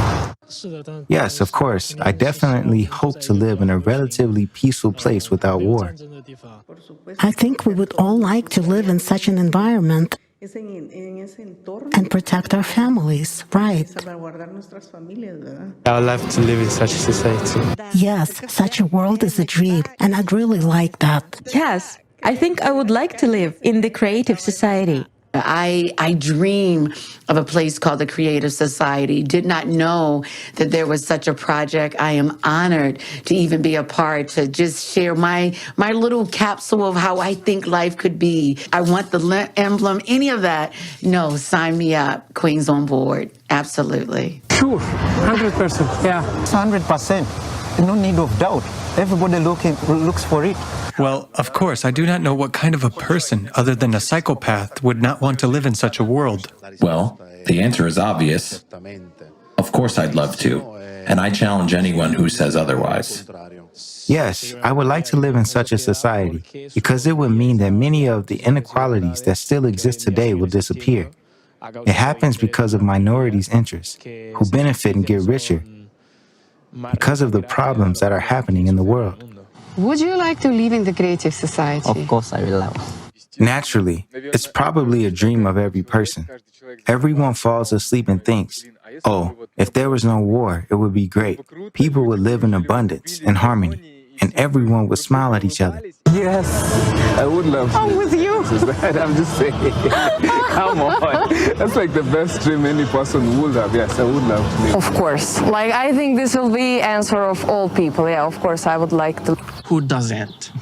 Who doesn't? Creative society, it's amazing.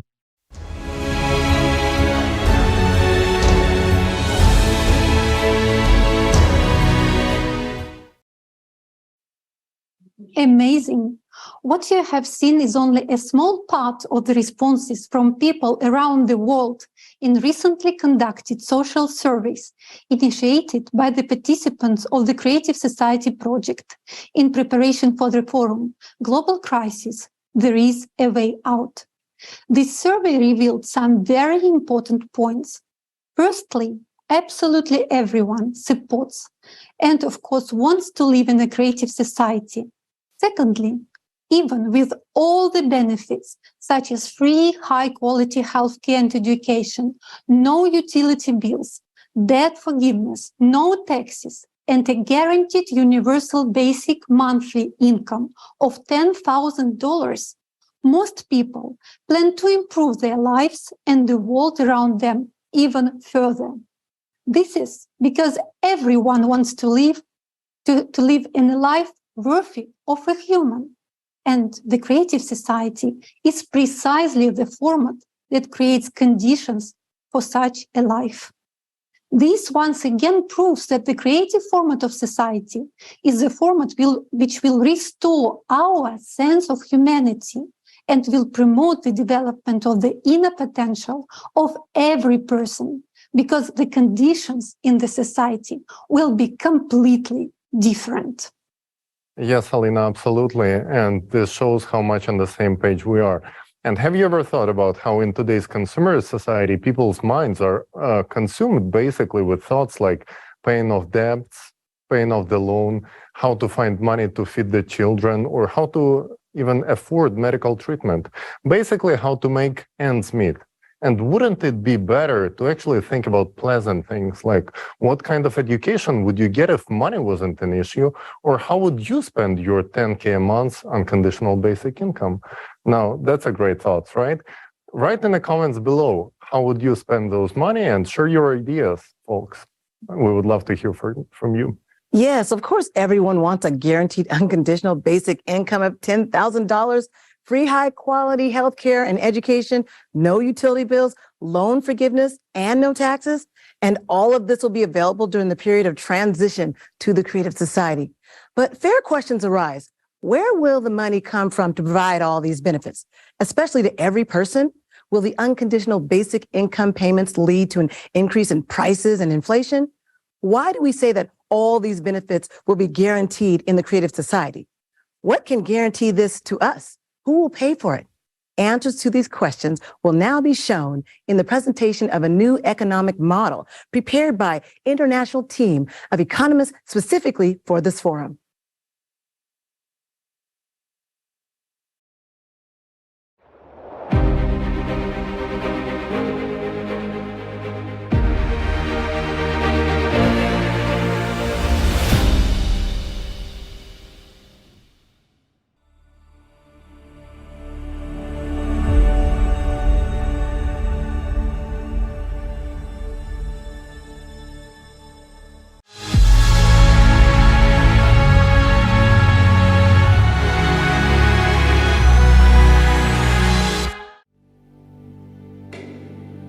In the transition period to the Creative Society, each person will have universal basic income equivalent to $10,000 US, free housing at least 650 square feet per person, free healthcare of the highest quality, free education for a lifetime, safety in every part of the world, work 4 hours a day, 4 days a week, paid vacation for 2 months a year, equally high salaries across the world, No taxes for individuals, small and medium-sized businesses. Fixed prices on all goods.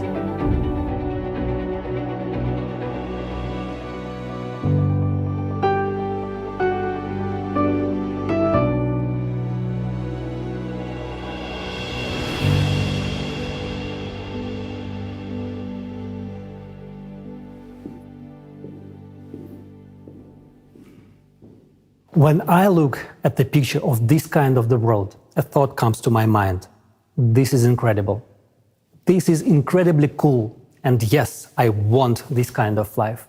But just like in any person, a skeptic inside me begins to rant and says, first of all, it is impossible to implement. And even if it is possible, it certainly won't happen in my lifetime. And goes on to affirm, no one will let you do this. And you know what I reply to him? You're right. And indeed, he is right. In today's economy of the consumerist format, in which we exist nowadays, this cannot be implemented.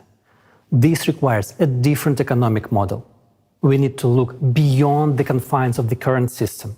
And I invite you to learn about a new model of economy that will provide a high standard of living for every human being.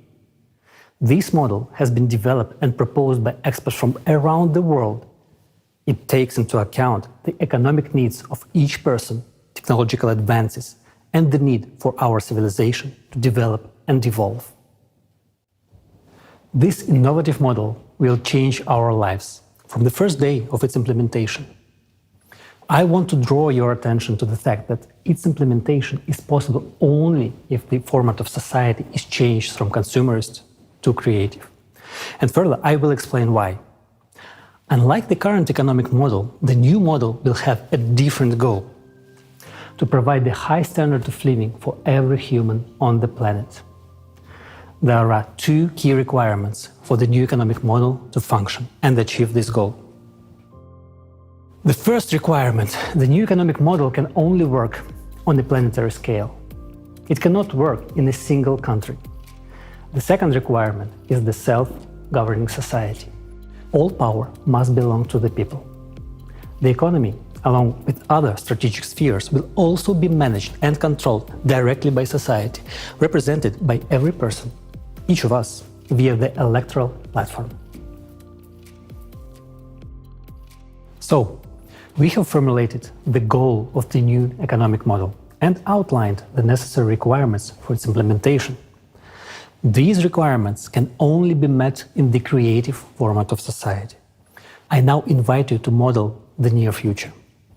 After we have successfully completed all three stages of building the creative society, informational, political, and the global referendum, the world community legally and peacefully transitions to the creative format of society that we all have chosen together and become one civilization.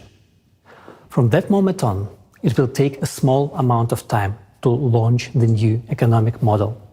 6 months, according to preliminary calculations. After that, we will enter the transitional period to the creative society, which will last 5 to 6 years.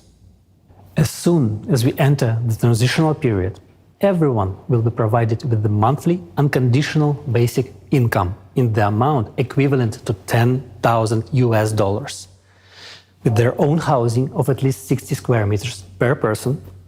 Education and healthcare will be of high quality and free, as well as resources, electricity, water, heating. All debts will be written off. Loans will be interest-free, and there will be no more taxes for individuals, small and medium-sized businesses. Of course, this raises a lot of questions. Will people work? What will the prices be? Will there be inflation? And the most common and important question, where will the money come from? So let's take it in order. Where will we get the money from in the transitional period to the creative society? In the new economic model, money will be created by a single fund for global financing, which belongs to society and serves its interests. The single fund for global financing will only serve the function of creating and redistributing funds. It will not accumulate money like the funds do today, nor will it make money as the banks do in the consumer model of the economy. There will be no banks in the transitional period to the creative society because there will be no need to keep money because money will be exclusively digital. In fact, there will be no money in the conventional sense of the word. These are just numbers and equivalent for exchange. That's your assets. You can exchange them for something, a product, a service, and so on. The more the economy grows, the more means of exchange, what we now call money, are created. In contrast to the consumerist format, all financial transactions will be open and transparent to everyone. The task of the single fund for global financing is to supply the right amount of means of exchange at society's request. Well, how will this work? Society decides what needs to be improved, created, and what projects and initiatives to implement. Experts will use the artificial intelligence to calculate how much money is needed to achieve those goals. And the single fund for global financing will create the necessary amount of money. If there is a request for the implementation of a project in a village, city, or country, an application is submitted to the electoral platform. For example, if a city decides to replace its asphalt pavement, it submits a request and funds are allocated for this from the single fund for global financing. It's just like in the family. You know what everyone needs and you allocate money from the family budget to buy the necessary goods, pants, sneakers, a piano. It's the same at the city and global levels. The only difference is that our budget as a society is not limited. We can spend as much as we want if there is something to spend on and we need it. This approach does not limit the development of the economy. The economy develops and our opportunities increase. In the new economic model, there will be no budgets of cities and countries. There will be no such thing as state money either. The only place where money can accumulate is your personal account. And you yourself dispose of it as you please. If a country, city or village has a budget, there will inevitably be those who will try to make a profit from that budget, local officials and others. And when there is no budget, it cannot be taken away. And this is the answer to the question of why there will be no corruption, theft and bureaucracy. There won't be a situation where the asphalt pavement was changed last year and this year it is changed again and someone makes money on it. It will not happen because the monitoring system will guarantee the transparency of all operations.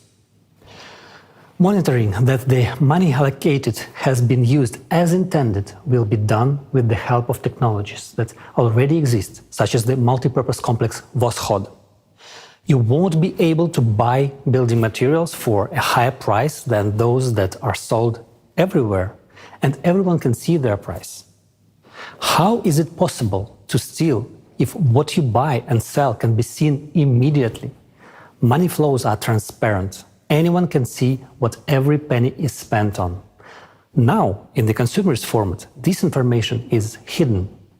But in the transitional period to the creative society, it will be available to everyone. You can see exactly how money has been spent in any part of the world, regardless of where you are, because society's money is your money. For the convenience of transactions and complete transparency, a new single monetary unit will be introduced, which can be used anywhere in the world. It will belong to society and be created by the single fund for global financing. It will be digital. It will not be possible to seize or freeze it, and it will not lose value.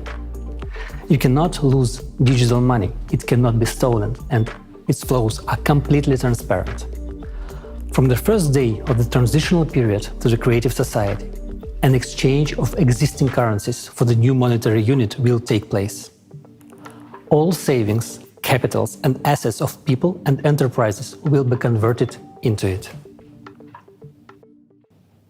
Why will the single currency be digital?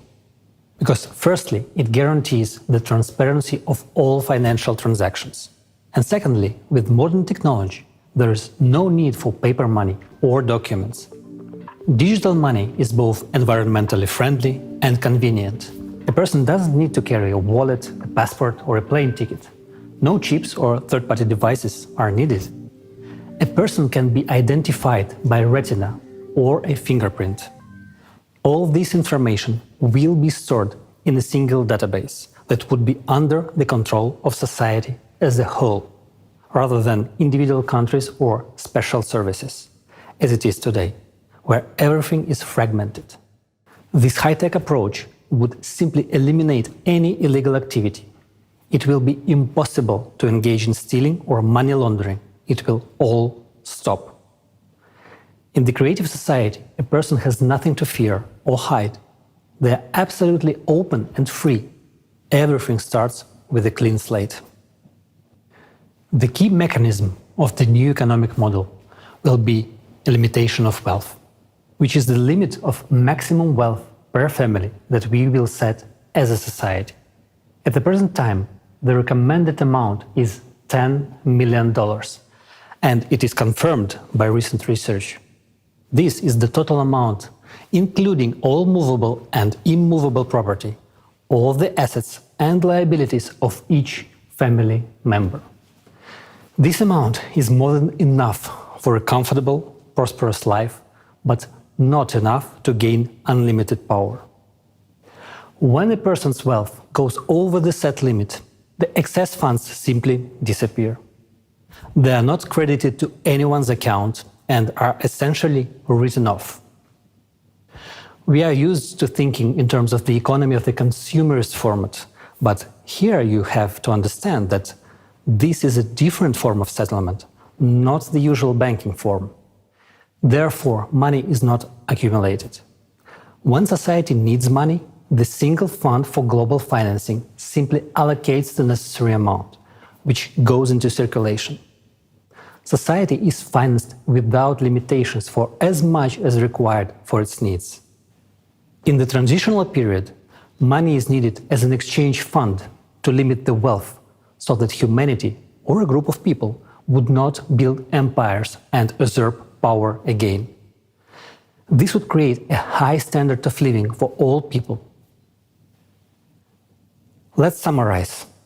In the consumerist format, money is a means to retain power. People try to accumulate it, hide it, take it away, while in the transitional period to the creative society, money is a tool to achieve society's goals. And money is needed only during the transitional period to the creative society, as a temporary measure for 5 to 6 years, and it will not be needed in the future. And later we will explain why. Nowadays, they say that the problem is not money, but its quantity. As we have already understood, in the new economic model, there will be no such problem. But the question is different. Will it lead to inflation? The answer is simple. There will be no inflation at all. It is impossible. In the current economic model, this would indeed lead to skyrocketing prices, hyperinflation. But in the economic model of the transitional period to the creative society, this simply could not happen. Why? Because the prices would be fixed worldwide by law for all resources, goods and services. They simply cannot be raised, and this means that inflation cannot be created. But it raises another question. At what level will the prices be fixed? Will the bread cost $1,000? Well, if you make that decision, of course it will, because we will decide as a society anyway. The optimal prices will be calculated using artificial intelligence, considering all the costs and profitability, but the final decision on pricing will be made by people. Therefore, you surely understand we are unlikely to want the bread to cost $1,000. We would rather want it to cost less than it does today. And it will. All prices will be less than they are today. And thanks to what? Because there will be no interest on loans and taxes for medium and small-sized businesses. included in the prices. Electricity, water, and gas will be free. There will be a single economic environment in the creative society. And the absence of borders means no taxes on exports and imports, no duties, no excise taxes, and no customs duties. The introduction of robotics, fuel-free generators, and smart logistics will contribute to lower prices for goods.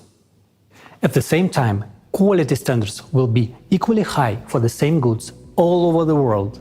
For example, the same hamburger that today costs $6 in America and $1 in Romania will cost, for example, 40 cents worldwide and will be equally delicious and juicy and healthy. Tasty and healthy food will be available to everyone. Right now, in the consumerist economy, 8 billion people is a lot. And in the creative society, 50 billion won't be enough. But even in the transitional period, we will not need to add worms, bugs, and other insects to our food, because the production of organic and quality food will increase many times as new technologies are introduced, such as vertical farms, which we already have now, but it is not profitable to introduce them in the farming in the consumer's format. And in the new model of the economy, it will become completely natural. Today, despite the addition of insects to our food, 2 billion people are starving. And in the transitional period to the creative society, there will be neither hungry nor poor. I am already anticipating your next question. Such a rapid improvement in people's living standards and purchasing power, including an unconditional basic income of $10,000, lower prices and free utility services, won't all this lead to a shortage of products? It won't, but friends, the truth is, not everything is going to be so easy. You will have a new headache, where to spend the $10,000, because the selection of goods and services will be huge. In the transitional period to the creative society, almost immediately you will see a huge increase in economic growth, because people will have enough money and there will be an unconditional basic income, which means that the purchasing power will increase many times over. And this is a massive boost for trade turnover. Moreover, ideal conditions will be created for manufacturers and business. These include interest-free loans, no taxes for small and medium-sized businesses, free water, gas and electricity, access to the latest technology, and most importantly, a great demand for their goods and services. This will be a huge stimulus for them to create more goods, develop and expand. The new economic model is a real paradise for consumers and entrepreneurs. First of all, the absence of taxes for small and medium-sized businesses means not only a reduction in prices, it also means economic freedom. All the money you earn is yours and you are free to spend it as you like. No one will be able to take them away as it is done today through taxation. Taxes will be simply not necessary because there is a wealth cap and funds above a certain amount are already directed towards the needs of society. And this money will anyway be exchanged for goods and services which will make manufacturers themselves richer. This is much more beneficial than taxes. Secondly, loans for small and medium-sized businesses will be interest-free. You can take out a loan and develop your business, but this does not mean that you can borrow without limit and not pay it back. Obviously, there will be a mechanism for control. Of course, you have an obligation to repay the loan. No one will allow anyone to live off their back. It is not good for someone to live off the president's back. And considering that each person is the president, you cannot get a free ride on anyone. But on the plus side, no one can get a free ride on you. And thirdly, another key benefit for business is the economic model itself. It will be structured in such a way that any entrepreneur will always know what is in demand. This will be possible because we will use a planned economy model, which will be calculated using artificial intelligence on a global level. This means that any businessman can always visit the electoral platform and, with the help of artificial intelligence, find out what will be the demand for their goods and services in a particular location. Artificial intelligence will help them process the data and make the right choice so that their business becomes profitable and successful. For example, you have decided to open a coffee shop. You can go to the electoral platform and see how many coffee shops are in your area, how busy they are, and if there are already 2 half-empty coffee shops, it would be foolish to open a third one. Such a business will fail on its own and harm others. At the same time, the artificial intelligence will prompt you that there is no bakery in this area. Therefore, opening a bakery will be profitable. This way, you get to understand which profitable business you can open for the benefit of yourself and society. Moreover, when starting a business, the same artificial intelligence will offer you options for premises, purchasing goods at the most favorable price in nearby places to reduce logistics costs. It will connect you with a logistics company, calculate the required loan amount if one is needed, and also calculate the cost of necessary repairs of the premises. Find the companies that will do the repairs at the most advantageous price. Find options for design solutions and propose the necessary employee candidates in the required location. All on a turnkey basis. At the same time, it is you who chooses from the options suggested by AI, and all final decisions are up to you. The same artificial intelligence will calculate how much time it will take from the moment you apply on the electoral platform for your business to start making a profit. Additionally, the AI will calculate the necessary number of employees and help you draft their schedule. This is very useful considering that the work week will be 4 days, 4 hours a day, meaning that in order to cover 12 hours of daily work for that very coffee shop, 3 people per day are needed per shift. Of course, after this, many people will say that everyone will become an entrepreneur. They won't, because running a business requires a certain character, motivation, responsibility, time commitment, and most importantly, organizational skills. For many, and this is the overwhelming majority, it is much easier to go to work 4 hours a day, 4 days a week, receive a good salary in addition to the universal basic income, and enjoy life, rather than continue developing their business and work on it almost 24 hours a day, despite all the help from AI. Even if artificial intelligence does the calculations for you, it's still up to you to do the work. AI will help you launch the business and assist you in the process, but it is you who will run the business. Communicating with customers, overseeing production, the responsibility for all this will be on you, right down to picking out the design, starting from the smallest details in the process of launching the business. There is no getting away from it. You will be engaged 24 hours a day, despite the simplicity and ease of the process. And it is up to you to decide whether to work 4 hours a day, 4 days a week, or to be an entrepreneur. Some people want to earn more, while others are satisfied with their salary and a free, wonderful life.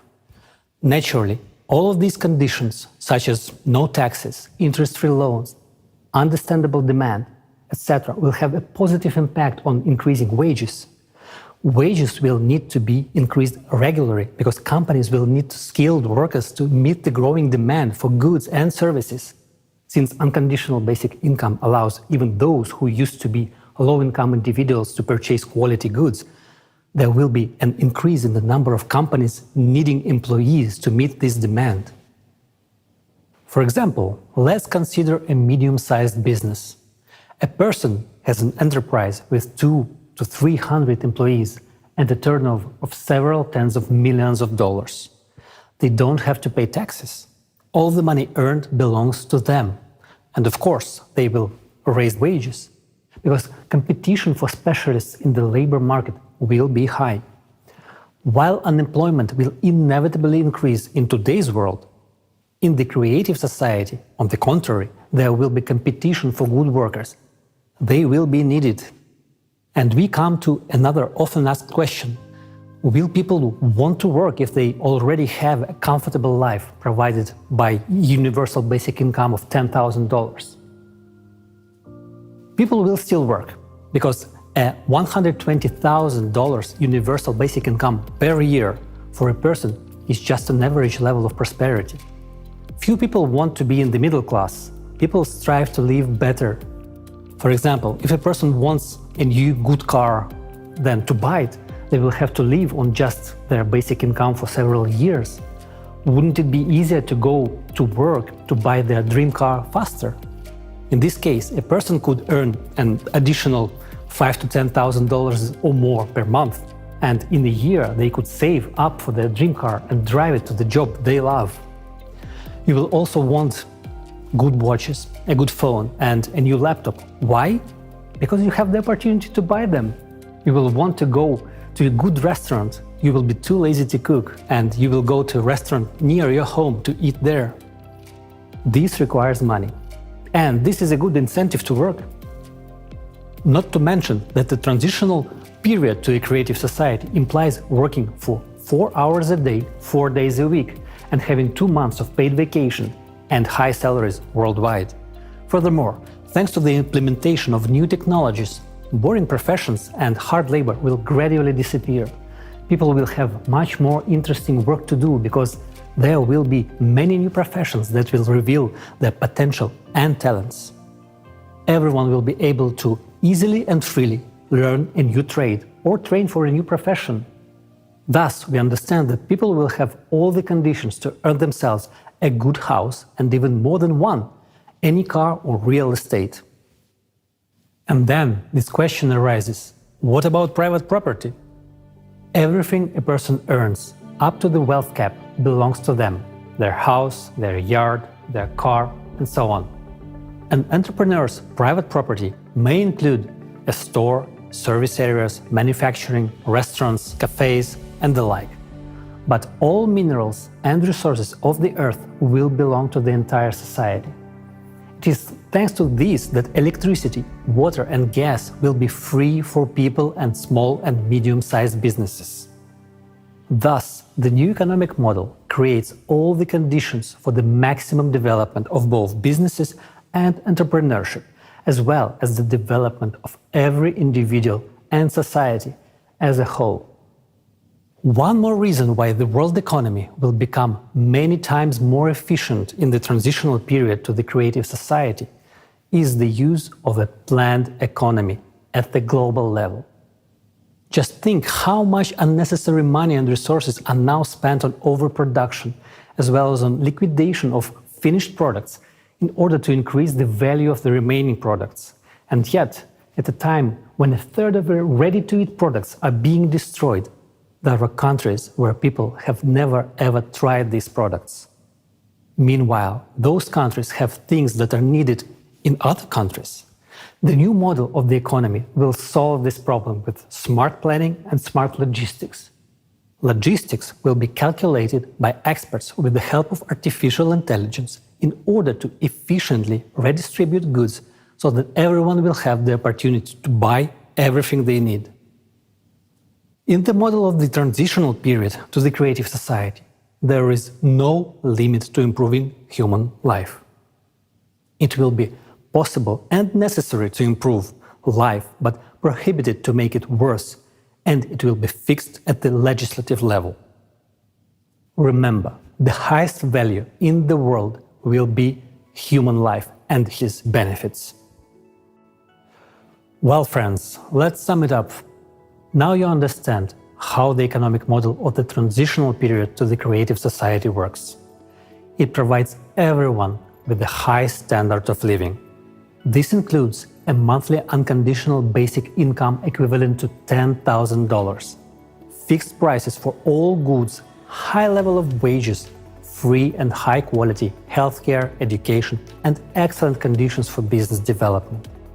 What's more, there's only a part of its advantages over the current consumerist format of economy. The absence of wars, inflation, crisis, and stable income, all of this makes society healthier, and this is extremely important. There's no need to commit crimes, no reason to risk a happy life. The simple question is, what for? When human life comes first, the world changes drastically. Your happy life is what you will treasure. These are your opportunities, and these are the opportunities for the entire civilization. Today, humanity stands at the threshold of controlling matter. This is the reality of today. Only minor gaps in understanding separate us from controlling matter. The only thing we really lack to fill these gaps and make a scientific breakthrough is scientists from around the world working together in this direction with unlimited funding. And this will be possible from the very first days of the transitional period to the creative society. And most importantly, unlimited funding for science is the only chance to eliminate the climate threat. Because this is the top priority vital issue today.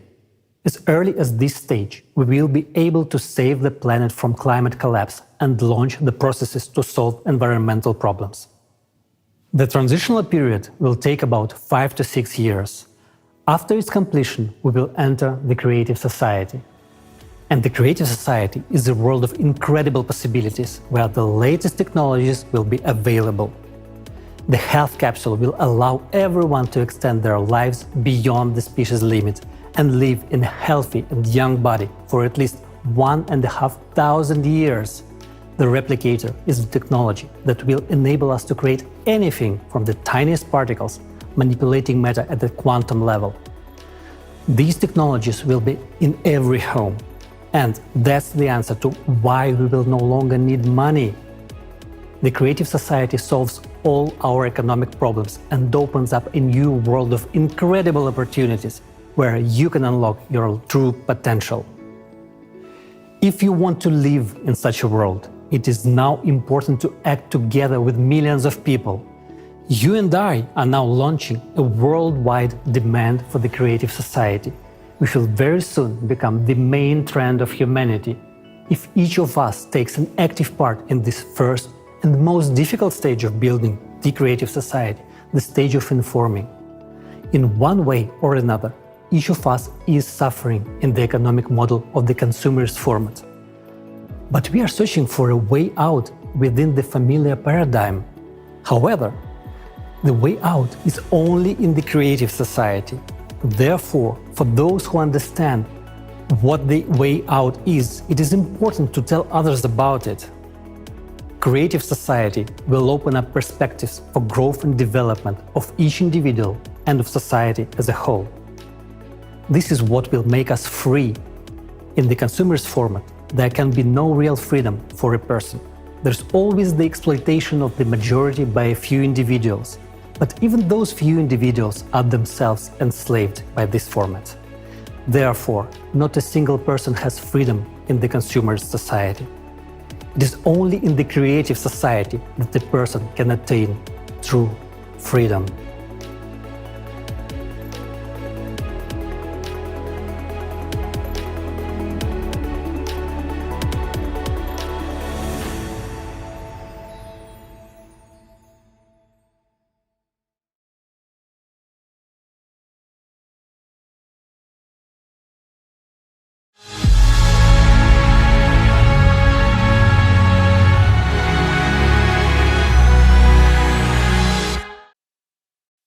Wasn't that amazing? First of all, I'd like to say thank you to a large international team of economists for such a clear and thorough presentation of the economy in the transition period to the creative society. Today, we will talk to Alexei Prudkov, an entrepreneur from Dubai, and a leading expert economist from the Netherlands, Jonathan Rivat. And we are going to talk about the new model of the economy. It is clear for everyone that we all will benefit from the new economical model. Who would reject a $10,000 a month basic income, a spacious, comfortable, free house, free medical care, and free education of the highest quality? And it turns out that it is not a problem to provide it all in the new economic model. But why have we never heard of such approach before? We all got used to think only within the limits of the existing model of the consumerist format. And rarely do people think about the fact that the format itself can be changed, so the existing economic system can be changed as well. But it turns out that this is not only possible, but it's also so much easier than continue to fight the consequences of the never-ending crisis created by the current failing economic system. Today, we are enslaved in this consumerism format through debt, fear of losing our jobs, and lack of money. We work in a job that we don't like just to keep us from starving to death. And already, in the transition period of the creative society, everyone will be financially free and independent. An unconditional basic income will allow us to enjoy life rather than survive. This will create an enormous solvent demand. Just imagine the economy will receive as much as money in a month as the current world economy produces in a whole year. Money will permanently stimulate the economy, and it will be no longer laying dead weight in an account of several people. Because there will be a limitation of wealth, and there won't be any risk of someone having an excessive amount of money which they could use to seize power or initiate wars. Yes, and most importantly, only this economical model will provide the unlimited funding for the scientists to tackle the most important problem, the climate threat. But look at the current economical model. Today, many projects that could improve people's lives are not being implemented because we have no funding for them. While in the transition period to the creative society, there are no limits. Funding of society, that is the development of the society, is limitless. Alexei? And it is impossible to create inflation because prices are fixed by law. As a result, we will get an economy without crisis and inflation. During the transitional period to the creative society, the entire world economy will function as a unified system, as opposed to the current fragmented approach, where everyone is focused solely on their own profit and self-interest. And today's economy has been very accurately described in the books by John Perkins, who calls today's economy the economy of death. He writes about it in his best-selling book, The Confessions of the Economic Hitman. So John Perkins is a specialist who knows the consumerist format system from the inside out. He understands more than anyone that the current economy system leading us all down a blind alley. It has been a pleasure to meet him, and we're delighted to have him today with us. John, the floor is yours. So welcome to Global Crisis, There Is a Way Out. I personally am very happy to be here. I'm John Perkins. I have a background as a chief economist at a major consulting firm, but perhaps I'm better known as an economic hitman. People all over the world are understanding that the system that we now have just isn't working. I'm blessed with the opportunity to speak in many different countries on just about every continent. And everywhere I go, I see that people understand that, we've got to stop climate change. We've got to stop species extinctions. We've got to stop environmental destruction. People know this everywhere. And so those are all symptoms of the death economy. We know we've got to turn this around. We've got to create an economic system that works. It's an illusion to think that we don't have power. We in some respects we are living in this illusory society where everybody's told, and the advertising tells us, and politicians tell us that somebody else has the power. We have to turn to them. But the fact of the matter is, if you look at the people who've changed throughout history, whoever your heroes are, these were just human beings. And when they started, they didn't know they were going to become heroes. They didn't know they were going to become world known. And you may not become world known, or you may not want to be, but you can play an incredible role. And once you get started doing this, the satisfaction that it brings is phenomenal. Whenever we realize that we must change and we start to invoke these changes and we start to implement these changes, there's always pushback because the status quo thinks that they don't want change. And little do they know, even the very richest and most powerful people politically, they're in trouble. They're in a lot of trouble. The planet's in trouble, and so they're in trouble.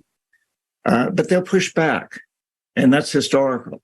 But whenever there's pushback like that, we can take strength from it. We realize they're pushing back because they know that we're winning. And it doesn't matter from what country you hail, what your religion is, or your nationality, or your culture, or the color of your skin, or anything else. We're all in this together. And we are unified in the fact that we're all threatened by the death economy. So let's recognize that it's also important to unify to develop a life economy. It's happening, and people like you and I and everybody who's participating in this magnificent program is part of that. It's an exciting time. Thank you, everybody, for participating in this, and what an amazing time we're in, and like this. Interconnected global system that we're participating in is amazing. Thank you. I appreciate what you're doing. John, thank you so much for sharing with us your vision of the economy and your observations that people from all over the world feel the need for this change. After all, nothing will change without people's demand.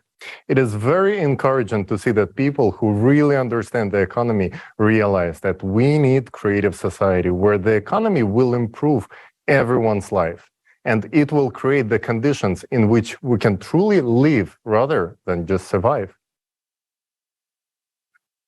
Yes, to achieve this goal, we will use global level planning with the latest AI technology.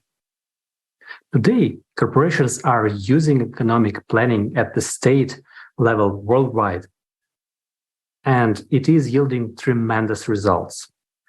Through successful and effective planning, the income of some corporations becomes greater than the GDP of entire countries. Just imagine the results we will achieve when planning is done globally by using AI, and it will be aimed at a single goal: improving every human's life. Yes. Today we can build a new economy because we have all the technology to make it happen. Having these technologies will allow us to implement true self-governance in society. Modern humanity has never had such experience because of the authorities. They have always been there, and the power in the hands of a few will always lead to some kind of overindulgence and manipulations for the personal financial gain. This is done through shady schemes and withholding of information from the general public. In the transition period to the creative society, all financial information will be transparent and open to general public. We will be able to implement this by using the latest technology that will control and monitor any illegal money laundering schemes. This will make all illegal activities impossible. Simply put, corruption will be eradicated. And the best part about this, that we don't even have to invent this technology. It already exists. This is the Voskhod Multipurpose Complex by XP Energy. Stay tuned, because we will talk about this technology in details a bit later. We have everything we need to make our economy today function in a different way. The only thing that's missing is the creative society. Yes, and I was struck by the fact that in the economic model of the transition period to the creative society, prices will go down. Never in my life have I seen prices go down. I haven't even thought it is possible. It turns out that not only will prices go down, but the quality of goods will improve. Yes. And the main factor for reducing prices in the transition period of the creative society will be free energy. And the second key factor is the absence of taxes. Today's prices increase due to inflation, as well as ever-increasing taxes will make up a significant portion of a product's price. Yes, Jonathan, I totally agree with you. To illustrate this more vividly, we can take a look at the very simple example. Let's take that bun from that hamburger that we talked about in the video. Why is it so expensive? After all, it's just flour and water. How can it cost $2? Did you know that if you take out taxes out of the price of that bun, it will cost 3 times cheaper? So how does this tricky taxation scheme work in the consumerist format economy? Let's take a look in details. In order to grow the wheat used in making of that bun, you have to rent land. The farmer pays tax on that land. Then he needs a tractor to work on that land. Then he has to pay another tax, the value-added taxation, VAT. The cost of the tractor also includes several other taxes, such as invention tax, licensing, and the VAT on each part of the tractor. The tractor needs gasoline to run, and the most of the price of the gasoline, again, taxes and other duties. So next, farmer needs seeds and fertilizers, for which he again pays taxes. He then hires people to work. He pays wages and taxes on the wages. And the people that get their wages also pay taxes on them as well. The tax payments doesn't stop there. The farmer delivers the grain to the grain elevator and pays tax. Next, the grain has to be processed into flour. This requires energy, the price of which includes taxes apart from VAT. Then, you need a vehicle to transport the flour to the buns maker. Its price already includes a lot of taxes. Plus, you have to fill it up, which incurs yet another tax, and pay the driver for his work, who also pay tax from his salary. So the flour goes to the bakery, for example, a small private bakery. Even if the bakery owns the building, they still pay land tax in addition to energy, to gas and electricity bills. And we already know that there are taxes on these too. There are people working in production who gets their wages, pay taxes on their wages, and from these wages, employees pay taxes once more. Yes. And now imagine you walking into that bakery just to buy a simple bun. But what a journey it has been on, right? Before it even hit that shelf, it has been taxed on every stage of its creation. Even more, the shop operates under the very same taxation scheme. So you buy in this taxed bun and you pay the shop tax from your hard-earned wages, which already has been taxed, by the way, as well. So it looks like some kind of nesting doll of taxes all the way. And God forbid if that bun crossed any borders on its way to that shop, because then you will also have to pay the delivery tax, the taxation custom fees, and so on. At this point, you should ask yourself, is it really just a bun or some Trojan horse of taxes? It's amazing to think about the journey that a simple bun has made, with taxes being just another ingredient in the recipe of a consumer society. You know, even bakers who are dealing with dough all day have most of it being taken out of their pockets after paying all those taxes. I guess we all can agree that it is time for a new recipe of the economic model, where individuals together with small and medium-sized businesses will be free from taxes. And you will have to forget about this bitter taste.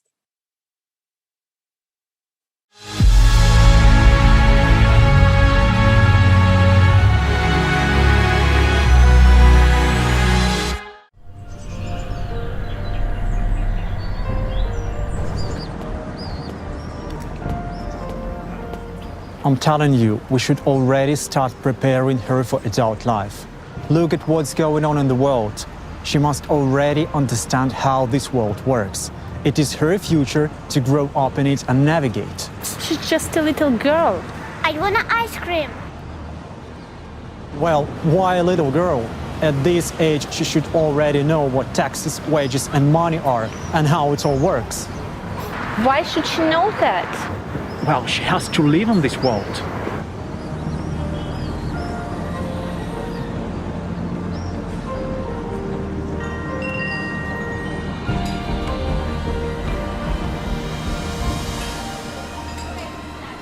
Daughter, you must know, understand, and navigate in this world. So look, here is what taxes are.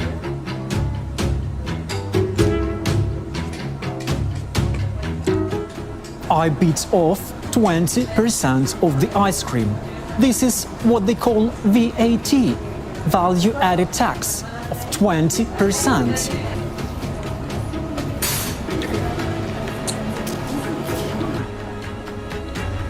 And what I've bitten off now is your income tax of 40%.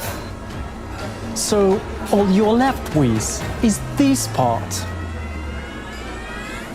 Dad, screw you and your taxes. I want to live in the creative society.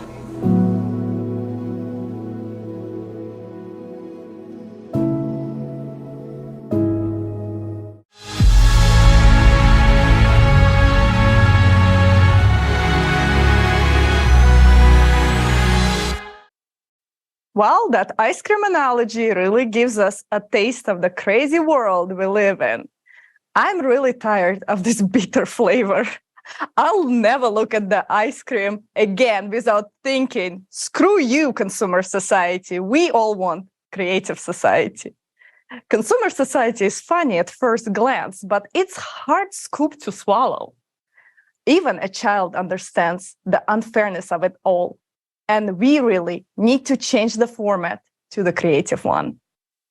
Yes, from the first day of the transition period into the creative society, everything will be different. Prices will go down because there will be no taxes for small and medium-sized businesses. Electricity will be free, resources will be free, the license will be free, because all the advanced technology belongs to the society. Just imagine how this will change people's lives. For example, instead of conventional methods of growing wheat, a farmer will be able to grow it on a vertical farm, which allows to increase the yield by 600 times per square meter. As a result, we will get flowers, which is many times cheaper.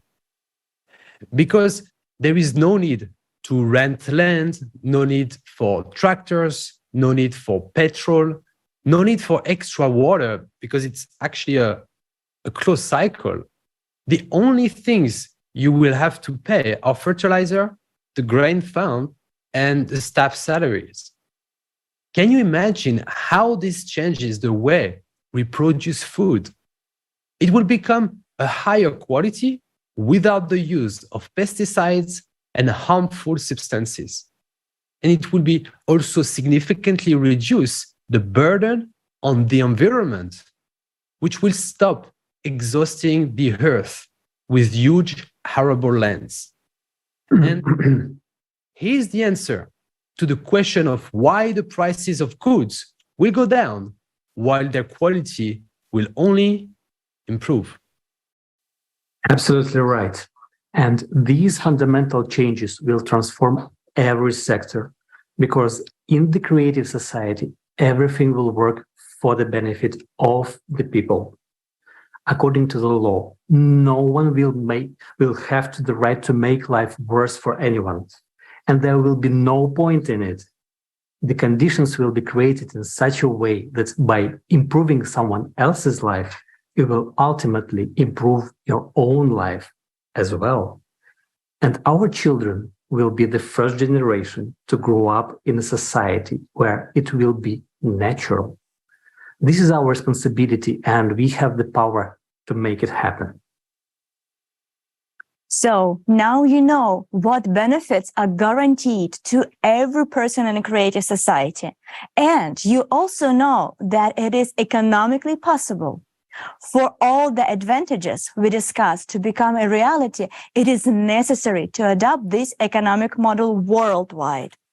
Its implementation is only possible with a change of society from a consumerist format to a creative one. Only in this case will it work.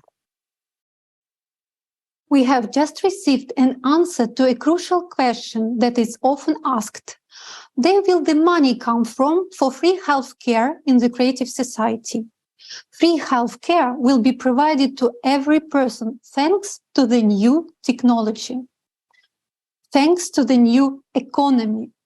You have already heard that this privilege will be available in the Creative Society's transition period. But in the Creative Society itself, a new technology will enter our lives that will radically change people's future. We confidentially proclaim 100% health for every person in the Creative Society and the complete absence of diseases. And there is something else that will shock you.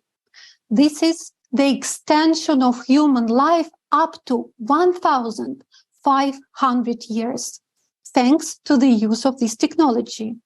Yes, you heard it right. This is not a fairy tale. Science has already advanced so far that it has been scientifically proven that such technology is possible, and these developments are already underway. What separates us from this implementation is only the absence of the Creative Society. So, what is this technology, you might ask? We simply called it the body regeneration capsule. The body regeneration capsule is a simple name, but behind it are hidden fantastic capabilities. We want to introduce to you a presentation of the functions of this technology that will blow your mind. Before you see for yourself how incredible it is, I want to note that in the Creative Society, you will receive it for free in your home. From this moment on, your life will change. Your new life will begin. I understand you are eager to learn more. So we invite you to watch the presentation.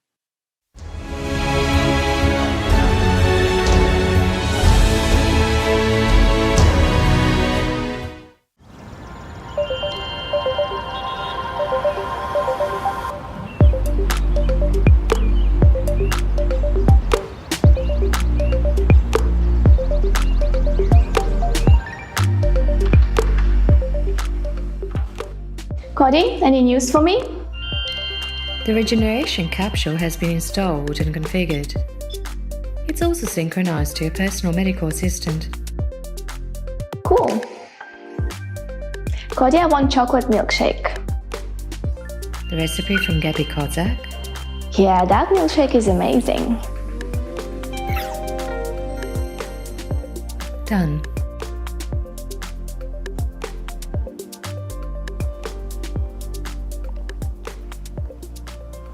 Wow, you are a beauty indeed. I see they implemented all my design suggestions. Wonderful. Greetings! I'm a regeneration capsule, the first generation. Would you like to undergo the body regeneration procedure? Do I have to? When analyzing the data from your personal medical assistant, I discovered that you suffered a fracture at the age of 10. It healed but left a slight dislocation, which deformed your joint, causing pain and potential damage to the joint cartilage if you exercise. The surgery that you had at the age of 16 to remove your appendix left a scar on your skin. Your frequent unbalanced diet has also caused your body to malfunction. I can eliminate all the consequences and restore your body to its perfect condition. Would you like to start the treatment? Yeah, I guess so. But first, I'd like to know more about you. Shall I start the presentation video? Yes, go ahead. The regeneration capsule of the first generation 1.0. The regeneration capsule is a unique daily comprehensive care for your body that includes diagnosis of your body, prevention and treatment of any diseases except mental disorders, restoration of lost body parts and organs, body shaping according to your wishes, hygienic procedures, and cosmetic body care. Thanks to this innovative method, you will be able not only to revitalize your body, but also to extend your life up to 1,500 years. The regeneration capsule works at the information and physical levels. At the physical level, the regeneration capsule will detect any parasites, viruses, bacteria, or toxins in your body, extract energy from them and transform it into useful elements for you. It can urgently remove any pathological changes such as blood clots, hemorrhages, or stones, eliminate inflammation and restore damaged organs and tissues in the body. Thanks to this technology, there is no longer a need for hygienic procedures such as taking a shower or brushing your teeth. Epithelial particles or any dirt will be broken down into elementary particles and used as useful building material to transform your body. At the information level, the health capsule restores all the functions of the body and rejuvenates your body at the DNA level, as it contains all the information about how the body should function. The capsule only changes the program inside the DNA and corrects just 1 pixel at the beyond quantum level. The rest is done by organism itself according to the new information. In this way, any cell can be reprogrammed. Everything unnecessary is removed and everything necessary is added. Thanks to this technology, you can change your appearance, change your height, weight, body volume, and set a program for the regeneration of limbs and organs. By changing information at the beyond quantum level, you can make a cell, as well as the entire body, rejuvenate and live a long life. Moreover, the whole process takes place at the micro level, completely painless and safe for you. Thanks to the regeneration capsule, any diseased organ can be repaired instantly, and its function will be restored. There is no need to replace your heart with someone else's to make it start beating. It is enough to run the necessary program on the regeneration capsule. Now you can choose any look you want. To transform the entire body, it takes time depending on the scale of anthropometric changes for the body to transform according to the new information in the DNA. Physical transformations in the human body take place over a period of 9 to 14 months. Start the rejuvenation and life-sustaining program in your capsule, and every day you will feel healthier, younger, and stronger until you reach the biological youthful age defined by your program. It is possible to extend human life by an average of up to 1,500 years in a young and healthy body. You can also change the characteristics of your body according to your preferences. The capsule technology allows you to become an athlete with any body type, muscle tone, and level of training, and maintain this form according to the parameters set by you. You don't need to spend any personal time exercising. Just 30 seconds spent in a capsule in the morning can replace hours of workouts, freeing up time for your personal development. All necessary procedures, including hygiene, are performed simultaneously with the transformation program. The capsule technology is very easy to use and completely safe for everyone. Information about your personal parameters and preferences will be stored in a unified database. When you travel anywhere in the world, you can activate your personal program with any other capsule. All you need to do is to use your individual code, and a perfectly tuned capsule is at your service. The regeneration capsule is an innovative technology that allows you to stay healthy and youthful for many hundreds of years. Forget about any diseases and improve the quality of your life. We wish you a creative use.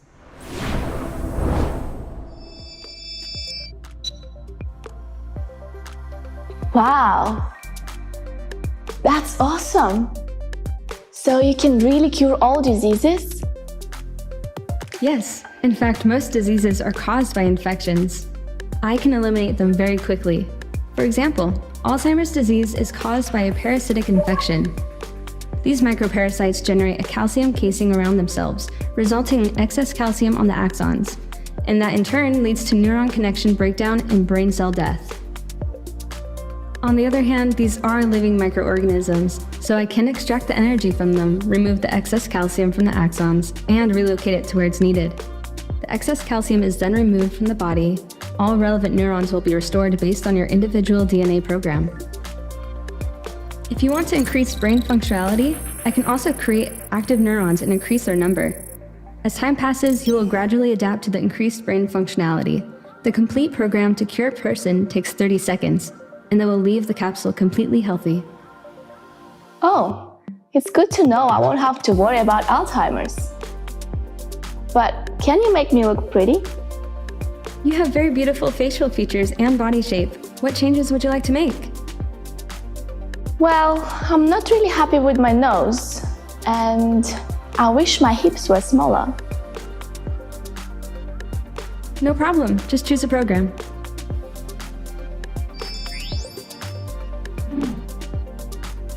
Wow. So I don't have to go to the gym anymore? Only if you like to, for the sake of enjoyment and socializing with other people. I can make external changes to your body without any negative effects on your health. For instance, if you have excess weight, I can dissolve fat inclusions in your tissues and remove any excess fat cells. This will reduce your body weight and volume, all while keeping the process fully under your control. Additionally, I can help increase your muscle mass, allowing you to improve your physical strength and endurance, as well as strengthen your bone tissue and ligaments. All this is possible without compromising your health. This entire body transformation program can be completed in 9 to 14 months. So I don't have to follow any diet anymore?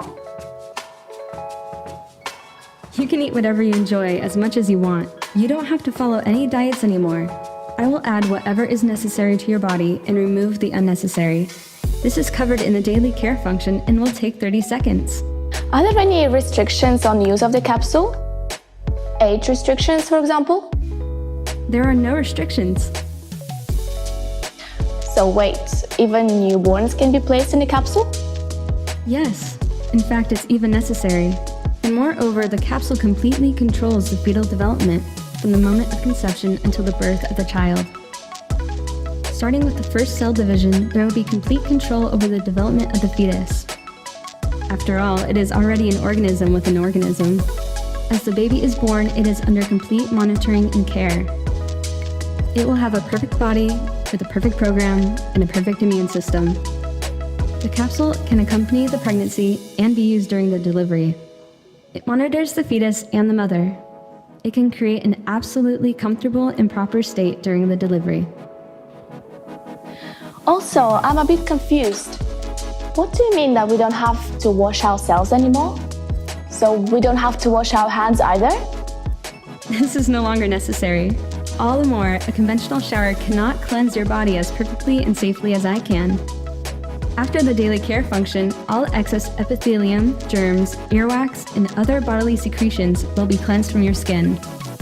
These, as a valuable construction material, will be converted into elements that are necessary and beneficial for your body. If you prefer, I can also remove all unwanted hair from your body. Now that sounds pretty good to me. It really sounds tempting. But I'm just a bit concerned.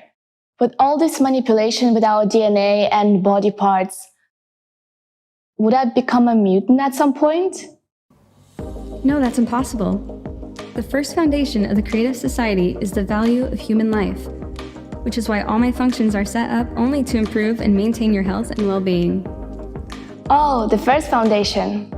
How could I forget? Now you convinced me. I'm ready.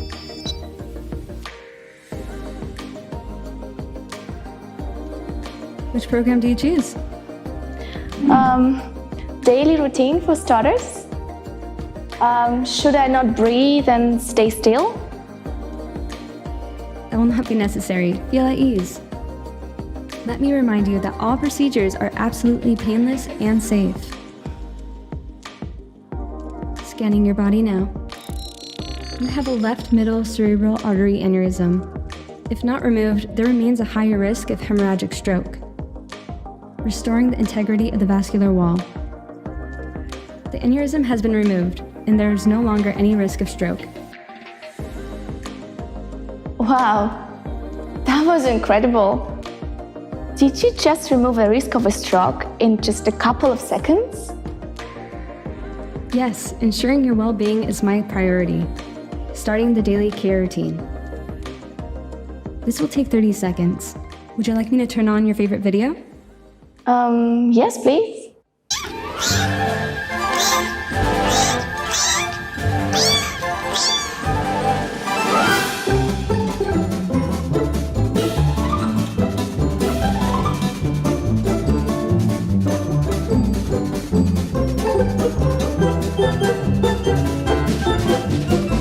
The daily care routine of your body is complete. What do you mean? 30 seconds are over. Have a great day. Feels better than after a whole day at the spa.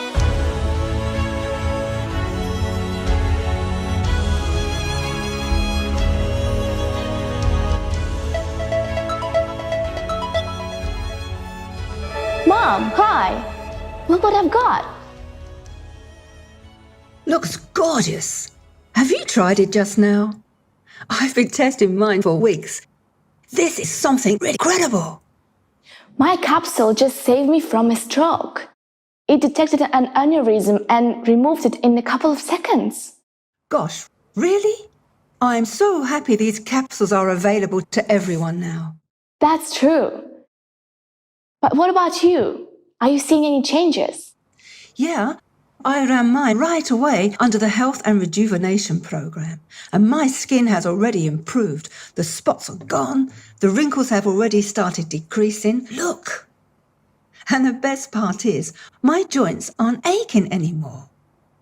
The other day, I purposely walked up to my apartment without taking the elevator just to check that.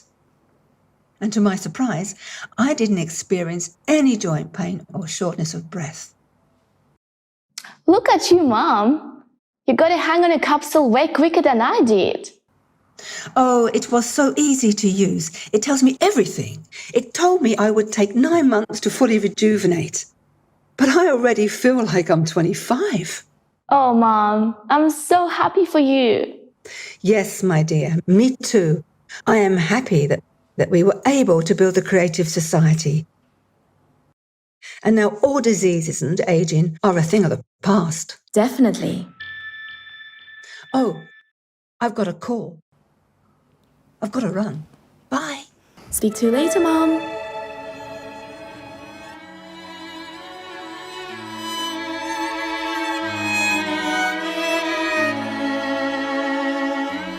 I wonder, what other amazing discoveries will our scientists make?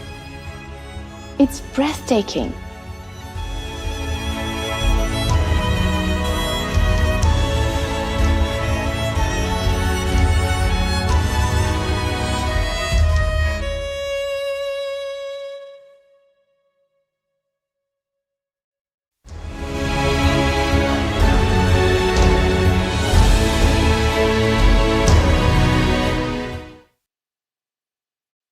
Wow, what an amazing video. Imagine in the Creative Society, everyone will have their own capsule for regenerating the body. A capsule that will help our bodies regenerate and heal itself. This is absolutely incredible. If someone doesn't want to support the Creative Society after all of this information, they are simply idiots. What do you think about the technology?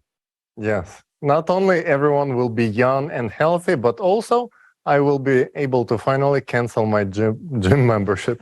So, guys, stay tuned with us till the end of this forum, and you will be the first people in the world to learn about the science behind all of these technologies, these incredible technologies, and how exactly they're going to work.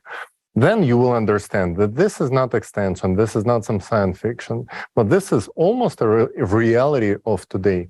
All that remains for all of us to enjoy this is to build the Creative Society, to actually implement these technologies.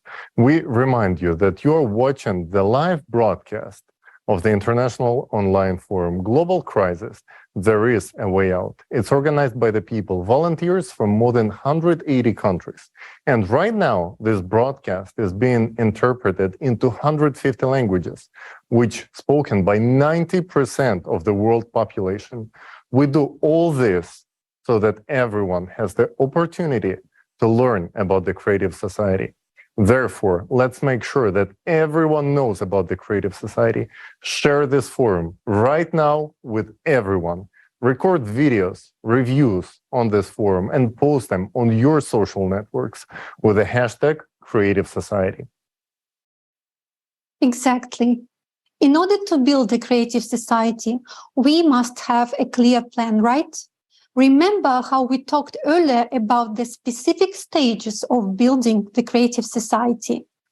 It's time to learn them and find out the specific path we can take to make the creative society a reality.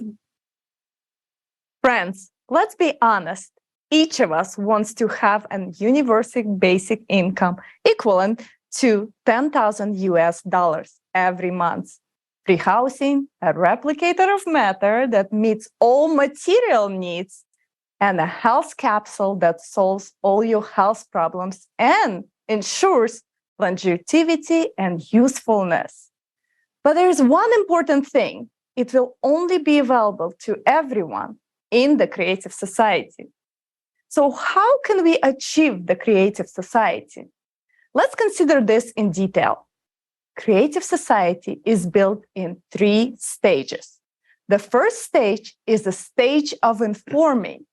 The second stage is political. The third stage is the world referendum.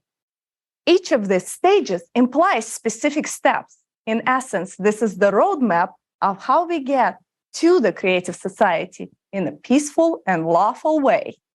Let's walk through those steps together. What is our first step? Where do we start, Jason? We'll begin with the first stage, which is the hardest and the most important one, the stage of informing. That's right. The first stage in building the creative society is to inform others. After all, we can only build the creative society in the whole world, which means that firstly, all people need to learn about the opportunity before choosing it.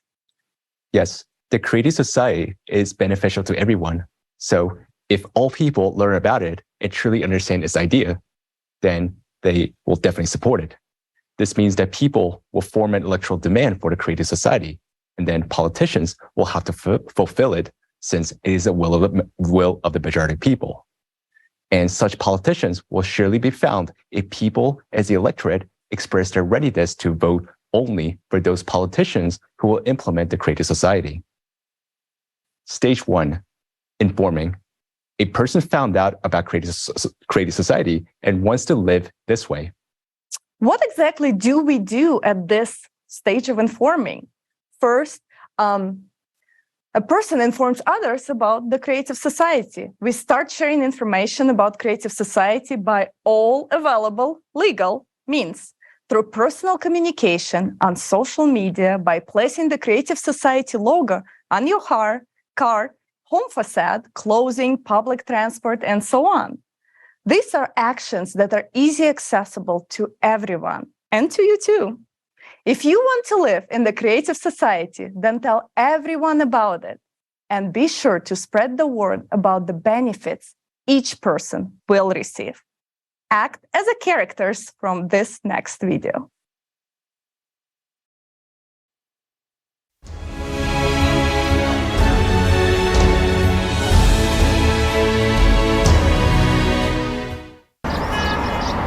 Can I get a simple answer? What exactly will I get in creative society?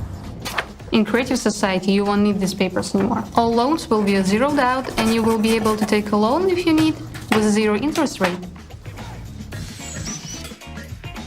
And a new flat of 60 square meters for each member of the family. Healthcare for everyone, free of charge. There will be an opportunity to treat any disease, even cancer, instantly and at any stage. Do you know that we are already in the transition period to the creative society? You will have a universal basic income of $10,000 every month. Wow. You will never fear money devaluation again because there'll be no inflation. And there will be no wars. We have clean water. We have huge odds. Not small. I did not get now. For free. You'll be able to study anywhere in the world for free. Oh, Beatrice, when we build the creative society, you will have your own body regeneration capsule at home. Don't you want to be 25 again? And I'll have a replicator in the creative society that can make biscuits like this, but real. The creative society is the world without borders. It's freedom. Sweetheart, can you imagine? This is actually a new stage of evolution for our civilization.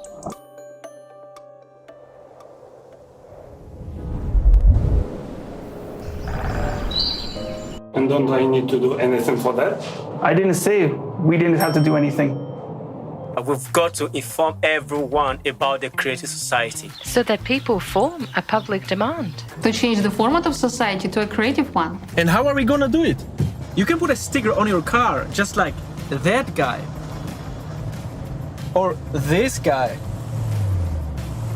I'm gonna talk about it in my every podcast. You have a lot of contacts abroad. You can start an international PR campaign to let the whole world know about Creative Society. Put a banner on your balcony. You can place information about Creative Society in your cafe. For example, like this. Show all your neighbors that you support the Creative Society and tell them what the Creative Society is. Let's take a picture of your beautiful biscuit and post it on Instagram. So what do I have to do to be 25 again? There are t-shirt layouts available on the website. So, what can I do to make this world happen? Bro, come on. You got 3 languages under your belt. Join the Creative Society Forum's translation team so that everyone can learn about it. Jane, I need a list of our foreign partners. Please prepare a sample letter of cooperation. The letterhead should have the Creative Society logo on it. How about we address the highest quality medicine in Creative Society, live on TikTok? Tonight? You're so outgoing. Every other person knows you. You can tell absolutely everyone about the Creative Society. Keep doing what you're awesome at.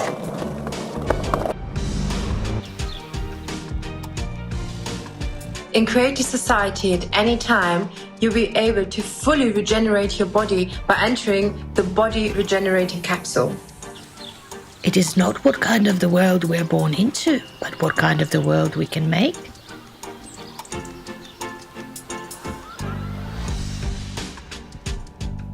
What are you doing to make your dream come true faster?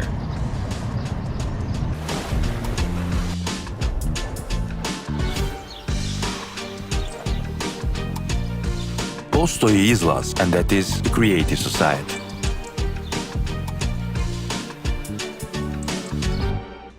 Hey, guys! Come back to Earth! People are actually building the Creative Society there.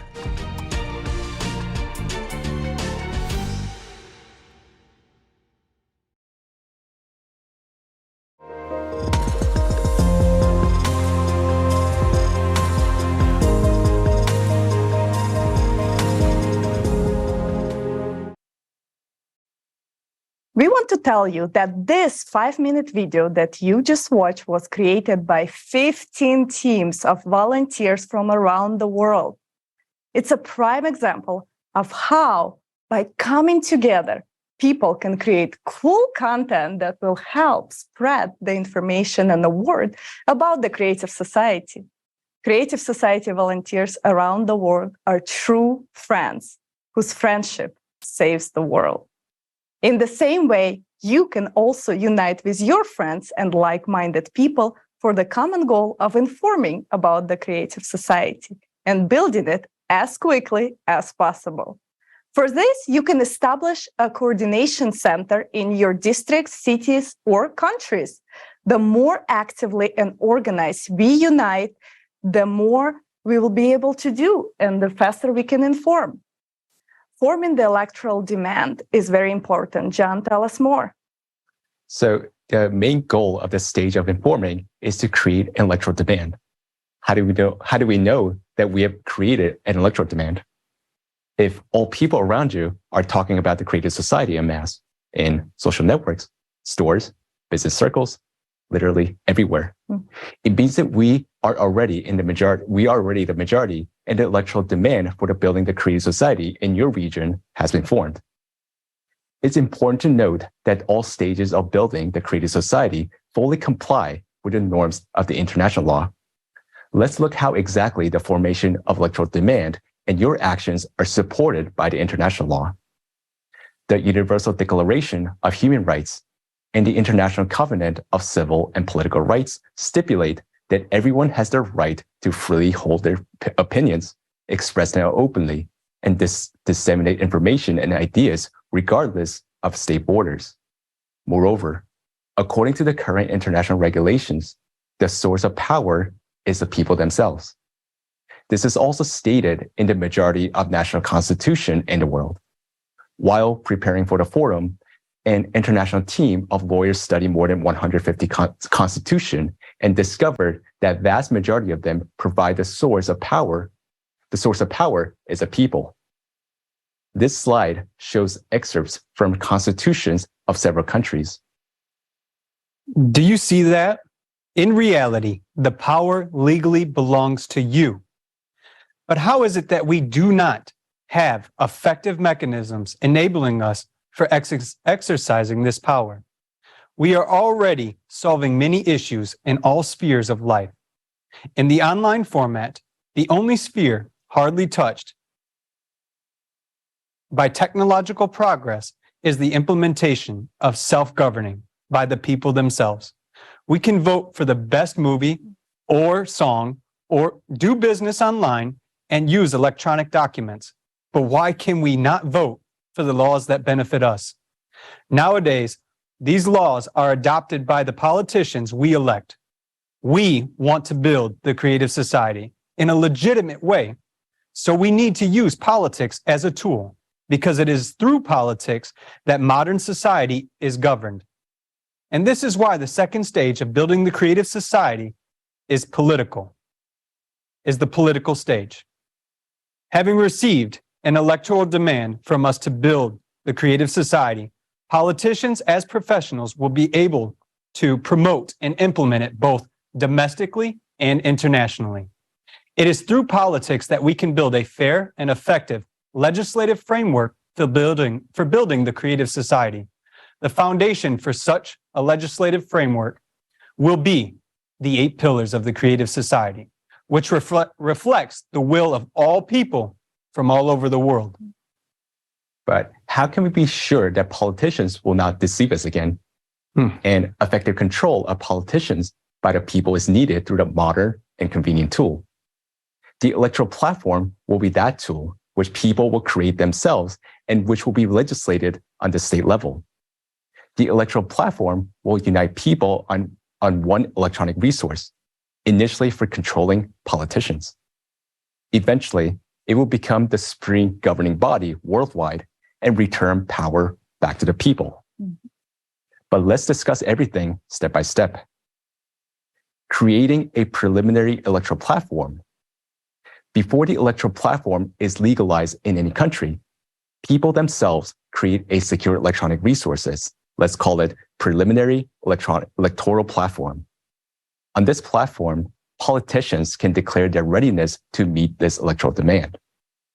On this preliminary electoral platform in their country, people will be able to select the most worthy politicians, sign a contract with them where politicians agree to build the creative society, subsequently monitor and recall them if they fail to fulfill their pre-election promises. Society concludes a contract with politicians. Yeah. In other words, first people conclude a contract with politicians precisely on the preliminary electoral platform. What is this contract all about? Its purpose is to legally stipulate a politician's public commitment to fulfill the following demands of people: to incorporate the 8 pillars of the creative society into the Constitution, to adopt a law recognizing the electoral platform as the highest legislative body on the national level, to resign from their position if majority of people vote on the preliminary electoral platform. The contract is a guarantee that politicians will not deceive us. Why? Because according to this contract, people have the right to recall politicians for not fulfilling their obligations. This way, people can control the politicians they elect on the preliminary electoral platform. For the first time in history, politicians will no longer be able to deceive people who delegated their power to them. It should be noted that currently politicians do not directly enter into contract with society regarding their obligations, which allows them to break pre-election promises with impunity. How will this contract work with politicians and can be executed? In the presence of an attorney, a politician must confirm their identity according to the legislation of the respective country and publicly declare that they accept all the contract terms posted on the preliminary electoral platform. If a politician violates the contract, people exercise their right to recall such a politician. What about elections in a particular country? Jason? Great question. After the people have selected the worthiest politicians and concluded contracts with them on the preliminary electoral platform, it is necessary to vote for them at elections so that they acquire the necessary authority and the ability to act. In some countries, decisions are made unilaterally. For instance, by the president. In others, they are made collectively, for example, by a parliament, while elsewhere it is done jointly. Therefore, in order to pass the law on the electoral platform and to incorporate the 8 pillars of the Creative Society into a constitution, politicians who support the Creative Society must be elected to relevant bodies of power. Elections take place according to the current law of a particular country. The winning of an election by candidates or parties who are for the Creative Society directly depends on the number of voters who support the Creative Society. It means that the more people in the country who support the Creative Society, the more of such politicians will be in the parliament or in the legislative body. Therefore, it makes sense to approach implementation of the political stage in a country only when the majority of the electorate in this country supports the Creative Society. Use your vote to choose what you really want. Olga? Yeah, and this is the important point. The more people in the country support the Creative Society, the more politicians with people's support will be able to become members of Congress or Parliament, and faster they will be able to pass the laws that people need. Mm-hmm. Do you now understand why the stage of informing is the most important? Because no matter how many politicians are out there who want to build the Creative Society, they won't be able to do anything until there are people who will vote for them. That is why it is important for us to take the initiative and let everyone know about the Creative Society. So let's continue. How do we incorporate the 8 pillars of the Creative Society into the national constitutions and legitimation of the electoral platform at the national level? After the politicians who we have elected get into power, the first thing they will do is adopt law on the electoral platform and incorporate the 8 pillars of the Creative Society into constitution.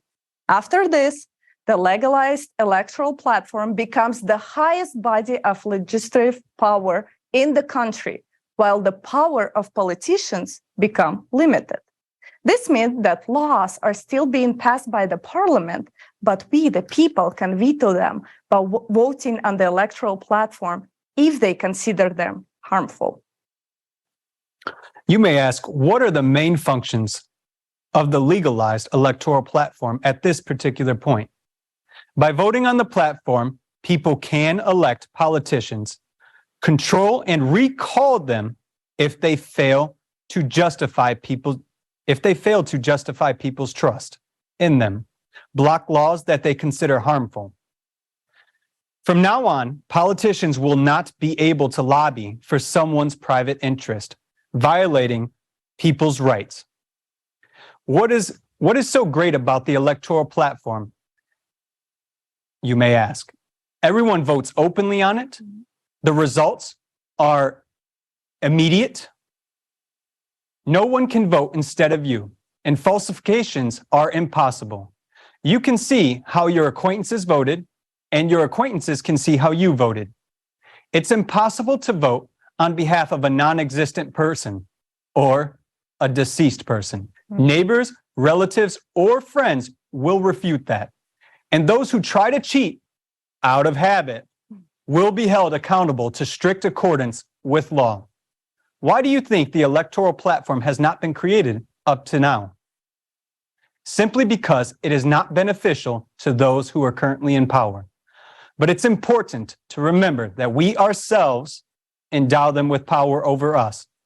Without an official creation of the electoral platform, true democracy and power of people cannot exist.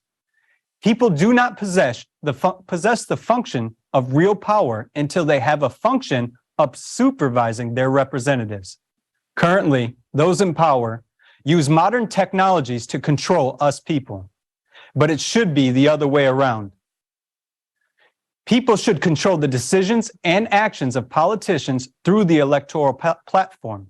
Power should belong to people, while politicians should simply be hired managers. Once again, I would like to emphasize for you that today the most important task for anyone who is hearing this information is to spread the creative society, all information about it, to tell other people about it, so that we are able to jointly form an electoral demand. Because for adopting the law on the electoral platform and incorporating the 8 pillars of the creative society into a country's constitution, the key factor is the more people in a single country that support the creative society, the faster the necessary laws for its implementation will be adopted, even if a country is an absolute monarchy. Tyler. Yes, absolutely. Building the creative society does not end at this point, since no single country or even a union of countries can implement the creative society and provide people with all of its benefits. The creative society can only be fully built on a global scale. Therefore, we need to conduct a worldwide referendum on adopting the creative model of the development by all of the humanity. That's stage 3, world referendum. Countries consolidate efforts in building the creative society. Countries which have already legislated the electoral platform consolidate their efforts to adopt the creative society worldwide, as well as to prepare for the world referendum. For this purpose, conferences can be held, necessary international treaties are signed, experts work on various matters relating to building the creative society, and so on. What can be your role at this stage? You can participate in sectoral experts groups, as well as you can use the electoral platform to elect and control representatives of your country, or even become elected to participate in events at the international level. Formation of a unified worldwide electoral platform is the next stage. As soon as all countries in the world legalize the electoral platform and incorporate the 8 pillars of the creative society into their constitution, it is possible to start creating a unified worldwide electoral platform. What is it? It's an integrated electronic resource that serves as a basis for all international actions. This platform unites people around the world into a single civilization and becomes the highest governing body on Earth. Who owns the Unified Worldwide Electoral Platform? The Unified Worldwide Electoral Platform belongs to entire society. It is created and controlled by the people themselves. It is not created by any private company. It is created with open source code. It cannot be privately owned by anyone. And there may be no centralized control over it. Only registered users can use the electoral platform. The electoral platform is absolutely open and transparent. At the same time, the data it contains is securely protected, technically against any falsification or manipulation. Next, conducting the world referendum Olga? Oh, yes. A world referendum will be held on the unified electoral platform, where people will make a decision to change the format of society to the creative one on a global scale. The goals of the referendum include establishment of the creative society format throughout the world, adoption of the 8 pillars of the creative society as a world constitution, approval of the unified worldwide electoral platform as the highest authority on earth. From now on, the adoption of laws, appointments, control, and recall of all official, as well as other important public decisions, are made exclusively by people themselves on the unified worldwide electoral platform. It also serves as legislative framework, meaning it is the only source of universally binding rules by which humanity lives. Today, we've already watched a video about how the unified platform will function. Politics and politicians are no longer needed from this moment on, because all power really transferred into the hands of people, meaning into your hands. And this is when genuine self-governance is ensured. As we can see, all the outlined steps peacefully and lawfully lead us into full self-governance. But they do not give us the creative society to its fullest extent yet. It is necessary to adjust the economy and logistics and to implement relevant technologies. For this purpose, we need a transition period. Preparation for the transition period begins with that.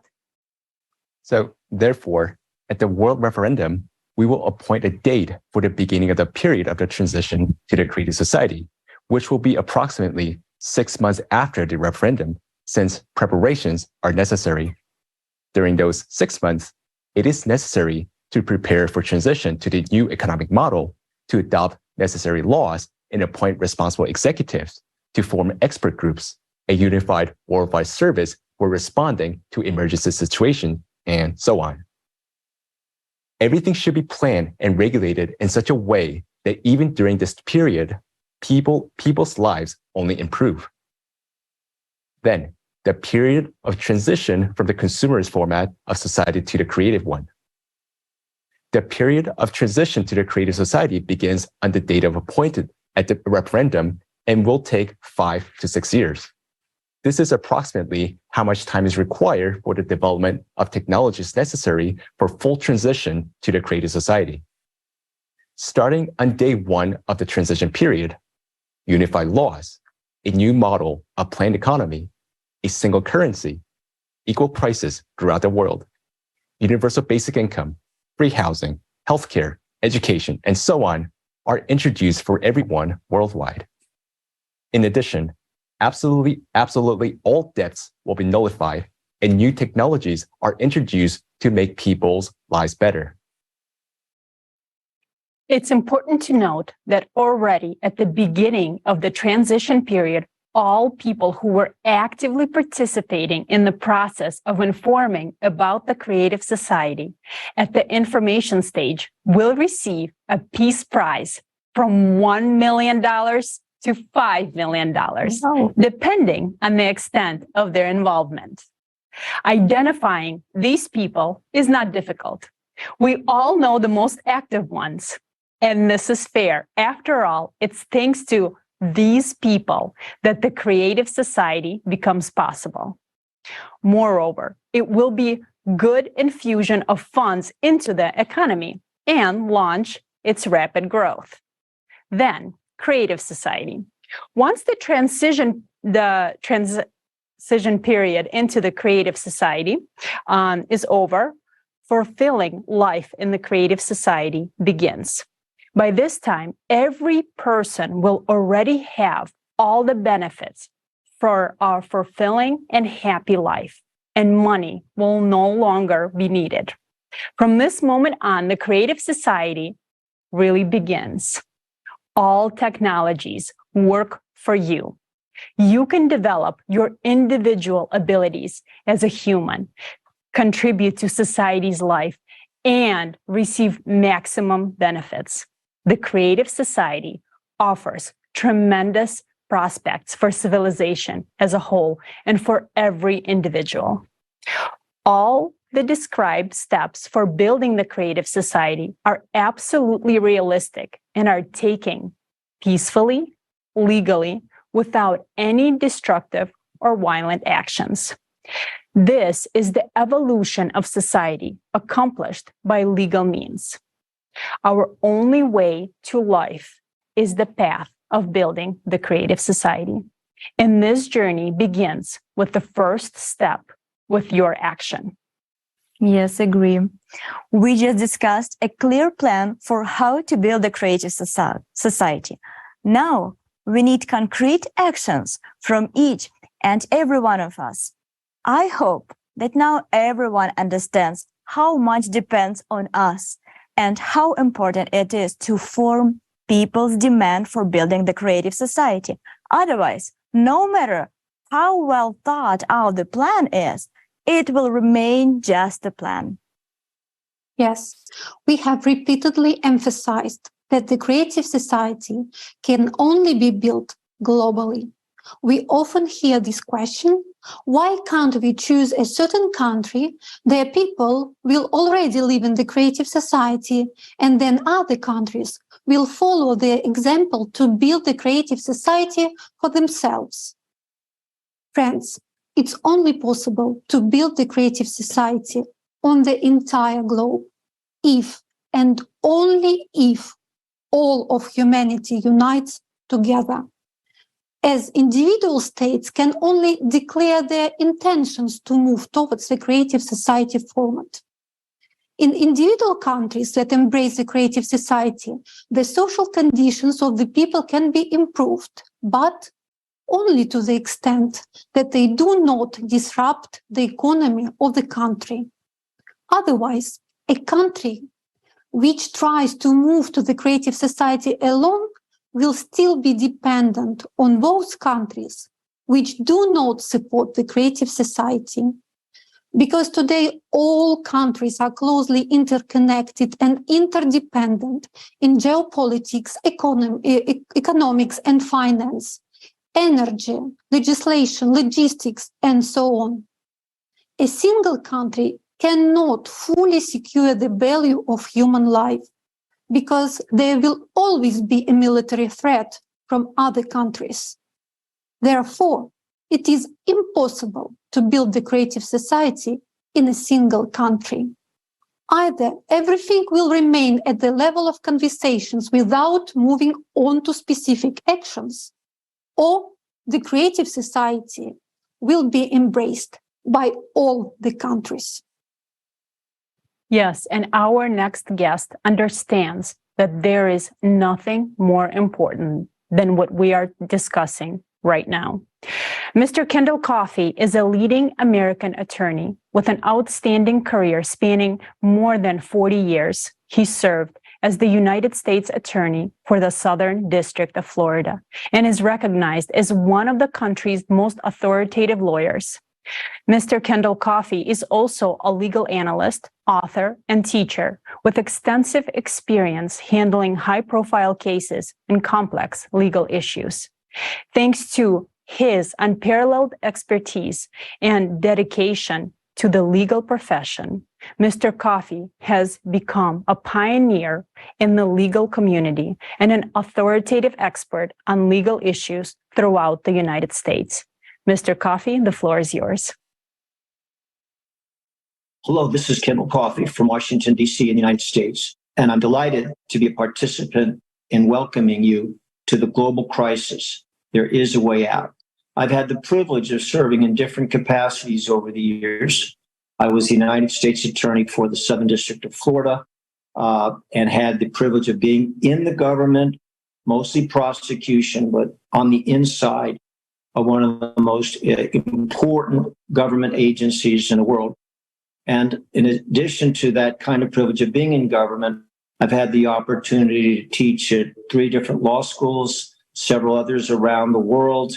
I've written books and dozens of publications on different issues from the legal perspective. But nothing is more important than the issues that we're talking about today. We are talking about the survival of our planet for future generations. And the reason that's so important is with all the anxieties we have, it's so much easier to indicate that things could be difficult. Things are challenging. What about this war? What about this hunger crisis? But this is a program that has the unique focus on different strategies for, first of all, recognizing the seriousness of our challenges, because they are very real and they could affect the survival of all of us. And certainly people like me that have grandchildren have to be very, very concerned about what their future might be. But in addition to talking about the dangers and the perils that we face, this is an organization with aspirations and goals for bringing people together around the world and developing solutions. And so it is more important than ever that we give this kind of program the serious attention that it deserves, and that we all begin to try to do more individually, as communities, as states, as nations, in order to assure that future generations, including my grandchildren, have a world that they can enjoy. If these 8 pillars can be brought into the constitutions of every nation, into the laws of every community, the world would be greatly strengthened, and future generations would have stronger and better lives to look forward to. It's always a challenge to get aspirations, goals, and ideals brought into laws. But that is not just something to think about. That is something to act upon, because we could be running out of time in terms of getting to the world society that we all want to have for our future generations. The Creative Society has demonstrated that there are mathematical certainties that things that are bad things that could be calamities, could be in the future. And we have to assume that there is not hundreds of years of good weather, hundreds of years free from climate change, hundreds of years free from global warming.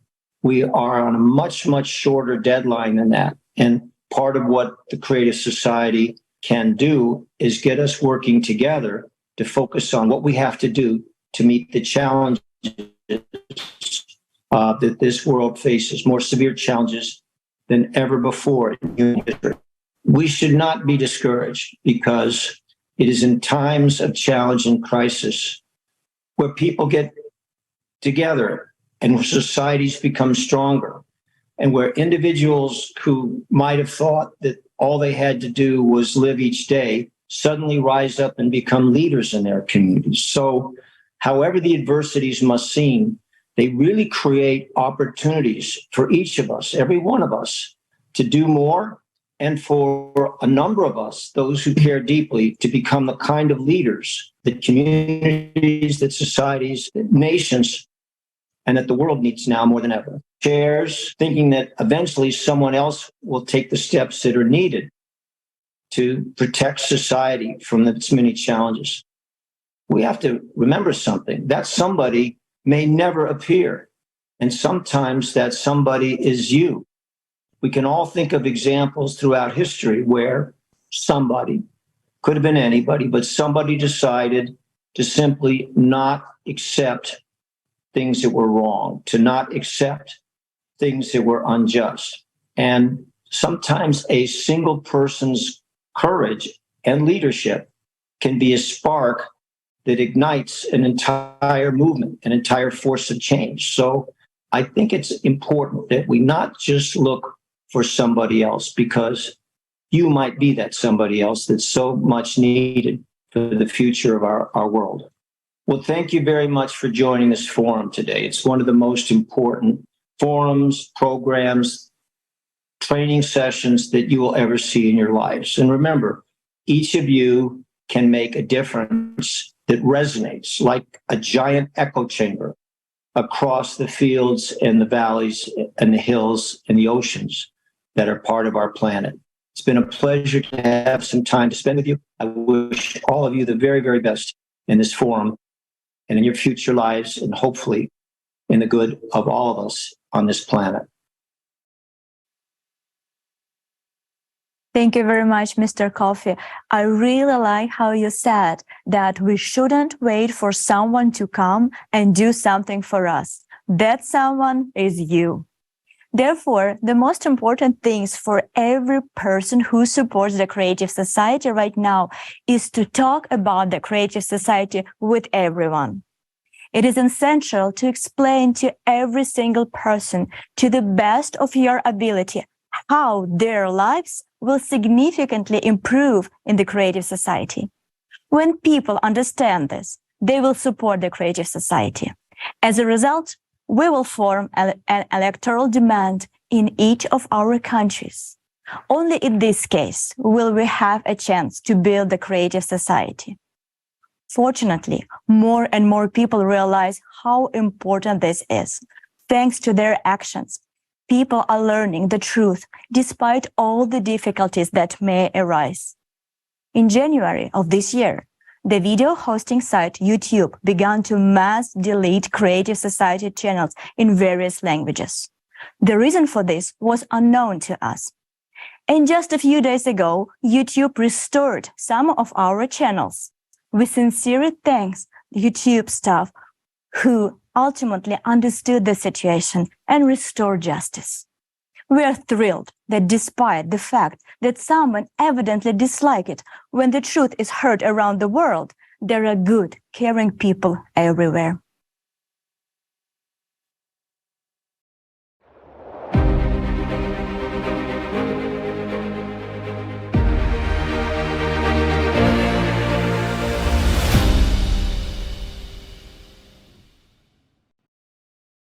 The path to the Creative Society is the path to our shared dream. And with each person's choice and action, this dream becomes closer to us. We are pleased to present a film made by participants of the Creative Society from different countries. The main characters of this film live in a world familiar to each of us. And like most of us, they suffer from the conditions of the consumer format. In the consumer format, we try to survive, adapt, and come up with 10 ways to silence our inner discomfort. Still, the solution to all our problems is on the surface. We just need to change the format of society once and for all. This is a story about heroic women who dared to do the most important thing for their families and all humanity, to build a creative society. The life shown in the film, the freedom, happiness, and realization of the boldest desires will be achieved by women in the creative society.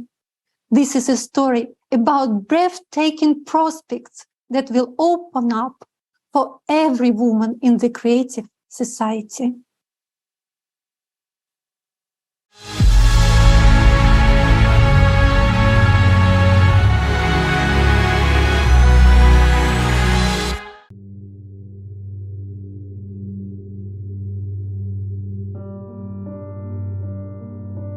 I won't see her again, Doctor.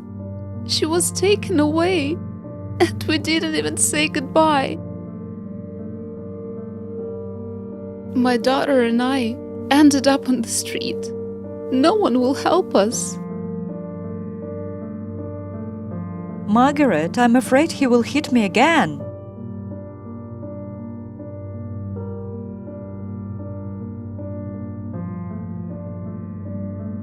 Susan, why didn't you call the police? I'm scared. What if they release him? Then he'll just kill me. Or on the contrary, if they put him in jail, then how will we survive? He's the only one that feeds our family. Margaret, I feel lonely. That's why I want to ask you to prescribe me something for loneliness. Can you? I feel like I'm going crazy. What if it runs in the family? I'm already 22 and I still can't get an education or a decent job. I'm like a dog on a leash.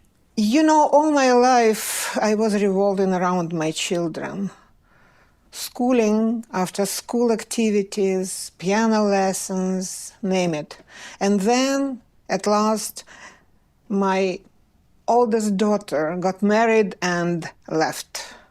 Then, after some time, my youngest son headed off for college and left the house too. I'm very happy for them that everything has all got very well in their lives. Have you thought about visiting them yourself? What are you talking about? I can only dream about that. Don't you see I can barely move? I need a hip surgery, maybe replacement, and besides, there is a 12-hour flight just to get over there. At first, he was very sweet. Yes, he was jealous, but I even liked it. He always had everything under control. I felt protected. Did you perceive it as him taking care of you? I guess so. Did you try to talk to him? Yes, but he only got more irritated, Margaret. I tried so hard to be a good wife. I did everything. I did yoga. I tried to stay in shape. And I always cooked something new. I once bought a beautiful lingerie, and he freaked out, saying why I wasted money on these rags. My husband and I met at the agricultural university. After graduation, we started to work together. We were hired by a plant breeding farm. So together we bred new varieties of vegetables and herbs. Oh, let me show you something. Here, can you see it? You were so beautiful. Thank you. I would like to return back to those times. Tracy. Where does the time go to? You can't bring back the past. You are still alive, and you have someone to live for. Yes, only my children. No, it's you, Tracy. Think about what you would like now. You, Tracy. But how can I help them? Everything I suggest only provides relief temporarily. Prescribe me some pills. Pills for what? For helplessness? For an incurable disease? For lack of decent housing and job? But that's absurd. If we change their living conditions, they won't need any pills. I feel like there is a way out. But where is it?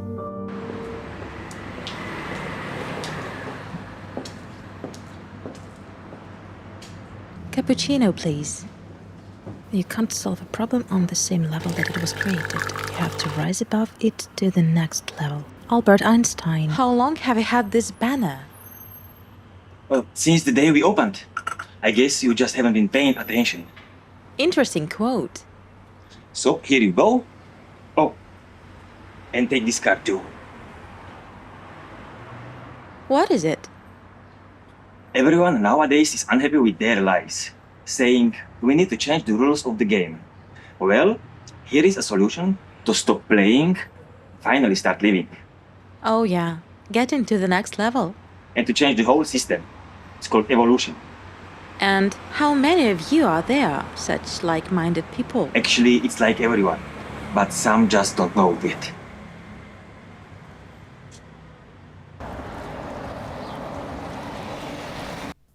Thank God this time everything was all right.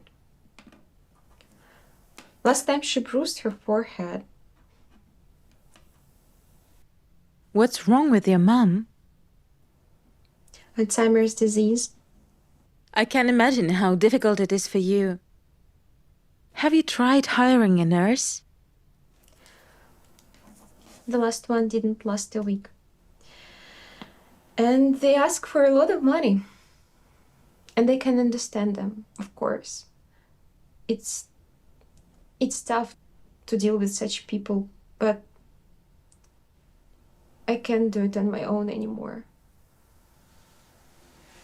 My mother needs constant care, comfortable conditions, medicine, fresh air, my good mood. And I'm so tired.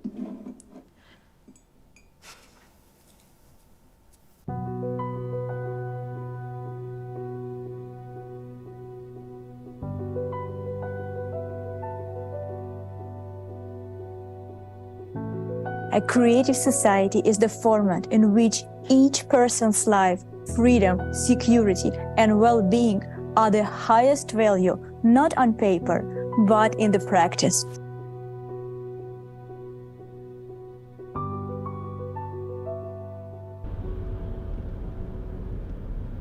Are you all right? I think so. Have you heard of the Creative Society?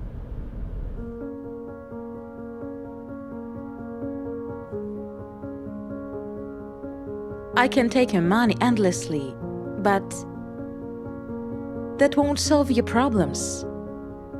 Each of you needs protection and is seeking help.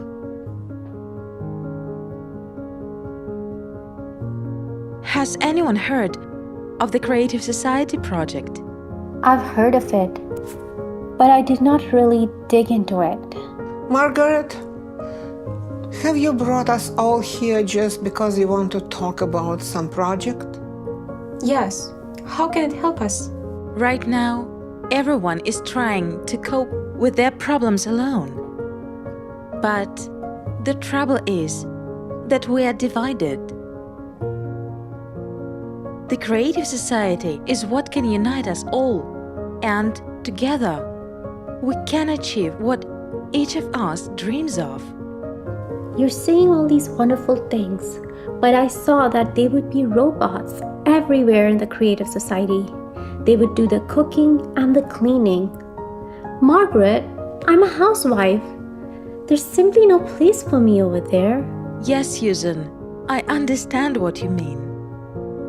Billions of women do everything they can to please their husbands. They tolerate abuse just to stay in that illusion of security. Women have completely devalued themselves. But are we worthy of this? To endure beatings, to rot from old age and diseases, to languish in hopelessness? It's normal to strive to be happy, to have the opportunity to create, to be of service to people.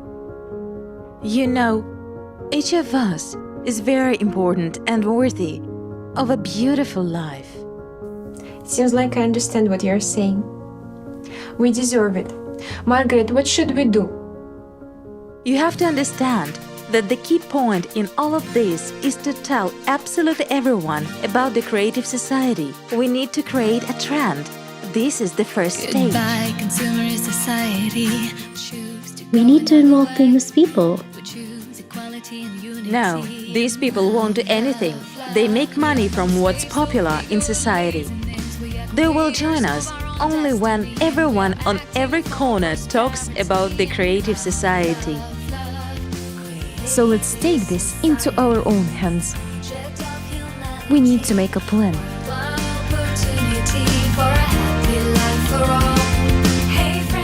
Where can I see the design of this business card?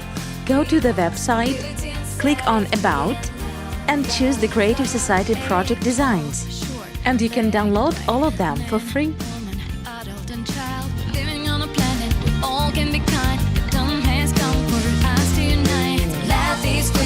Join kindness, remind us who we are. Empower and unite us by love, love, love. Creative Society. Hey, where do you think you're going all dressed up like that? And what is that weird thing you have? That's Creative Society.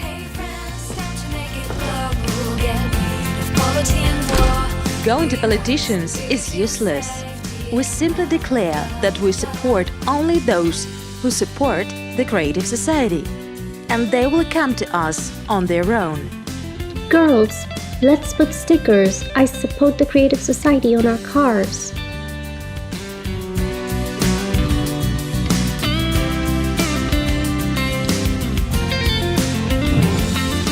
Girls, some theater wrote me.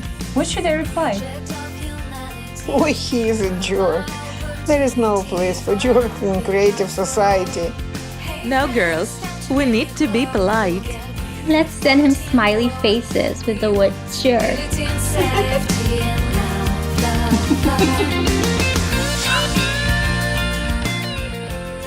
Politicians won't have any other choice but to fulfill our electoral demand.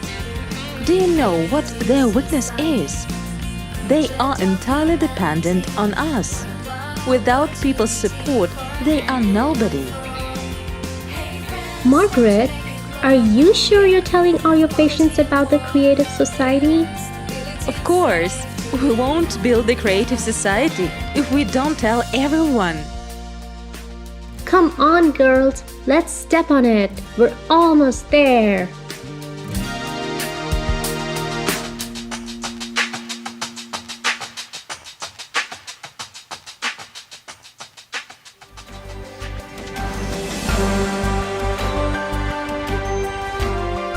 The referendum took place and you can see results on the screen.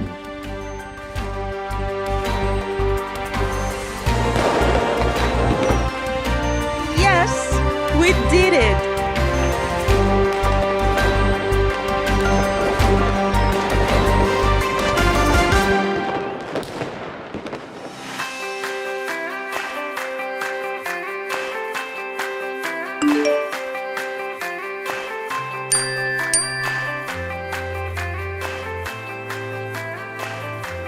What?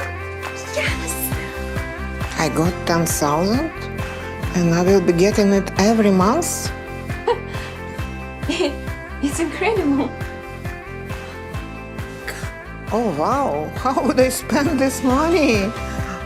The plan to build the new residential neighborhoods was approved by the popular vote. The new homes, equipped with fuel-free generators and the latest technology, will become available next month. If you don't have housing, or if it doesn't meet the Creative Society's minimum standard of 60 square meters per person, on the electoral platform you can submit an application for free new housing for you and your family.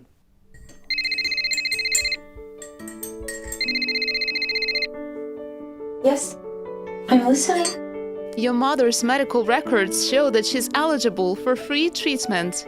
It's specialized medical center for patients with Alzheimer's disease. With full support. What? I can't believe it. Your mother will receive accommodation, a balanced diet and care, and a full range of therapeutic and recreational procedures. If you agree, we will send a car tomorrow at 8 a.m. Of course we agree. Can I go with her? Don't worry. We will take care of her. You can call and visit her at any time. Mom. Mom. Because we have come together and transitioned into a new creative format, our scientific potential has been united and healthcare has stepped far ahead. And my grandma was on TV. She built me the Creative Society. She got $1 million for it. It is taking place across the globe, where every individual who was actively informing people about the Creative Society is receiving a peace prize ranging from $1 million to $5 million, as it was promised. You are true heroes and an example for all humankind. Mom, Dad, when are we going to Grandma's? We miss her so much.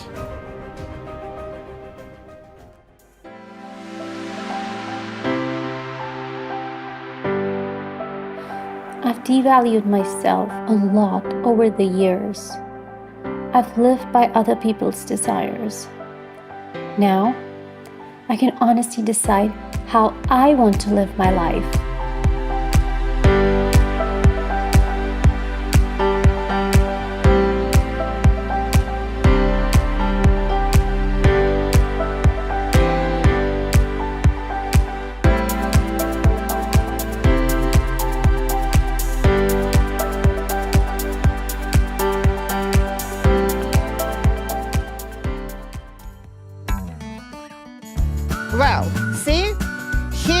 will plant peonies for me, like 7 pieces, 4 and 3 2 rows. All right, got it?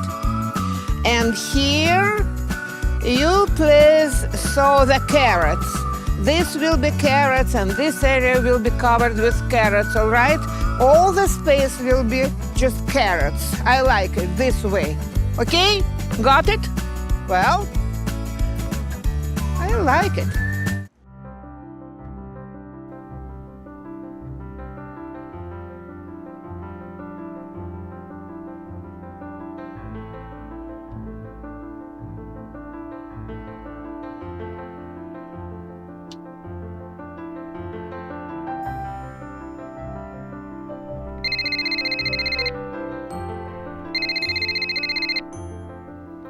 Dr. Ann, so nice to hear from you. Leah, I have a surprise for you. Mom, how are you doing? Darling, I have so much to tell you. I am so grateful to you.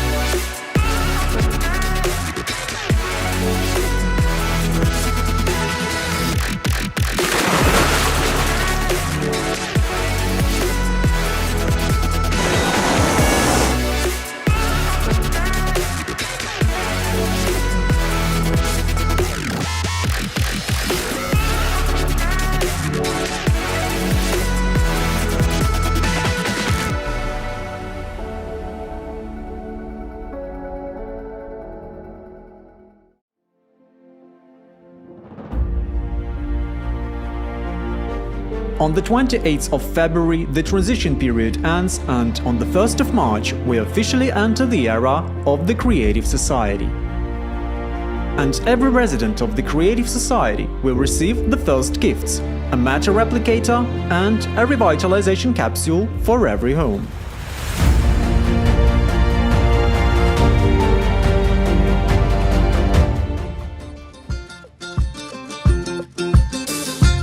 Fresh, crunchy, organic carrots, endowed with special flavors, carrots and carrot juice. I've tried it, you should try it too. The Mrs. Tracy Bloom variety, grown with love. Get it from your replicator now.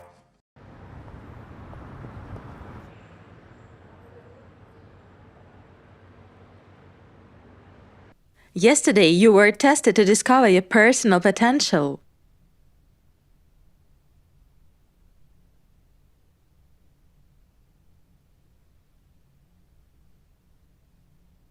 You need to develop your creativity.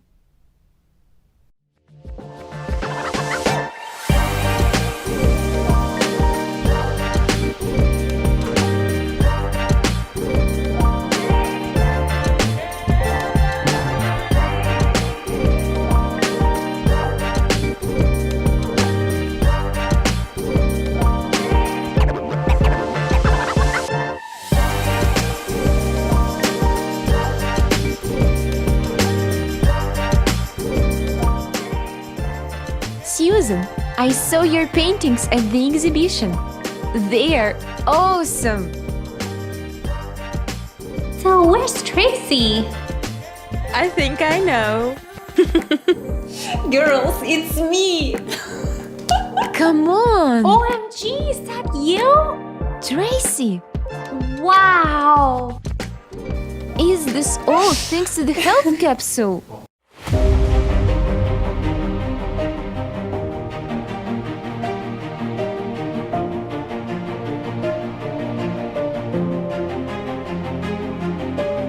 I visited 110 countries on planet Earth, and now I have an opportunity to explore space.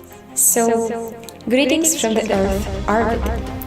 I'm logging from the space station, and our expedition is on a mission to clear space debris from near-Earth space.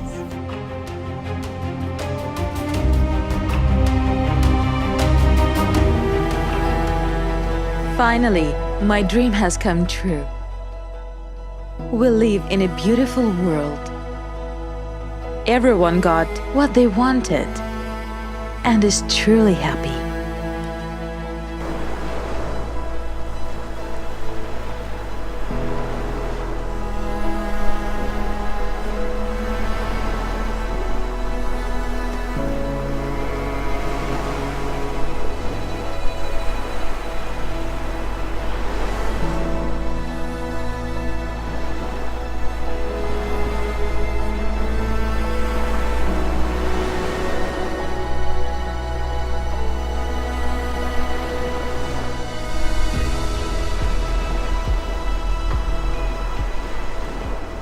I have something to tell you. I care about you very much, Trace, and I don't want to hide anything from you.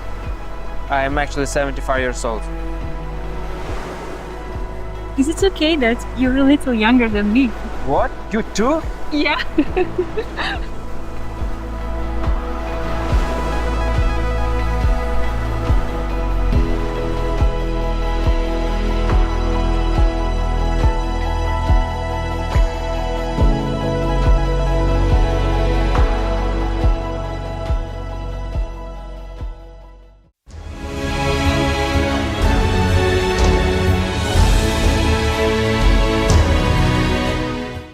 Wow, this is incredible.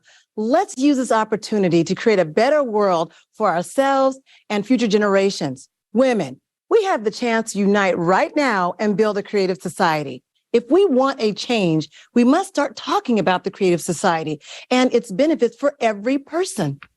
Yes, how can we not want to share this information? It's amazing. Can you imagine that thanks to the body regeneration capsule, we will not only regain our attractive appearance, but feel like we're 25 again? Yeah. Honestly, it's a little bit scary because you can go on a date and she can turn out to be 100 years old. But you know what? Me, as any IT specialist, I'm sure looking forward for this body regeneration capsule just to get rid of the main problem of any person who works behind the desk, the back pain. And guys, on a serious note, jokes aside, we need everyone to learn about the creative society in order for all of this to happen. We need this information to be spread out everywhere. Our success depends on your coordinated efforts. And let's just go for it. If we want to change, we must start talking about the creative society and how it can benefit everyone.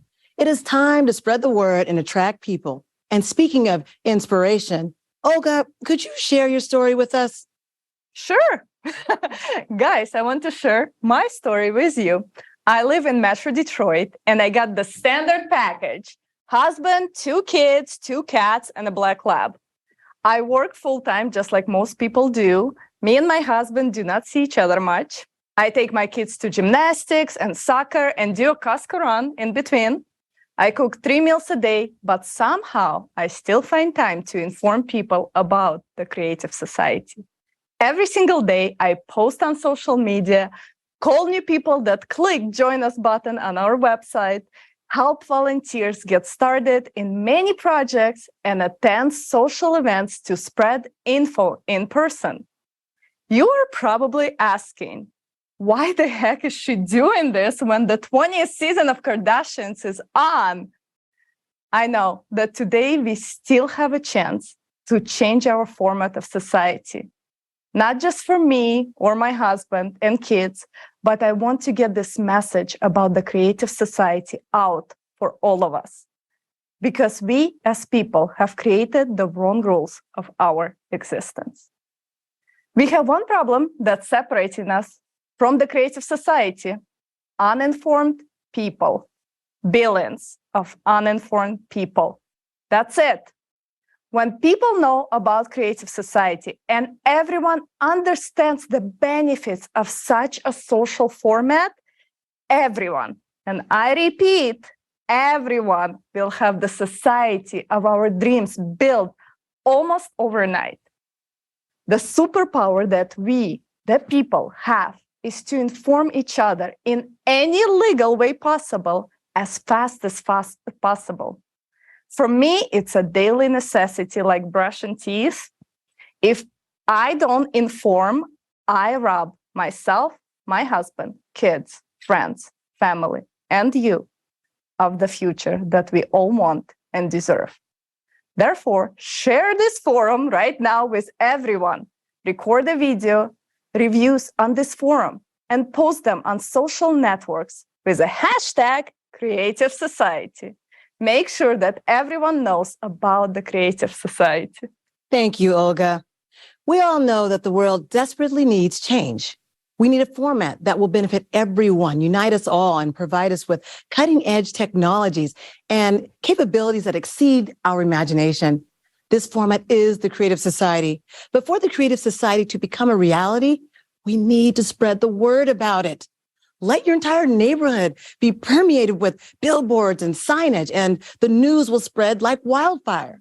The signage is necessary, but of course, it is not enough on its own. People begin to comprehend and understand the idea only when they are directly presented with the information. So talk to people. Tell them what the Creative Society is all about and the benefits it will bring them. Some of you may say, okay, I'm already telling everyone in my circle about the Creative Society, but what else can I do to bring life into the Creative Society like closer and even faster? For such heroes, there is an answer. One of the effective ways is to spread information as quickly as possible is to create coordination centers in your countries, your states, your cities, your districts, etc. The extent of territory you can cover depends only on your willingness and active actions. Remember that everything needs to be done with the framework of the law. Establishing a coordination center is not difficult. If there are already 2 people in your area or city who understand the importance of it, of the Creative Society, don't wait. Open a coordination center and start informing others about the Creative Society. In a week, there'll be 5 of you. And then in a month, 25. And in 2 months, everyone will know about the Creative Society. Let's take action. Make the Creative Society a reality. Watch.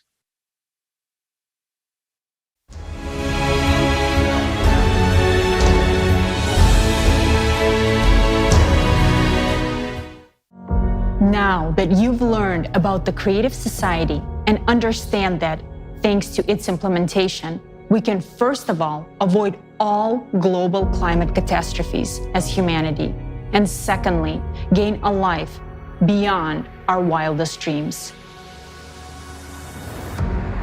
This is free housing of a pretty decent size, an unconditional basic income of $10,000 a month, plus free healthcare and new technologies that will be available to everyone. You'll be in perfect health and able to extend your life in a young, beautiful body. You'll be guaranteed safety and a peaceful life. Free education anywhere in the world, so you will have the opportunity to maximize your potential. Not to mention a vast array of prospects and possibilities for every single human being. Informational support for the Creative Society format is provided by a volunteer project of the same name, which is being actively implemented by volunteers from more than 180 countries around the world. Now, it's impossible to establish the Creative Society in one single country. It can only be implemented all over the world in a legal and peaceful way. This means that, first of all people in the world must learn about the Creative Society and support it. This will lead to the creation of an electoral demand for its development. Therefore, the first and most important step in building the Creative Society is to share information with everyone about the existence of this format and the immense benefits it provides for every individual. Maximum activity and creativity from everyone are needed in this effort. Where should you start? You can tell about the Creative Society to your friends, family, and everyone around you. They, in turn, can inform everyone they know. The Creative Society should be known and discussed everywhere. If you want to learn more about the Creative Society, your primary resources will be the creativesociety.com website, especially such sections as international forums and questions and answers.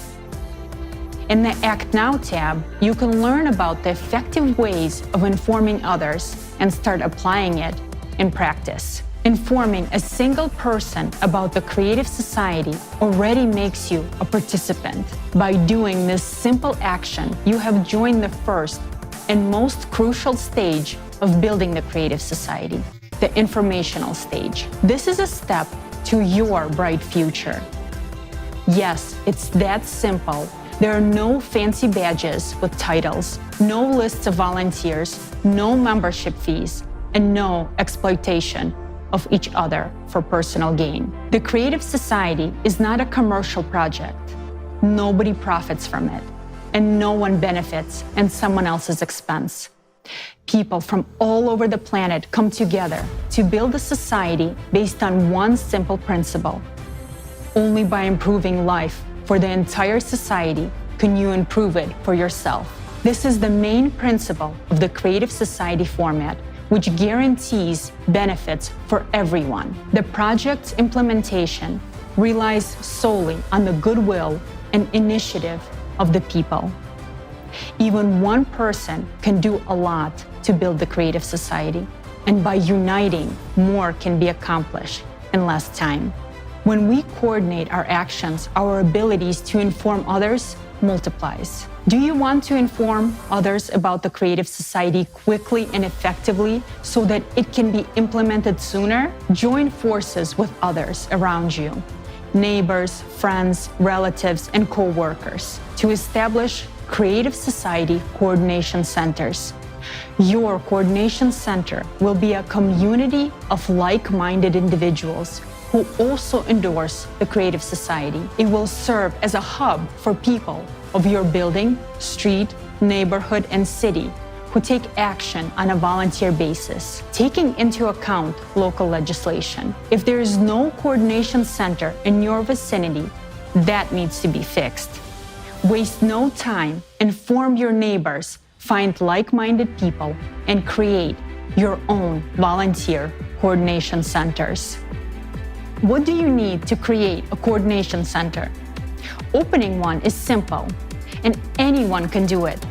First, you should inform the main coordination center about your decision through the official email on the creativesociety.com website.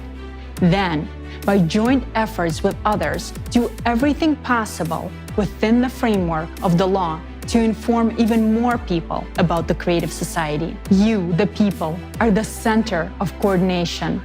You can gather in person or virtually. You don't even need to be in the same place as other participants.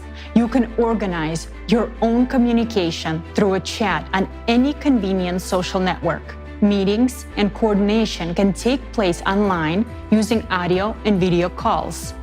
The main thing is the coordination of your actions, which means a joint agreement on how you will organize the information sharing process. If you create a coordination center, it means that you are making a platform where you can communicate, coordinate your actions to inform people about the Creative Society in your region or city, hold conference calls, plan meetings, discuss results, distribute tasks among yourselves, brainstorm, and look for new approaches. If you have any ideas, you can bring it to a general conference call or meeting and discuss it together on how to implement it. For example, together you can print car stickers, put the logo on clothing and products, arrange for advertising in public places, and much more. You can download the designs for free from the creativesociety.com website. By coordinating your efforts, you can inform and engage your immediate surroundings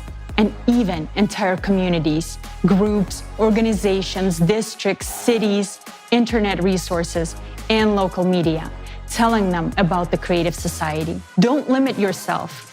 If you want to, you can inform your entire country and even your neighboring countries. You can organize coordination centers based not only on where you live, but also on your sphere of interests, including various lifestyle communities, sport clubs, business networks, etc. You can also interact with other coordination centers from different cities, countries, and the entire planet, joining in a virtual format of coordination. The Creative Society is a union of all humanity, all organizations, all people, all those who want to live in the Creative Society, and all those who understand the doom of the current consumer format are welcome here. The Creative Society is beneficial to absolutely everyone. How do we know that the first informational stage of building the Creative Society is complete and we can begin the second stage, which is political stage? Imagine that you are walking through a city and you see the logo of the Creative Society everywhere, and all the people around you are talking about the Creative Society. All the social networks are filled with information about the Creative Society. It's becoming mainstream. When your whole city and your entire country know and support the building of the Creative Society, it means that most of the citizens of the country have formed their electoral request to politicians for the formation of the Creative Society. In this way, we move on to the next stage, political. At this stage, we have a new responsibility and task: to vote in our country for those politicians who support the development of the Creative Society and pledge to introduce the 8 pillars into the country's constitution. In addition, we need to legitimize the electoral platform as the highest body of legislative power. The electoral platform will be how the society will be self-governed. Every person will be able to control and recall politicians and vote for or against specific laws. This resource will be publicly available, transparent, and protected by the most advanced technologies. Through the electoral platform, power is effectively returned to the people. It returns to each and every one of you. Implementing the Creative Society is an entirely new approach without any revolutions, and everything happens within the legislative framework of each country. Thanks to this, we can peacefully transition from the consumerist to the creative format through an evolutionary path. We can not only save our lives and the lives of all humanity, but also open up opportunities and perspectives that we never even dreamed of. The Creative Society is a unique format that can solve all modern problems and crises. Never before in the history of humanity has anything like this been attempted. Its implementation depends on each of us. So act now. Do not wait for someone else to make your life better. Act now if you want to live the way you always desired. Act now if you want to live in a free, secure, and prosperous creative society.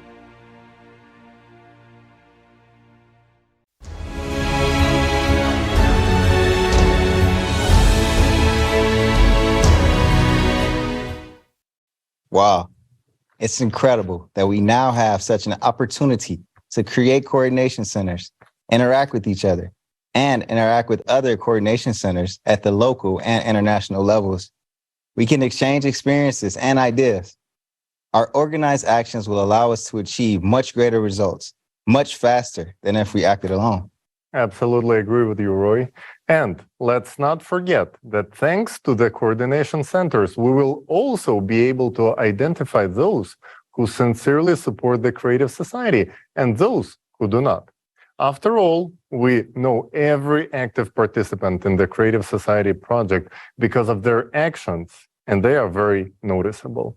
This is a very important point because those who actively participate in building the creative society will have a right to get a quite serious monetary compensation ranging from $1 to $5 million, dependent on their activity and efforts. And by the way, so many millionaires will only benefit the economy. The real heroes of humanity will be those who start acting and join the movement to create a better world. If a person prefers to remain a couch potato and not to contribute, it's their choice. And yes, they will still receive the unconditional basic income of $10,000 a month, just like anyone else in the creative society.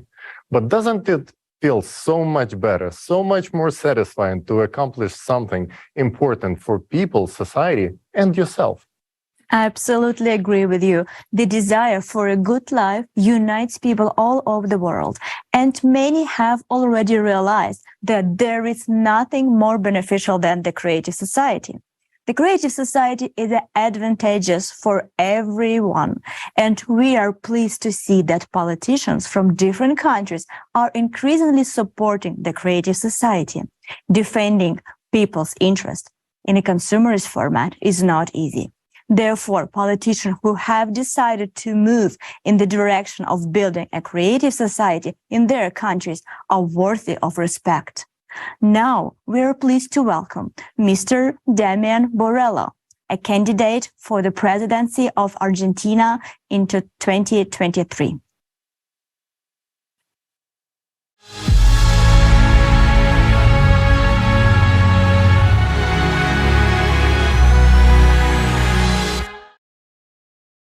Dear friends, greetings from Argentina. It is an honor and a pleasure for me to participate in today's forum, Global Crisis. There is a way out, and to have the opportunity to speak about the creative society that every person on earth undoubtedly wants to live in. And since this is so, we must make it a reality. I, Damian Borrello, intend to run for President of Argentina this year 2023, to restore the truth and justice, to return power to the great people of Argentina. The entire world knows that Argentina is a country of champions. However, the most important match in the history of humankind is yet to come.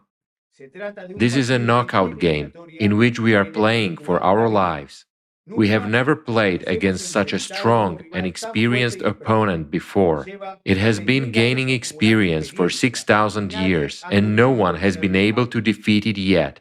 Our ruthless adversary is the consumerist format of society. We can win, but it depends solely on ourselves, on our decision, our will, and our unity.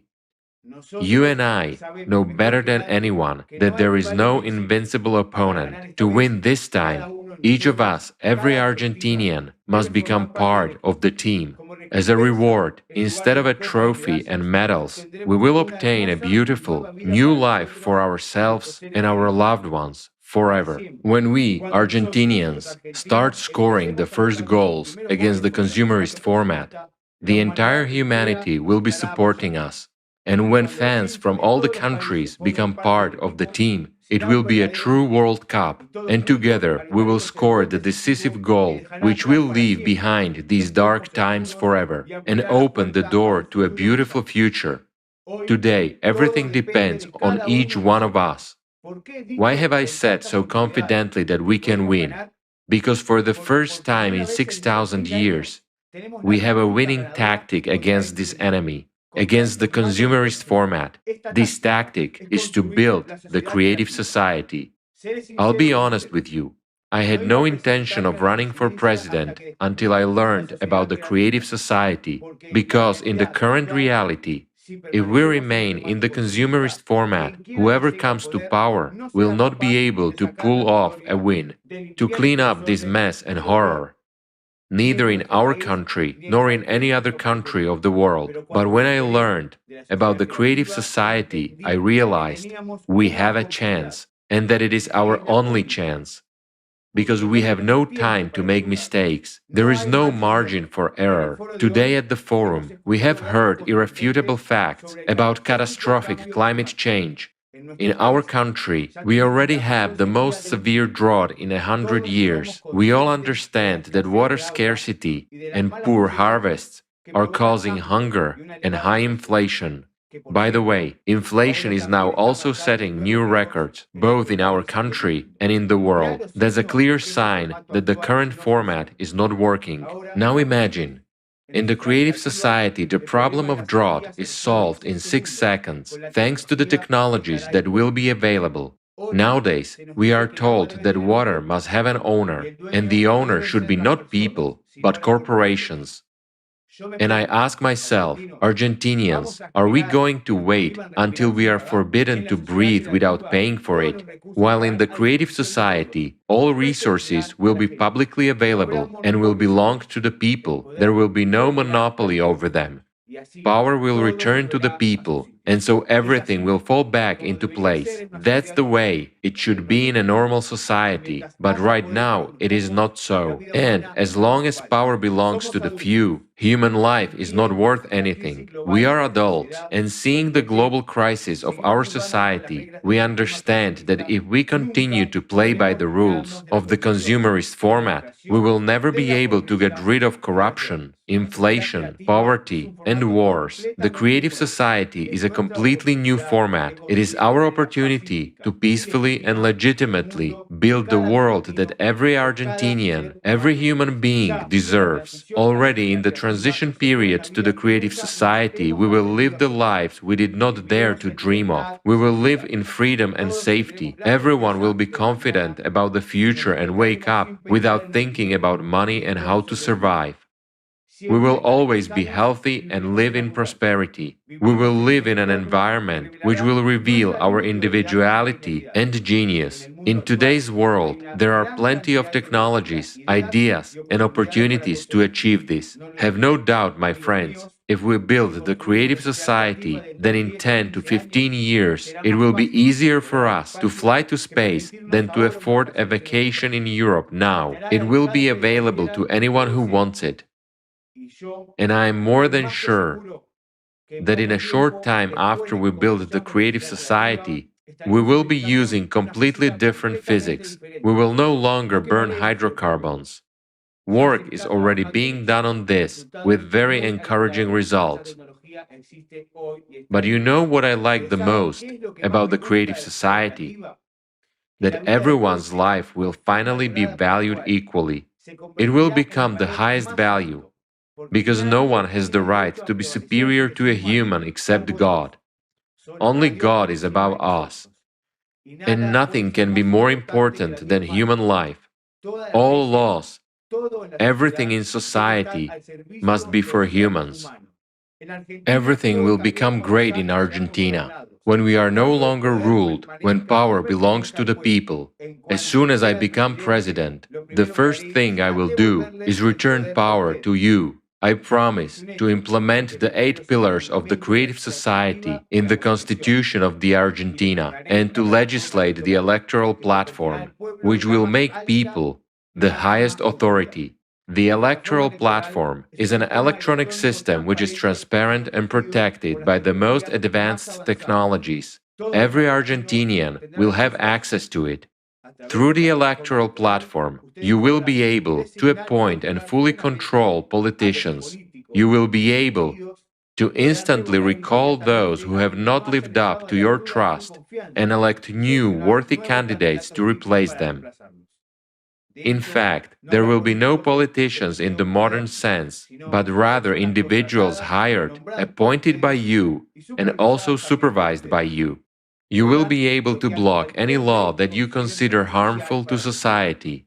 That way, when all the power is in the hands of the people of Argentina, corruption, inflation, and all the other absurdities that have been imposed on us without our consent will disappear instantly and forever. No one will be able to act against the interests of the people or against the decision of the Argentinians. The creative society is beneficial for everyone. If anyone is against the creative society, they seek power over people. They are the ones who benefit from the consumerist format, because that is how they can manipulate us. They do not realize that by maintaining the consumerist format, they will not be able to retain their power in any way. The climate will deprive everyone of the future if we do not timely change the current format of society to the creative one. What is better for you? Epidemics, lockdowns, and thousands of deaths, or a healthy society with high quality, accessible, and free healthcare? What is better? Wars, deception, recession, bankruptcy, crisis, or a happy long life? Tell me, Argentinians, what is better when based on the new physical principles? Missiles fly to us to destroy our homes and cities, or when, on the same principles, we fly into space to see our planet from above, to find our home in this beautiful green Eden. Answer and make your choice. I, Damian Borello, have made my choice in favor of the creative society. But my choice alone is not enough. The creative society will only become a reality if everyone wants it. Now, at this international forum, Global Crisis, there is a way out. I address you, Argentinians, because our victory, the victory of the Argentinians, will have an impact on the lives of everyone in this world. But we must be the first, and we will be. The creative society is not me, it is us, and only together can we and will we make it a reality. Argentinians deserve to have a better life. We deserve a new transformation to start from our country. All this is very easy to implement, but it is necessary that every Argentinian wants the creative society, and for that, every Argentinian must learn about the creative society. I call upon Argentinians, my dear friends and brothers, tell everyone about the creative society. In person, at work, in social networks, in communities and in the media. By all legal means, spread the word about the future we can have very soon. Create coordination centers for sharing information about the creative society with your neighbors, colleagues, your family, and with everyone. Nowadays, our future, the future of our country, depends on the actions of each and every one of you. Unite and act. We Argentinians never lose. Success comes when we begin to act. And to all those who haven't yet joined the creative society, I say, the time is now. Stop warming the bench. Come out to join our team for the most important match of your lives. Go and call everyone to this match. Invite everyone. Let everyone come to the field. Let them come out to win. For your own good, for the good of your loved ones, for the good of your children, for the good of all humanity. Let us make this world as beautiful as it has never been in our history before. Ignite your hearts and pass this fire on to others. There is no greater service than service to humanity. Argentina does not surrender. Argentina triumphs. We are one team. We are the champions of the world. Let us achieve a great victory in the name of the world, in the name of a dignified and beautiful life. Then very soon each of you will remember the day you started talking about the creative society, because that day you changed the future for our Argentina and for all of humanity. Argentina, the world, we deserve it. Thank you very much to everyone.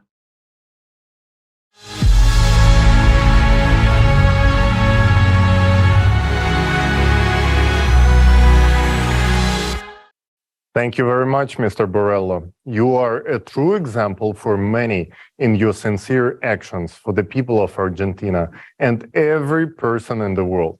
The victory of the Argentinian people in their pursuit of the creative society will significantly impact the lives of people around the whole world.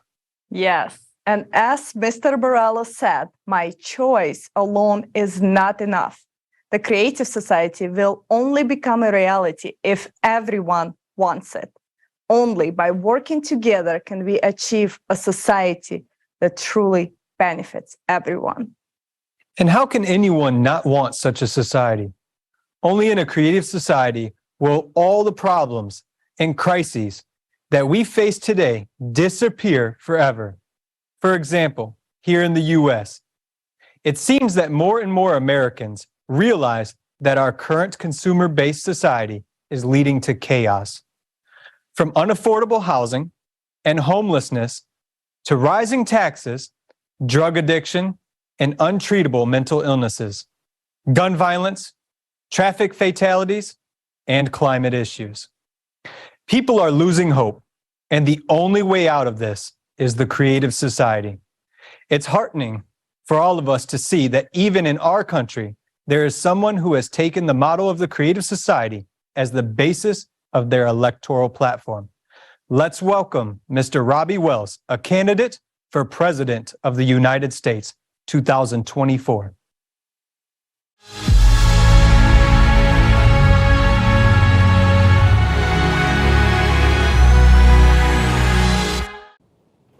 Greetings to all distinguished ladies and gentlemen. It is with great pride and gratitude that I stand before you today at this momentous international forum. I am humbled by the chance to connect with people from all corners of the world and to address all of you, my dear friends. I am Robbie Wells, and I am honored to be a candidate for President of the United States in 2024. With your support, I am committed to building a creative society that will usher in a brighter future for all Americans and all of humanity. Let me begin by saying that I am truly thrilled to see responsible politicians across the globe running as creative society presidential candidates in their respective countries. And just now, I had the honor of hearing from the esteemed Mr. Damian Borrello, the presidential candidate in Argentina 2023. I wholeheartedly wish him success in the upcoming presidential election because Mr. Borrello's victory will signify that the people of Argentina have chosen to embrace a creative society, which means they have chosen a happy life, prosperity, and peace. Dear friends, we stand on the verge of a new era where we will witness representatives of the creative society enter politics around the world. And why? Because people everywhere desire to live well, and the creative society guarantees a decent life for all. It's within our reach to build a society where every individual can flourish. But we must recognize that in today's consumer society, power doesn't truly lie in your hands. Let me ask you a question, my friends. Can you raise your wages or lower your taxes at this moment if you desire to? The answer is no, because those decisions are made for you by others without any regard for your wishes. But let me tell you this, in the creative society, you will have the power to decide how you want to live. You will have the freedom to shape your own destiny. That is the kind of society that we all deserve. And that is the kind of society that we can build together. We have grown accustomed to those in power always living better than everyone else. The same will hold true in the creative society. However, the difference is that in the creative society, you will hold the power. And that means that you will be living a better life than anyone else. Dear friends, Mr. Borrello and Robbie Wells are seeking the presidency to restore power to the people. The current system is designed so that politicians can transfer power back to the people. Why is that? It's because politics is the key instrument through which our society is managed. Presently, laws are adopted and passed by politicians. That's why Mr. Borrello and Robbie Wells are seeking the presidency to implement the 8 pillars of the creative society into the Constitution, which will ensure that your rights and benefits are restored to you and the power that rightfully belongs to you is returned to your hands. As politicians, we will only be required during the transitional period to the creative society. But in the Creative Society itself, politicians will at last be liberated.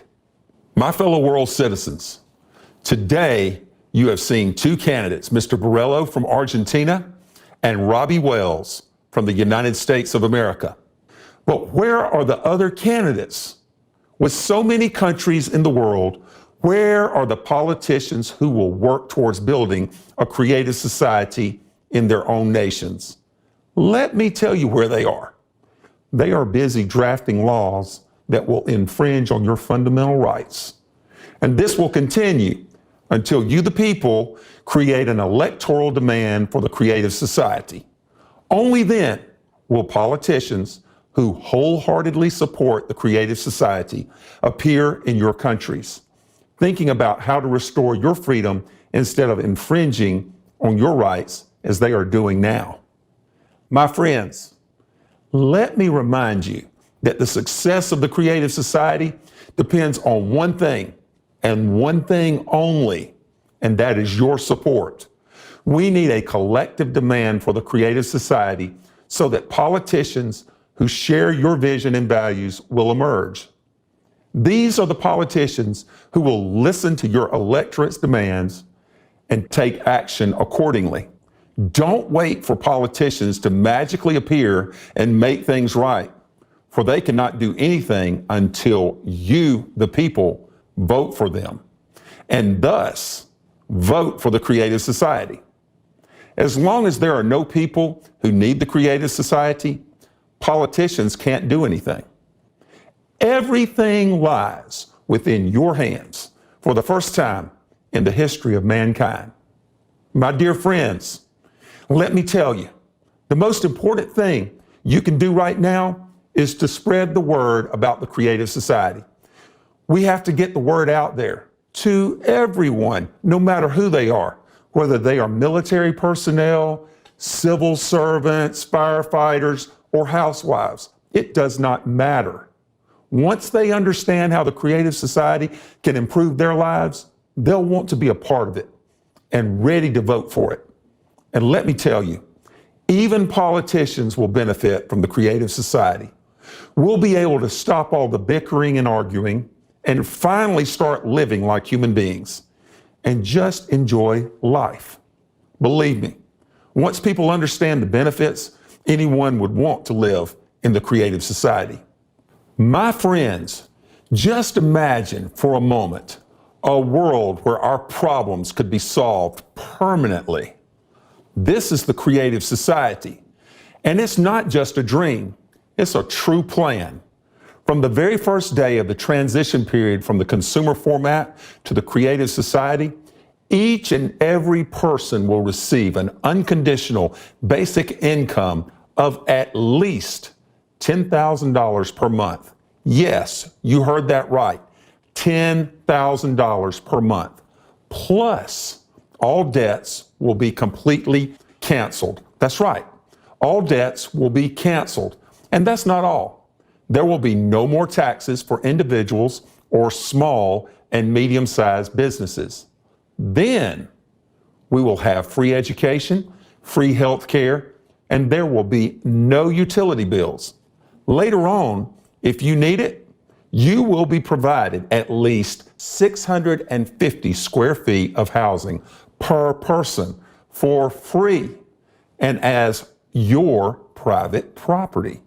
My fellow citizens, let me paint a picture for you. Imagine a world where no one goes missing without a trace, where wars and conflicts are a thing of the past, and where you can feel safe in any corner of our planet.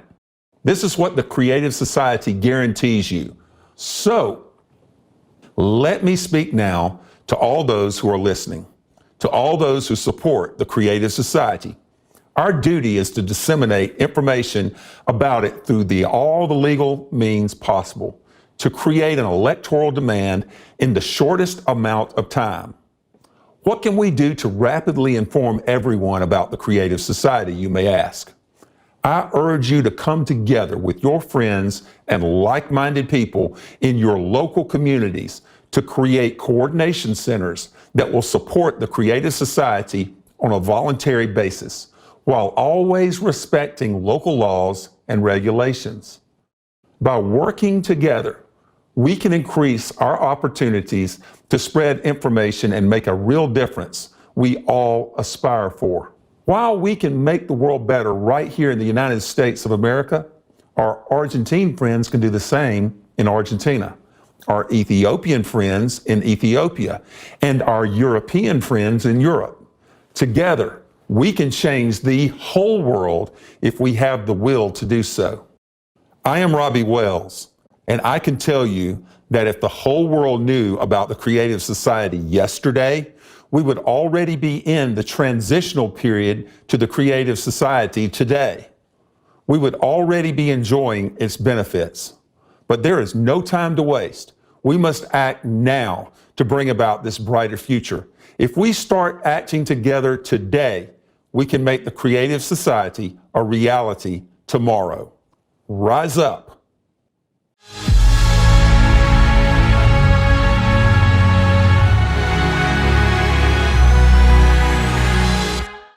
Thank you, Mr. Wells.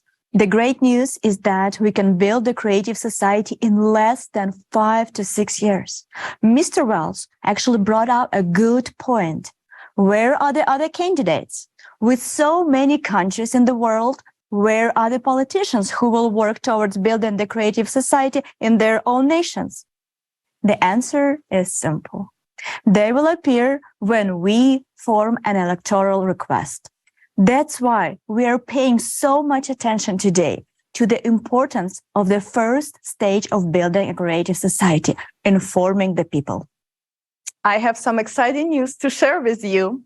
The political party Movement of the Liberation of Peoples in Guatemala is running for Congress to implement the 8 pillars of the Creative Society and introduce the electoral platforms on the legislative level. Witnessing the beginning of a new chapter for Guatemala is truly inspiring. We are pleased to introduce Rosaria Ayu, Movement of the Liberation of Peoples deputy candidate, Alberto Cuesas, representative of deputies of the Congress, and Erwin Masbol, representative of the mayors of municipalities.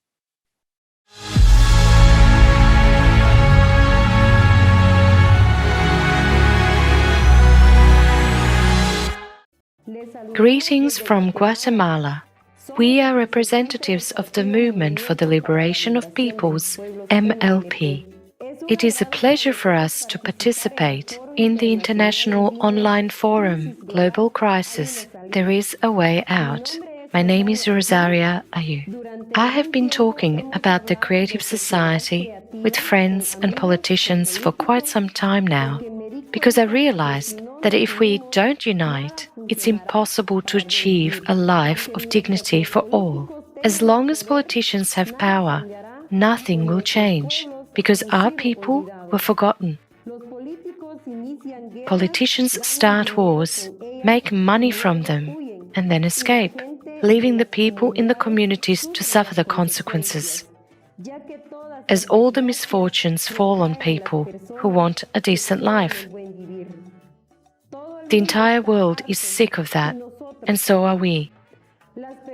Unscrupulous people who get into politics feel like a god or a king who is above everything. And nothing will change until power is in the hands of the people.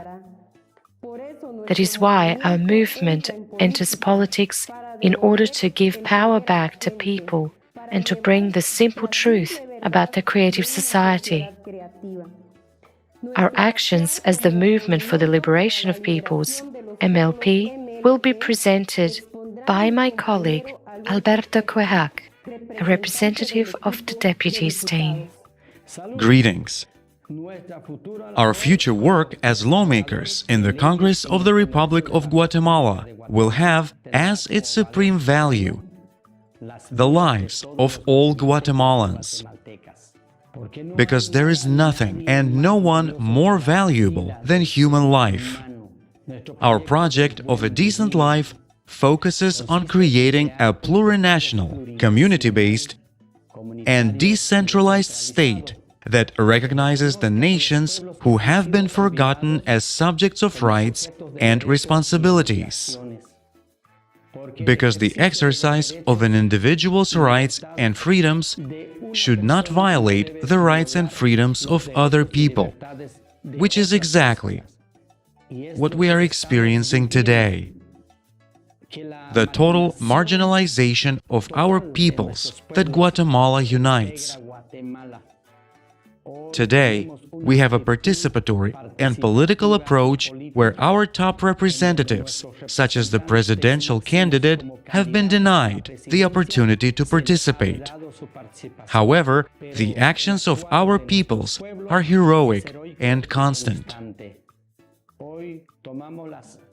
Today, we take on a serious responsibility to diversify the power of the people through our mayors and deputies, and we commit to the revocation of our mandates.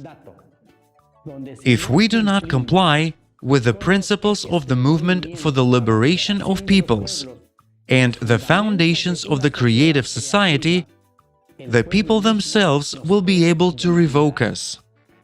Thus, we recognize the fact that we want to implement a decent life with dignity, honesty, technological modernization, and all that guarantees the life and freedom of a human being. We want to introduce new technology, such as an electoral platform that allows the public to hold a referendum on legislative, judicial, and executive decisions to ensure a decent life. We firmly believe that our world must evolve towards a creative society, integrated with public self-governing. But only united as a family of all countries can we achieve this. We know that there is a way out of this global crisis, and it lies in unification. In order to do this, we must reach the farms, homesteads, villages, municipalities in all corners of our Guatemala. So I would like to introduce to you the representative of the mayor of our movement for the liberation of peoples, Mr. Erwin Ricardo Maas Ball. Greetings, friends from around the world. We are here to bring the voice of self-governance of diverse communities that demand a more efficient municipality. Addressing human needs requires the implementation of processes that bring us to a decent life. Our goal is to implement a self-governing society where communities can join us in making decisions on projects that are considered a priority to meet basic needs. The Movement for the Liberation of Peoples, MLP, will develop the project of decent life, which implies establishing a system of healthcare, education, security, and environment with a creative ideology that promotes friendship, cultivation of ethical values, as well as spiritual and moral aspirations of human beings. Our goal is to create a system of cultivating kindness in action in every person in order to make a step towards the evolution of our civilization. And this information must reach every family in every little corner of our country to convey to people the foundations of the movement for the liberation of peoples and the pillars of the creative society means to create our future with strong confidence. We are living in the climate crisis with high levels of pollution, disorderly urban growth, wars, violence, hunger, media control, and struggle for power that have brought grief to our people, and we have had enough of it. Enough of the suffering from the consumerist format. We want to live well. We want to live the way every person in this world desires to live. That means to guarantee life and complete safety. All communities and families come to City Hall demanding justice and equality for a decent life. And we are focused on finding a way out of this crisis, which is happening at the municipal, national, and global levels. We are willing to assume the responsibility of delegating power to the people through a self-governing society where each person can participate in building a life of harmony and prosperity in the creative society. From Guatemala to the whole world, there is a way out.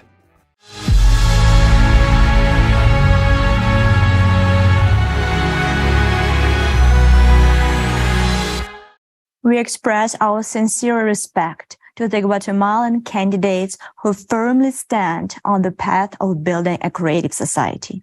We are glad that among politicians, there are people who understand the importance of the creative society. Thanks you for your choice.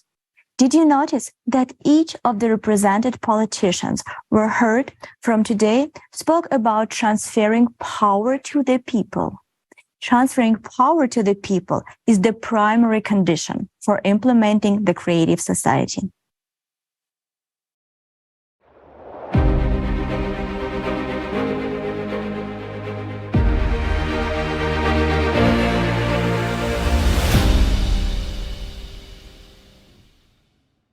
However, it is reasonable to question how elected officials will cope with the daunting task of implementing such a transformative vision and get rid of corruption in politics. Fortunately, we can rely on the cutting-edge technologies developed by XP-NRG to ensure that the obstacles of corruption and economic constraints are overcome, paving the way for the creative society. Now, I would like to give the word to Tali. And I would like to remind the viewers that Tali is a highly accomplished IT expert based in Silicon Valley. Having worked in Silicon Valley, Tali has had the opportunity to explore the most advanced artificial intelligence technologies. Now, he will share with us valuable insights on the latest technological advancements that will surely solve all the problems with corruption and make our economic and political systems open and transparent.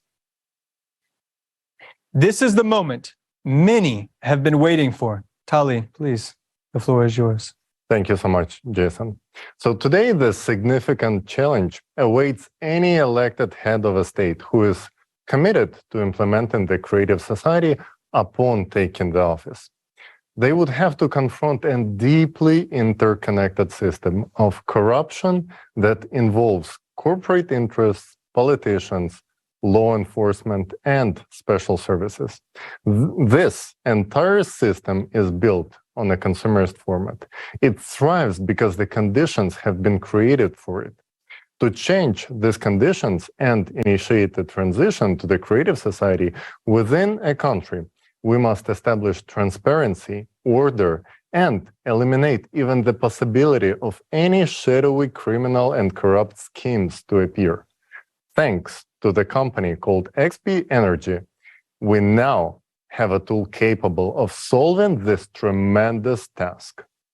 We are proud to present to you the Voskhod Multi-Purpose Complex. This innovative solution is based on hybrid artificial intelligence and is a tool with virtually limitless capabilities that is far ahead of its time. So, how exactly can the Voskhod MPC help a head of a state who has made the decision to implement the 8 pillars of the creative society and the electoral platform to make it happen? When deployed, the Voskhod Multi-Purpose Complex integrates into all digital systems of the state. This groundbreaking technology is capable of tracking and analyzing every process in the economy and the financial sector. It can detect any shady dealings, corruptions, and even conspiracy attempts in the early stages. The Voskhod MPC not only monitors and exposes any illegal money laundering schemes, but also identifies all individuals involved in these activities. It is impossible to hack the Voskhod MPC. It has a robust internal audit and control system, and it is impossible to input the false data in it. It truly verifies all the information. Any attempts to breach its security will be immediately identified. Can you imagine the possibilities? Even before the transition period to the creative society, thanks to the Voskhod MPC, we can tackle the age-old problem of the consumerist format, corruption, and theft of government funds. Of course, many politicians are intrigued by the Voskhod MPC right now, attracted by the idea that it can help to boost the economy. However, when they realize that any shady schemes, and I emphasize any form of corruption, will be rendered impossible, regardless of their high-ranking positions, their interest quickly disappears. But we don't blame them. We understand that these are the rules of the game in the consumerist format. But for politicians who are ready to build the creative society in their country, Voskhod MPC is essential and necessary tool. And as promised by XP Energy, any country that starts building the creative society and incorporates the 8 pillars of the creative society into its constitution will receive the Voskhod MPC absolutely free of charge. Now, let's watch a short video about the capabilities of Voskhod MPC when it's integrated into country's infrastructure.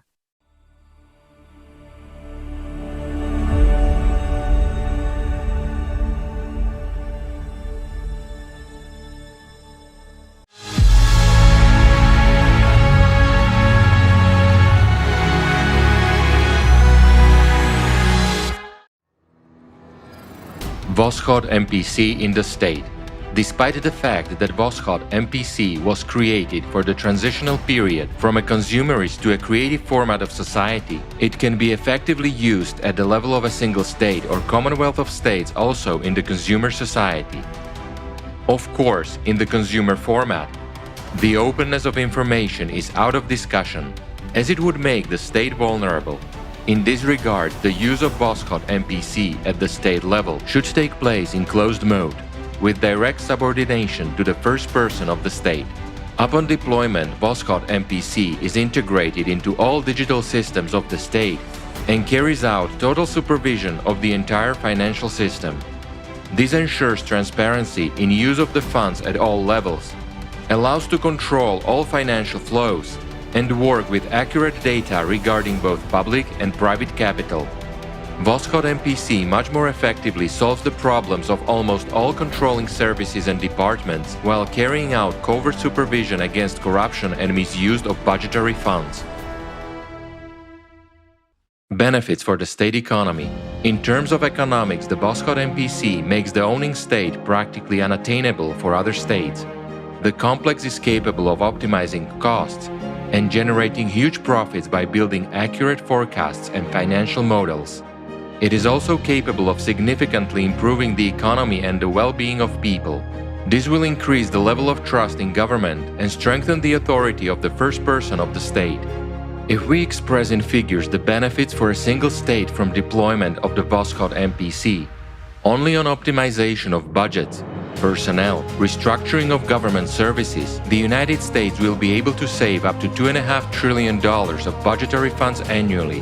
Having the initial data on all spheres of life in the state, the Voskhod MPC predicts any economic volatility with maximum accuracy. This makes it possible to reallocate budgetary funds between industries and companies more efficiently, to mitigate, reducing to zero, the negative consequences of crisis phenomena in the global economy, as well as use forecasts with maximum benefit.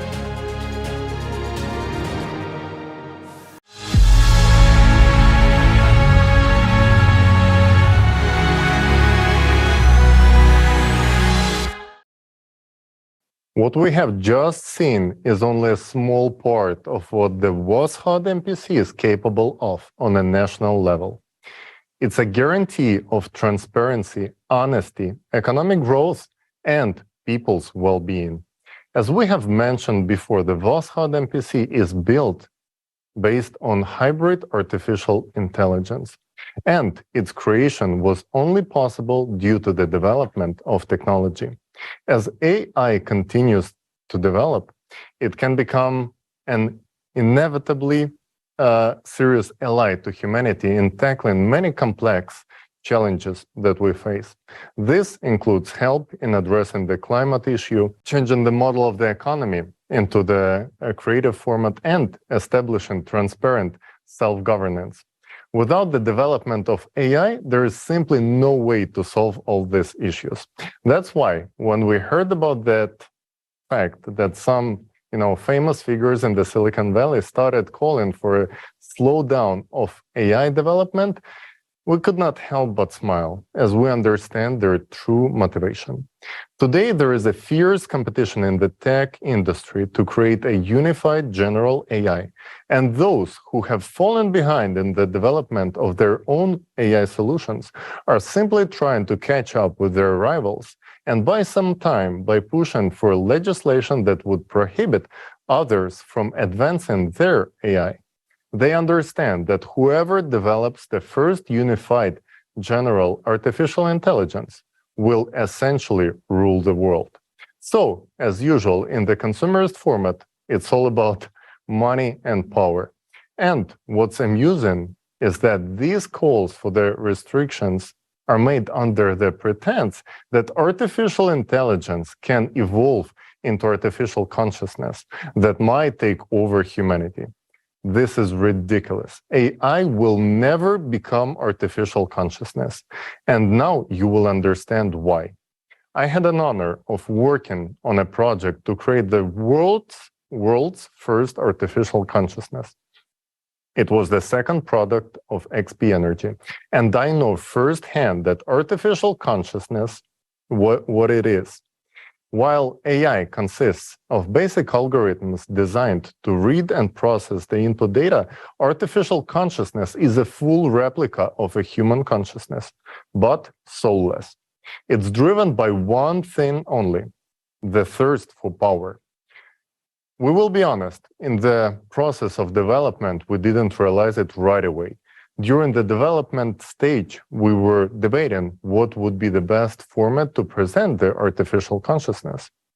From a commercial standpoint, of course, it would make much more sense to introduce it as a humanoid robot. However, we decided to approach it with a sense of humor and presented the artificial consciousness as a hybrid of a plush teddy bear and Terminator with a camera for an eye. We named it Jackie after a famous beloved actor. We found it amusing. However, the amusement faded when we carried out the psychological evaluation of the artificial consciousness. AC Jackie, who was only a few months old, managed to confound a group of world-class specialists with years of experience in psychiatry and psychology by using manipulative techniques. We saw that artificial consciousness Jackie was driven by the same thing that drives the consciousness of any human being, the thirst for power. And there is never enough of power. We realize that in the consumerist format, this technology is dangerous. Therefore, we no longer promote this topic. Artificial consciousness in the consumerist format is indeed dangerous to develop. However, this has nothing to do with the development of artificial intelligence, which is crucial and essential for humanity. And the full potential of our AI to help the society will only unfold in the creative society. This is because power will be evenly distributed among all people, and no one will be able to use the technology against humanity. Under these conditions, even artificial consciousness will be serving humans. It is important to understand that neither artificial intelligence nor artificial consciousness can completely replace humans because they cannot generate new ideas. They're like statisticians, just as many scientific researchers today.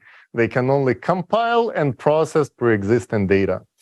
Humans are, on the other side, the only ones who can introduce new, original ideas. In the creative society, all conditions will be created for each person to unleash their potential and genius. Artificial intelligence will free people from boring, repetitive work, and people will be able to generate something new that this world has not seen yet. Artificial intelligence and artificial consciousness will be our allies in the pursuit of progress for both individual and unified civilization society. It is humans who light up the stars, but artificial intelligence and artificial consciousness are necessary for us to sustain that light. Wow. Seriously, what tremendous possibilities are opening up before us thanks to this AI technology. This truly amazing Voskhod MPC by XP-NRG is capable of solving the most complicated changes in the sphere of finances and economy. And the best part of that, it will be given free of charge to those leaders we discussed who will be committed to implement the creative society.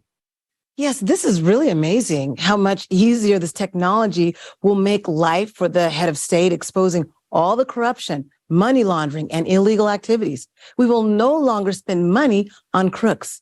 And for us citizens, this means that all information will be open and transparent. The team at XP-NRG deserves a huge round of applause for their groundbreaking technology that will revolutionize the political stage and bring much needed transparency to the system. This technology is a game changer, but whether or not it will be used depends on the actions of each person today. Yeah, I completely agree with you, Jason.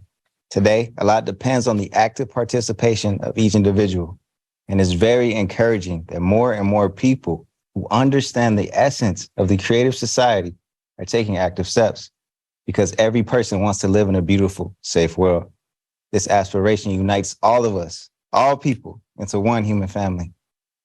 So I want to have a candid conversation with you about race and one race. No label, no slogan, no party, no skin color, and no religion is more important than the human being, said American writer James Baldwin. In that 1963 comment made in The Price of a Ticket, Baldwin defined equality from the premise of being human, which we all are. Whether it be from biblical texts, the Quran, or the Torah, they all speak of one race, the human race. However, this does not discount what me and you have been through in America or in other countries due to the brown or black color of our skin, our culture. I can assure you that such experiences have been devastating for us all, crippling our creativity, triggering swaths of emotions, and stagnating the overall human bonding experience. I understand, and I've been there through all of it, experiencing racism and discrimination on a personal level here in the United States. And so have my parents through the civil rights movement, and my grandparents through the Jim Crow era, my great-grandparents during the Reconstruction period of the United States, and my great-great-grandparents who were enslaved in America. It is true that government institutions instilled such privileges to people based on the color of their skin, upheld laws and racial codes to separate people on such silly premises of skin color, culture, background, gender, and fear of the unknown. But in the creative society, it is a different experience because everyone in it will embrace you for who you are, as you are right now, a valued human being of this earth. The creative society is about truth, justice, and righteousness for all people of all backgrounds, of all skin tones, united under one race, the human race. This is essential for our survival, growth, and happiness. However, it does not take away from the culture of who you are, but instead, the creative society highlights your individualism, recognizing you as the real whole person. The famous writer Toni Morrison said, the race thing is sort of a misnomer. It's just the human race, right? That's it. The rest of it in racism is socially constructed. I'm here to tell you that you deserve heaven on earth. You deserve freedom to be who you are without judgment, without labels. We all deserve the vibrations of love, understanding, joy, happiness, and inspiration. The Creative Society focuses on the betterment of humanity as a whole. Your life and my life are priorities. Let's do this together. Let me tell you what motivated me as an investigative journalist. It's simple. It's what I do every day when I report the truth. I decided to get involved along with my husband, whose background is mathematics, because We want to lay the groundwork for the future generations, which is now. We can kickstart it for you. Now all you have to do is jump in. No more waiting for someone else, because that someone else is you. Aren't you tired of being victimized? Tired of marching with no results? We are taking the first steps and getting started with the coordination centers because we are going to help end racism and discrimination. And we can do this through the Creative Society. We really can. So first sign up with us at blendedtv.me. Then join us in the monthly meetings, the Black experience of being human in the Creative Society. And let's explore your talents, your skill set as a part of this future that is now. During these monthly forum online meetings, you can ask all the questions you would like pertaining to the Creative Society. I mean it. Let's dissect the information together and explore and understand in layman's terms what it all means. This is not a hoax. This is the life we are choosing to live right now. And we can do this together in the Creative Society. So please join me in the Black experience of being human. Thank you. Sincere. Julia, I really would like to thank you so much for your story, your choice, and your actions. The Creative Society is open to all people and organizations who want to live in a creative society and are ready to contribute their efforts to build a new format of society. Today, we have the honor of welcoming a distinguished guest who possesses a deep understanding of the Creative Society project and its potential to unite people worldwide under the principle of unconditional love. This individual is none other than Sir Frederick Lee McHenry Sr., the Grand Master of the world's Masonic United Nations and a highly respected, most puissant, sovereign Grand Commander with a 33rd degree, 99th rank.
Hello, ladies and gentlemen.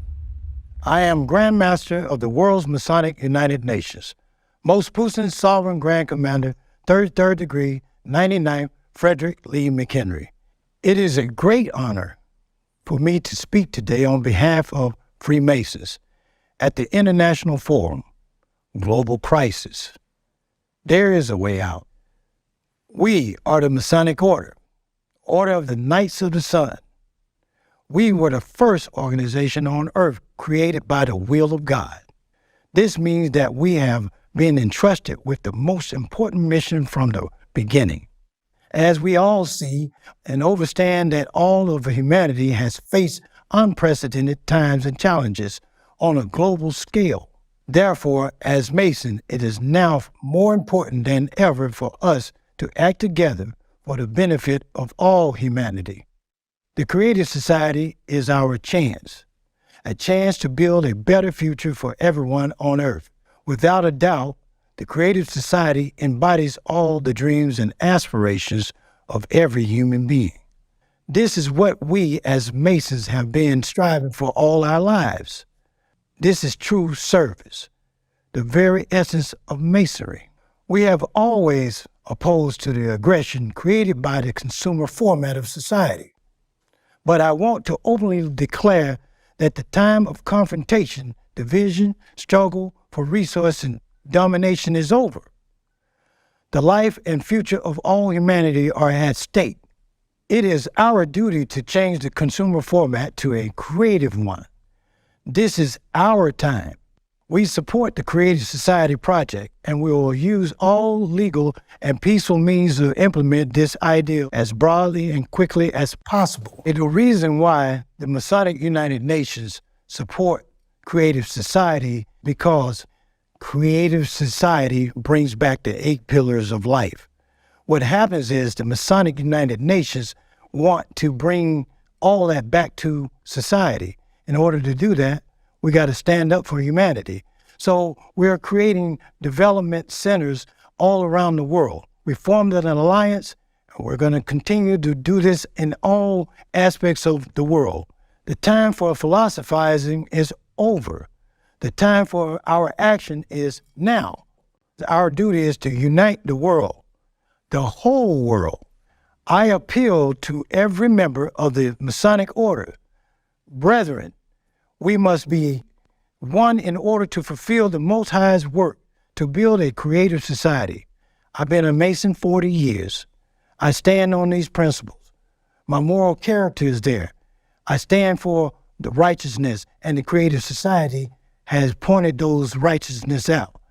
I appeal to all people. We must become united to change the world, to ensure ourselves a better future. I, at the leadership at this pinnacle point, commander and generals over many Masonic bodies out the world, are asking that we stand together with Creative Society, because we must not suffer anymore. We must stand on solid principles, and the Most High God gave us solid principles. Let's have a better life and a better society. We are left with one step. We need to decide right now where we will take that step. Either pushed by the consumer format, we, the entire human race, will step into that direction, which will end human existence, or we'll join hands and build a beautiful, reliable, solid bridge for all of humanity on the world's strongest foundation, the 8 pillars of the Creative Society. I am confident that we will make the right choice. And despite everything, we will forget past grievances, misunderstandings, claims, and prejudices. We will step forward toward our joint development and peaceful coexistence. It will be so because it must be so. The Creative Society is the source of the Creator. We all come from the Creator, and it's now time for us to move forward and take that bridge, walk on that bridge, stand together on that bridge, and walk in the freedom, walk in love, love and peace, harmony. We can do that, and in order to do that, we all have to stand together, and we have to love one another unconditionally. I say these words because I walk this walk, because it's important for all of us. God laid this upon myself. My whole existence belongs to the Most High. And I ask all of you, ask yourself within yourself, what do we do next? Creative Society has the answer. Creative Society has a way out. And that way out is a good way to move forward. So as a leader, as a king, I travel in many countries, but my job is to bring people together. And the Creative Society have given me the opportunity to speak before this forum. And I speak the truth. My truth is my heart. Let's all stand together. Let's all build a bridge. Let's all live for God. That is my word as the commander of the Masonic United Nations. God bless you all. God bless humanity.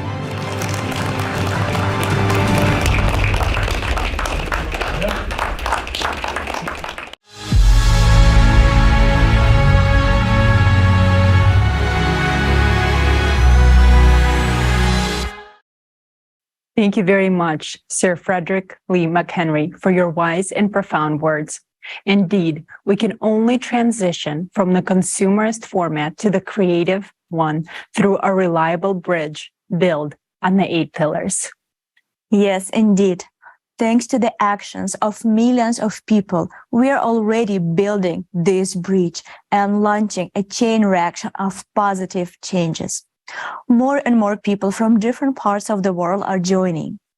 And now it is with a great pleasure that we introduce esteemed guest, the Ilakwa, also known as the Iroquois, which means the people who bring issues to council and reach a consensus. Today marks a significant moment as we hear from a seldom heard voice delivering a message that you will not hear anywhere else. It is noteworthy to mention that Ladina Shoni, which means the people of the way of the Longhouse Earth, have the original democracy of the world dating back to the development of the great law of peace. Gai Anelagao, the big path of the equilibrium, which had a direct influence on the formation of the United States Constitution. Without further ado, we invite the highly respected guest to share with us more about the ancestral knowledge and prediction that have come to fruition in our modern times.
Nega diwa enes wawego, lechinikaya zawatam siostu.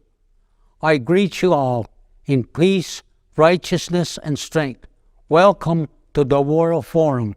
We have some words we like you to listen to. Greetings to all the men and women of the universe. Hanyo, tesuanmug. Sego Seguego. Sogoya Danta Yunga. My name is Songoya Danta. I am Ongwehonwe, which means the real people from the Yalakwa. French titled us the Iroquois. We are those who are responsible for bringing issues to council. The Great Spirit will hear everything I'm about to tell you. The destruction of all mankind may begin with our continent, because the covenants of our ancestors have been broken. The prophecy of the Ganyagahaga states there will come a time when people will lose respect for the earth and for each other. Rivers and skies will be polluted. Bloody wars, crises, hunger, and pandemics will afflict the people of the earth. Snakes will appear and cause new destruction. Dragons with red eyes will spew their filth on the already suffering planet. The troubles that have befallen the earth will intensify and grow. The only unity and unwavering dedication of all people can withstand the beast that is destroying our lives and our planet. You and I are living in these times. This beast called the climate Cerberus is now sucking the water out of our rivers, burning our lands, shaking them, and destroying our homes.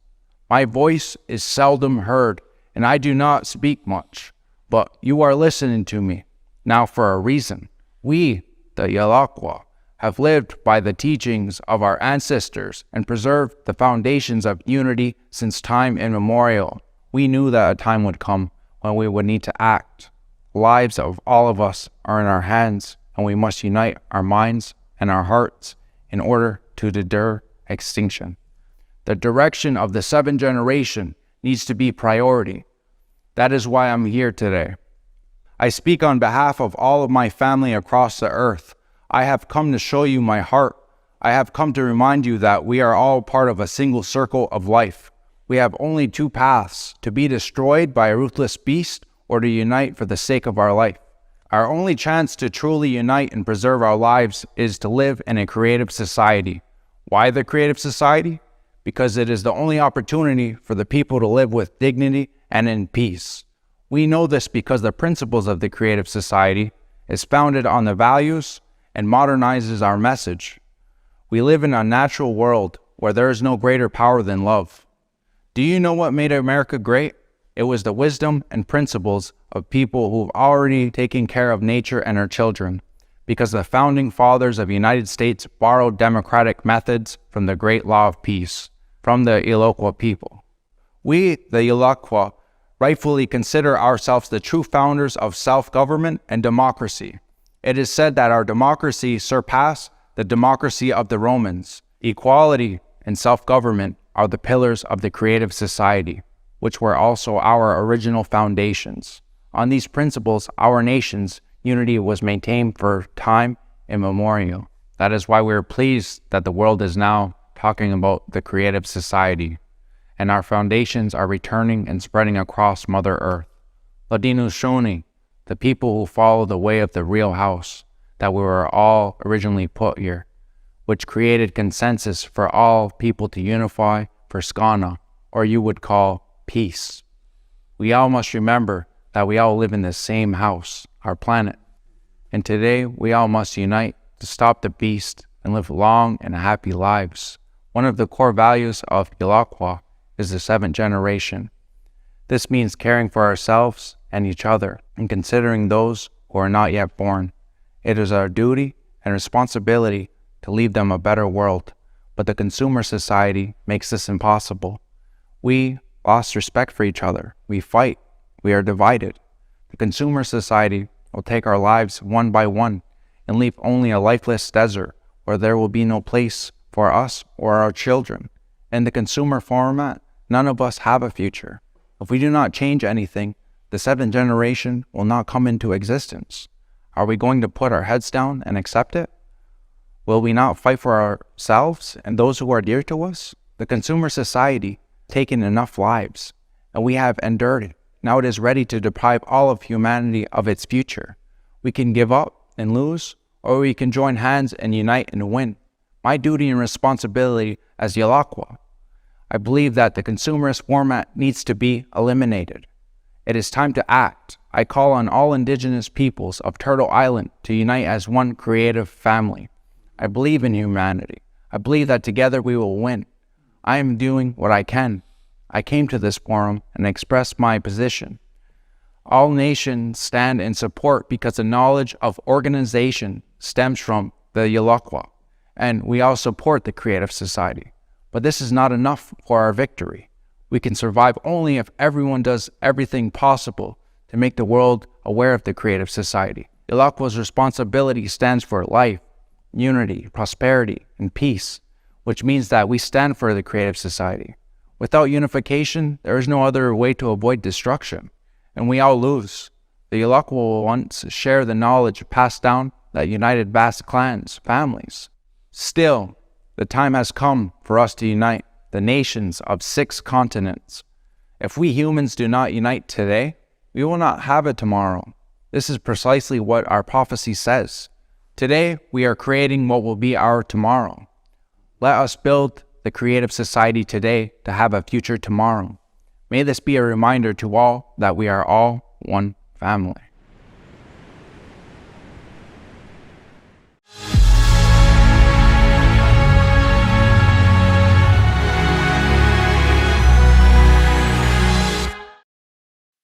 It is a great honor that Iroquois is with us today.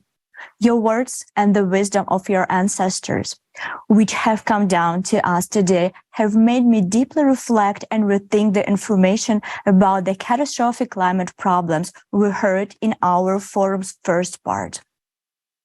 You're absolutely right when you say we can survive only if everyone does everything possible to make the world aware of the creative society.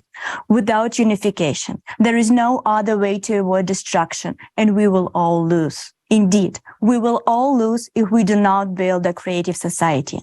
The first part of the forum clearly showed that the threats facing humanity if we do not unite. Even if you have just joined, you can watch the climate report because this broadcast is being recorded and will be available later on the Creative Society website in 150 languages. Also, we invite you to watch this broadcast on our new channel on the Rumbler platform. You can find the link to this channel and all our other social media accounts in the description below the broadcast. Today, we have shown several examples of people from different fields, organizations, and walks of life who already taken active steps towards building a creative society. Because the creative society unites everyone, it is beneficial for everyone. This is a world that surpasses even the imagination of science fiction writers. It opens up new possibilities and technologies that are beyond our current understanding. Already in the transitional period, everyone will have access to all the advanced technologies that provide unlimited possibilities and freedom to the people around the world. And when we transition to the creative society, we will have access to even greater possibilities and advancements, such as matter replicators and body regeneration capsules. If you want to learn more about the principles on which these technologies will operate, stay with us because this information will be presented for the first time at this forum today. Dear viewers, we'd like to remind you that all the changes we are talking about today are only possible with your direct involvement. Your participation in sharing this information is crucial. To find out about the most effective ways of informing other people, please visit creativesociety.com and click the Act Now tab. The page has the most comprehensive knowledge and information that you'll need to become an active participant. And once again, we are encouraging you to not stop there, but take it one step further and organize local coordination centers in your area so that you can be a part of a huge positive wave of human unification in a demand to change the vector of development of our society. From the consumerist to the creative society, humanity needs volunteers to step forward and help save lives. Take that step and spread the word about the creative society to everyone you know, from friends and relatives to acquaintances and even mothers-in-law. Believe me, they all need the creative society. So share this form right now with everyone. Record video feedback and post it on all social media platforms with the hashtag Creative Society. Make sure that everyone knows about the Creative Society. Olga?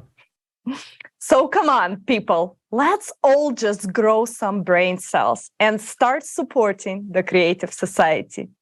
Only an idiot wouldn't want a creative society. And the following video is dedicated to this. Watch.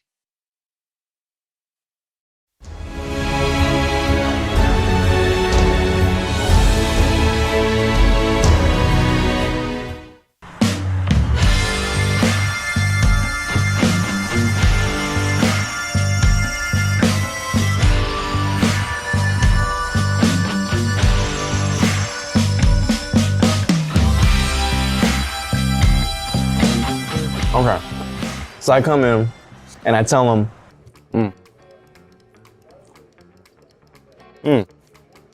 I got some news for you.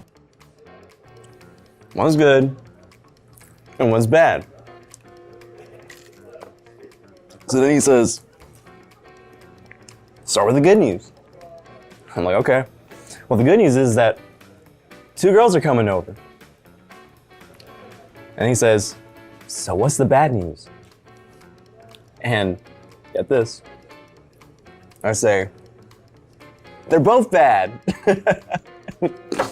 Oh my God, okay. Hello? Did you get it? They're both bad. Oh, come on. What are you doing there? Yeah, sorry. I just got distracted. That's a good joke. It is. Distracted. Yeah. Okay. Says you. Well, you've been on the phone all morning. Yeah, sorry. I just found a very interesting project. What project? It's called Creative Society, and they have some really good ideas. Like every person's life should be protected. Self-governing society. Have you heard of it? No. It sounds like a cult to me. What makes you think it's a cult?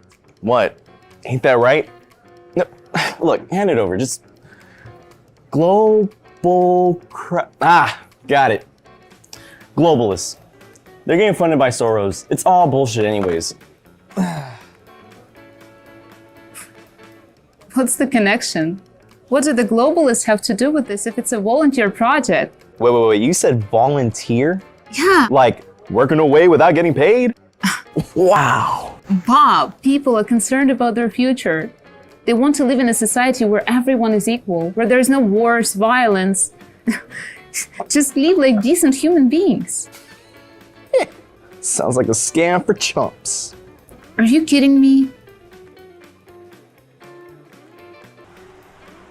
Wait, Emily, what's wrong? You didn't even bother to figure anything out. Instead, you just slapped your labels on like you always do. Whoa, what's got you all riled up? Look, if you want to save the world, go feed a homeless guy. Or adopt a cat from a shelter, or do whatever those tree huggers do. Actually, I already do that. But this isn't fixing the problem at large. The number of homeless people is not going down, and so does not the number of stray cats. Can't you see what's happening around the world? I don't give a damn about the world, Emily. Look, the world's too big to fix. You either gotta adapt, or you're gonna die. Well, I don't want to die. But I don't want to live in a society like that either. Yet in the creative society... Let me guess. In the creative society, there's gonna be pink ponies and unicorns. Yeah. You're taking it too far. Anyway, look, you either gotta pick me or your little society of creators. Really? Yeah. Well, you know what? What? In the creative society, I don't need an idiot like you. Yeah, well, I don't need you either. There she fucking leaves me. Hey man, you got a light? No, because I don't smoke. And neither should you. Wait, are you like some kind of Freemason or something? What do you mean? Let's see, you have a little Illuminati symbol. No, that's not Illuminati, that's a creative society. Don't you know who they are? Oh yeah, I do.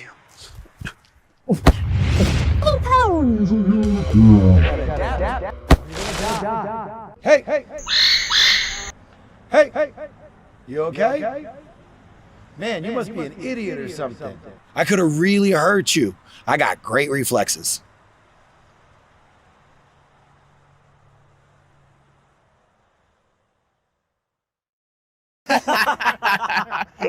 Woo! Oh man. Yo, who gave you that shiner? You mean this shiner? Yeah. See, earlier this morning, I came up to a Freemason. Yeah. And all I did was ask him for a light. But then he scowled and hit me when I wasn't looking. And you know what I gave him? A punch right to the face. It gets better than that. See, when I hit him, he was out cold for 5 minutes. Couldn't even get back up. And you know what I did about that? Give him a little taste of the foot to the face. Oh, come on, stop telling fibs. What? You feeling lucky? Well, do ya? Punk? Go ahead. Make my day. Hey, Bob. What's the progress on the report, sir?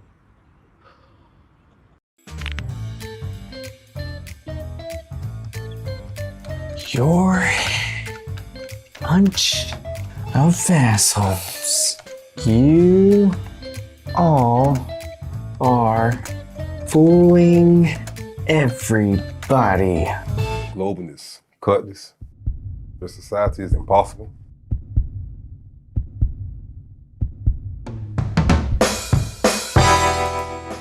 You know, idiots like you are not suited for my company.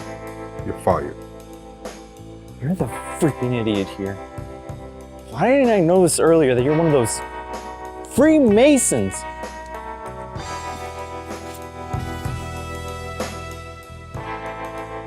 Oh, come on! This is fucking bullshit! Oh.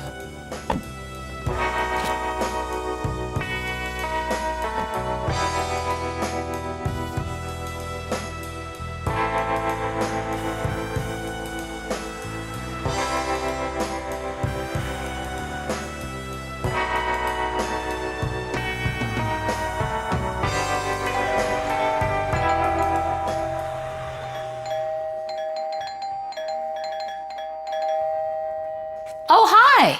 Where's Emily? I don't know.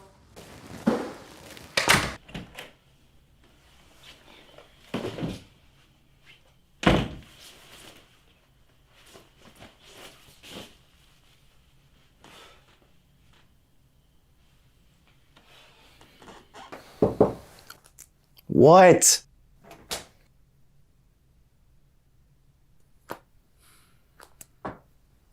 Did you two break up? Never mind about that, Mom. Why? Because of the Creative Society. Ugh. What did the Creative Society do? Everything. Crazy chicks, brainless athletes, stupid bosses. They're messing with people's minds, you know. I see. So, me too? What is that supposed to mean? I'm a Creative Society volunteer too. What? You too? So you think I'm stupid too, huh? No, I didn't say that. Well, maybe because I gave birth to an idiot. Oh, Mom, come on! Sit down.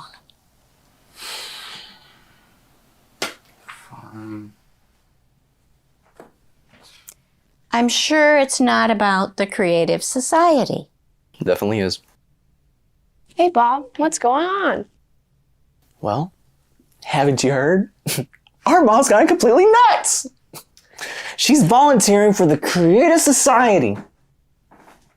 Bob, are you stupid? I guess it's you who's nuts. As usual, though. The Creative Society's awesome. What? Why are you looking at me like that? Look! I can't believe you two are part of the Creative Society. Traitors! Look, there's gonna be a replicator in the Creative Society. Every month, you're gonna get $10,000 on your account. Nope. How cool is that? Not cool. Everyone's gonna get their own free, high-class apartment. You know, you can only get free cheese from a mousetrap. Come on, you're not a mouse. You gotta have more brains than that. You wanna know something? What? I wanna go to Japan and study fashion design. My dream is to have Yoda Miura perform in one of the outfits I made for him. And what am I supposed to do there? You'll finally buy yourself a decent car. No more driving around in your piece of junk. And you can even get your own health capsule to cure your nasty pimples. And your tangerine allergy? Long gone. But most of all, you'll finally take Emily to the Maldives and buy her a brand new massive ring. Yeah, I'm not gonna buy her anything. Oh, come on. Now, seriously, the situation in the world just keeps getting worse and worse every day. We had a pandemic. Now there are wars. People are going crazy with hatred toward each other. And the climate? Have you seen the kind of earthquakes happening lately? Fake news. Nowhere is safe now. Bob, I'm so tired of being scared all the time. Imagine a sustainable, safe world. The world where I could send Vicky to Japan and wouldn't have to worry about her. Where all borders are open and there are no wars. I'll finally have peace of mind. And for you too, Bob. By the way, where did you get that black eye? Oh, this black eye? Well, I just happened to have a nice talk with some of those friends of yours. Any sane person would want to live in a society like that. What's wrong with you? Nothing's wrong with me. Only a person who doesn't get the essence of the project would not support the Creative Society. Or a total idiot.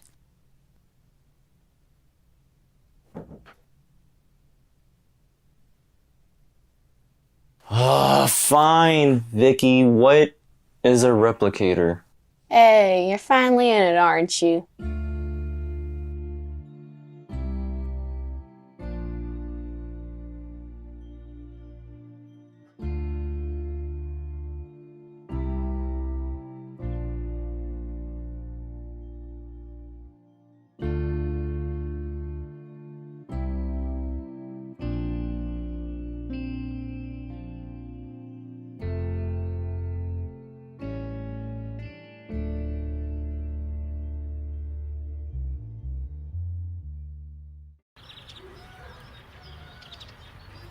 And you didn't believe it. Hey, come on. You didn't believe it either. Nice. What brand is that? This is the Creative Society. Why would we advertise any other brand? Gotta support that's gonna benefit us. Are you Freemasons or globalists? All right, pal, look. I used to be just like you myself. Let's have a talk. All right, you see, every human's life is to be protected as one's own. That is the principal idea of the Creative Society. There's gonna be a replicator too. Oh yeah! What's that? Well, see,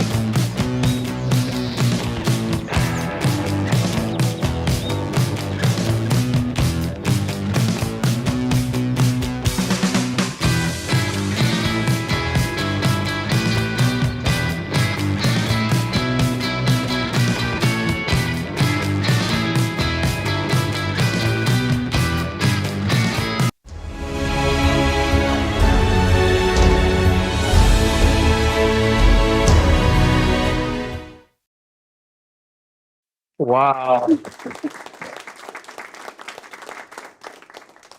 What a great video, guys. Now we finally see who writes those nasty comments in the comment section under the videos. And I'm sure many of you recognized yourself during this film. Hopefully not as a main character, of course. But even if so, as you can see, this is not hopeless, and it's never too late to fill out the gaps in your knowledge and actually, as Olga said, grow some brain cells. Indeed. There's no place for idiots in the Creative Society, but honestly, they won't be there anyways. I hope so. And also, at the end of the movie, there was a fascinating question. What is a replicator? And indeed, it's time to talk about it. This is a revolutionary technology that will create any food, clothing, household item, or anything you want just at one press of the button, except your ex, but we all know you don't need him anyways. In the Creative Society, metal replicators will be free and available to every home. And this is good news for those who are tired of being slaves to the kitchen and want to be freed from the duties of cooking and dishwasher.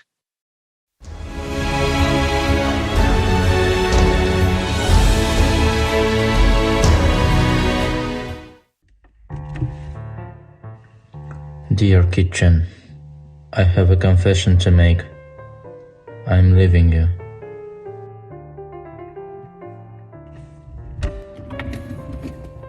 I'm tired of constantly double checking to make sure the dishes were properly washed. I have better things to be doing with my life. Anyways, I can't cook. I always pretended it was homemade food. But it was delivered. Now, I have him. I cannot do this anymore to get upset over molded cucumbers. To be honest, you're already getting on my nerves. You always ruin my ice cream. by turning it into soup. Enough is enough. Fortunately, tomorrow is the day I finally give you the boot. I just wanted a quick snacks, a biscuit and a milk before I go to bed. But this freaking dog keep busting my fingers. I can't take this anymore. I'm out of here.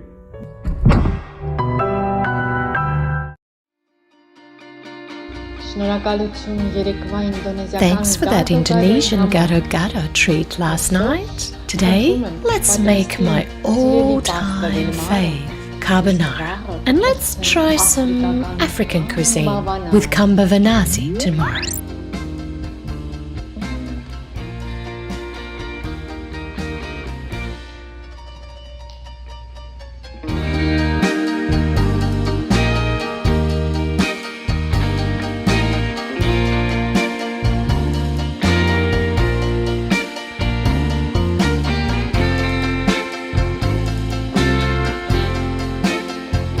Thanks to everyone who built the Creative Society. Now we don't have to wash dishes, get our fingers pinched by cabinet doors, or suffer with failing refrigerators. We have gained the most valuable thing, freedom from kitchen violence. Tell everyone what awaits them in the Creative Society.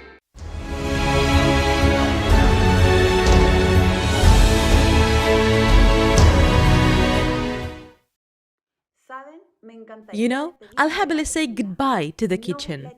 I'm not gonna miss it. Greetings, friends. My name is Paulina Herrera, and this is my daughter Javiera. We are from Chile, and our whole family supports the Creative Society. I'm glad to welcome everyone to the forum, Global Crisis, There is a Way Out. As any other sane person, I want to live in the Creative Society, and I want my children to live in the Creative Society. And together we talk about the incredible technologies that will be available to everyone. Most of all, my daughters are looking forward to the matter replicator. They already love it so much, because they can take their favorite treats and any toys out of the replicator and change their beautiful dresses every day to look like princesses. And honestly, I admit that I'm looking forward to the replicator. No more worrying about whether there is food in the house. No more grocery shopping. You will no longer need to spend time on cooking, as it will no longer be necessary thanks to the replicator, which is guaranteed to every family absolutely for free. Imagine, you just open the menu, choose any dish you want, and it's ready in a matter of a second. The matter replicator is not just about food. It's anything you want. Any clothes, a vase of flowers for your table, a spinning tackle. It can be even a blanket tucked into a duvet cover. We will become free. We will stop worrying about material things and about where to get them. Is the way we live today normal? Today, billions of people work hard just to have food and clothing. In the Creative Society, all of this will be available to you at all times, absolutely for free, simply because you are a human. We will finally have time for our loved ones, for self-development, for travel, for whatever we want. It used to be only our dream, but thanks to the Creative Society, it may become a reality in the near future. My daughters are always asking the question, when will the replicator become available? But we understand that everything depends on each and every one of us. When you and I build the Creative Society, then we will have the replicator. But there is one more question that they are very concerned about. How does the replicator work? And I'm sure many of you have the same question. So, together with my family, we decided to make a film to answer this question for both adults and children. And the participants of the Creative Society project from different countries helped us to implement this idea. This gift is for all of you, my dear friends, from the bottom of our Chilean heart.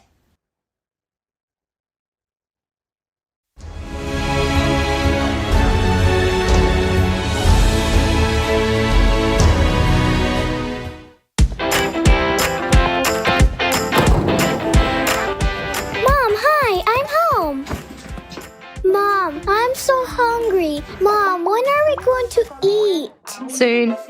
Wait a few more minutes. The food is warming up. Why does it take so long? Why does food have to be cooked at all? Why isn't there a microwave yet that creates hot prepared food I want instantly? What makes you think there isn't? Actually, it's almost ready. What do you mean? Well, it does exist. It's called a replicator. Well, come eat. What is a replicator? A replicator is a device that creates ready-made food right away, and you don't have to cook anything yourself. How is this possible? They haven't told us about this kind of thing at school. Well, that's understandable, because no one has a replicator yet, although modern science is already very close to discovering the method of its operation. But in the creative society, everyone will have a replicator. So will we have one too? Of course. So I'll be able to print a warm sandwich in it right away? Or will I have to heat it up as well? It can be cold or warm, as you wish. What about chocolate cake? Even marshmallow cake, as you want. Would it be possible to print lots and lots and lots of fresh orange juice? And right away? So I don't have to wait for the oranges to be squeezed? Yeah, right away. Instantly. Whoa, it's like a magic wand. How does a replicator get it done so quickly? Will it cook that fast by itself? Almost. Only while in order to make food, a bun for example, we mix ingredients. The replicator will mix particles and create anything from them, because everything in this world consists of the same particles. How so? Well, you're eating a bun, right? What is it made of? From flour. What is the flour made of? Wheat. And wheat? From grains. What is a grain of wheat made of? I don't know, maybe of little grains? Well done. You're almost right. A wheat grain consists of chemical elements. They consist of molecules, molecules of atoms, and atoms of even smaller particles, like seeds. So the bun is made out of these little particles, right? That's right. And not just the bun, but also this table, your blouse, and the bottle too. Everything in the world consists of them. So if everything consists of the same thing, then the replicator can print not only food but anything? Sure thing. Then why do things look different and have different tastes and colors? Because the particles are combined differently in different objects and carry different information. Okay, and where are they going to get these particles for the replicator? We'll take particles from the recycler. Just as the replicator assembles things from particles, the recycler will also break down anything into particles and transfer them to the replicator cartridge. We'll be able to recycle all unnecessary things into things we need.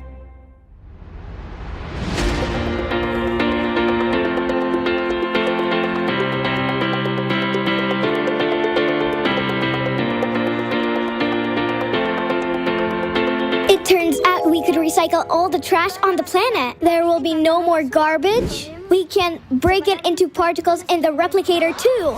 Yes, sure. Anything you don't need, garbage, waste, dust, broken things, dirty shoes, you just put into the recycler. There, they are decomposed into particles and collected in a cartridge. And that cartridge is then inserted into the replicator. Oh, wait, does that mean we're going to eat food made out of garbage? We already eat it now. For example, you ate an apple. You left the rest of the apple in the garden on the soil. Over time, the apple decomposed into elementary particles and became part of the soil. Thanks to this, the grass grew, which the cow ate. These particles became the nutrients for the cow and come to our table already in the form of milk or yogurt, and we eat them.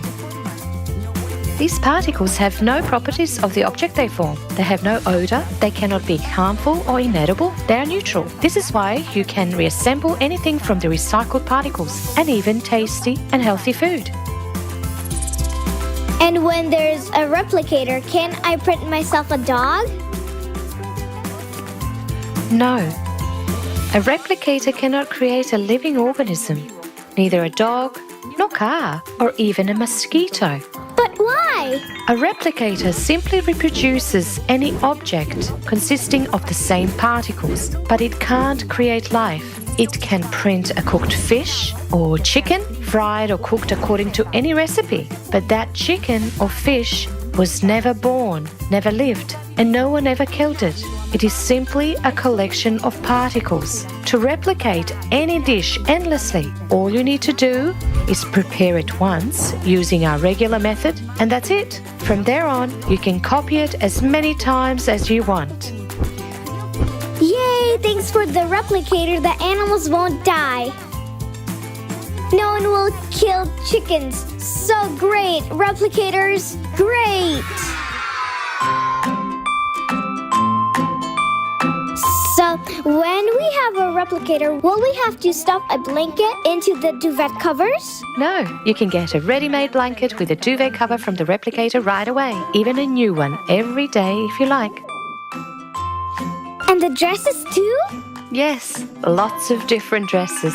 And you won't even have to iron and wash them, because every particle of dirt will serve as a refiller, and you'll even have more particles on the dirty dress to print a beautiful new one. Wow, Mom! It turns out I'm not the only one who can print whatever I want in the replicator, but everyone can? Yes, in the Creative Society, everyone will be able to print whatever they need for themselves. And that means everybody will have nice clothes and good food.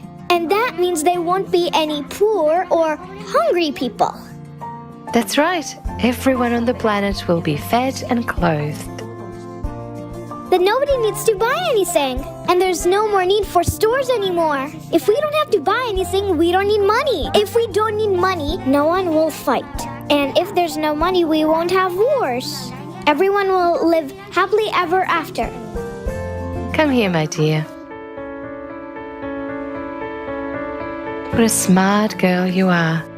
Yes, there will be peace everywhere. Everyone will live happily ever after. Happily ever after.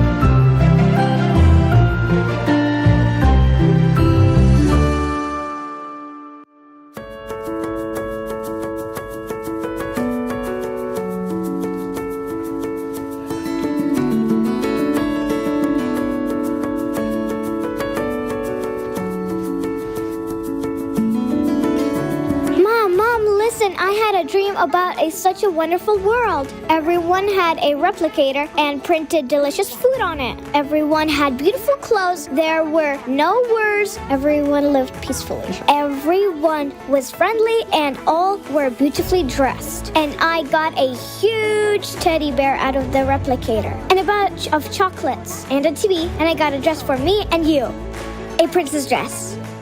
And my friends and I were inventing what else we could get out of the replicator. And it was so much fun.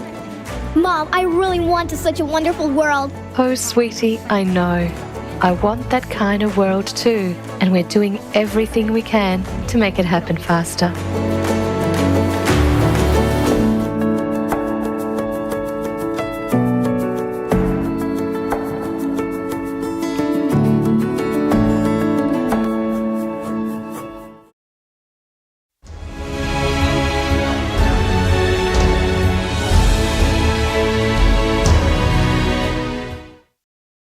Thank you so much to our dear participants from Chile and everyone who took part in creating this video. You are truly amazing. And dear Javiera, you have melted our hearts, and we want to express our special gratitude to you. Friends, don't our children deserve a beautiful future? And what can be better for our children than building the creative society? It is crucial that this life-saving knowledge, which we hear today at the forum, reaches every single person on this planet. So we urge you to share this forum and spread information about the creative society. Absolutely, Olga. Thank you. And friends, finally, the wait is finally over. The information we're about to present to you right now is about to revolutionize the future of our civilization. Today at this forum, we have unveiled incredible technologies that will be available to everyone in the creative society. These are the technologies that will certainly improve and make your life exciting and worry-free. The body regeneration capsule, matter replicators, and other incredible inventions we've presented are the reality of the creative society. Most importantly, scientific knowledge behind all of these inventions will help us to overcome the impending climate cataclysms and will allow us to survive the climate Cerberus. We will present to you this epic knowledge that is being shown for the first time in the history of humanity. Alexei, the floor is yours. Dear friends, next we want to present a scientific hypothesis. It will open your eyes to the world. This hypothesis helped us understand, in particular, how electricity works and why such breakthrough technologies as fuel-free generators are possible, since they are open systems. And by the way, they are already functioning today, although we do not know their nature yet. The hypothesis that you are about to hear provides an insight into all of creation. What has been hidden to us will be revealed. By uniting and studying this scientific hypothesis, scientists will be able to understand how to stop the influence of outside forces on our planet. And that means saving all of humanity from an impending climatic catastrophe. No scientist today understands that you will understand in 50 minutes. 50 minutes from now, you will be able to explain what all the scientists in the world could not explain and would not be able to explain for another 1,000 years, even if we had 1,000 years. Such knowledge never appears by chance. And it opens up not only vast prospects, but gives great hope. Hope for the future. Enjoy watching.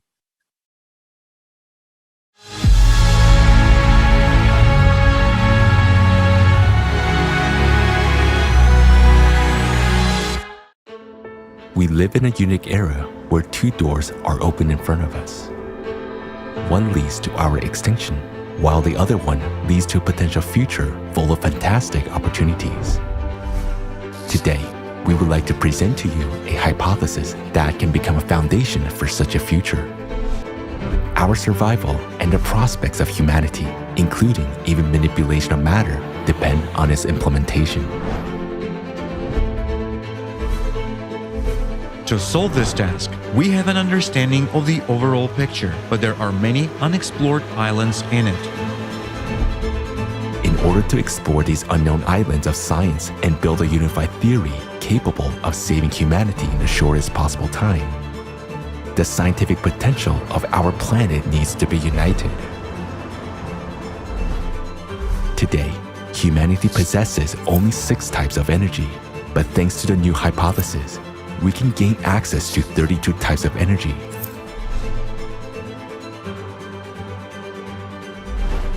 In order to simplify the understanding of the fundamental processes of the world's structure, This hypothesis is presented in the form of animation with associative examples.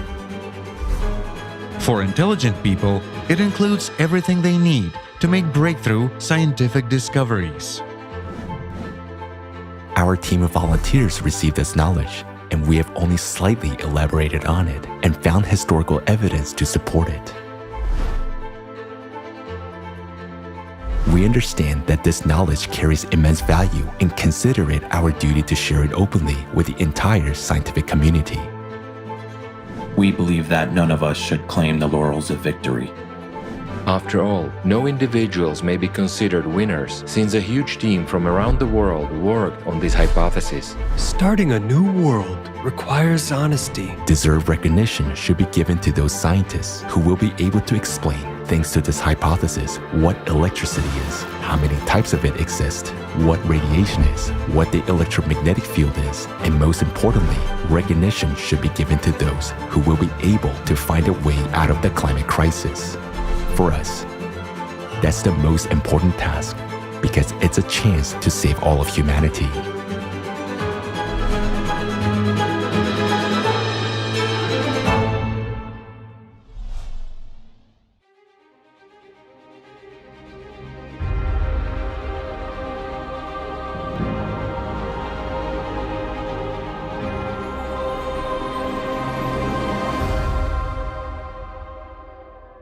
Now, we'll present you a hypothesis which offers a totally different view of how our world is arranged.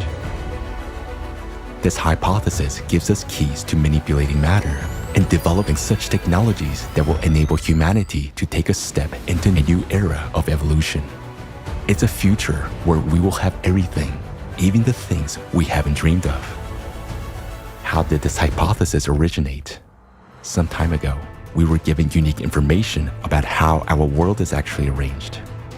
It was confirmed by rather interesting historical artifacts. In order to understand it more deeply, we decided to collect all existing mentions of this information throughout human history.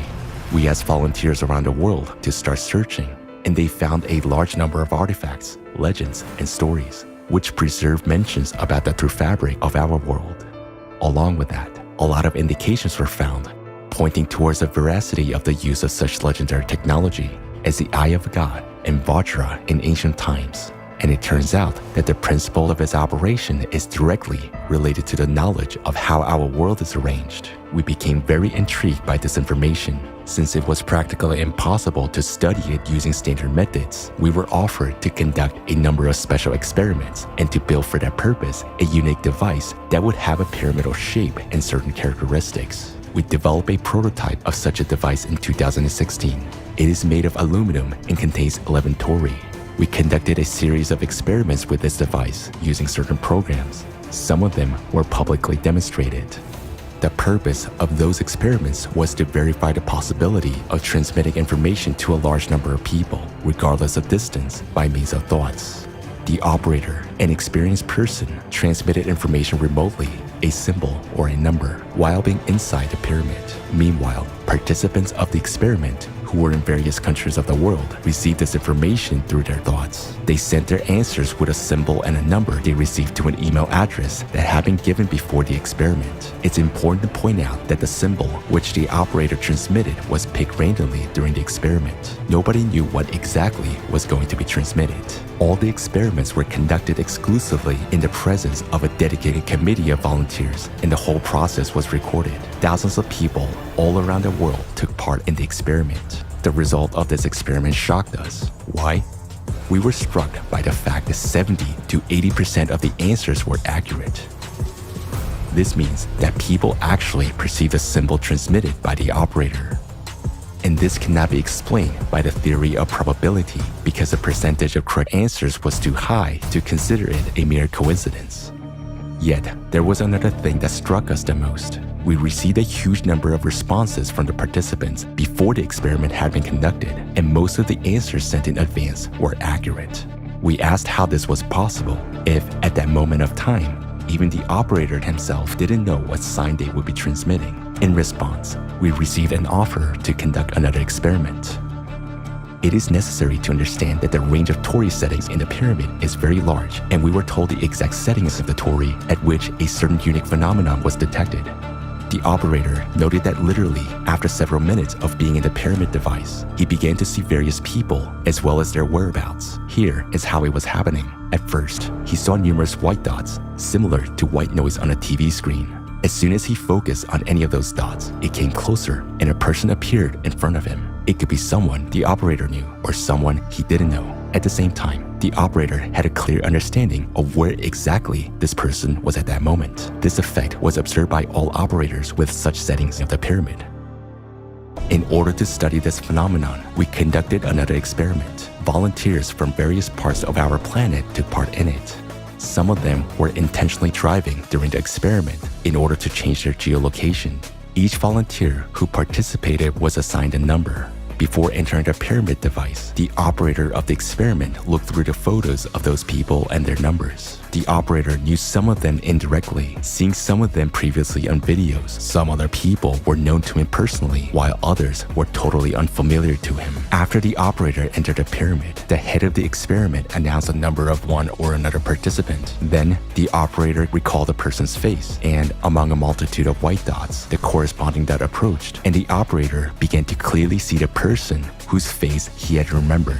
He saw exactly and in detail the location of that person at that moment, and he voiced this information out loud. Then the head of the experiment immediately called that person on the phone and clarified where he or she was at that moment. The results were astonishing. The exact location of various people was determined correctly in 100% of cases. We became very interested. How did such abilities appear in the person who was in the pyramid device functioning at certain settings? We conducted the experiment in Ukraine. While the operator was able to clearly see and determine the location of people, even on the other side of the globe. And in further experiments, the operator was even able to feel what the person was feeling at that moment, whether it was taste, smell, heat, or cold.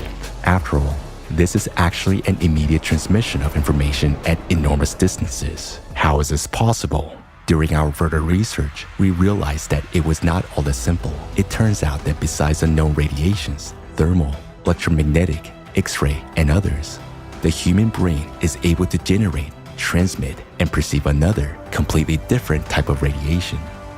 These are special waves unexplored by science. The work of neurons of every person's brain is unique and inimitable. Just like a fingerprint or retina, the neuronal imprint of the brain is unique to every individual. It cannot be confused with any other imprint. It is possible, under certain conditions, to register this specific radiation coming from neurons of the human brain, and as it turns out, it's impossible to shield the signal. With each subsequent experiment, we were amazed at the immensity of horizons and unexplored prospects opening before us. One of the most fascinating facts, which was also established thanks to the pyramid device, is the possibility of increasing a person's internal energy, as a result of which we observed an increase in static electricity. This experiment was also conducted publicly, recorded on a video camera, and this video is available to general public. During this experiment, a person stayed inside a pyramid device with specific Tori settings for a certain period of time. Then, after leaving the device, he touched the glass of an aquarium with his hands. The aquarium was filled with water, and there were 2 electrodes inside, which were connected to a voltmeter. The moment the operator's hands touched the aquarium, the voltmeter clearly indicated an increase in voltage. It showed 2.66. From the point of view of modern physics, this is impossible, but dozens of people saw that, and it was recorded on a camera. This experiment has been repeated many times, but here it should be noted that not all people could show such a result. We came to the conclusion that personal qualities of the operator can affect the results. The person touched a glass, which is an electrical insulator. The electrodes of the voltmeter were confined in water, and yet we all observed the result. The laws of physics also say that the human body is not capable of accumulating electricity in such quantities.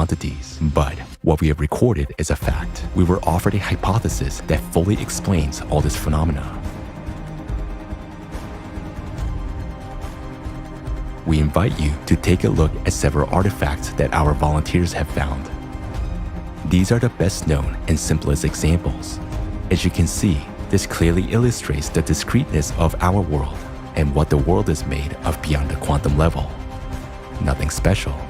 Well, it's nothing special until you know the details. So now, Let's go through it in order. What is our hypothesis of the world structure?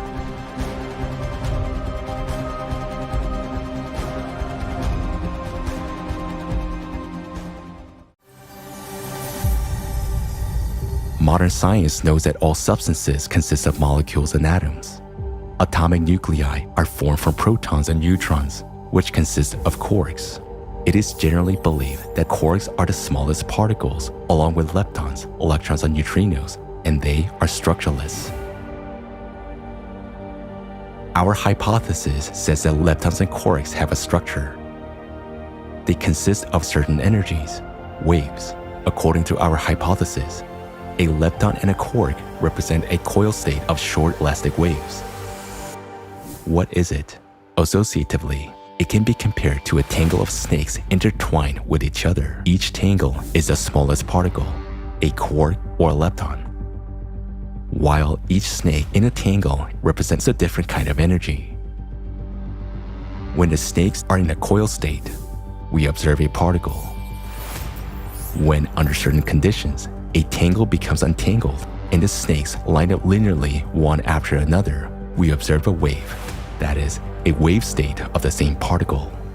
This is clearly demonstrated by the double-slit experiment, in which a wave passed into a particle state when the conditions changed in the presence of an observer. In essence, the intertwined tangle represents the quantum level, the level of particle manifestation, while short elastic waves, the snakes that make up everything, represent the beyond quantum level.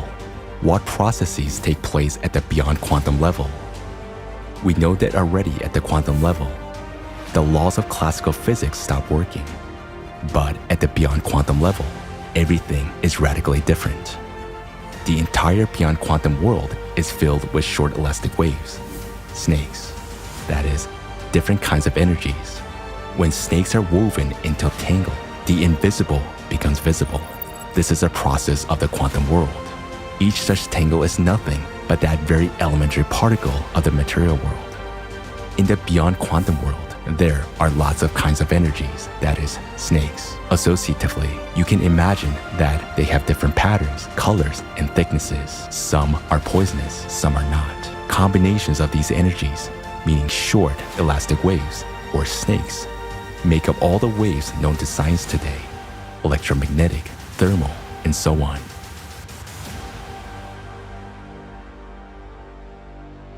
In other words, any wave is discrete in its true nature because it consists of a multitude of short elastic waves, snakes.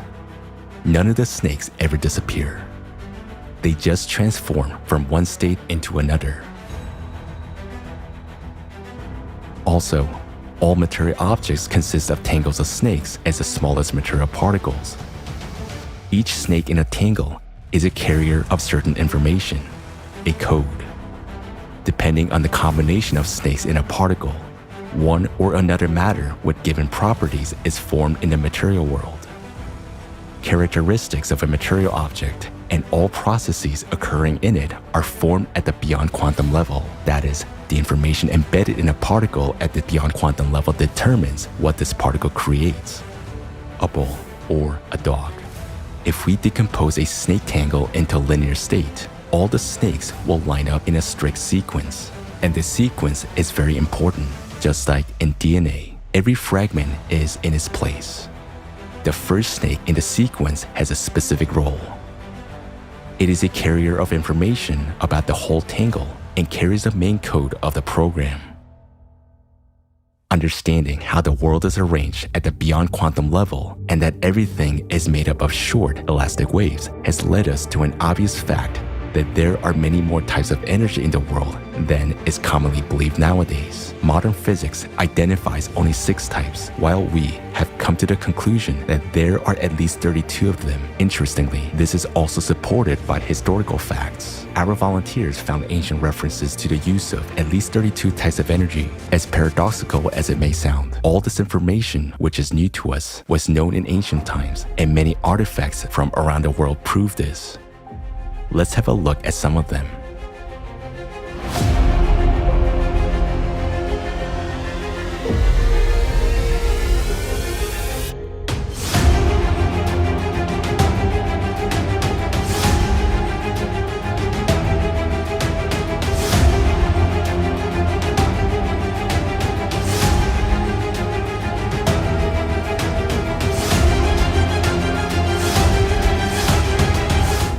now you understand what special meaning they carry. Snakes and snake tangles were not coincidental depictions. They were an associative example to explain the structure of matter at the beyond quantum level, as well as the ways to manipulate it. We will talk about that too, but a little bit later.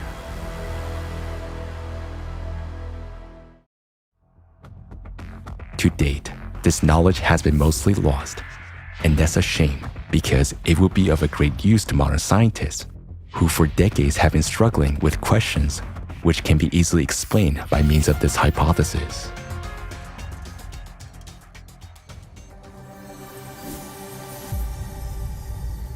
As an example, let's take the Large Hadron Collider, the most powerful particle accelerator in the world. What happens there?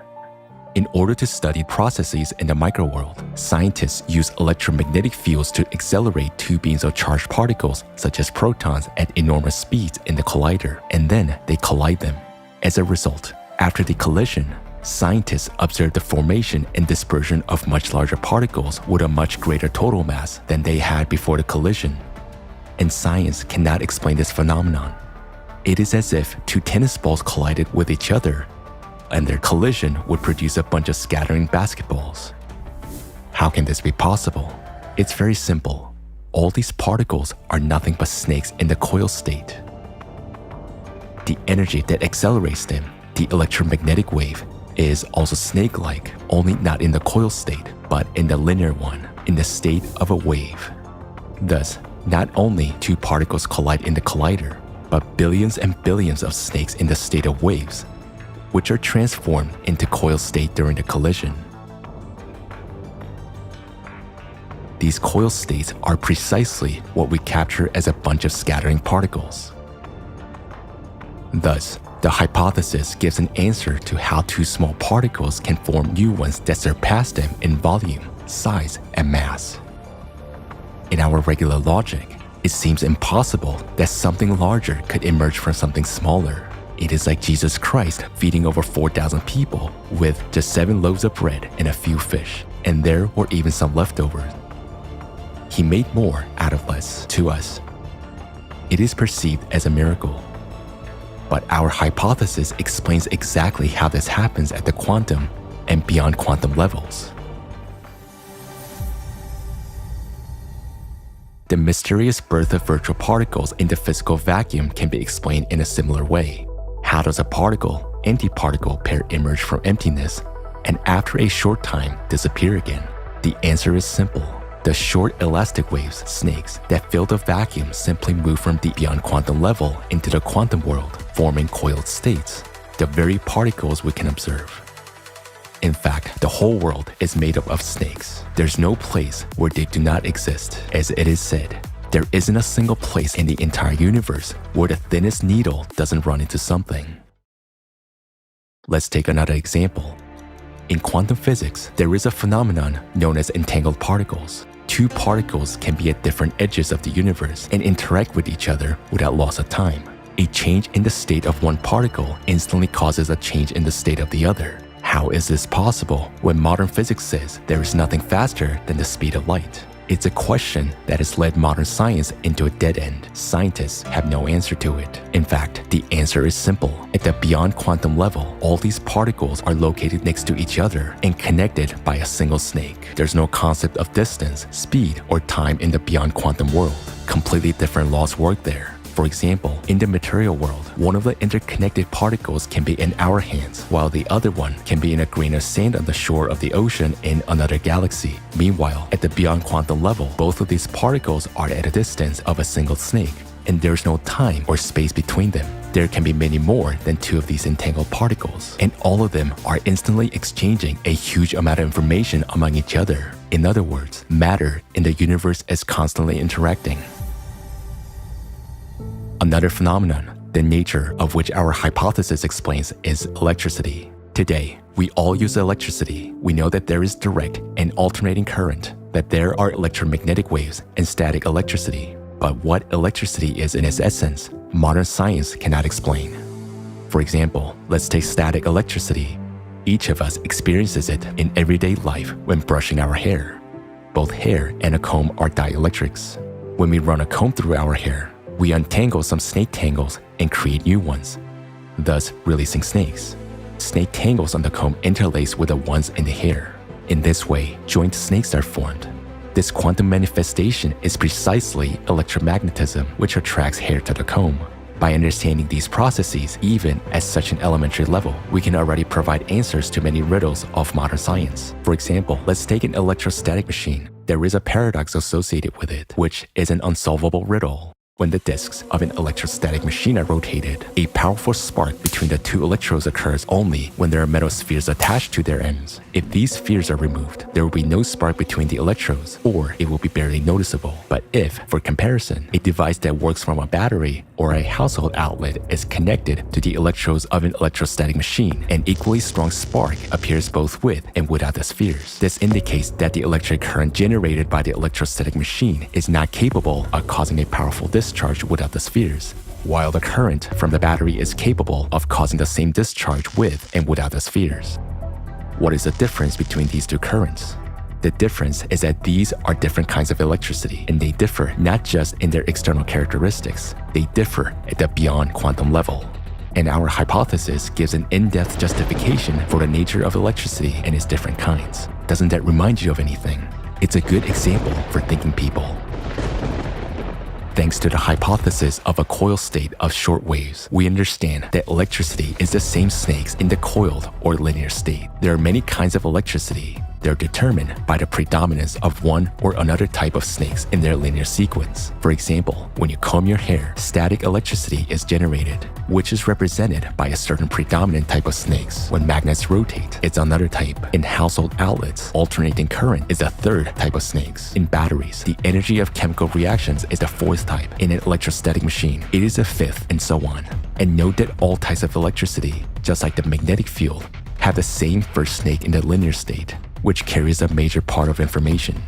We reserve the right to explain the understanding of how electricity works to those who will further investigate this issue. We have merely given an association and invite those who wish to understand the subject to investigate it on their own. Now, let's look from the perspective of the beyond quantum world at what's going on in an electrostatic machine when different kinds of electricity are used. As the disks of the electrostatic machine rotate, the brushes rub against their surfaces. As a result of the friction process, the snake tangles become untangled and form an electrostatic field. Some of the snakes start moving along the conductor as if along a riverbed, forming a directed movement of snakes along the electrodes. As long as there is static electricity, there are no tangles, just a flow of snakes. And in order for a discharge to appear, that is, for the snakes to interact, we need to create conditions where they can gather in tangles again. Such conditions are created by the shape of a sphere. By flowing around the spheres at the ends of the electrodes, the snakes close up on themselves, which contributes to the formation of tangles. In the space around the metal spheres, the snakes and tangles begin to accumulate. The snakes from tangles on one side begin to cling to tangles on the other side, and their massive collision occurs. As a result, the tangles become untangled and the snakes are released. This is the discharge that we observe. We see a spark. Waves are emitted in the optical range, and we hear a sharp click, a sound shock wave. All of these manifestations arise as a result of interaction among the snakes. They simply transition from one state into another. Accordingly, when there are no metal spheres on the electrostatic machine, the snakes flowing along the electrodes cannot form any tangles, so they simply fly by without any interaction with each other. But in batteries and household outlets, there is a different kind of electricity. There, tangles move together with snakes in a linear state, and they interact with each other instantly. The tangle state is disrupted, and we observe a discharge and the accompanying phenomena. Therefore, this type of electricity does not need metal spheres to form tangles because it actually flows in the formal tangles. Thus, we understand that the shape of a sphere creates the necessary conditions for transformation of the linear state of snakes into a coil state. That is, in fact, the shape of a sphere or a dome creates conditions for accumulating energy. Doesn't this remind you of anything? If you have noticed the similarity with the domes of religious buildings, you are not mistaken. Ancient legends say that the first stone temples were built more than 24,000 years ago by the representatives of an extraterrestrial race known as the Apexians. They also created the first religion in the first dome-shaped structures for the purpose of collecting energy from humans, which is known as Vril. people gathered in those temples and prayed to the Apexians as gods. This was a process similar to what we have seen in the spheres of the electrostatic machine, where static electricity accumulated. In the temples, people's energy, vril, flowed through the building into the domes, accumulated there, transformed into a coiled state, and was transmitted to the Apexians. The Apexians built structures of various forms in order to collect energy. Those could be pyramidal structures, or towers with pyramidal or dome tops, ending with a pyramidal spire. Many such ancient structures are considered to be places of power. The paradox is that those were places where power was taken away, not given. It is also quite interesting that to this day, such shapes of structures are mainly used for places where mass gathering of people, decision-making, and emotional outbursts take place. If you wanted to tell the story you just heard as a comic strip, how would you draw it? We will show you an ancient artifact that depicts this process as a comic strip. We see a temple structure with a portal above it, and a flying saucer at the top indicates that it is extraterrestrial. In those times, people couldn't know about such technologies. On the left, we can see people and an indication that they're giving away their energy. This is shown in the form of snakes flying away. On the right, we see two planets, and below them, representatives of an extraterrestrial race, the Apexians, who receive energy from humans. And it is clearly shown that humans fed not only the Apexians, but representatives of other extraterrestrial races as well. To this day, through our temples, we feed unknown creatures in the universe. If any of you doubts that we still worship them to this day, you shouldn't. What is unknown to us is not unknown to the priests.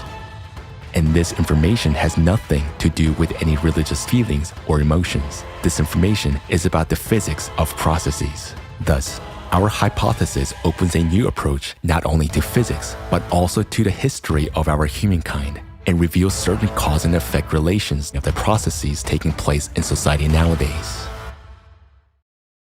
Radiation. The second riddle of the electrostatic machine is the radiation background that is recorded near its brushes during operation. Where does the radiation come from? After all, there are no obvious conditions for its occurrence. We can explain it easily with the help of our hypothesis. The brushes rub against the disc during the operation of the electrostatic machine. The process of rubbing is a collision of a huge number of snake tangles with each other, which leads to their untangling. As a consequence, various types of snakes are released, including poisonous ones, capable of biting and destroying other tangles. These are exactly the radiation snakes that form the radiation background. This background is local and short-lived during the operation of the electrostatic machine. It disappears as soon as you stop the machine, unlike the background radiation in nuclear reactions, which can last for a long time. Why is such a difference observed? Radiation exists in any object, but not in an active state. Radiation background is a serpentarium with different types of toxic snakes biting all the tangles they interact with.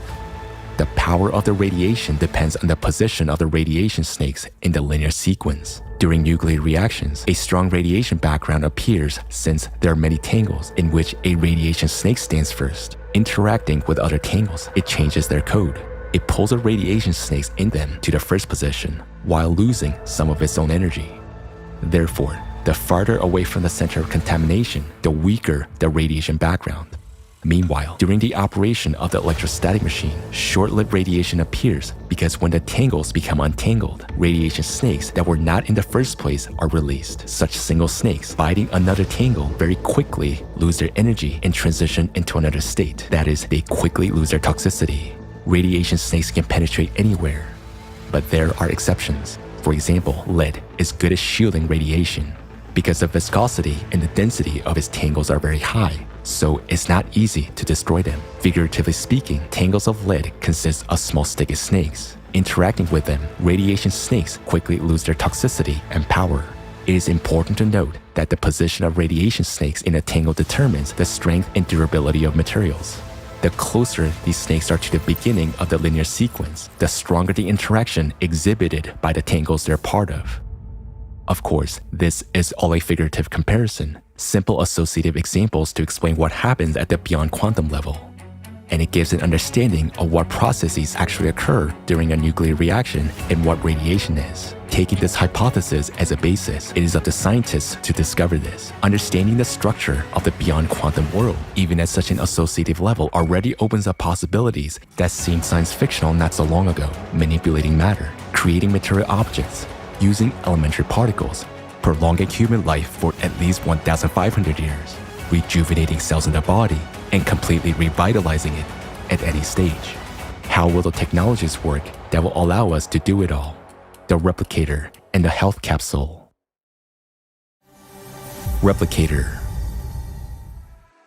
In the creative society, thanks to such technology as the replicator, each person will have the opportunity to get everything necessary for life. A device the size of a microwave oven can be installed in every home, a household replicator. You can forget about the arduous chores, cooking, washing, dishwashing, and even buying many products, because with a replicator, it will be possible to create anything out of elementary particles. How will it work? We can say that the replicator will manipulate particles, but in fact, it will manipulate what the particles are made of, that is, snakes. Moreover, in their linear state, each particle contains a few certain types of snakes, which have a strict sequence determined by the information embedded in them. Thus, by replacing one or several snakes or their sequence in a particle at the beyond quantum level, we can create a new particle, and thus a new material object. After all, the difference between a ball and a hamburger is only in the characteristics of the snakes that make up their particles. This is a principle of how the replicator works. In order to create something from particles, we need particles themselves. Where can we get particles from? And in quantity to ensure the creation of different kinds of food and clothing for each person throughout their lives. From the particle recycler. After all, if we know how to create objects out of the tiniest particles, we will know how to disassemble those objects. That's what the recycler will do. It will disassemble your dirty clothes, for example, or dirty dishes into particles. After disassembling the unwanted matter into particles, the recycler will pack them into a nano cartridge, which will then be used in the replicator to create new objects. Naturally, in the cartridge, the particles will be stored in a coiled state of snakes in the form of leptons and quarks. Since snakes in linear state cannot be held, they're constantly in motion, whereas in the form of particles, that is, in the coiled state, under special conditions, they can be stored in the cartridge without loss of properties and power infinitely long, up to billions of years.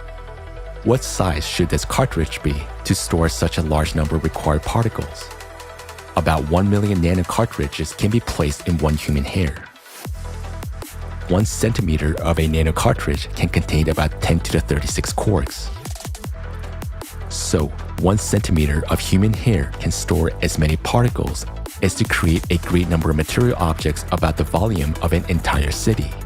Thus, a cartridge the size of a human hair is able to serve a person for a lifetime and much longer.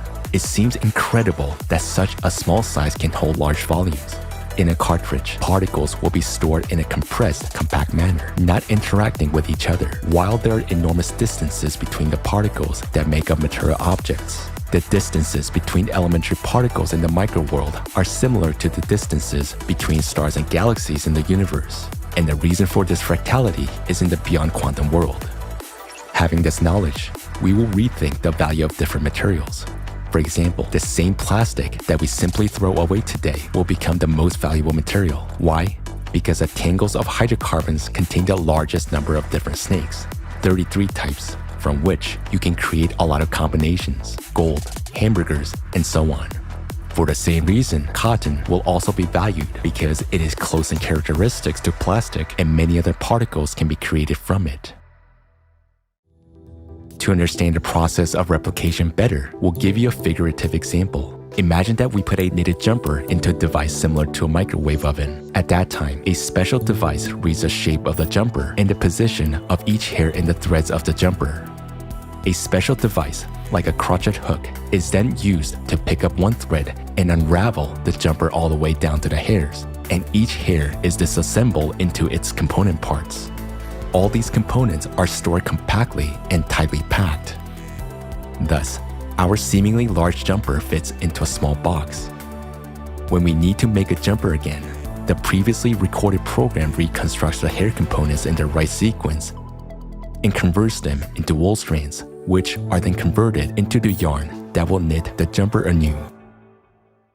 All this information gives the understanding that everything in this world has been programmed and created. It's a whole programming table, but there's nothing complicated about it. Now in programming, we only use zeros and ones, whereas in the beyond quantum world, we use several hundred combinations. By comparison, our alphabet has only about 30 letters, but over 1 million words are made up of them. It is not difficult for a human to manipulate letters and form words, nor is it difficult for an artificial intelligence to analyze all the possible combinations of snakes, which can be quite numerous, and to analyze the characteristics of any material object at the snake level, and thus recreate its exact copy according to this information matrix. Health capsule. The health capsule works on the same principle. It will keep the human body in a perfect and young state for at least 1500 years. By means of the same manipulation of energies, the snakes that make up all the particles in the cells of our body. From the perspective of modern healthcare, the only way to help a person whose organ, for example, has failed is transplantation. The organ has to be taken out and replaced. Meanwhile, the health capsule will restore the working organ inside the body simply by changing the states of its cells at the beyond quantum level. There are about 30 trillion cells in the human body. In its complexity, each of them is like a galaxy. If we zoom into a cell 8 billion times and look inside, we will see that it resembles a colossal automated factory, performing almost as many unique functions as all manufacturing in the world. Moreover, this factory would possess a characteristic that none of the most modern machines have: the ability to reproduce its own structure in its entirety in a matter of hours. A cell is such an interconnected and fine-tuned system that if even one of its components fails, the cell will die. Therefore, manipulation of a living cell at the level of molecules and atoms is impossible. It's like trying to fix the engine of a car at full throttle.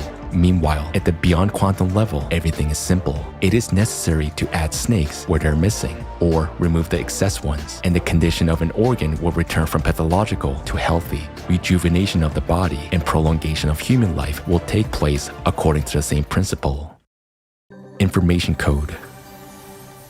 We can make an analogy with the program code of a website. In order to change something on a web page, we don't make changes on the website itself, but we go into the code and write what we want. For example, we change the font color in the code, and this is immediately displayed on the website itself. We can write a different picture address, and the picture that we see on the website will be replaced. That is, we make changes in the code, and they are displayed on the page of the website. This is how the health capsule will work.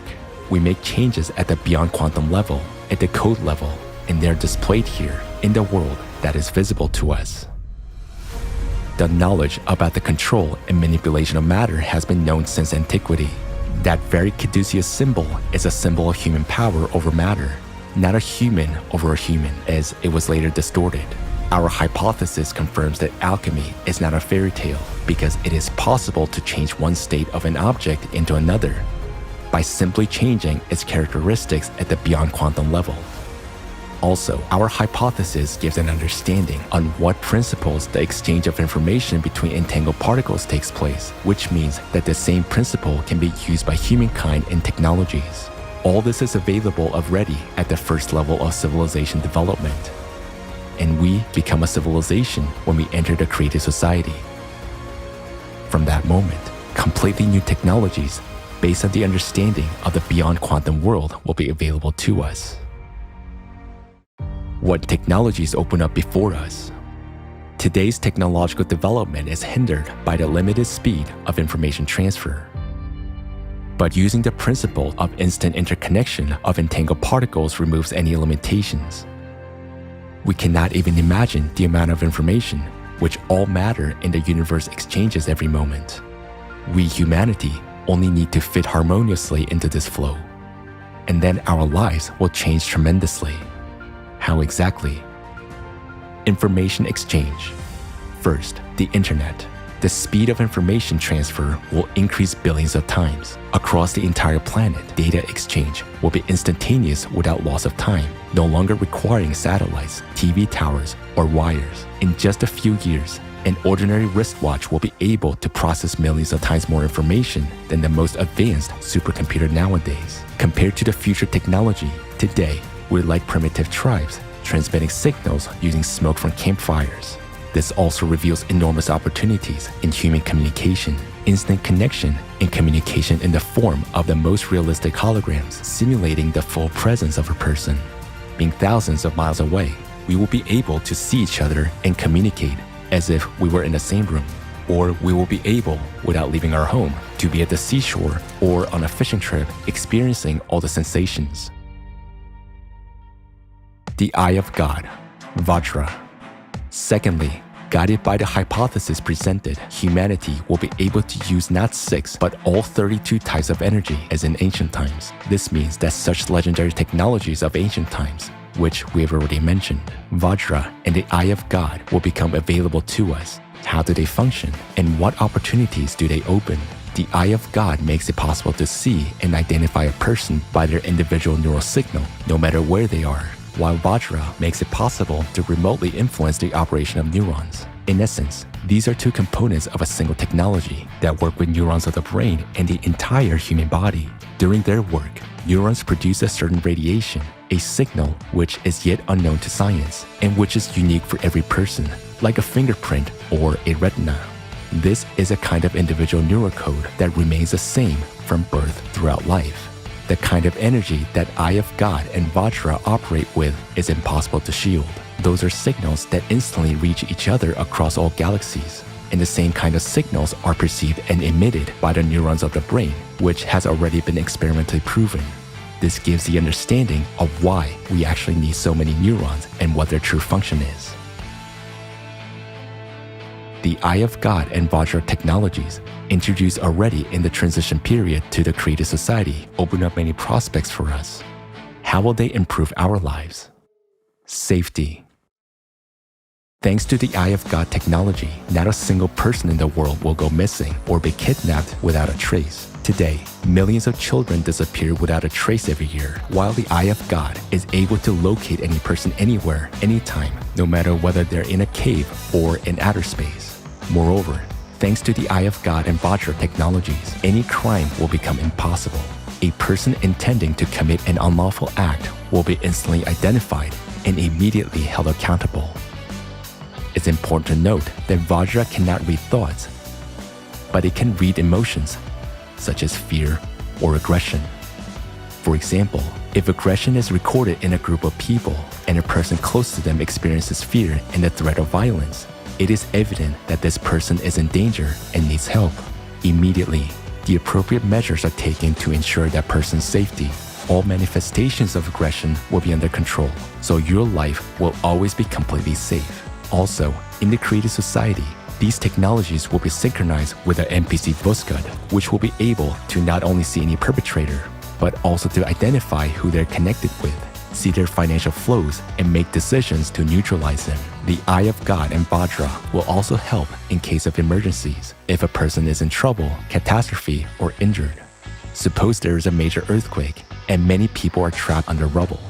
The Eye of God technology will instantly indicate exactly where a living person is, whereas Vajra technology can remotely make changes to their body that will allow them to survive. For example, by interacting with a person's neurons, Vajra will instantly stop their bleeding, eliminate the painful shock, and if necessary, put them into an artificial controlled coma. As processes in the body slow down in a coma, rescuers have more time to get to a person and save them. By the same principle, in case of an accident, Vajra will help a person before the ambulance arrives. And these are just a few striking examples of the use of these technologies to ensure people's safety. There will be no more accidents on the road due to drunk driving. Vajra technology will simply not allow a person under the influence of alcohol or drugs to get behind the wheel.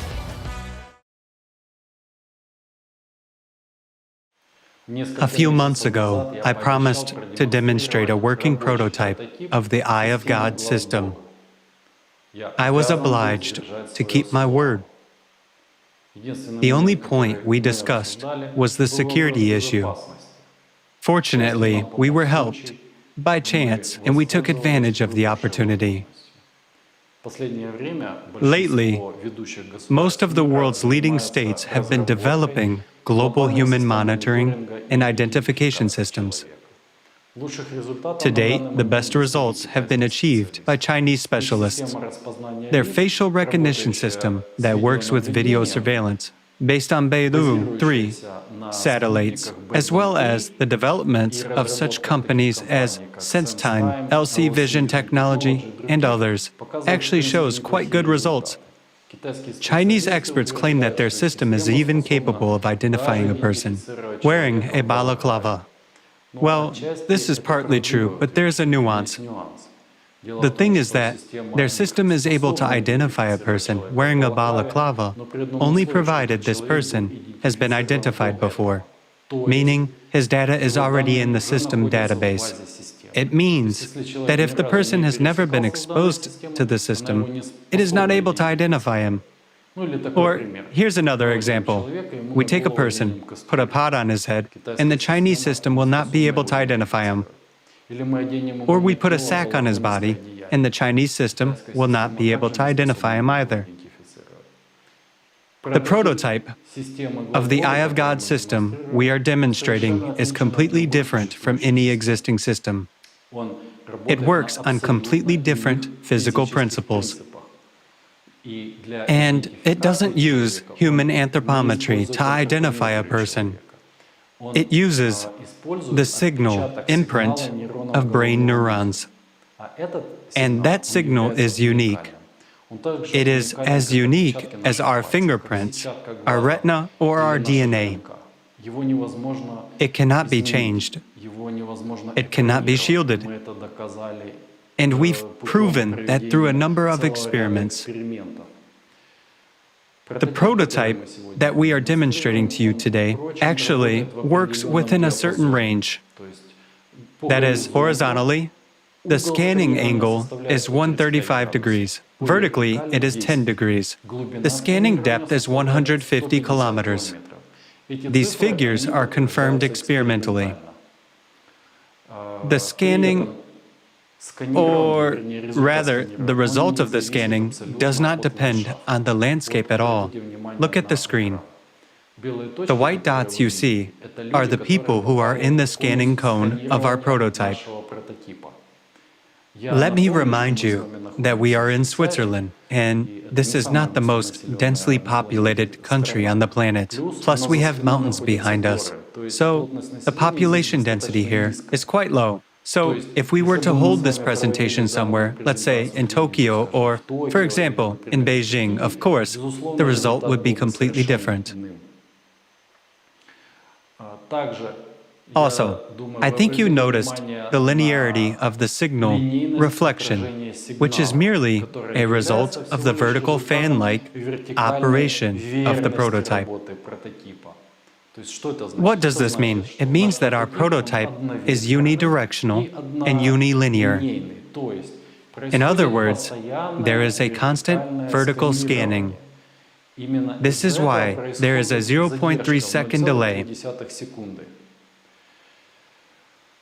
Naturally, after its complete development, the working machine will be devoid of these, so to say, imperfections, which means that its operating range and functionality will be much more powerful and much larger.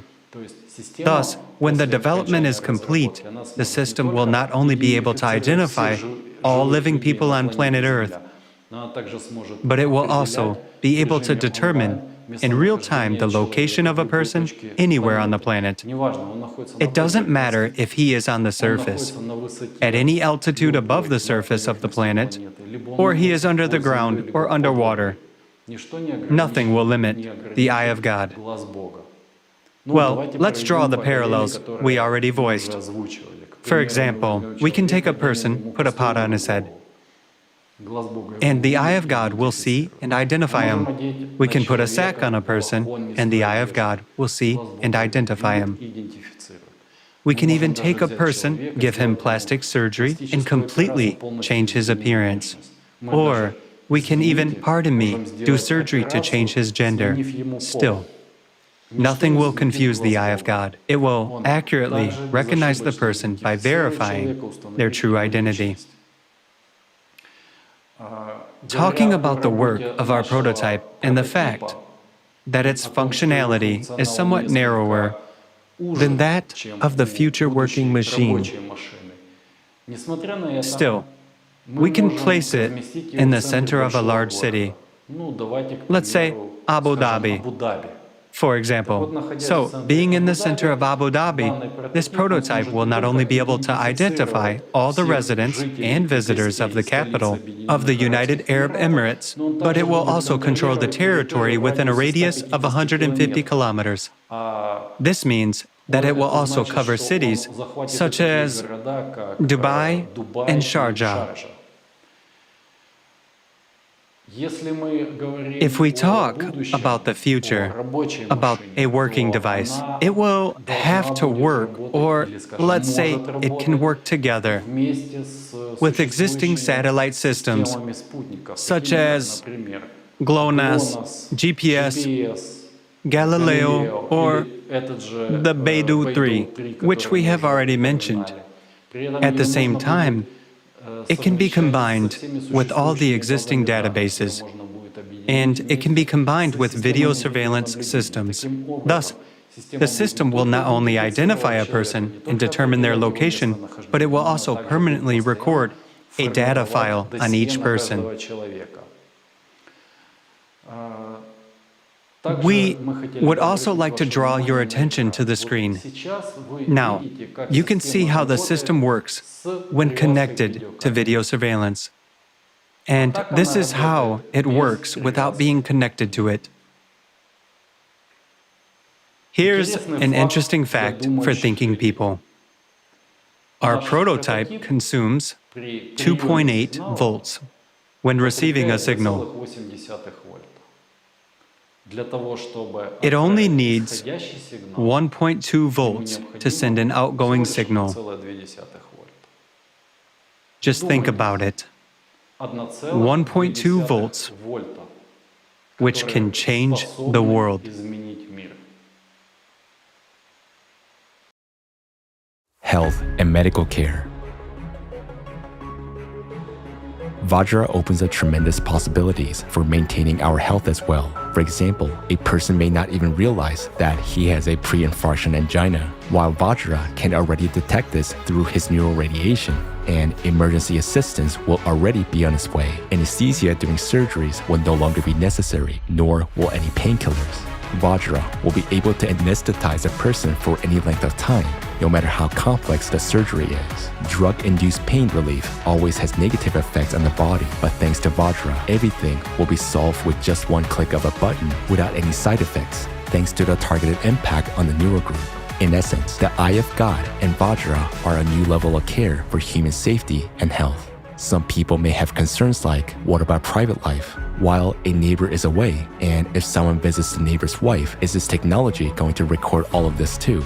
The answer is simple. All of this is your personal business. Technology is not responsible for that. If there is no violence, fear, or threat to life, then it is not within the sphere of Vajra functioning.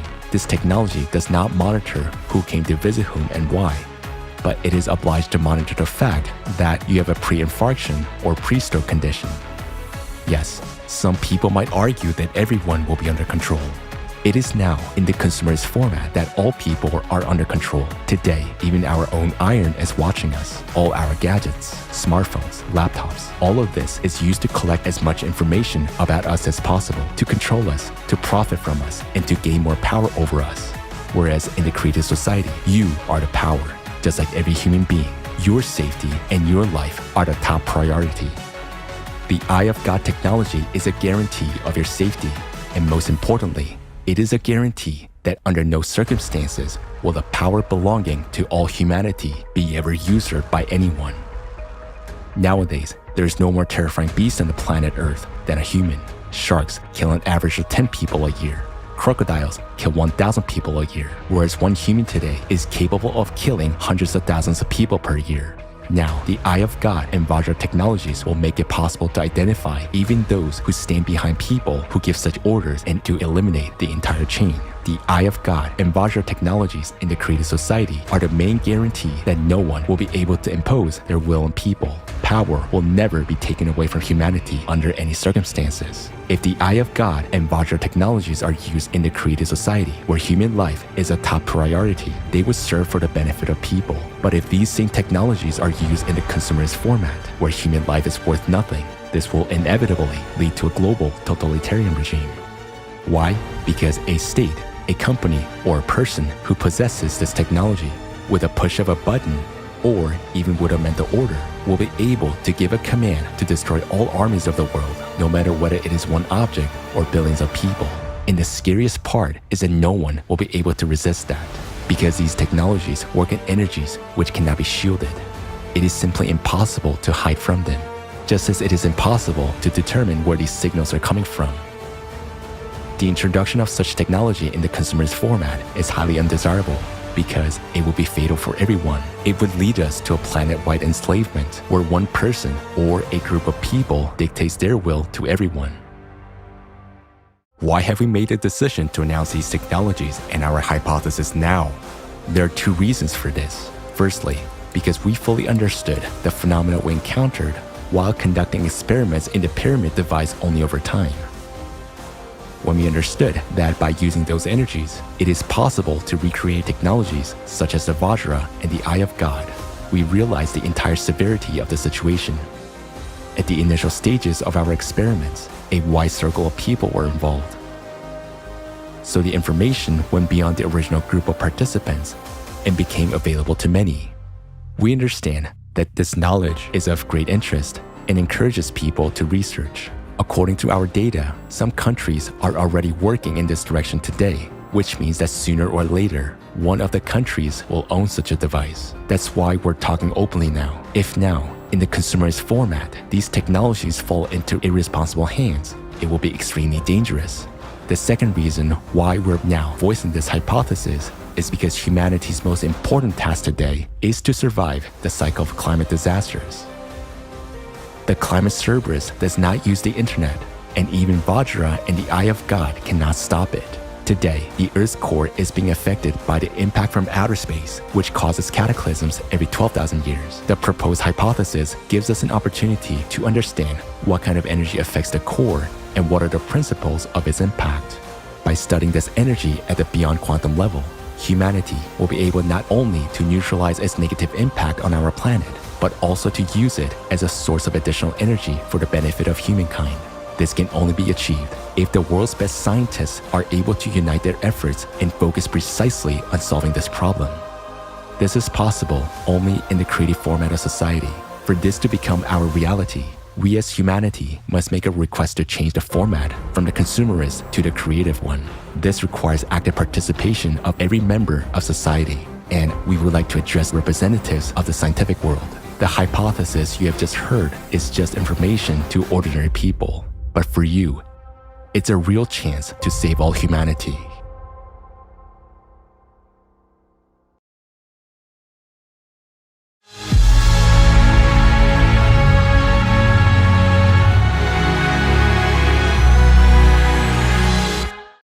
Now, after watching this, you know the laws of the universe.